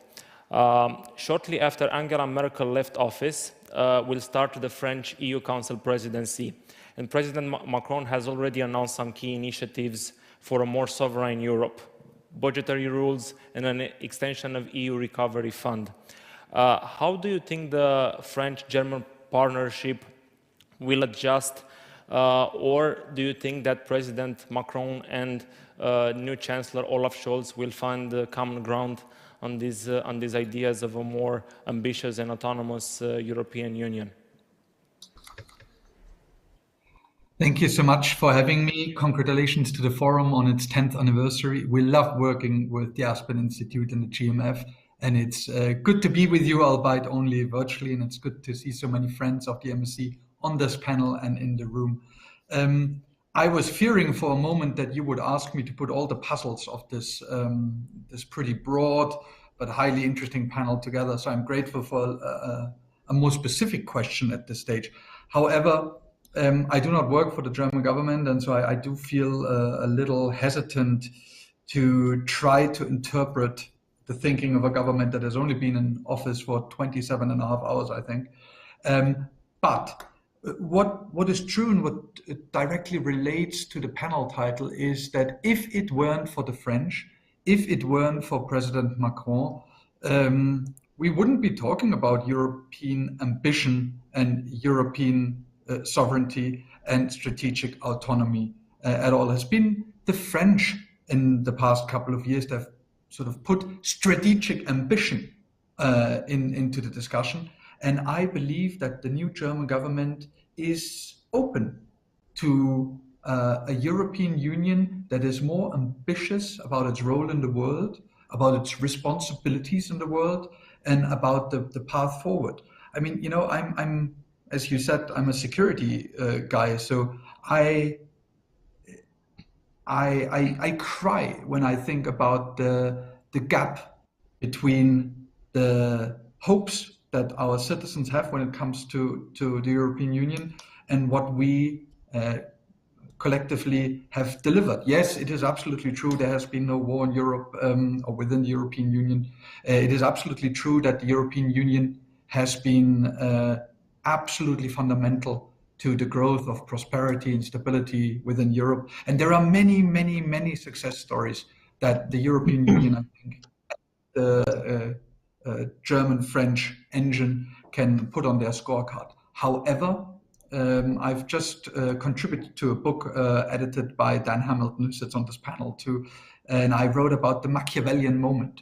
In a way, my argument in a nutshell is that Europe has reached a make or break moment, that the grand narrative of the past decades, namely the end to war in Europe, has come to an end, and that we need a new grand narrative, and that this grand narrative needs to be ambitious and emotional to draw populations along and to make sure that it's not just some detached elite in Brussels, the Brussels bubble, as you said, but it is all of us that are pushing Europe in the right direction. And I believe that President Macron and Chancellor Scholz are of one mind when it comes to that point. Yes, there will be difference in the question who pays for what, and there will be difference on our relationship with NATO. There'll be differences on our relationship with our American friends, and then I think put it very wisely. But there is basic unity on the truth that if Europe wants to be taken seriously, if Europe wants to play a role, it needs to do four things. It needs to put its money where its mouth is. It needs to grasp the many low-hanging fruits that are out there, and I can mention a couple in a second. It needs to recreate a grand narrative, a narrative of strategic ambition. As you said, we've seen so many buzzwords. No one really knows what they mean and what they're there for. But the one buzzword that we need is strategic ambition. And we need to move from a Europe that exists to the Europe that protects, that President Macron has asked for, and the Europe that delivers, that I think our citizens demand and deserve. Europe has so much to offer, and it's abysmally bad at selling itself to its own population. And so the next Munich Security Conference will certainly put an emphasis on the question how we can move from a Europe that exists and that exists well to Europe that contributes to peace and stability in the world, and a Europe that delivers to its citizens, that delivers a feeling of security, a feeling of preparedness, and to a certain extent, a feeling of sovereignty. Because if you do ask citizens in Europe, I think they, as I do not feel comfortable with the fact that 550 million Europeans still depend on 330 million Americans for their own security. That's just not good enough. And so I could talk for a long time that it's great to have a strategic compass, or any compass at all, but that it's not very helpful if you don't know where you're going or where you want to go. And hence, bringing this all back to the panel title, what level of ambition? It's the strategic ambition that we should be aiming for. And a lot of the nitty-gritty bolts and nuts problems that we're talking about will become much easier to deal with if we become emotional again about the level of ambition that we should have.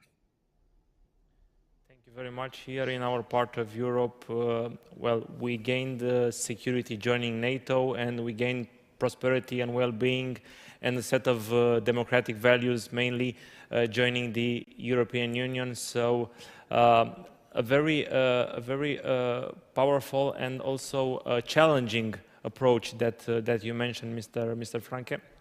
I would like to ask Minister Spătaru if he wants to give a comment or an idea on the debate that we currently had What's Romania's take on all these aspects that we've discussed, and if you want to mention something very particular on the matters?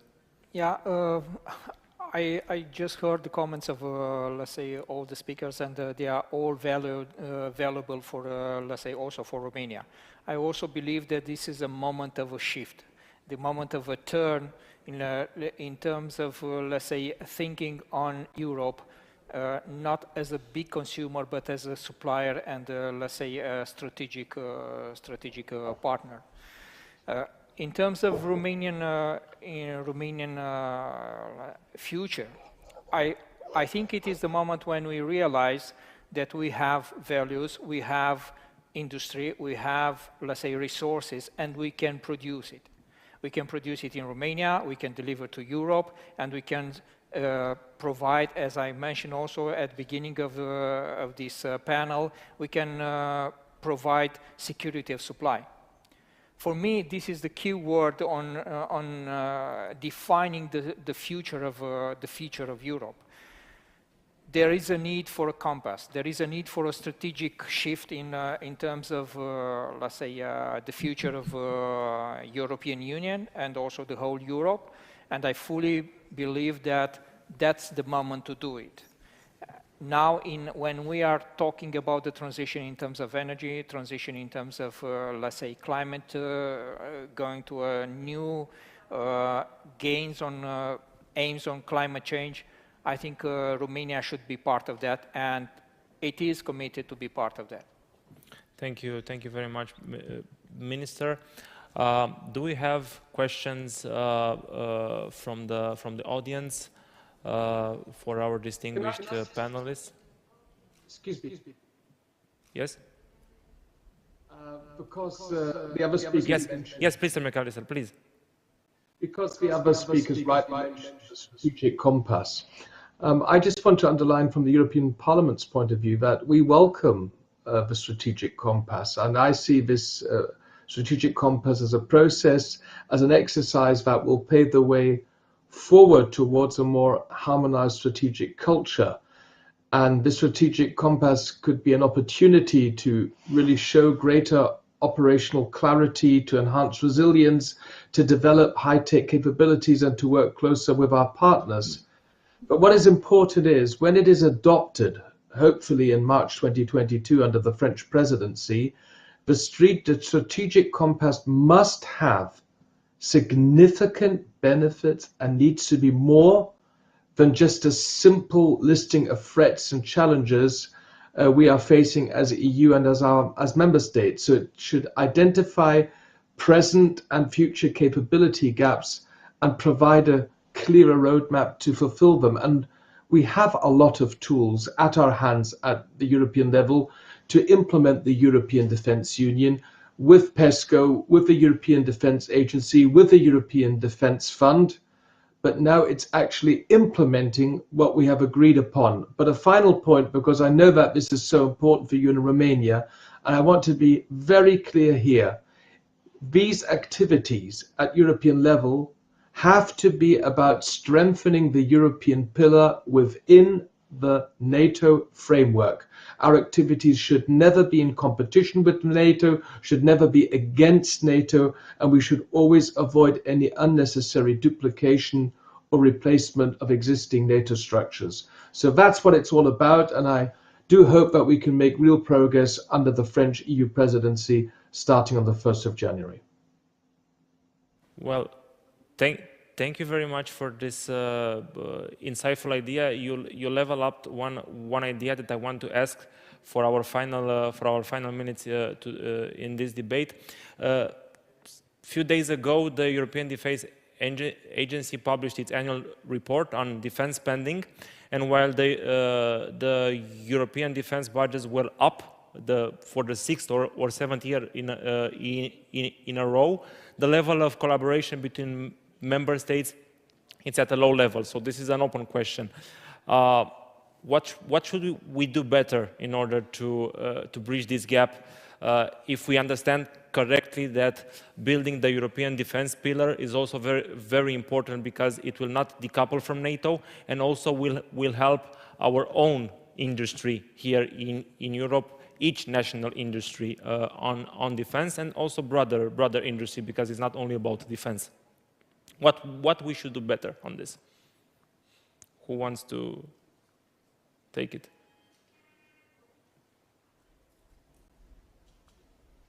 Mr. Hamilton, maybe? Well, I was hesitating to know if you want an American to comment on European defense. I go back to the point I was trying to make, which I think there is agreement across the Atlantic. We need a more capable Europe. I think one has to define that, as David said, in a way that it enhances the transatlantic relationship rather than tries to split anything. So my proposal is to think very concretely here. Within NATO, there is something called level of ambition. It's a jargon that NATO used to guide its military activities. I think we should have a European level of ambition within, and define it within NATO, which allows the Europeans to then have a very concrete work plan that everyone else would understand. And I would orient, if anybody would ask me, this to crisis management. And basically, in my view, when we talk about a more capable Europe, to get us started, Europe should be the first responder.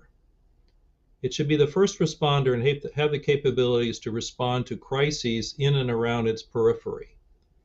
I think that's a very concrete goal. I think it would be a generational challenge for our European colleagues to get from here to there, frankly. But it is very specific in ways that enhance Europe's capabilities that do not detract from the alliance. NATO would still be there.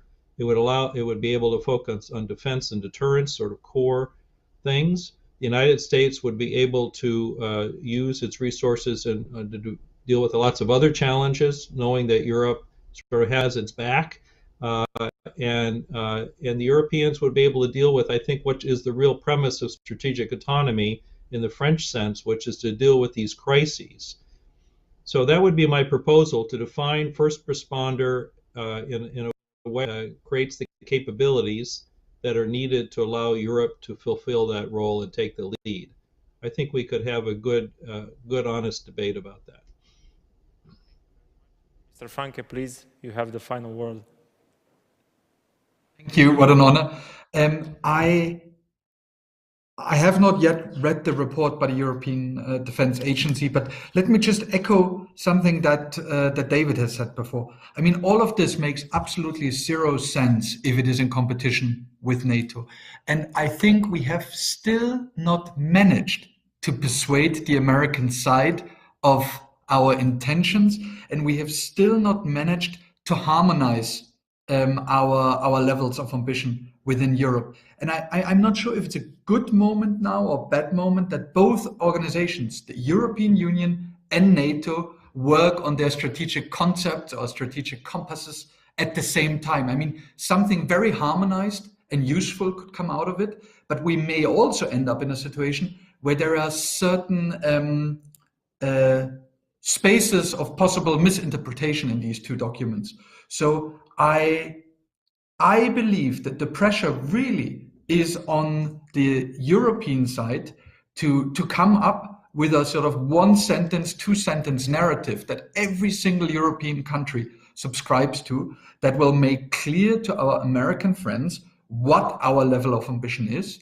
I do believe it's very easy to speak of, buzzwords like avoiding duplication, strengthening the pillar, avoiding double hatting, one joint command structure. But at the end of the day, it's really what happens in reality and what happens on the ground that counts. And I've just returned from Washington, and our American friends still do not believe that this European pillar of NATO rhetoric will be filled with life.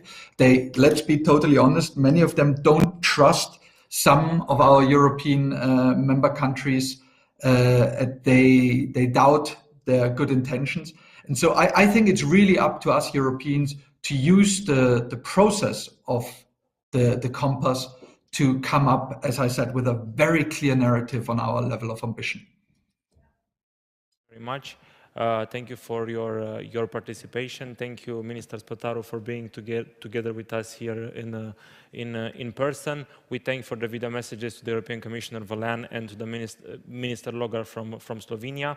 We also thank to our distinguished panelists from our virtual participation, Mr. McAllister, Mr. Hamilton, and Mr. Franke. We conclude with warm congratulations to the Aspen Institute Romania and the German Marshall Fund for this 10th edition of the Bucharest Forum, and we wish you success in the following debates. Thank you very much.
Good morning, everyone from Washington, D.C. My name is Vivian Salama. I am a national security correspondent for the Wall Street Journal, and it is my honor to be with you all for the Bucharest Forum today.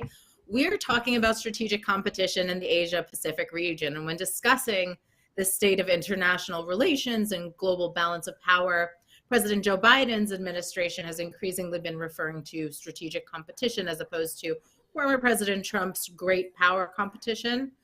While the concept is still not fully developed, what is clear is that the relationship between the US and regional Pacific allies on the one hand and China on the other hand is still marked with serious challenges. And so just to underscore what a global topic this is, I'm joined by leading experts around the world. We've got Lieutenant General S.L. Narasimhan, who is a member of the National Security Advisory Board and Government of India and Director General of the Center of Contemporary China Studies, coming to us from Delhi. We have Roland Freudenstein, who's Vice President of Global Sec. He's coming to us from Brussels. And Henry Huiyao Wang, founder and president of the Center for China and Globalization, who's joining us from Beijing.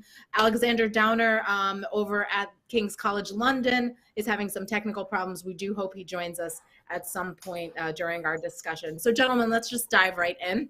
The rise of China is something certainly dominates my time and energy these days as a reporter, as it does for a lot of policymakers here in Washington and around the world in your regions. And the Biden administration has been adamant that China poses a unique challenge to Western democracies and it requires a unified response from the US and its traditional allies. But that has been a little bit easier said than done.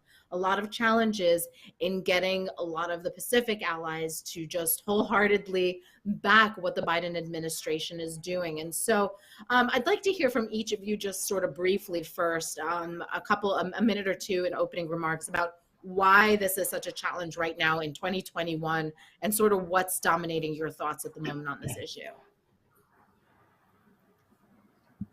Lieutenant General, why don't you start?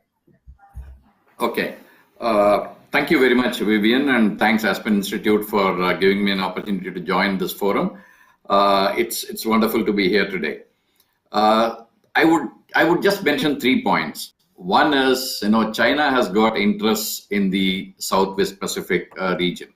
The reason is, one is the location is at the crossroads of shipping routes in this region. That is one thing. Second thing is the military value of some of these islands, like Tulagi, which witnessed World War II. The reported secret base in Tulagi by the Chinese is also come up in the media. So this is something that basically is there is a military interest. The third one is many of these countries were initially supporters of Taiwan, and China has tried to get them to its side. Like for example, the Solomon Islands and Kiribati are examples of that. Utilization of countries like Kiribati for placement of satellite tracking stations. So this is something which has been useful to China. And lastly, there are some resources that are there in this region, which helps China's interests. So having said that, the second point I want to say is, there are other players who are also interested in this region, like for example, Australia and some other countries like US, etc. So that is the second aspect of it. And so this is the second player in this particular region. Third, I would like to do a little more on India's interaction in Pacific Islands. Now that is actually something, there is a forum for India-Pacific Islands Cooperation called FIPIC or FIPIC. The 2 meetings have been held. The last one was held in 2015. The next one is going to be held next year in Papua New Guinea. And probably our president is likely to go to attend that meeting. There are other Indian initiatives, like for example, there is a cooperation for renewable energy. There are agreements on tourism, health and medicine. So these are some issues that we have been working with as far as these countries are concerned. And there have also been establishment of certain centers of excellence and IT centers in Fiji and Samoa have been handed over. In other countries, we are still working to do that. There's a 12 million grant which was given to these countries, basically for tiding over their problems with the COVID, and also a supply of vaccines to Fiji, Nauru, Papua New Guinea, and some Solomon Islands has been done. So a lot of things like this have been done. And concession line of credit to the extent of $150 million has also been offered to these countries. So these are some of the issues that we have been working on with these countries. And so the point I'm trying to convey is, it is not only China, there are other countries which are also interested in this region. And this is going to be an interplay that is still evolving and that is still going to develop over a period of time. I think I have finished my 2 minutes. I'll leave it for the others to talk about. Thank you, General. Roland, so what do you think? Does this concept of strategic cooperation work when everyone's setting their own agenda?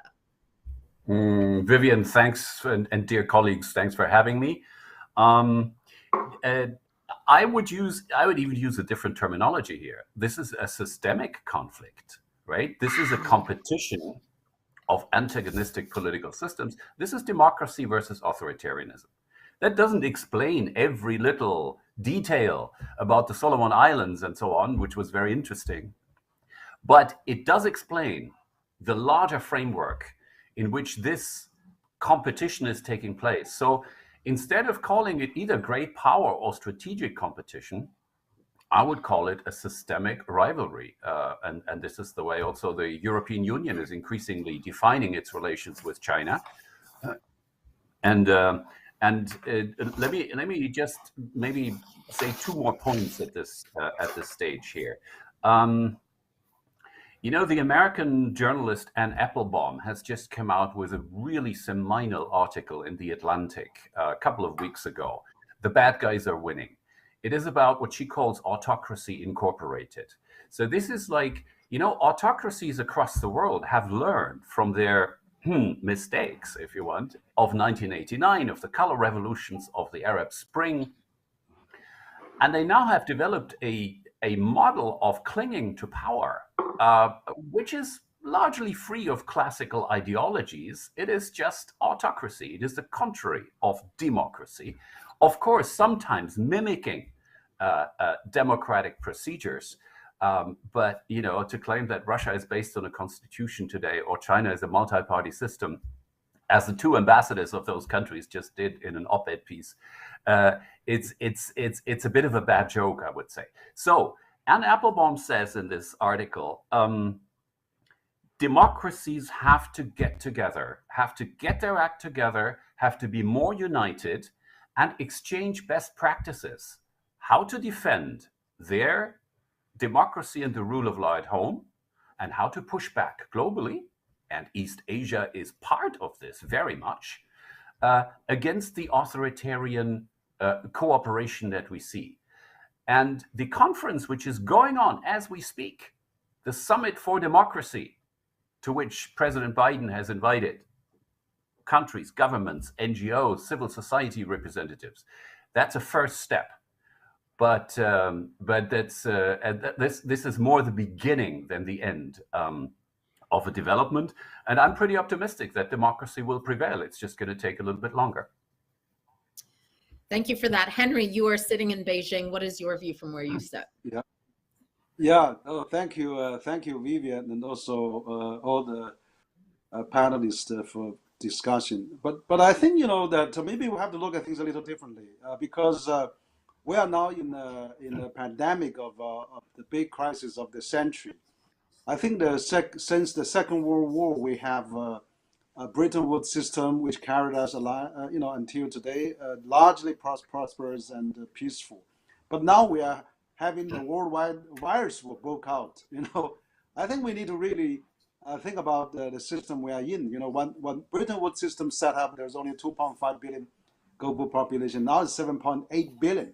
It's grown, largely, out of the proportion of the older system. So I think that we need to upgrade, enhance.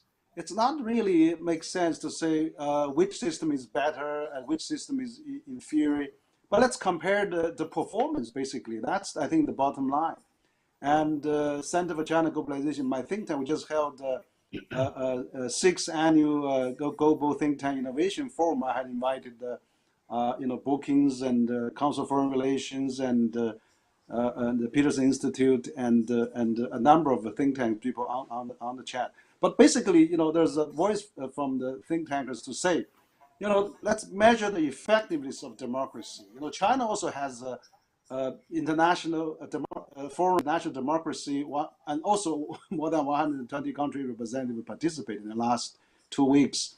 But I think now we need to upgrade the concept of democracy as well. Now we have, in China, there's a selection, there's a meritocracy, there's a talent picking system, thousands of years of that. It's kind of a selective democracy as well, and consolidated democracy, but also that, we have a market democracy. China is practically market economy, and everybody's, where to buy, where to go, what to do is always voting every day with the mobile phones and wallets, of course. And also we have this technology democracy, social media, all kind of WeChat and what have you. So in technology upgraded, decision making has been really more scientific and decision and more accurate. So it's not really necessary going to the 2005 years old model. When it's a agricultural society, everybody has to really rely on a one man one vote to decide. But also we see the democracy has getting into opposite for the opposite's sake, and that really not effective. And so I think the system China has. I mean, in the long haul, let's have a peaceful competition. I agree, it's a competition, but not necessarily confrontation. So no matter Quad or strategic Indo-Pacific or AUKUS, I mean, U.S. and Western country busy building security alliances. China is busy building ASEP, trying to join the CPTPP, and then China just celebrating 20 years of joining WTO. That's really working on those economic benefit for the peace and the security of this region, rather than we set up all the security concept. I hope that the Indo-Pacific can become an economic and trade and cooperation framework rather than a security framework. So I really hope that I had a lunch with the Indian ambassador here in Beijing. I mean, that was not necessarily a military alliance, but let's have a more economic element to that. And China could be part of Indo-Pacific arrangement. It used to be Asia-Pacific, not Indo-Pacific. That's great. I mean, let's expand the sphere of cooperation. Let's do that. Yeah, can I just say one thing about performance? Sorry, Vivian, just one sentence about economic performance. Look at Taiwan. I mean, fantastic economic performance, but freedom for the citizens, a vibrant liberal democracy, and they achieved that by themselves. There was no CIA coup or something like that installing democracy in Taiwan. They just became a democracy by themselves, and I think it's a fantastic example of how a society with a Chinese culture can actually build democracy and be economically performing. Well, I just want to just react in one sentence as well. Actually, 20 years ago, 30 years ago, Taiwan accounts 1/3 of China's GDP. Now it's less than Shenzhen, one city. And also the income and the livelihood improvement is largely behind mainland already. You probably not talking the old story now. Taiwan is falling behind mainland in many ways already. I mean, it's been falling behind Hong Kong and falling behind mainland already, falling behind Shenzhen. Not true. What's saying is not true. I want to see those figures, man. I mean, the speed of growth, of course, is faster on the mainland, but the average personal income is still higher in Taiwan than in China. Excuse me. No, let's stick to the facts, Henry. There are 2 million Taiwanese working in the mainland, making big income. Better the salary of starting salary in Taiwan is already falling behind starting salary in China now. College graduates, that's already falling behind. I think we're going to agree to disagree on this issue, but I do want to kind of hone in on one economic issue in particular, which has really come to light, certainly from Washington and the rest of Europe, is the Trump administration tied so many issues related to technology and trade to national security, and especially when it came to China. And there were concerns about that. He cracked down on companies like Huawei, and took other measures, including some crippling tariffs on China, which was very controversial at the time. But surprisingly, the Biden administration has chosen not to roll back those tariffs. And these issues are increasingly becoming a bipartisan issue. And so I'm curious, where do you see this going, you know, in terms of this sort of strategic competition on the economic side? Are we talking punitive tariffs? Is there, do you see a light at the end of this tunnel? How does it play out? And especially I'd be interested to hear about where you see the allies, especially in the Pacific and in Europe, in the middle of all of this, where they are on the one hand, agreeing that there are some problematic elements with regard to Chinese technology and trade practices, but also caught between a rock and a hard place because they need Chinese trade. Who should go first? Among those countries? Let me. See, first thing is, I do understand what the discussion is about on the ideological issues. But if you put it into the time frame, before ideology came strategy competition. You look at Obama's second administration, wherein he did the pivot and the reorientation. From that time onwards, you see this. You talked about technology and trade tariffs, etc. Despite the tariffs being imposed on China, the trade balance between China and US hasn't changed really much. The trade surplus that China was enjoying, it is still enjoying even today. So I don't know where that tariff issue is going. As far as the entities list is concerned, there have been new additions to the entities list which US has brought in about. But notwithstanding that, what I personally feel is the strategic competition in South Pacific also has got augmented by the AUKUS coming into play. AUKUS is one more thing that you need to be looking at, and that is something that is going to have a little bit of more military content as far as this area is concerned. So this is a third factor that we need to work around. Despite Quad and Indo-Pacific, I'm very happy to hear Mr. Wang saying that they are willing to join Indo-Pacific. Till about few days ago, I don't think they were even comfortable with saying Indo-Pacific, the term Indo-Pacific. Now, of course, in the China-ASEAN joint statement, for the first time, they have said that they will support the ASEAN's view on Indo-Pacific. So I'm happy that if it is coming around, and I'm sure Indo-Pacific has been very clearly spelled out as an economic and a developmental kind of an issue. Similarly is the Quad. So these are issues that we need to probably look into a little more. But I think it is more of a strategic competition that started. If you put the timelines in place, you will find that there's more of a strategic competition. Now it is probably getting somewhere into this ideological issue, which is also getting enmeshed with the strategic competition. Well, if I can come in here, about punitive tariffs, look, you could always make an argument that without those trade defense measures, as I would call them, the trade imbalance would get even worse, or the chances of enterprises in Europe and the United States would be even worse. The fact is that we need a level playing field in our economic relations, and we don't have it now. China has a bunch of state-owned enterprises that have unlimited access to capital and therefore can outcompete any private Western company on either the Chinese market or even other markets across the world.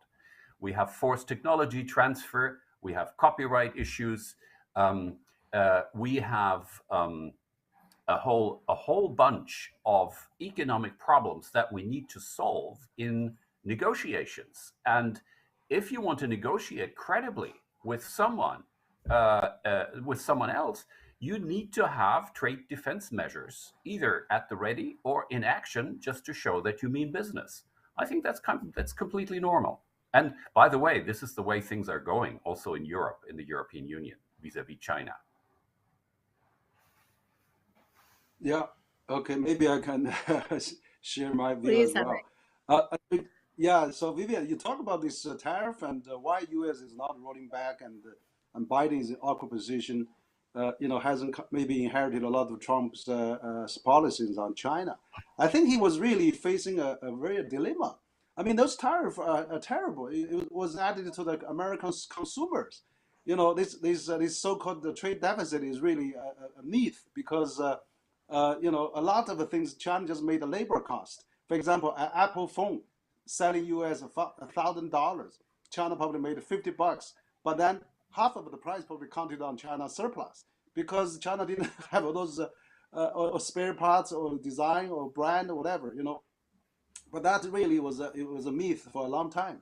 I think the U.S. business community is fed up with this tariff, and the chambers and calling for really get out of that. And all the U.S. EU chambers has continued to confidently want to invest in China. Majority wants to stay in China. Nobody wants to live in China. China is the largest, going to be a middle class. Already have a 400 million middle class already. So the fundamental problem, I mean, the dilemma you said, I think for President Biden is that, since President Trump as well, the U.S. it's been a long issue. Is this widening gap between rich and poor. 1% of Wall Street, is equal to the wealth of almost 50% of the mass population. For the last 30 years, the middle class income rises zero, flat. So they were constantly voting those anti-globalization, anti-China politicians into the Congress. So and then they blame China for that. So I think the problem that Biden is starting to tackle is international corporate minimum tax. So all those U.S. companies making huge money, they're going to send it back to benefit the Midwest and the Rust Belt. So they were voting less anti-globalization politicians to the capital of Washington. So then China will be off the hook. Now, China is the easy target, is the election issues. Anything goes wrong, China. But probably U.S. should solve its own problem. China realized that. China lifted 800 million people out of poverty in the last 40 years. Now China proposed common prosperity just to prevent those gaps. China going to create the middle class in the world. It's going to be 500 million, 600 million. As time goes on, it's one 5-year plan after another 5 years plan. Constantly working on it. Let's measure by the performance, not by the ideology. I do want to hit a little bit on military issues, but just to be clear, the Biden administration does maintain that a lot of the IP theft and other things that were agreed upon in phase 1 have not yet been rectified. And so that's why they continue with the tariffs until they see some of those measures changed. But, it is something definitely that, again, there are a lot of disagreements between Washington, Europe, and China on that issue. I do, because of our time being so short, I need to abruptly switch over to military issues, and particularly the Pentagon said last month that China is rapidly expanding its nuclear arsenal and could have 1,000 nuclear warheads by 2030, part of its ambitious military buildup. And so I'm curious to hear from all of you, and of course we just touched upon Taiwan. We're definitely going to get back into that here. What's the end game for China here? Is it a tool for some leverage in its talks with other countries, or is there really risk of a nuclear war, as a lot of people in capitals around the world are now fearful with regard to Taiwan and some of China's recent actions? Can I go first? Please do. Jump right in. Yeah, thank you. China has stated its goals very clearly. In the 2006 Defense White Paper, when they brought it out, they had a 3-step process of 2010, 2020, and 2050. Then, of course, came the 2 centenary goals of 2021 and 2049. By 2035, that they want to become the modernized armed forces in the entire world, in modernized armed forces. And by 2049, they want to become they want to have armed forces which are capable of winning wars in the modern world. So that is the way they have already spelled it out. And this modernization of the PLA is nothing new. It has been happening for quite some time, since 1993 onwards. If you look at it, it has been happening. So my point here is that what China is aiming is to become a modern world, a modern country with a developed society by 2050, with the ability to support its interests all over the world with its own armed forces.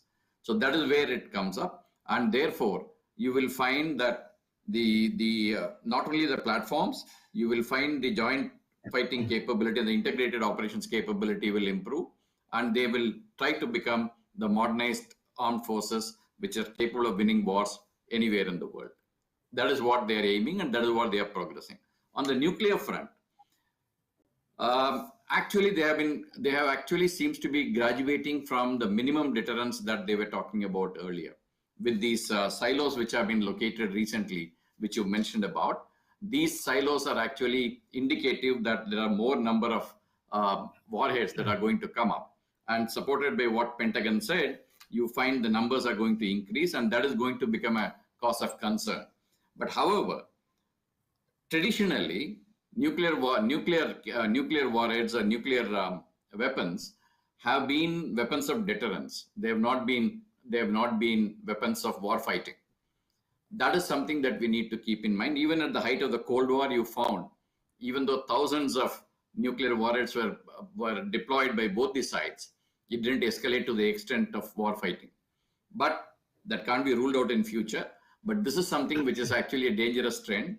And I think we should start working towards more of disarmament than creating more of silos and more of nuclear warheads. Roland, what do you think? Do you think? Yeah, please. Look, it's not the modernization of forces per se that's a problem. It's what countries do with these forces. What is China doing in the Taiwan Strait? A record number of airspace violations, of direct military threats, coupled with rhetoric which says, yeah, well, there should be unification and it might even be not completely peaceful. I'm simplifying here, but this is the development we've had over the last years. So that is a threat, and that is a problem for the entire rest of the world. And one more thing about Russia, because it was also in this list of topics for this debate here, the latest worry for the democracies in the world is a scenario that is lovingly called the dragon bear. Now, what could that be? The dragon bear would be a scenario in which China attacks Taiwan or takes some of the islands like Quemoy or something in the Taiwan Strait. And at the same time, we have a Russian military aggression in Ukraine. I mean, expanding Russian military aggression in Ukraine because it's ongoing all the time as we speak. So that's the dragon bear thing. And, I can only say one thing.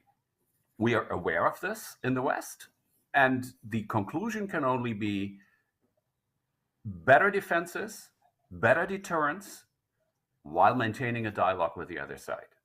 That is the conclusion here. But we will not let down our guard. And there are some really, really bad scenarios ahead of us. Henry, I definitely want you to chime in, but also if you can add to it, can President Xi Jinping afford a war? There are a lot of domestic risks involved in any kind of war, and China has seen decades of peace.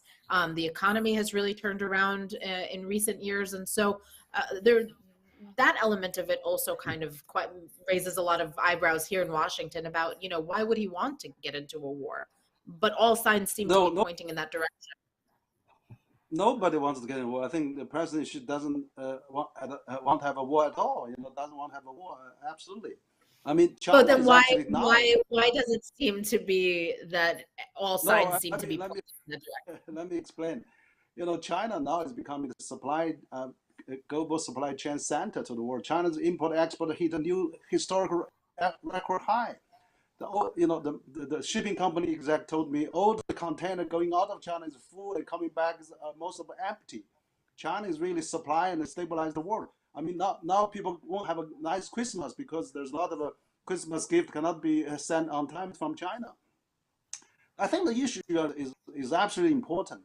I mean, China is merely defensive. We see hundreds of warships, navies sails through Taiwan Strait and South China Sea.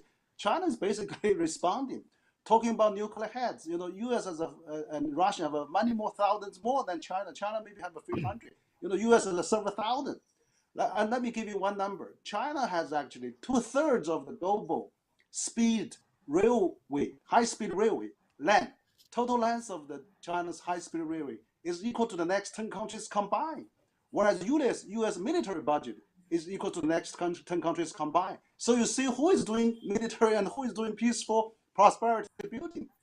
China launched the BIN to help countries. So let's not really, confuse, all those concepts. China is basically merely defensive. AUKUS is already nuclearized. China, you can't expect China sitting still and doing nothing. If U.S. already sending congressmen, officials, military personnel to Taiwan, break the three communique and commitment when they start diplomatic ties with China. You expect what China to do? They have to respond. Based on your view, then, sir, why are so many countries, in your view, misreading China's intentions with regard to Taiwan? Because it seems to be quite a consensus that Taiwan is at risk. A number of patterns have signaling that. Yeah. The narrative is not really great. I mean, China is rising so fast that a lot of people is not feeling comfortable. There's a Hippies trap concept going on. I'm talking to Graham Allison often on that. And also China, the mother tongue is not English. In China, the international narrative is dominated by the Western media. So China merely in defensive, basically. They can't influence the global opinions. I mean, also U.S. President launched this trade war. It's changed the narrative of the whole Western community world, even though people don't like Trump. But his legacy, populism will continue, and he may come back to the USA. Well, if I may just say something, what is happening across the Taiwan Strait? In fact, I think that today Taiwan and its allies are defending the One China principle against the Chinese Communist Party. That is what's happening, right? The Chinese Communist Party is now openly advocating unification against the will of the Chinese people, against the will of the Taiwanese people. And at the same time, they're hinting at using military means for doing this. This is a double violation of the One China principle, which insists on any change. The One China principle is the continuation of the status quo unless there is consensual change on both sides and if it's peaceful. So this is what is actually happening, but in a fantastic act of dialectics. Henry, you are presenting every Chinese move as defensive. Well, that's not the way we see it, and it's not the way the Taiwanese. Roland, you're right. If Taiwanese authority would recognize one China policy, we will be happy ending. When Kuomintang, President Ma Ying-jeou in power, China flooded with Taiwan with millions of tourists, students. We almost have a peaceful reunification. President Xi and President Ma met in Singapore. That's a great process. But President Tsai Ing-wen has refused. Henry, why is it over? Huh? Why is the bromance over? The romance is over because the DPP is pro-independence. It's part of China. And why are they? And why are they being elected? Well, they're being elected. I think, they almost lose their midterm election to KMT. But I think they're being elected because they are at the crisis of Hong Kong. That's where you get elected. But now the Hong Kong is back to normal. I mean, sure, the DPP will lose the election. Yeah. I mean, General, I want to bring you in too, because obviously these are concerns for India too, which is kind of relatively in the neighborhood between border skirmishes and concerns over nuclear issues. There is a concern of an aggressive expansion of China from where you sit in India too.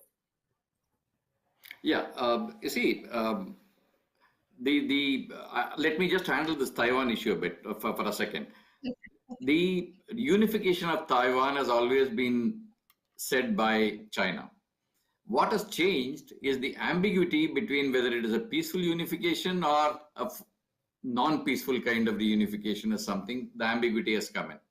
And the kind of ADIZ violation that is happening has not actually helped to resolve that particular thing. And in between, in certain statements, etc., the word peaceful reunification, the peaceful word goes missing, and that gives rise to a lot of other doubts in the minds of people. So there are a lot of issues in this. The reason why this is happening is, though the Chinese, most of the writings say what Henry says, that, the Taiwan is upping the ante, and so we need to do this. That's a different issue. But the problem is that where does this all lead us to? That is what's worrying people at this point in time. So this is something that we need to be looking at, and probably the Chinese also need to look at it in some kind of a balancing factor. That is something that they need to do. The second thing about the aggressive behavior.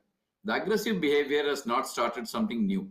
It started with the plane incident, the spy plane incident in 2001. Thereafter, you found the South China Sea getting more and more, I would say, to the extent of militarization of those reefs that have been claimed back. That aspect has been going on. Busing of the ships, fishing vessels of the Philippines, pushing the Natuna Islands, pushing the Indonesians and the Natuna Islands, the claims in the Malaysian, also busing the exploration vessels in Malaysian territory. All these things have not actually helped people to say what Henry is saying, that China has been defensive, etc. So the thing is, I think Henry can probably answer this as to why this change in behavior of China towards the aggressiveness, and that is what is making people uncomfortable. If you can explain that, I think most of the things will fall into place. Well, we have maybe about a minute and a half left, and I want to give you all, since we started a few minutes late, I want to give you all about 30 seconds for some closing thoughts, just in terms of this issue broadly, and if there's any points you didn't make, but we have to be brief. Henry, why don't you start us off? Thank you. I think the question that raised exactly why China become like that. China actually is growing, expanding economically in the last 4 decades, and China's contribution, China become the second largest economy, largest trading nation with 130 countries, second largest United Nations. So China is growing up now. So people view China as always in the past, very quiet, doesn't really the boat, very obedient. No, I mean, China, so you have to expect some adjustment there. So I think that there's a little bit of adjustment to be done, and we have to really maybe gradually accept that, recognize that, because China also make 1/3 of the global GDP growth. So we have to really live to the reality and have a peaceful coexistence between all of us. Thank you, Roland. Why don't you go next? Sure. Look, don't rely too much on economic figures to measure whether democracy or autocracy have the better chances in the future. I mean, there is the power of ideas. And I mean, from Hong Kong to Moscow to Minsk to Caracas to Yangon today, hundreds of thousands of the best and brightest young people are risking their careers, their personal liberty, and often enough, even their lives, to live in a democratic society. And as long as I don't look out the window and I see 1 million people demonstrating for one-party rule in the streets of Brussels, I would say we have a fighting chance in this. So I drink to that, Henry. General, finish this off. I have two points. One is this strategic competition is not going anywhere. It is going to be there with us for some time. We all have to think about how to handle this. That is point number one. Point number two is, if what Henry says is right, if I am economically powerful, economically well-developed or a powerful guy, or I've got resources, that doesn't mean that you have to exert that power outwardly and then create issues. So that is something that we need to be keeping in mind. These are the 2 points I thought I'll leave it with you. Thank you so much, and thanks to the Bucharest Forum. Hot topics will spur hot discussions, as you saw today, but a very important one, and I'm sure something we'll be talking about in the days and years to come. So thank you so much to all our panelists, and everyone have a great weekend. You too. Thank you.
thank you for joining us for our last panel during the Bucharest Forum, whereby we are here to launch a new initiative under the Aspen Institute umbrella, the Romanian Worldwide Innovation Network. This has been the result of many discussions and interest and passion from Romanian champions of innovation from the globe. And I'm here next to me with Andrei Roth, one of my oldest friends and a person that is very much into innovation and has been a champion of innovation since he returned to Romania from the US. So he's here with us in the room, but online we have the panelists, distinguished guests coming from Europe and US, Romanians that have been making a lot of, let's say, interesting but also well-rounded personalities with extraordinary achievement in their own field. We have diplomats, we have scientists, and we have entrepreneurs ready to join forces in pushing innovation in Romania and supporting the next generation of innovators. Before we start, I would like to just mention a few words about the timely launch of this event. Just this few days ago, we have the newest atomic report on the European state of tech. And I just made some notes, which is quite interesting because a lot has changed in Europe in the last 4 or 5 years. Europe now is becoming to be seen as a global tech power. A lot of emerging startups are now worldwide and global successes. So we also have 2 lines that might be quite interesting for those acting in the policy and raising this topic on the agenda, because while the report outlines that we have $3 trillion dollars of value have been unlocked, but Europe has $23 trillion of potential value still to be unlocked. And at the same time, the Europe startups can create 1.2 million jobs over the next 5 years. So I think innovation is not just something nice to have, it's a must. And I think in those changing times, it's really, really something that we should pay attention and be all involved and contribute to the advancement of innovation. At the same time, we already know that Romania has been struggling with large immigration, a lot of brain drain, and our mission through this initiative is to turn this liability into an opportunity and to understand how we can connect all those that have been achieving success in other parts of the world with Romanian innovators that would really like to be supported and to really advance their initiatives.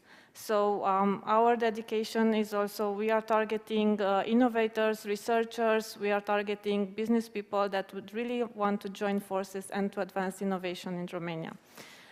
The first part of the panel would be us giving the floor to 2 champions of the initiative, Mr. Joanna, the president of Aspen Institute Romania and also a deputy secretary of NATO, and Daniel Dines, the CEO of UiPath, those that are championing this initiative and support it through their network, their knowledge and expertise. Hello, and I'm so happy to interject again to this 10th edition of the Bucharest Forum. And this is something for a topic and a panel that is very dear to my heart. Știu că și Daniel Dines, președintele și fondatorul UiPath, are o contribuție la acest panel. Într-o discuție cu Daniel am avut această idee, vorbind despre România, despre competitivitate, despre șansa ca România să se autodepășească, am ajuns la ideea că poate ar trebui să încercăm și mă bucur că astăzi se lansează o rețea a românilor de acasă și de afară, români de afară care au reușit, care au transformat idei în business-uri și companii de mare succes, în foarte mulți alți români din țară care au idei frumoase și care au nevoie de sprijin, de susținere, de mentorat, pentru a putea, de ce nu, să devină și ei campioni ai inovării și să dea produse și firme de succes pentru România și pentru întreaga lume. De aceea, cred că subiectul cel mai complex al României contemporane și, din păcate, nu lipsesc subiecte complexe pentru România contemporană. O lume în care geopolitica devine extrem de învolburată, transformări de natură tehnologică, de natură societală, un test permanent la adresa democrațiilor noastre, a modului în care funcționăm ca societăți democratice. Dar în cele din urmă, poate diferit de orice altă țară din Europa, România are acest fenomen, această realitate a unui exod ultramasiv de români și românce care au ales, din motive pe care le știm cu toții, să-și caute destinul și succesul în alte locuri, în afara României. Este cel mai masiv fenomen de migrație economică, în principal, din Europa și cred că al cincelea la nivel mondial. Deci este nevoie să încercăm să facem ceva, fără să încercăm să dăm lecții cuiva, pentru că, până la urmă, decizia de a rămâne acasă sau de a pleca din țară e o decizie personală, care ține cont de foarte multe elemente, multe obiective, altele de natură subiectivă și personală. Dar ceea ce avem obligația să încercăm să facem împreună e să punem acești oameni, acești lideri, împreună. De a încerca să creăm o platformă, cum o facem prin această platformă care încearcă să conecteze români de mare succes și românce de mare succes din străinătate cu cei de acasă și să încercăm să creăm această punte de dialog, acest schimb de informații, acest schimb de idei și, de ce nu, poate în început de brain regain și o încercare de a vedea dacă și cum am putea să găsim formule pentru ca idei, oameni și lideri din România și din comunitatea românească de peste tot să putem să avem o Românie mai competitivă, mai inovativă, mai încrezătoare și, pe la urmă, mai atractivă pentru proprii săi cetățeni. Salut această inițiativă pe care o susțin din toată inima. Cred că este una din cele mai interesante inițiative marca Aspen Institute, pentru că este ceea ce Aspen nu face în 15 ani de existență. Asta facem, asta e misiunea noastră, să investim în lideri care au valori în centrul acțiunilor și vieților și să încurajăm o conversație despre problemele cele mai complicate ale societății contemporane. Iar problema acestui flux masiv de români și românce care părăsesc România în continuare este probabil cea mai spinoasă și mai importantă conversație pe care trebuie să o avem. Mă bucur foarte mult că în panelul care va urma o parte dintre prietenii și liderii despre care am făcut amintire puțin mai devreme se regăsesc pe scenă și îl salut și pe Adrian Bot, și pe Ștefan Constantinescu, și pe Andrei Ruckenstein. Mă bucur să văd Aspen Fellows, absolvenți de programe de leadership Aspen, cum este Diana Rusu sau Andrei Roth sau Margareta Chesaru Mucibabici. Mă bucur să-l văd pe Florin Ciobică, un membru al bordului care a investit enorm în acest proiect, pe Maria Ligor, care are multă experiență, inclusiv guvernamentală, în domeniul relației cu comunitățile românești de peste tot. Vom avea o rețea, sunt convins, tot mai puternică, tot mai interesantă și care sper să facă, și știu că va face o diferență. Și poate, de ce nu, să fie nevoie de o astfel de inițiativă, de o astfel de R-Win, Romania Win, pentru a putea să schimbăm dinamica, să schimbăm paradigma și, așa cum spunea Daniel Dineș înaintea mea, să schimbăm perspectiva asupra modului în care românii și România se raportează unii la alții, noi la noi înșine, noi cu toții, ca cetățeni ai României sau români care au ales, sper eu, temporar, să găsească un destin în altă parte. Felicitări și aveți toată susținerea mea și aprecierea mea pentru acest efort excepțional.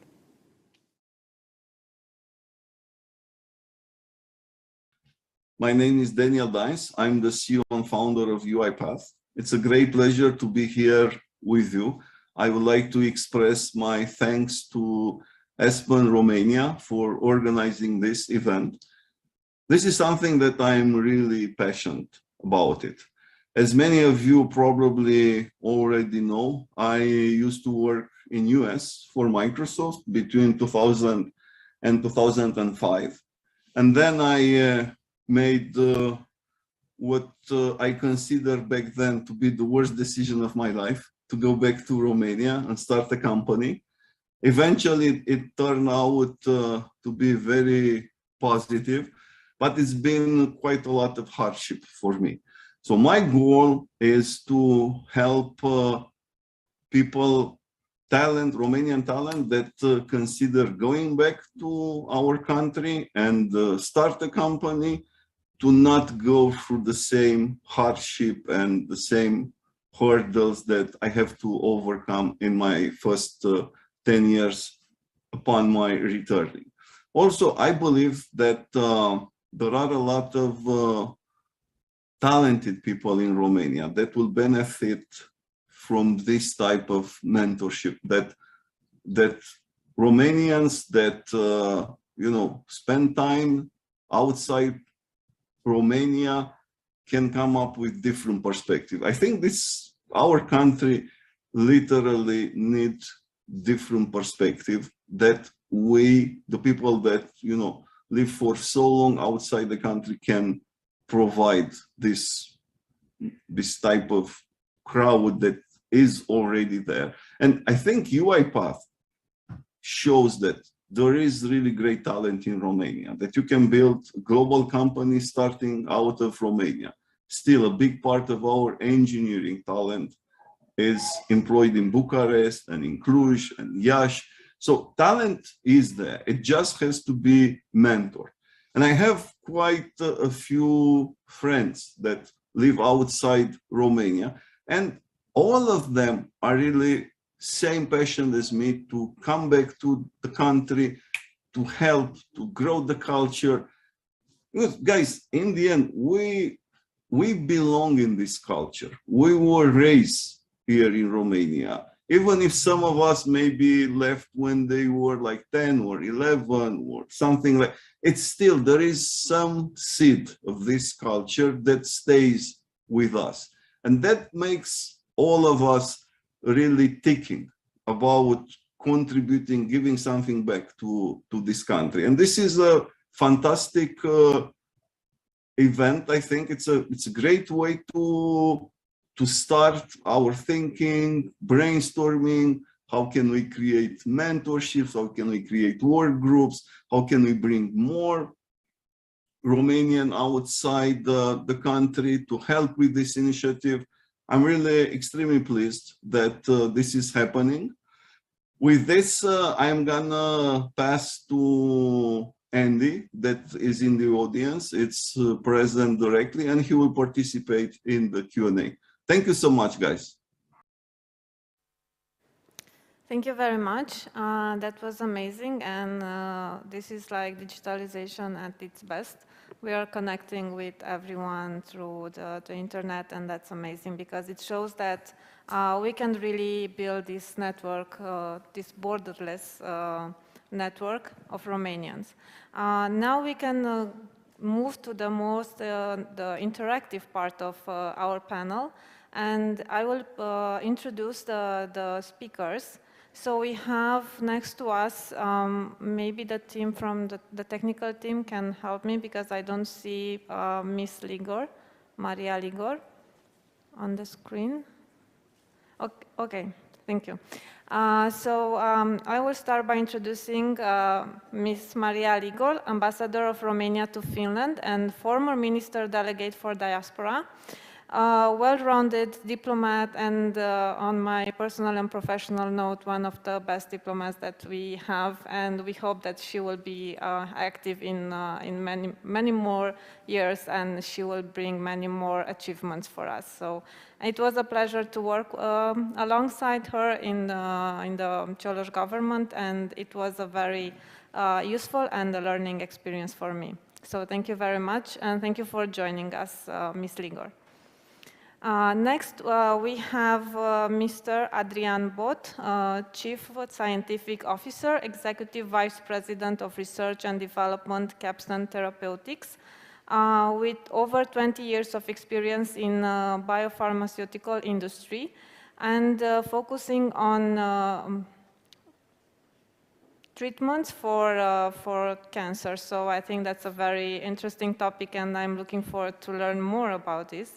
Next, we have Professor Andrei Rukenstein, Professor and Chair, Department of Physics in Boston University, an old friend of Romania and very proud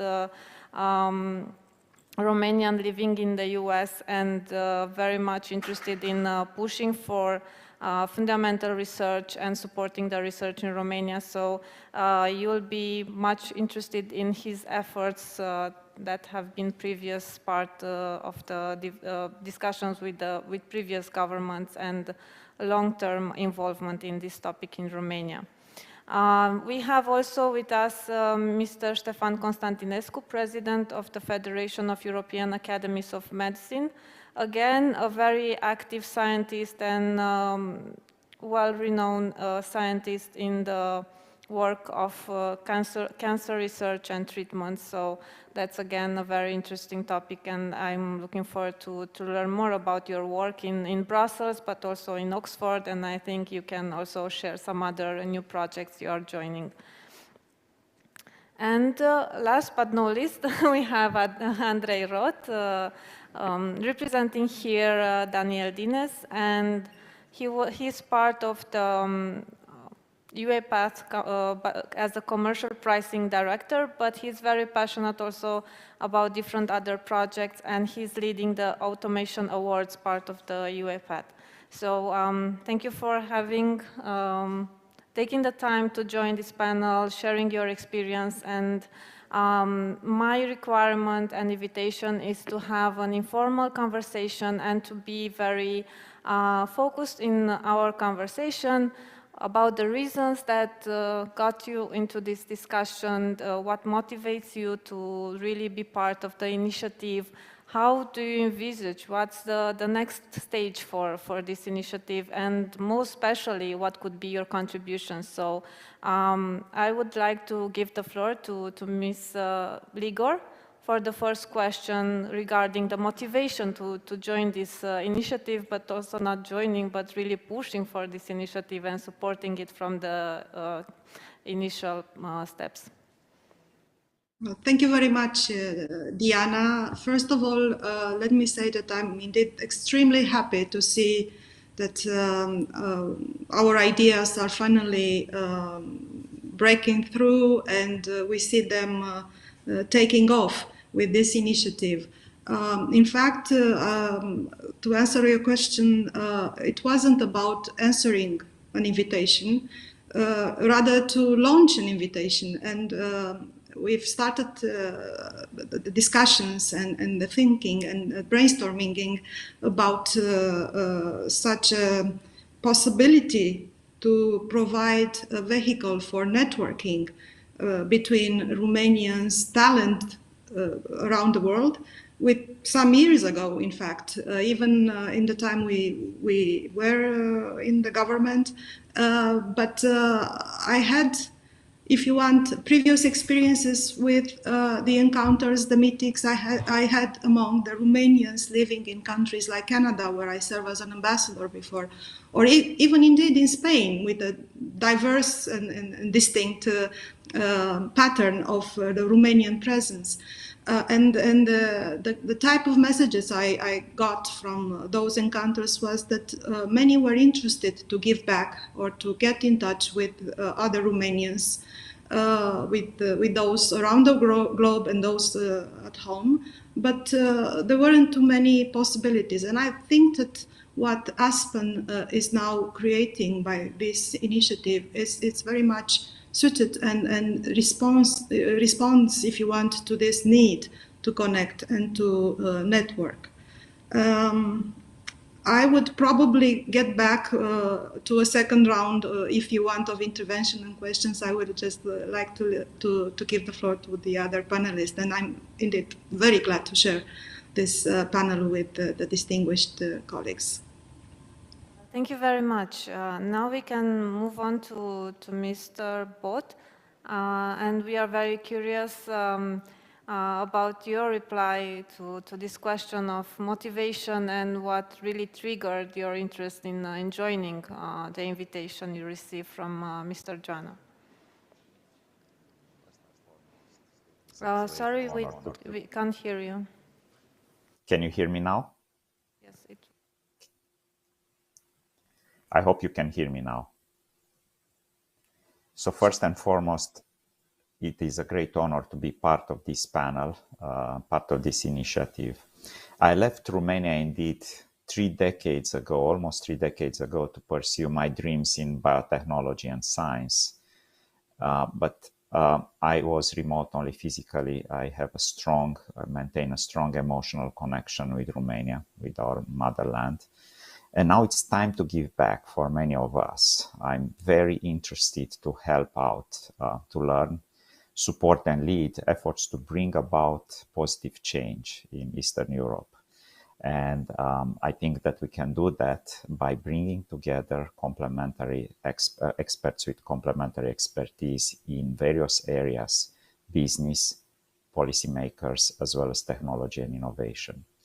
So I think that in initiating an ecosystem where entrepreneurship is stimulated, where innovation is prized, that will lead also to an excellent, motivated workforce that is educated appropriately, can bring the change also in Romania. I want Romania to share in this fantastic technological progress and stay close to the democratic values and countries. Thank you very much for the opportunity. Thank you, and thank you very much for underlying the need to link all these fields from research, development, and innovation. So connecting research to businesses, I think that's a very important idea to keep in mind. So now we will invite Professor Ruckenstein to share his motivation and what made him say very happy yes in joining this initiative and re-engaging with these initiatives of pushing innovation in Romania. Professor? Yes, thank you. Again, let me first thank the organizers for inviting me to this important and timely conversation. As Diana implied, I have been passionate and committed really to this idea of brain regain that Mr. Joanna talked about. I'm here because I'm really interested in the question of stimulating innovation and have worked on many sides of this issue professionally and personally for a number of decades. Also, I was happy to accept the invitation because in the Romanian context, I really do see opportunities for positive and sustainable change. And I'm really eager to learn on how I could best contribute to the success of this initiative. Let me also add that I think that the Aspen Institute is really a powerful convener for the great talent and expertise of the Romanian diaspora, many of whom, like me, are attached to our birthplace with a very strong umbilical cord. Even though I left Romania during high school, and so I'm really made in the USA, and spent most of my adult life here. I'm very sentimental about my teenage years in Romania. I love the land, the language, the literature, Romanian music, and of course, Romanian food. But I'm also particularly impressed by the can-do attitude I sense in the younger generation of Romanians. And I'm happy to talk in more detail about my previous engagement in basically trying to jumpstart activities that really align very nicely with your initiative. But again, I will give the floor to the other speakers and come back during discussions. Thank you very much. We move forward to Mr. Constantinescu. Please, you have the floor. Thank you very much. I'm really honored to be on this distinguished panel. My motivation to join this initiative is that there is a huge gap between the potential and the results that we see in Romania with innovation and research. I'm a physician scientist, and the area of biomedical research, higher training, university, and healthcare are probably the most difficult at the moment in Romania. And although the potential is enormous, in the last 25 to 30 years, a lot of opportunity have been missed, and they have been missed mainly because of lack of mentorship. That is, that the individual initiatives locally have not met with the sufficient support from people that know how the world works, both in science, in industry, in politics. And so I think the highly skilled individuals in Romania deserve to have connections like other people all over the world. And this can start not only when Romanians want to return to home country to build businesses or other institutions, but it could start even earlier, because I remember when I left Romania in 1990, so I spent 10 years in the United States. I was extremely lucky to be trained at MIT.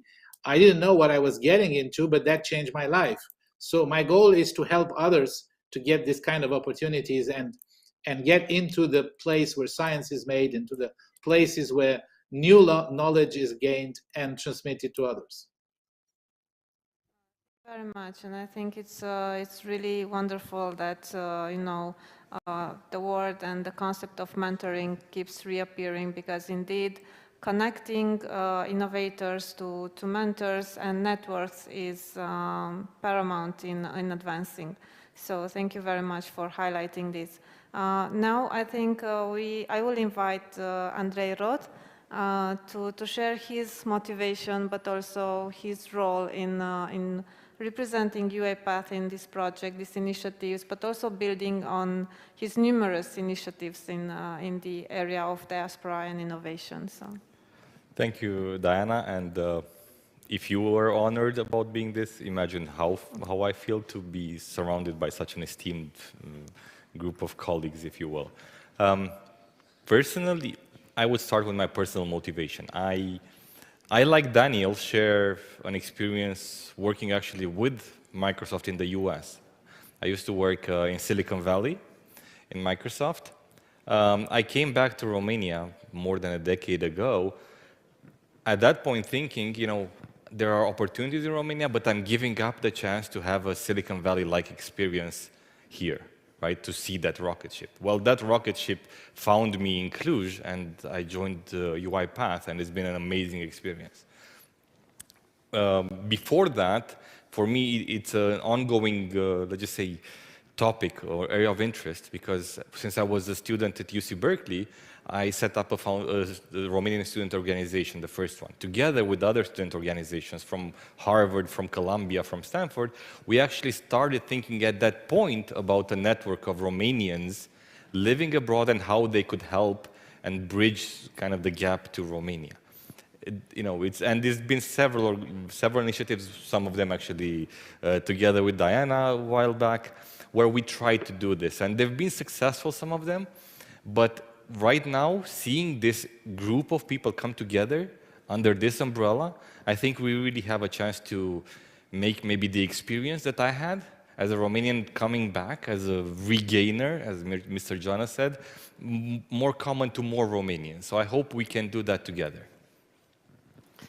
Thank you. And we'll be now moving to the second question, but prior to that, I would like to highlight the idea that we are discussing about unlocking potential. So indeed, all numbers are showing that even though Europe is kind of building itself into this innovation important player, we have discrepancies within the continent, so there's not the same story in every country. So indeed, Romania with other countries from the Eastern Europe and Southern Europe, they're not looking that good, and Romania is occupying not such an honoring last place in innovation for many years.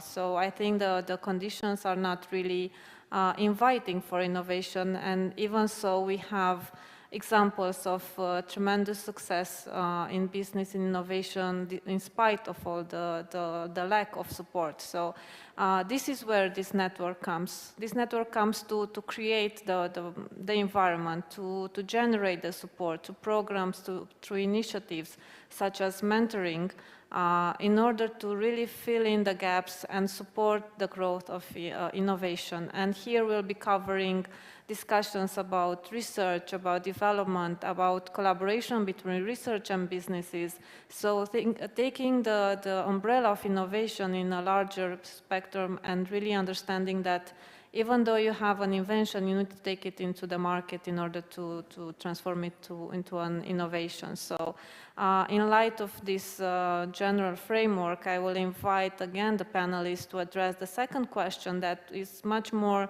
focused on the role of this initiative. So whenever you decided to push for this initiative or to join it when the invitation came, how did you envisage the initiative? What would be the next phase? Let's say the best scenario for this initiative, and how would you describe your contribution in building that scenario, in bring it to unlock the potential that you have seen in Romania and in the region? I think we can go back now to Ms. Linger and invite her to detail her contribution. Thank you, Diana. What I would say would be that we are at the stage of great enthusiasm and perhaps energy. Many interesting and interested people are joining this initiative, and that's great news. I think that we should probably be quite careful about how we manage the expectations. I think we do need to set our objectives realistically, because one key objective or product, if you want, of all this endeavor should be, in my opinion, a way to build or rebuild trust in our own country, our own fellow Romanians, if you want, trust in each other, and probably beyond trust would be a little bit of confidence as well in our own capacities and our own potential. So that's, I think, not easy to do, and we would need a little bit of careful steering ahead. On another point I wanted to make, based on what you said at the beginning, Diana, relating to this new report on the state of the tech in Europe that was launched just a couple of days ago, I think, or 3 days ago. It's quite interesting that one of the promoters of this research is called Slash. It's a Finnish, actually, company launched by Finnish students a few years ago. And they do great things, and probably those who are in this tech environment know Slash very well. So it is perhaps a wild dream that one day we'll have a sort of a Romanian Slash in Bucharest or in Cluj, and see talent and startups and those with potential to support them joining and sharing their experiences and working together indeed. Another point I wanted to make is when we speak about innovation, I think we should look at it in a larger sense. Innovation, including in the decision making. And you know very well, Diana in particular, that when we had the experience in government, we wanted to see that our decisions got that science ingredient when were taken instead of just improvised. And that in a way responds to one of the other panelists' considerations about the situation in our country. And finally, if I can make another point on the need to have talent or to be careful about talent diversification and how to attract perhaps more women to this kind of initiative or to participate in this kind of projects, and not just women but minorities in general. And with that, I think I can pass the floor to my co-panelists. Thank you. And yes, trust is quite, I think, the first step. And based on the trust, we can build collaboration, cooperation, and projects. So thank you for that. And we'll be relying on your rich experience in forging trust and building this kind of relationships. Moving forward to Mr. Bot, I think now I would be especially curious, how would you see your contribution, and also maybe connecting to this area of your work, which is quite regulated, quite difficult, and it's but also a rising star in innovation. So thank you for joining us, and please. Thank you for the opportunity. I would approach this as a complicated problem in biotechnology in general, and I think that the overarching goal objectives would be to help out ignite an ecosystem, an entrepreneurial ecosystem focused in high technology. That would be a dream for Romania, but I think it's achievable. And in order to do that, we have to bring leaders with complementary expertise around the table in this initiative. So both policymakers as well as entrepreneurs and leaders in technology and innovation. I would venture to say that the key first step would be to perform a very thorough gap analysis to understand exactly what are the gaps, what are the hurdles in front of initiating such an ecosystem in Romania, and then develop altogether an actionable plan with elements that can be implemented hopefully sooner than later, based on what are the triggers, what are the immediate needs for us to address in order to ignite this ecosystem. And I'm particularly interested in technology transfer mechanisms, number one. Number two, in growing an educated and happy, motivated workforce in Romania. That's another important aspect. And three, legislative environment, which I think it's really very important, especially from IP standpoint. In terms of how can I contribute personally, I think I can bring some know-how and experience from understanding the American ecosystem, especially in biotechnology. Thank you very much. Thank you. And indeed, the ecosystem is quite important. And even though the Romanian ecosystem is at the beginnings, let's say, we can also see some pockets of excellence. So I think you'll be happy to be joining discussions with passionate innovators, with amazing research teams that really would like to take their research into the market, and they just need a little bit of help in doing that. So thank you for joining the initiative and your willingness to support these ones. Maybe now we can move to Professor Rukenstein, and now you have the chance to also maybe present some lessons learned from previous initiatives that you pushed for in Romania, and now you have maybe another chance to support fundamental research and researchers moving towards the market. Yeah, thank you, Diana. Yeah, perhaps I come to this with a more aspirational viewpoint. I've ran, big research enterprises and universities, national labs in the US and so on. And, my view is that really sustainable innovation, really, especially in the context of Romania, really does require a culture change. And there's no question that I think the diaspora, the experience, the talent, and the willingness of the diaspora to be involved, I think, are really critical elements. Let me maybe say a few words and give you a little bit of a history of an idea. The idea was an Institute for Advanced Studies. This was very early in the 2000s that I was director of an interdisciplinary institute at Rutgers University, and I was recruiting doctoral students from Romania. And tremendous students, extremely, strong talent, wonderful people with a real understanding of the opportunities that were presented to them.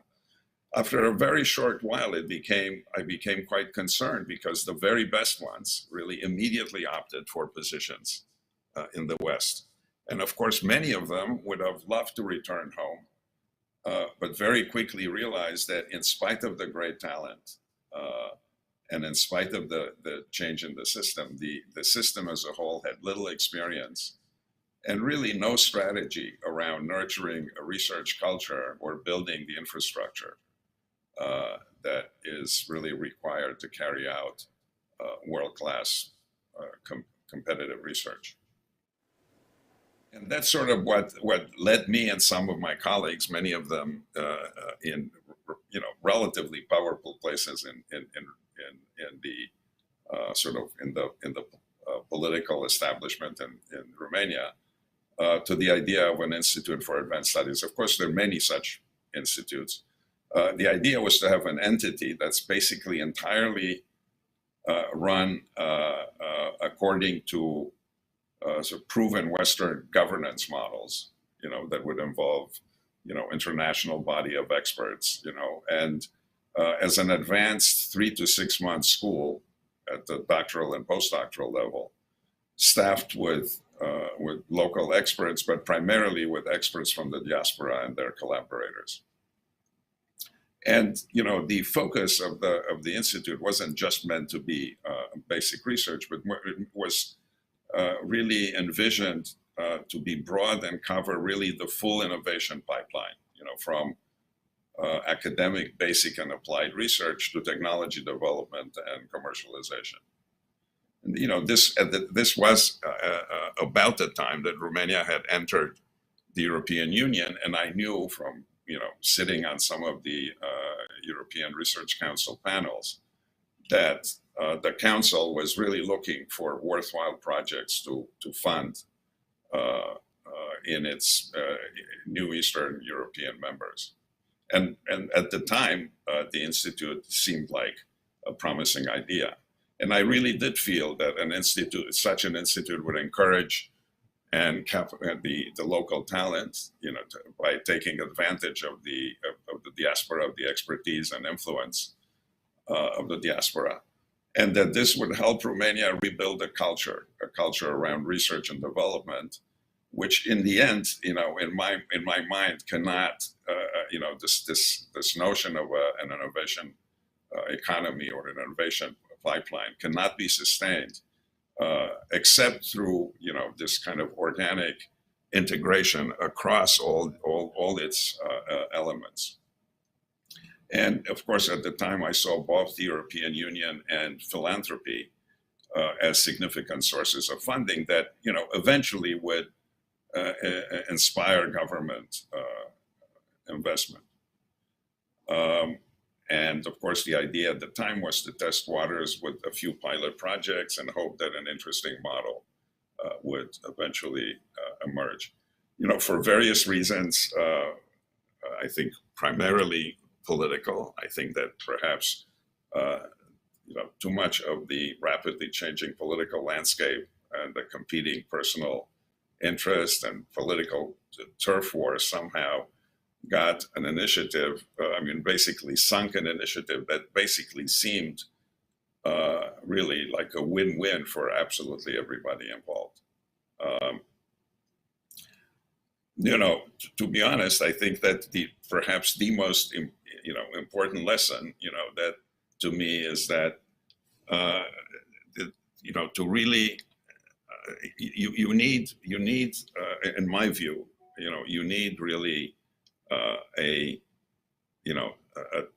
tangible structure. You need ideas, you need a highly qualified set of stakeholders, you need a funding model.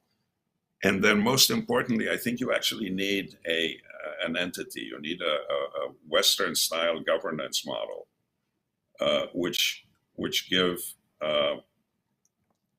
both participants from the diaspora and their friends, as well as potential funders, the confidence that the initiative has a chance of succeeding in the context of an uncertain political landscape. And as I said, I think one should start with pilot projects that would intersect with local industry, because I believe the only sustainable model for R&D has to connect blue sky ideas and basic science to applications and the commercialization pipeline. And of course, the other critical element is the connection to the workforce development and to education.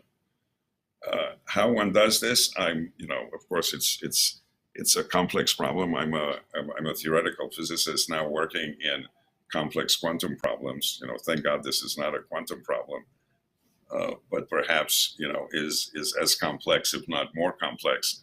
I think, in my view, one needs real tangible activities, not simply feel-good conferences, and one needs to be outcome focused and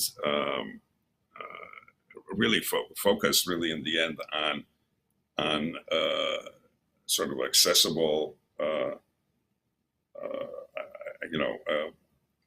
ideas, realizable ideas, and in starting for small pilot projects, but that think through and perhaps are led by this sort of higher level vision of what does it actually take to build the talent of the existing the Romanians, the global Romanian community into a sustainable sustainable economic development pipeline for Romania. And again, I come from the basic research side. I think that without a culture around basic research and thinking through and support of basic research from all stakeholders interested in the innovation pipeline, I think that there is sort of little chance for success. Thank you. I think it's quite important that we touched the idea of quick wins and piloting, but also, again, the idea of changing the culture, the mindset, and I think you're all aware that that's a very long-term process, but we are all here willing to contribute to its success. Moving forward to Mr. Constantinescu, please have your intervention on how you envisage this network and what would be your contribution in moving forward. Thank you very much. And I think Professor Rukenstein said a lot of the things that I wanted to say, which allows me to develop 1 or 2 points more specifically. I have myself tried a lot to do these things. I started unit at the University of Medicine in 2002 of molecular medicine. I'm giving every year a course in molecular medicine. I know quite well the reality in Romania, as I'm a member of the Romanian Academy and of the Romanian Academy of Medical Sciences. So I think at the moment, the state of Romania has too many problems and the culture of science is not really valorized. Therefore, I think if we want to have a chance for success, we have to create a separate structure that is based uniquely on merit, that is sustainable, that identifies the people with talent and skill and helps them. And by the power of example, with 1, 2, 3, 4, 10 success stories, we could move forward. I think it's going to be impossible for our small group to really solve all the problems, which essentially are the lack of understanding by politicians and the society of the value of science and of the scientific truth. And that is a major problem for the entire society because there is no rigor in analyzing data and information. So I was surprised to see that there is no serious mechanism in Romania to sustain protection of intellectual property. So there are very few patents submitted to the European Patent Office or to the United States. So I think if we want to have success, we should create a structure that has sufficient funding that would take over and really would promote those projects that would be close to getting intellectual property protection, and that would be, staffed with people that have experience in the valorization of science, and go a little bit from that to back to the universities, because the culture of science eventually has to be in the universities. It's there that the young people at the right age get to know the fields where they are supposed to innovate. And it is the contact with their mentors there that should animate their interest. And I think that we should create some kind of a task force of this Aspen initiative to go and help universities in Romania transmit the value of innovation and originality, because at the end of the day, it doesn't matter if it's basic research, very fundamental, or applied translational research. It has to be original. Some novel point has to be made, and that point has to be true and reproducible. And I think that this is the major issue that we have to solve. And to sustain that, we have to create a mechanism to identify projects that can be protected and then help with investment, protect them, and from the revenue eventually support these activities. I have been member for 20 years now of the Ludwig Institute for Cancer Research, and my laboratory is one that is long-term supported by the Ludwig Institute for Cancer Research, both in Brussels and more recently I have a laboratory in Oxford at the University of Oxford. And I have to say that this long-term support of worldwide 80 laboratories allowed us to do things that we would have never done, even in the best university in the world. So I think we have to create a structure that is able to sustain itself, identify value, and support intellectual property. Thank you very much, Andrei. Please add your intervention, contribution, and I think you can build on many experiences you already had in pushing for initiatives, building organizations, leading different other conferences, but also projects. So please. Thank you. So I will try to be, let's just say, brief and mindful of people's time. And there's been some key points brought up, so I will not insist on those. What I will insist is actually a more recent experience. You mentioned that we have this program called the Automation Awards, where we actually look at startups and scale-ups across our region. For the last 3 years, we've seen hundreds of companies, and we've seen great innovators in those companies. We've seen great founders. And obviously, there's they need capital, they need, IP protection, they need this infrastructure.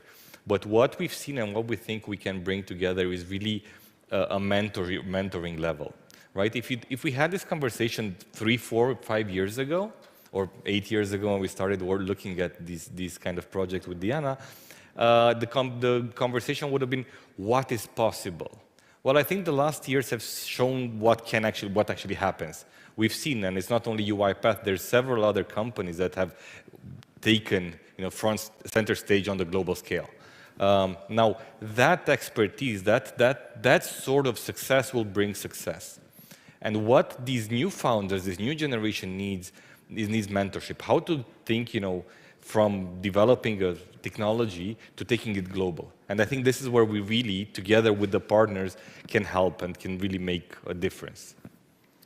Thank you very much, Andrei. Now we are reaching the end of our panel, so thank you very much for taking the time and sharing your ideas, your dreams, your objectives, and pledging your contribution to this initiative.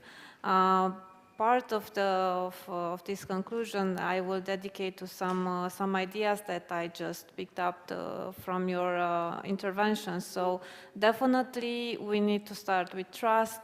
We need to understand that we are working with changing mindsets, which is a long-term process, and in doing so we will be very mindful of piloting initiatives and projects, having some quick wins, showing what's possible, and I think most importantly, understanding that Romania cannot and will not succeed on its own.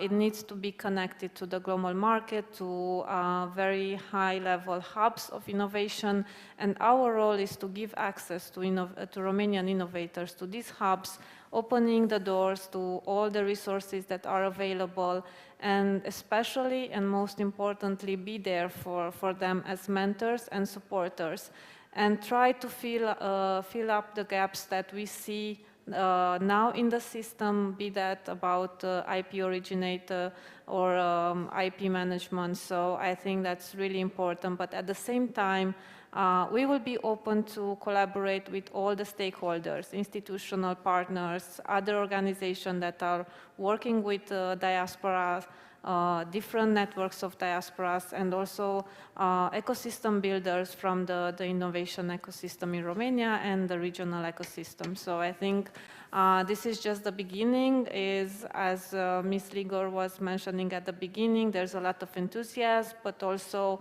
a clear understanding that it's going to be a long journey, and we are here to really push through every step of the way. So thank you very much for joining us. Thank you for being here in this first event launching the network. And I do hope to reconnect as soon as possible and to really start working on those pilot projects and working with the innovators. So thank you very much. Have a nice weekend.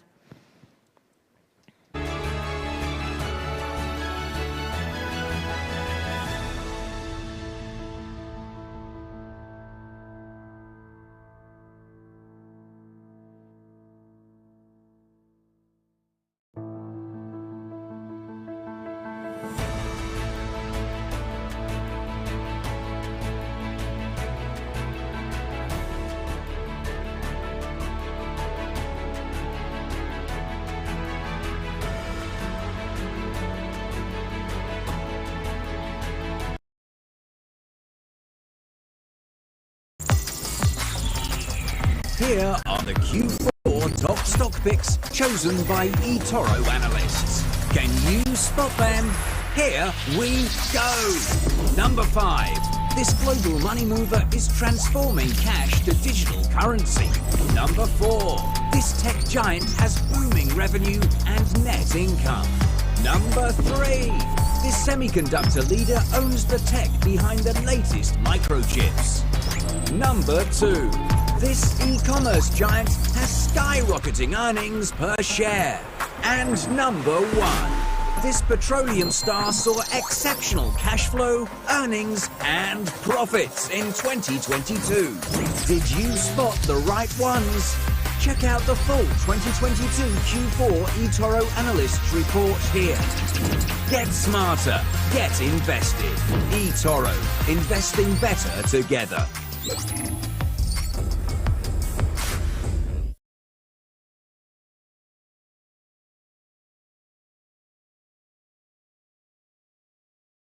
I don't care what you're doing, you need to stop and listen to this interview. The only thing we've ever wanted is self-understanding, understanding of our human condition. This knowledge has the power to actually save the world. When I watched the interview, absolutely my mind was blown away, like instantly. I am convinced is the holy grail for the transformation of the human race on this planet. Hello, I'm Craig Conway, and I'm talking with Australian biologist Jeremy Griffith about how we can end the turmoil and trauma in the world through explaining and understanding the human condition. When I saw the interview, the way he put it in the science that was presented, a light bulb instantly went off, and I was like, oh, wow. I think that's the answer. That's the absolute answer. So powerful, like it just finally makes sense of the contradiction in ourselves and in the world. It's just unbelievable. I stumbled upon this interview and I was like mesmerized. This information is all explaining and all liberating, all healing. Jeremy Griffith, who's an extraordinary biologist with such clear thinking in finding out who we are and what we are and why we are here. And my questions have all been answered. Jeremy's interview was amazing and astonishingly insightful, as all the missing pieces of the great jigsaw puzzle of human nature fall into their proper places. Preposterous as I know it must seem, I have no hesitation in saying that Jeremy's biological synthesis about our human condition explains this great breakthrough of breakthroughs that the human race has been waiting for. And I should say that given the plight of the world, its arrival couldn't be more timely. So you just need to listen to this.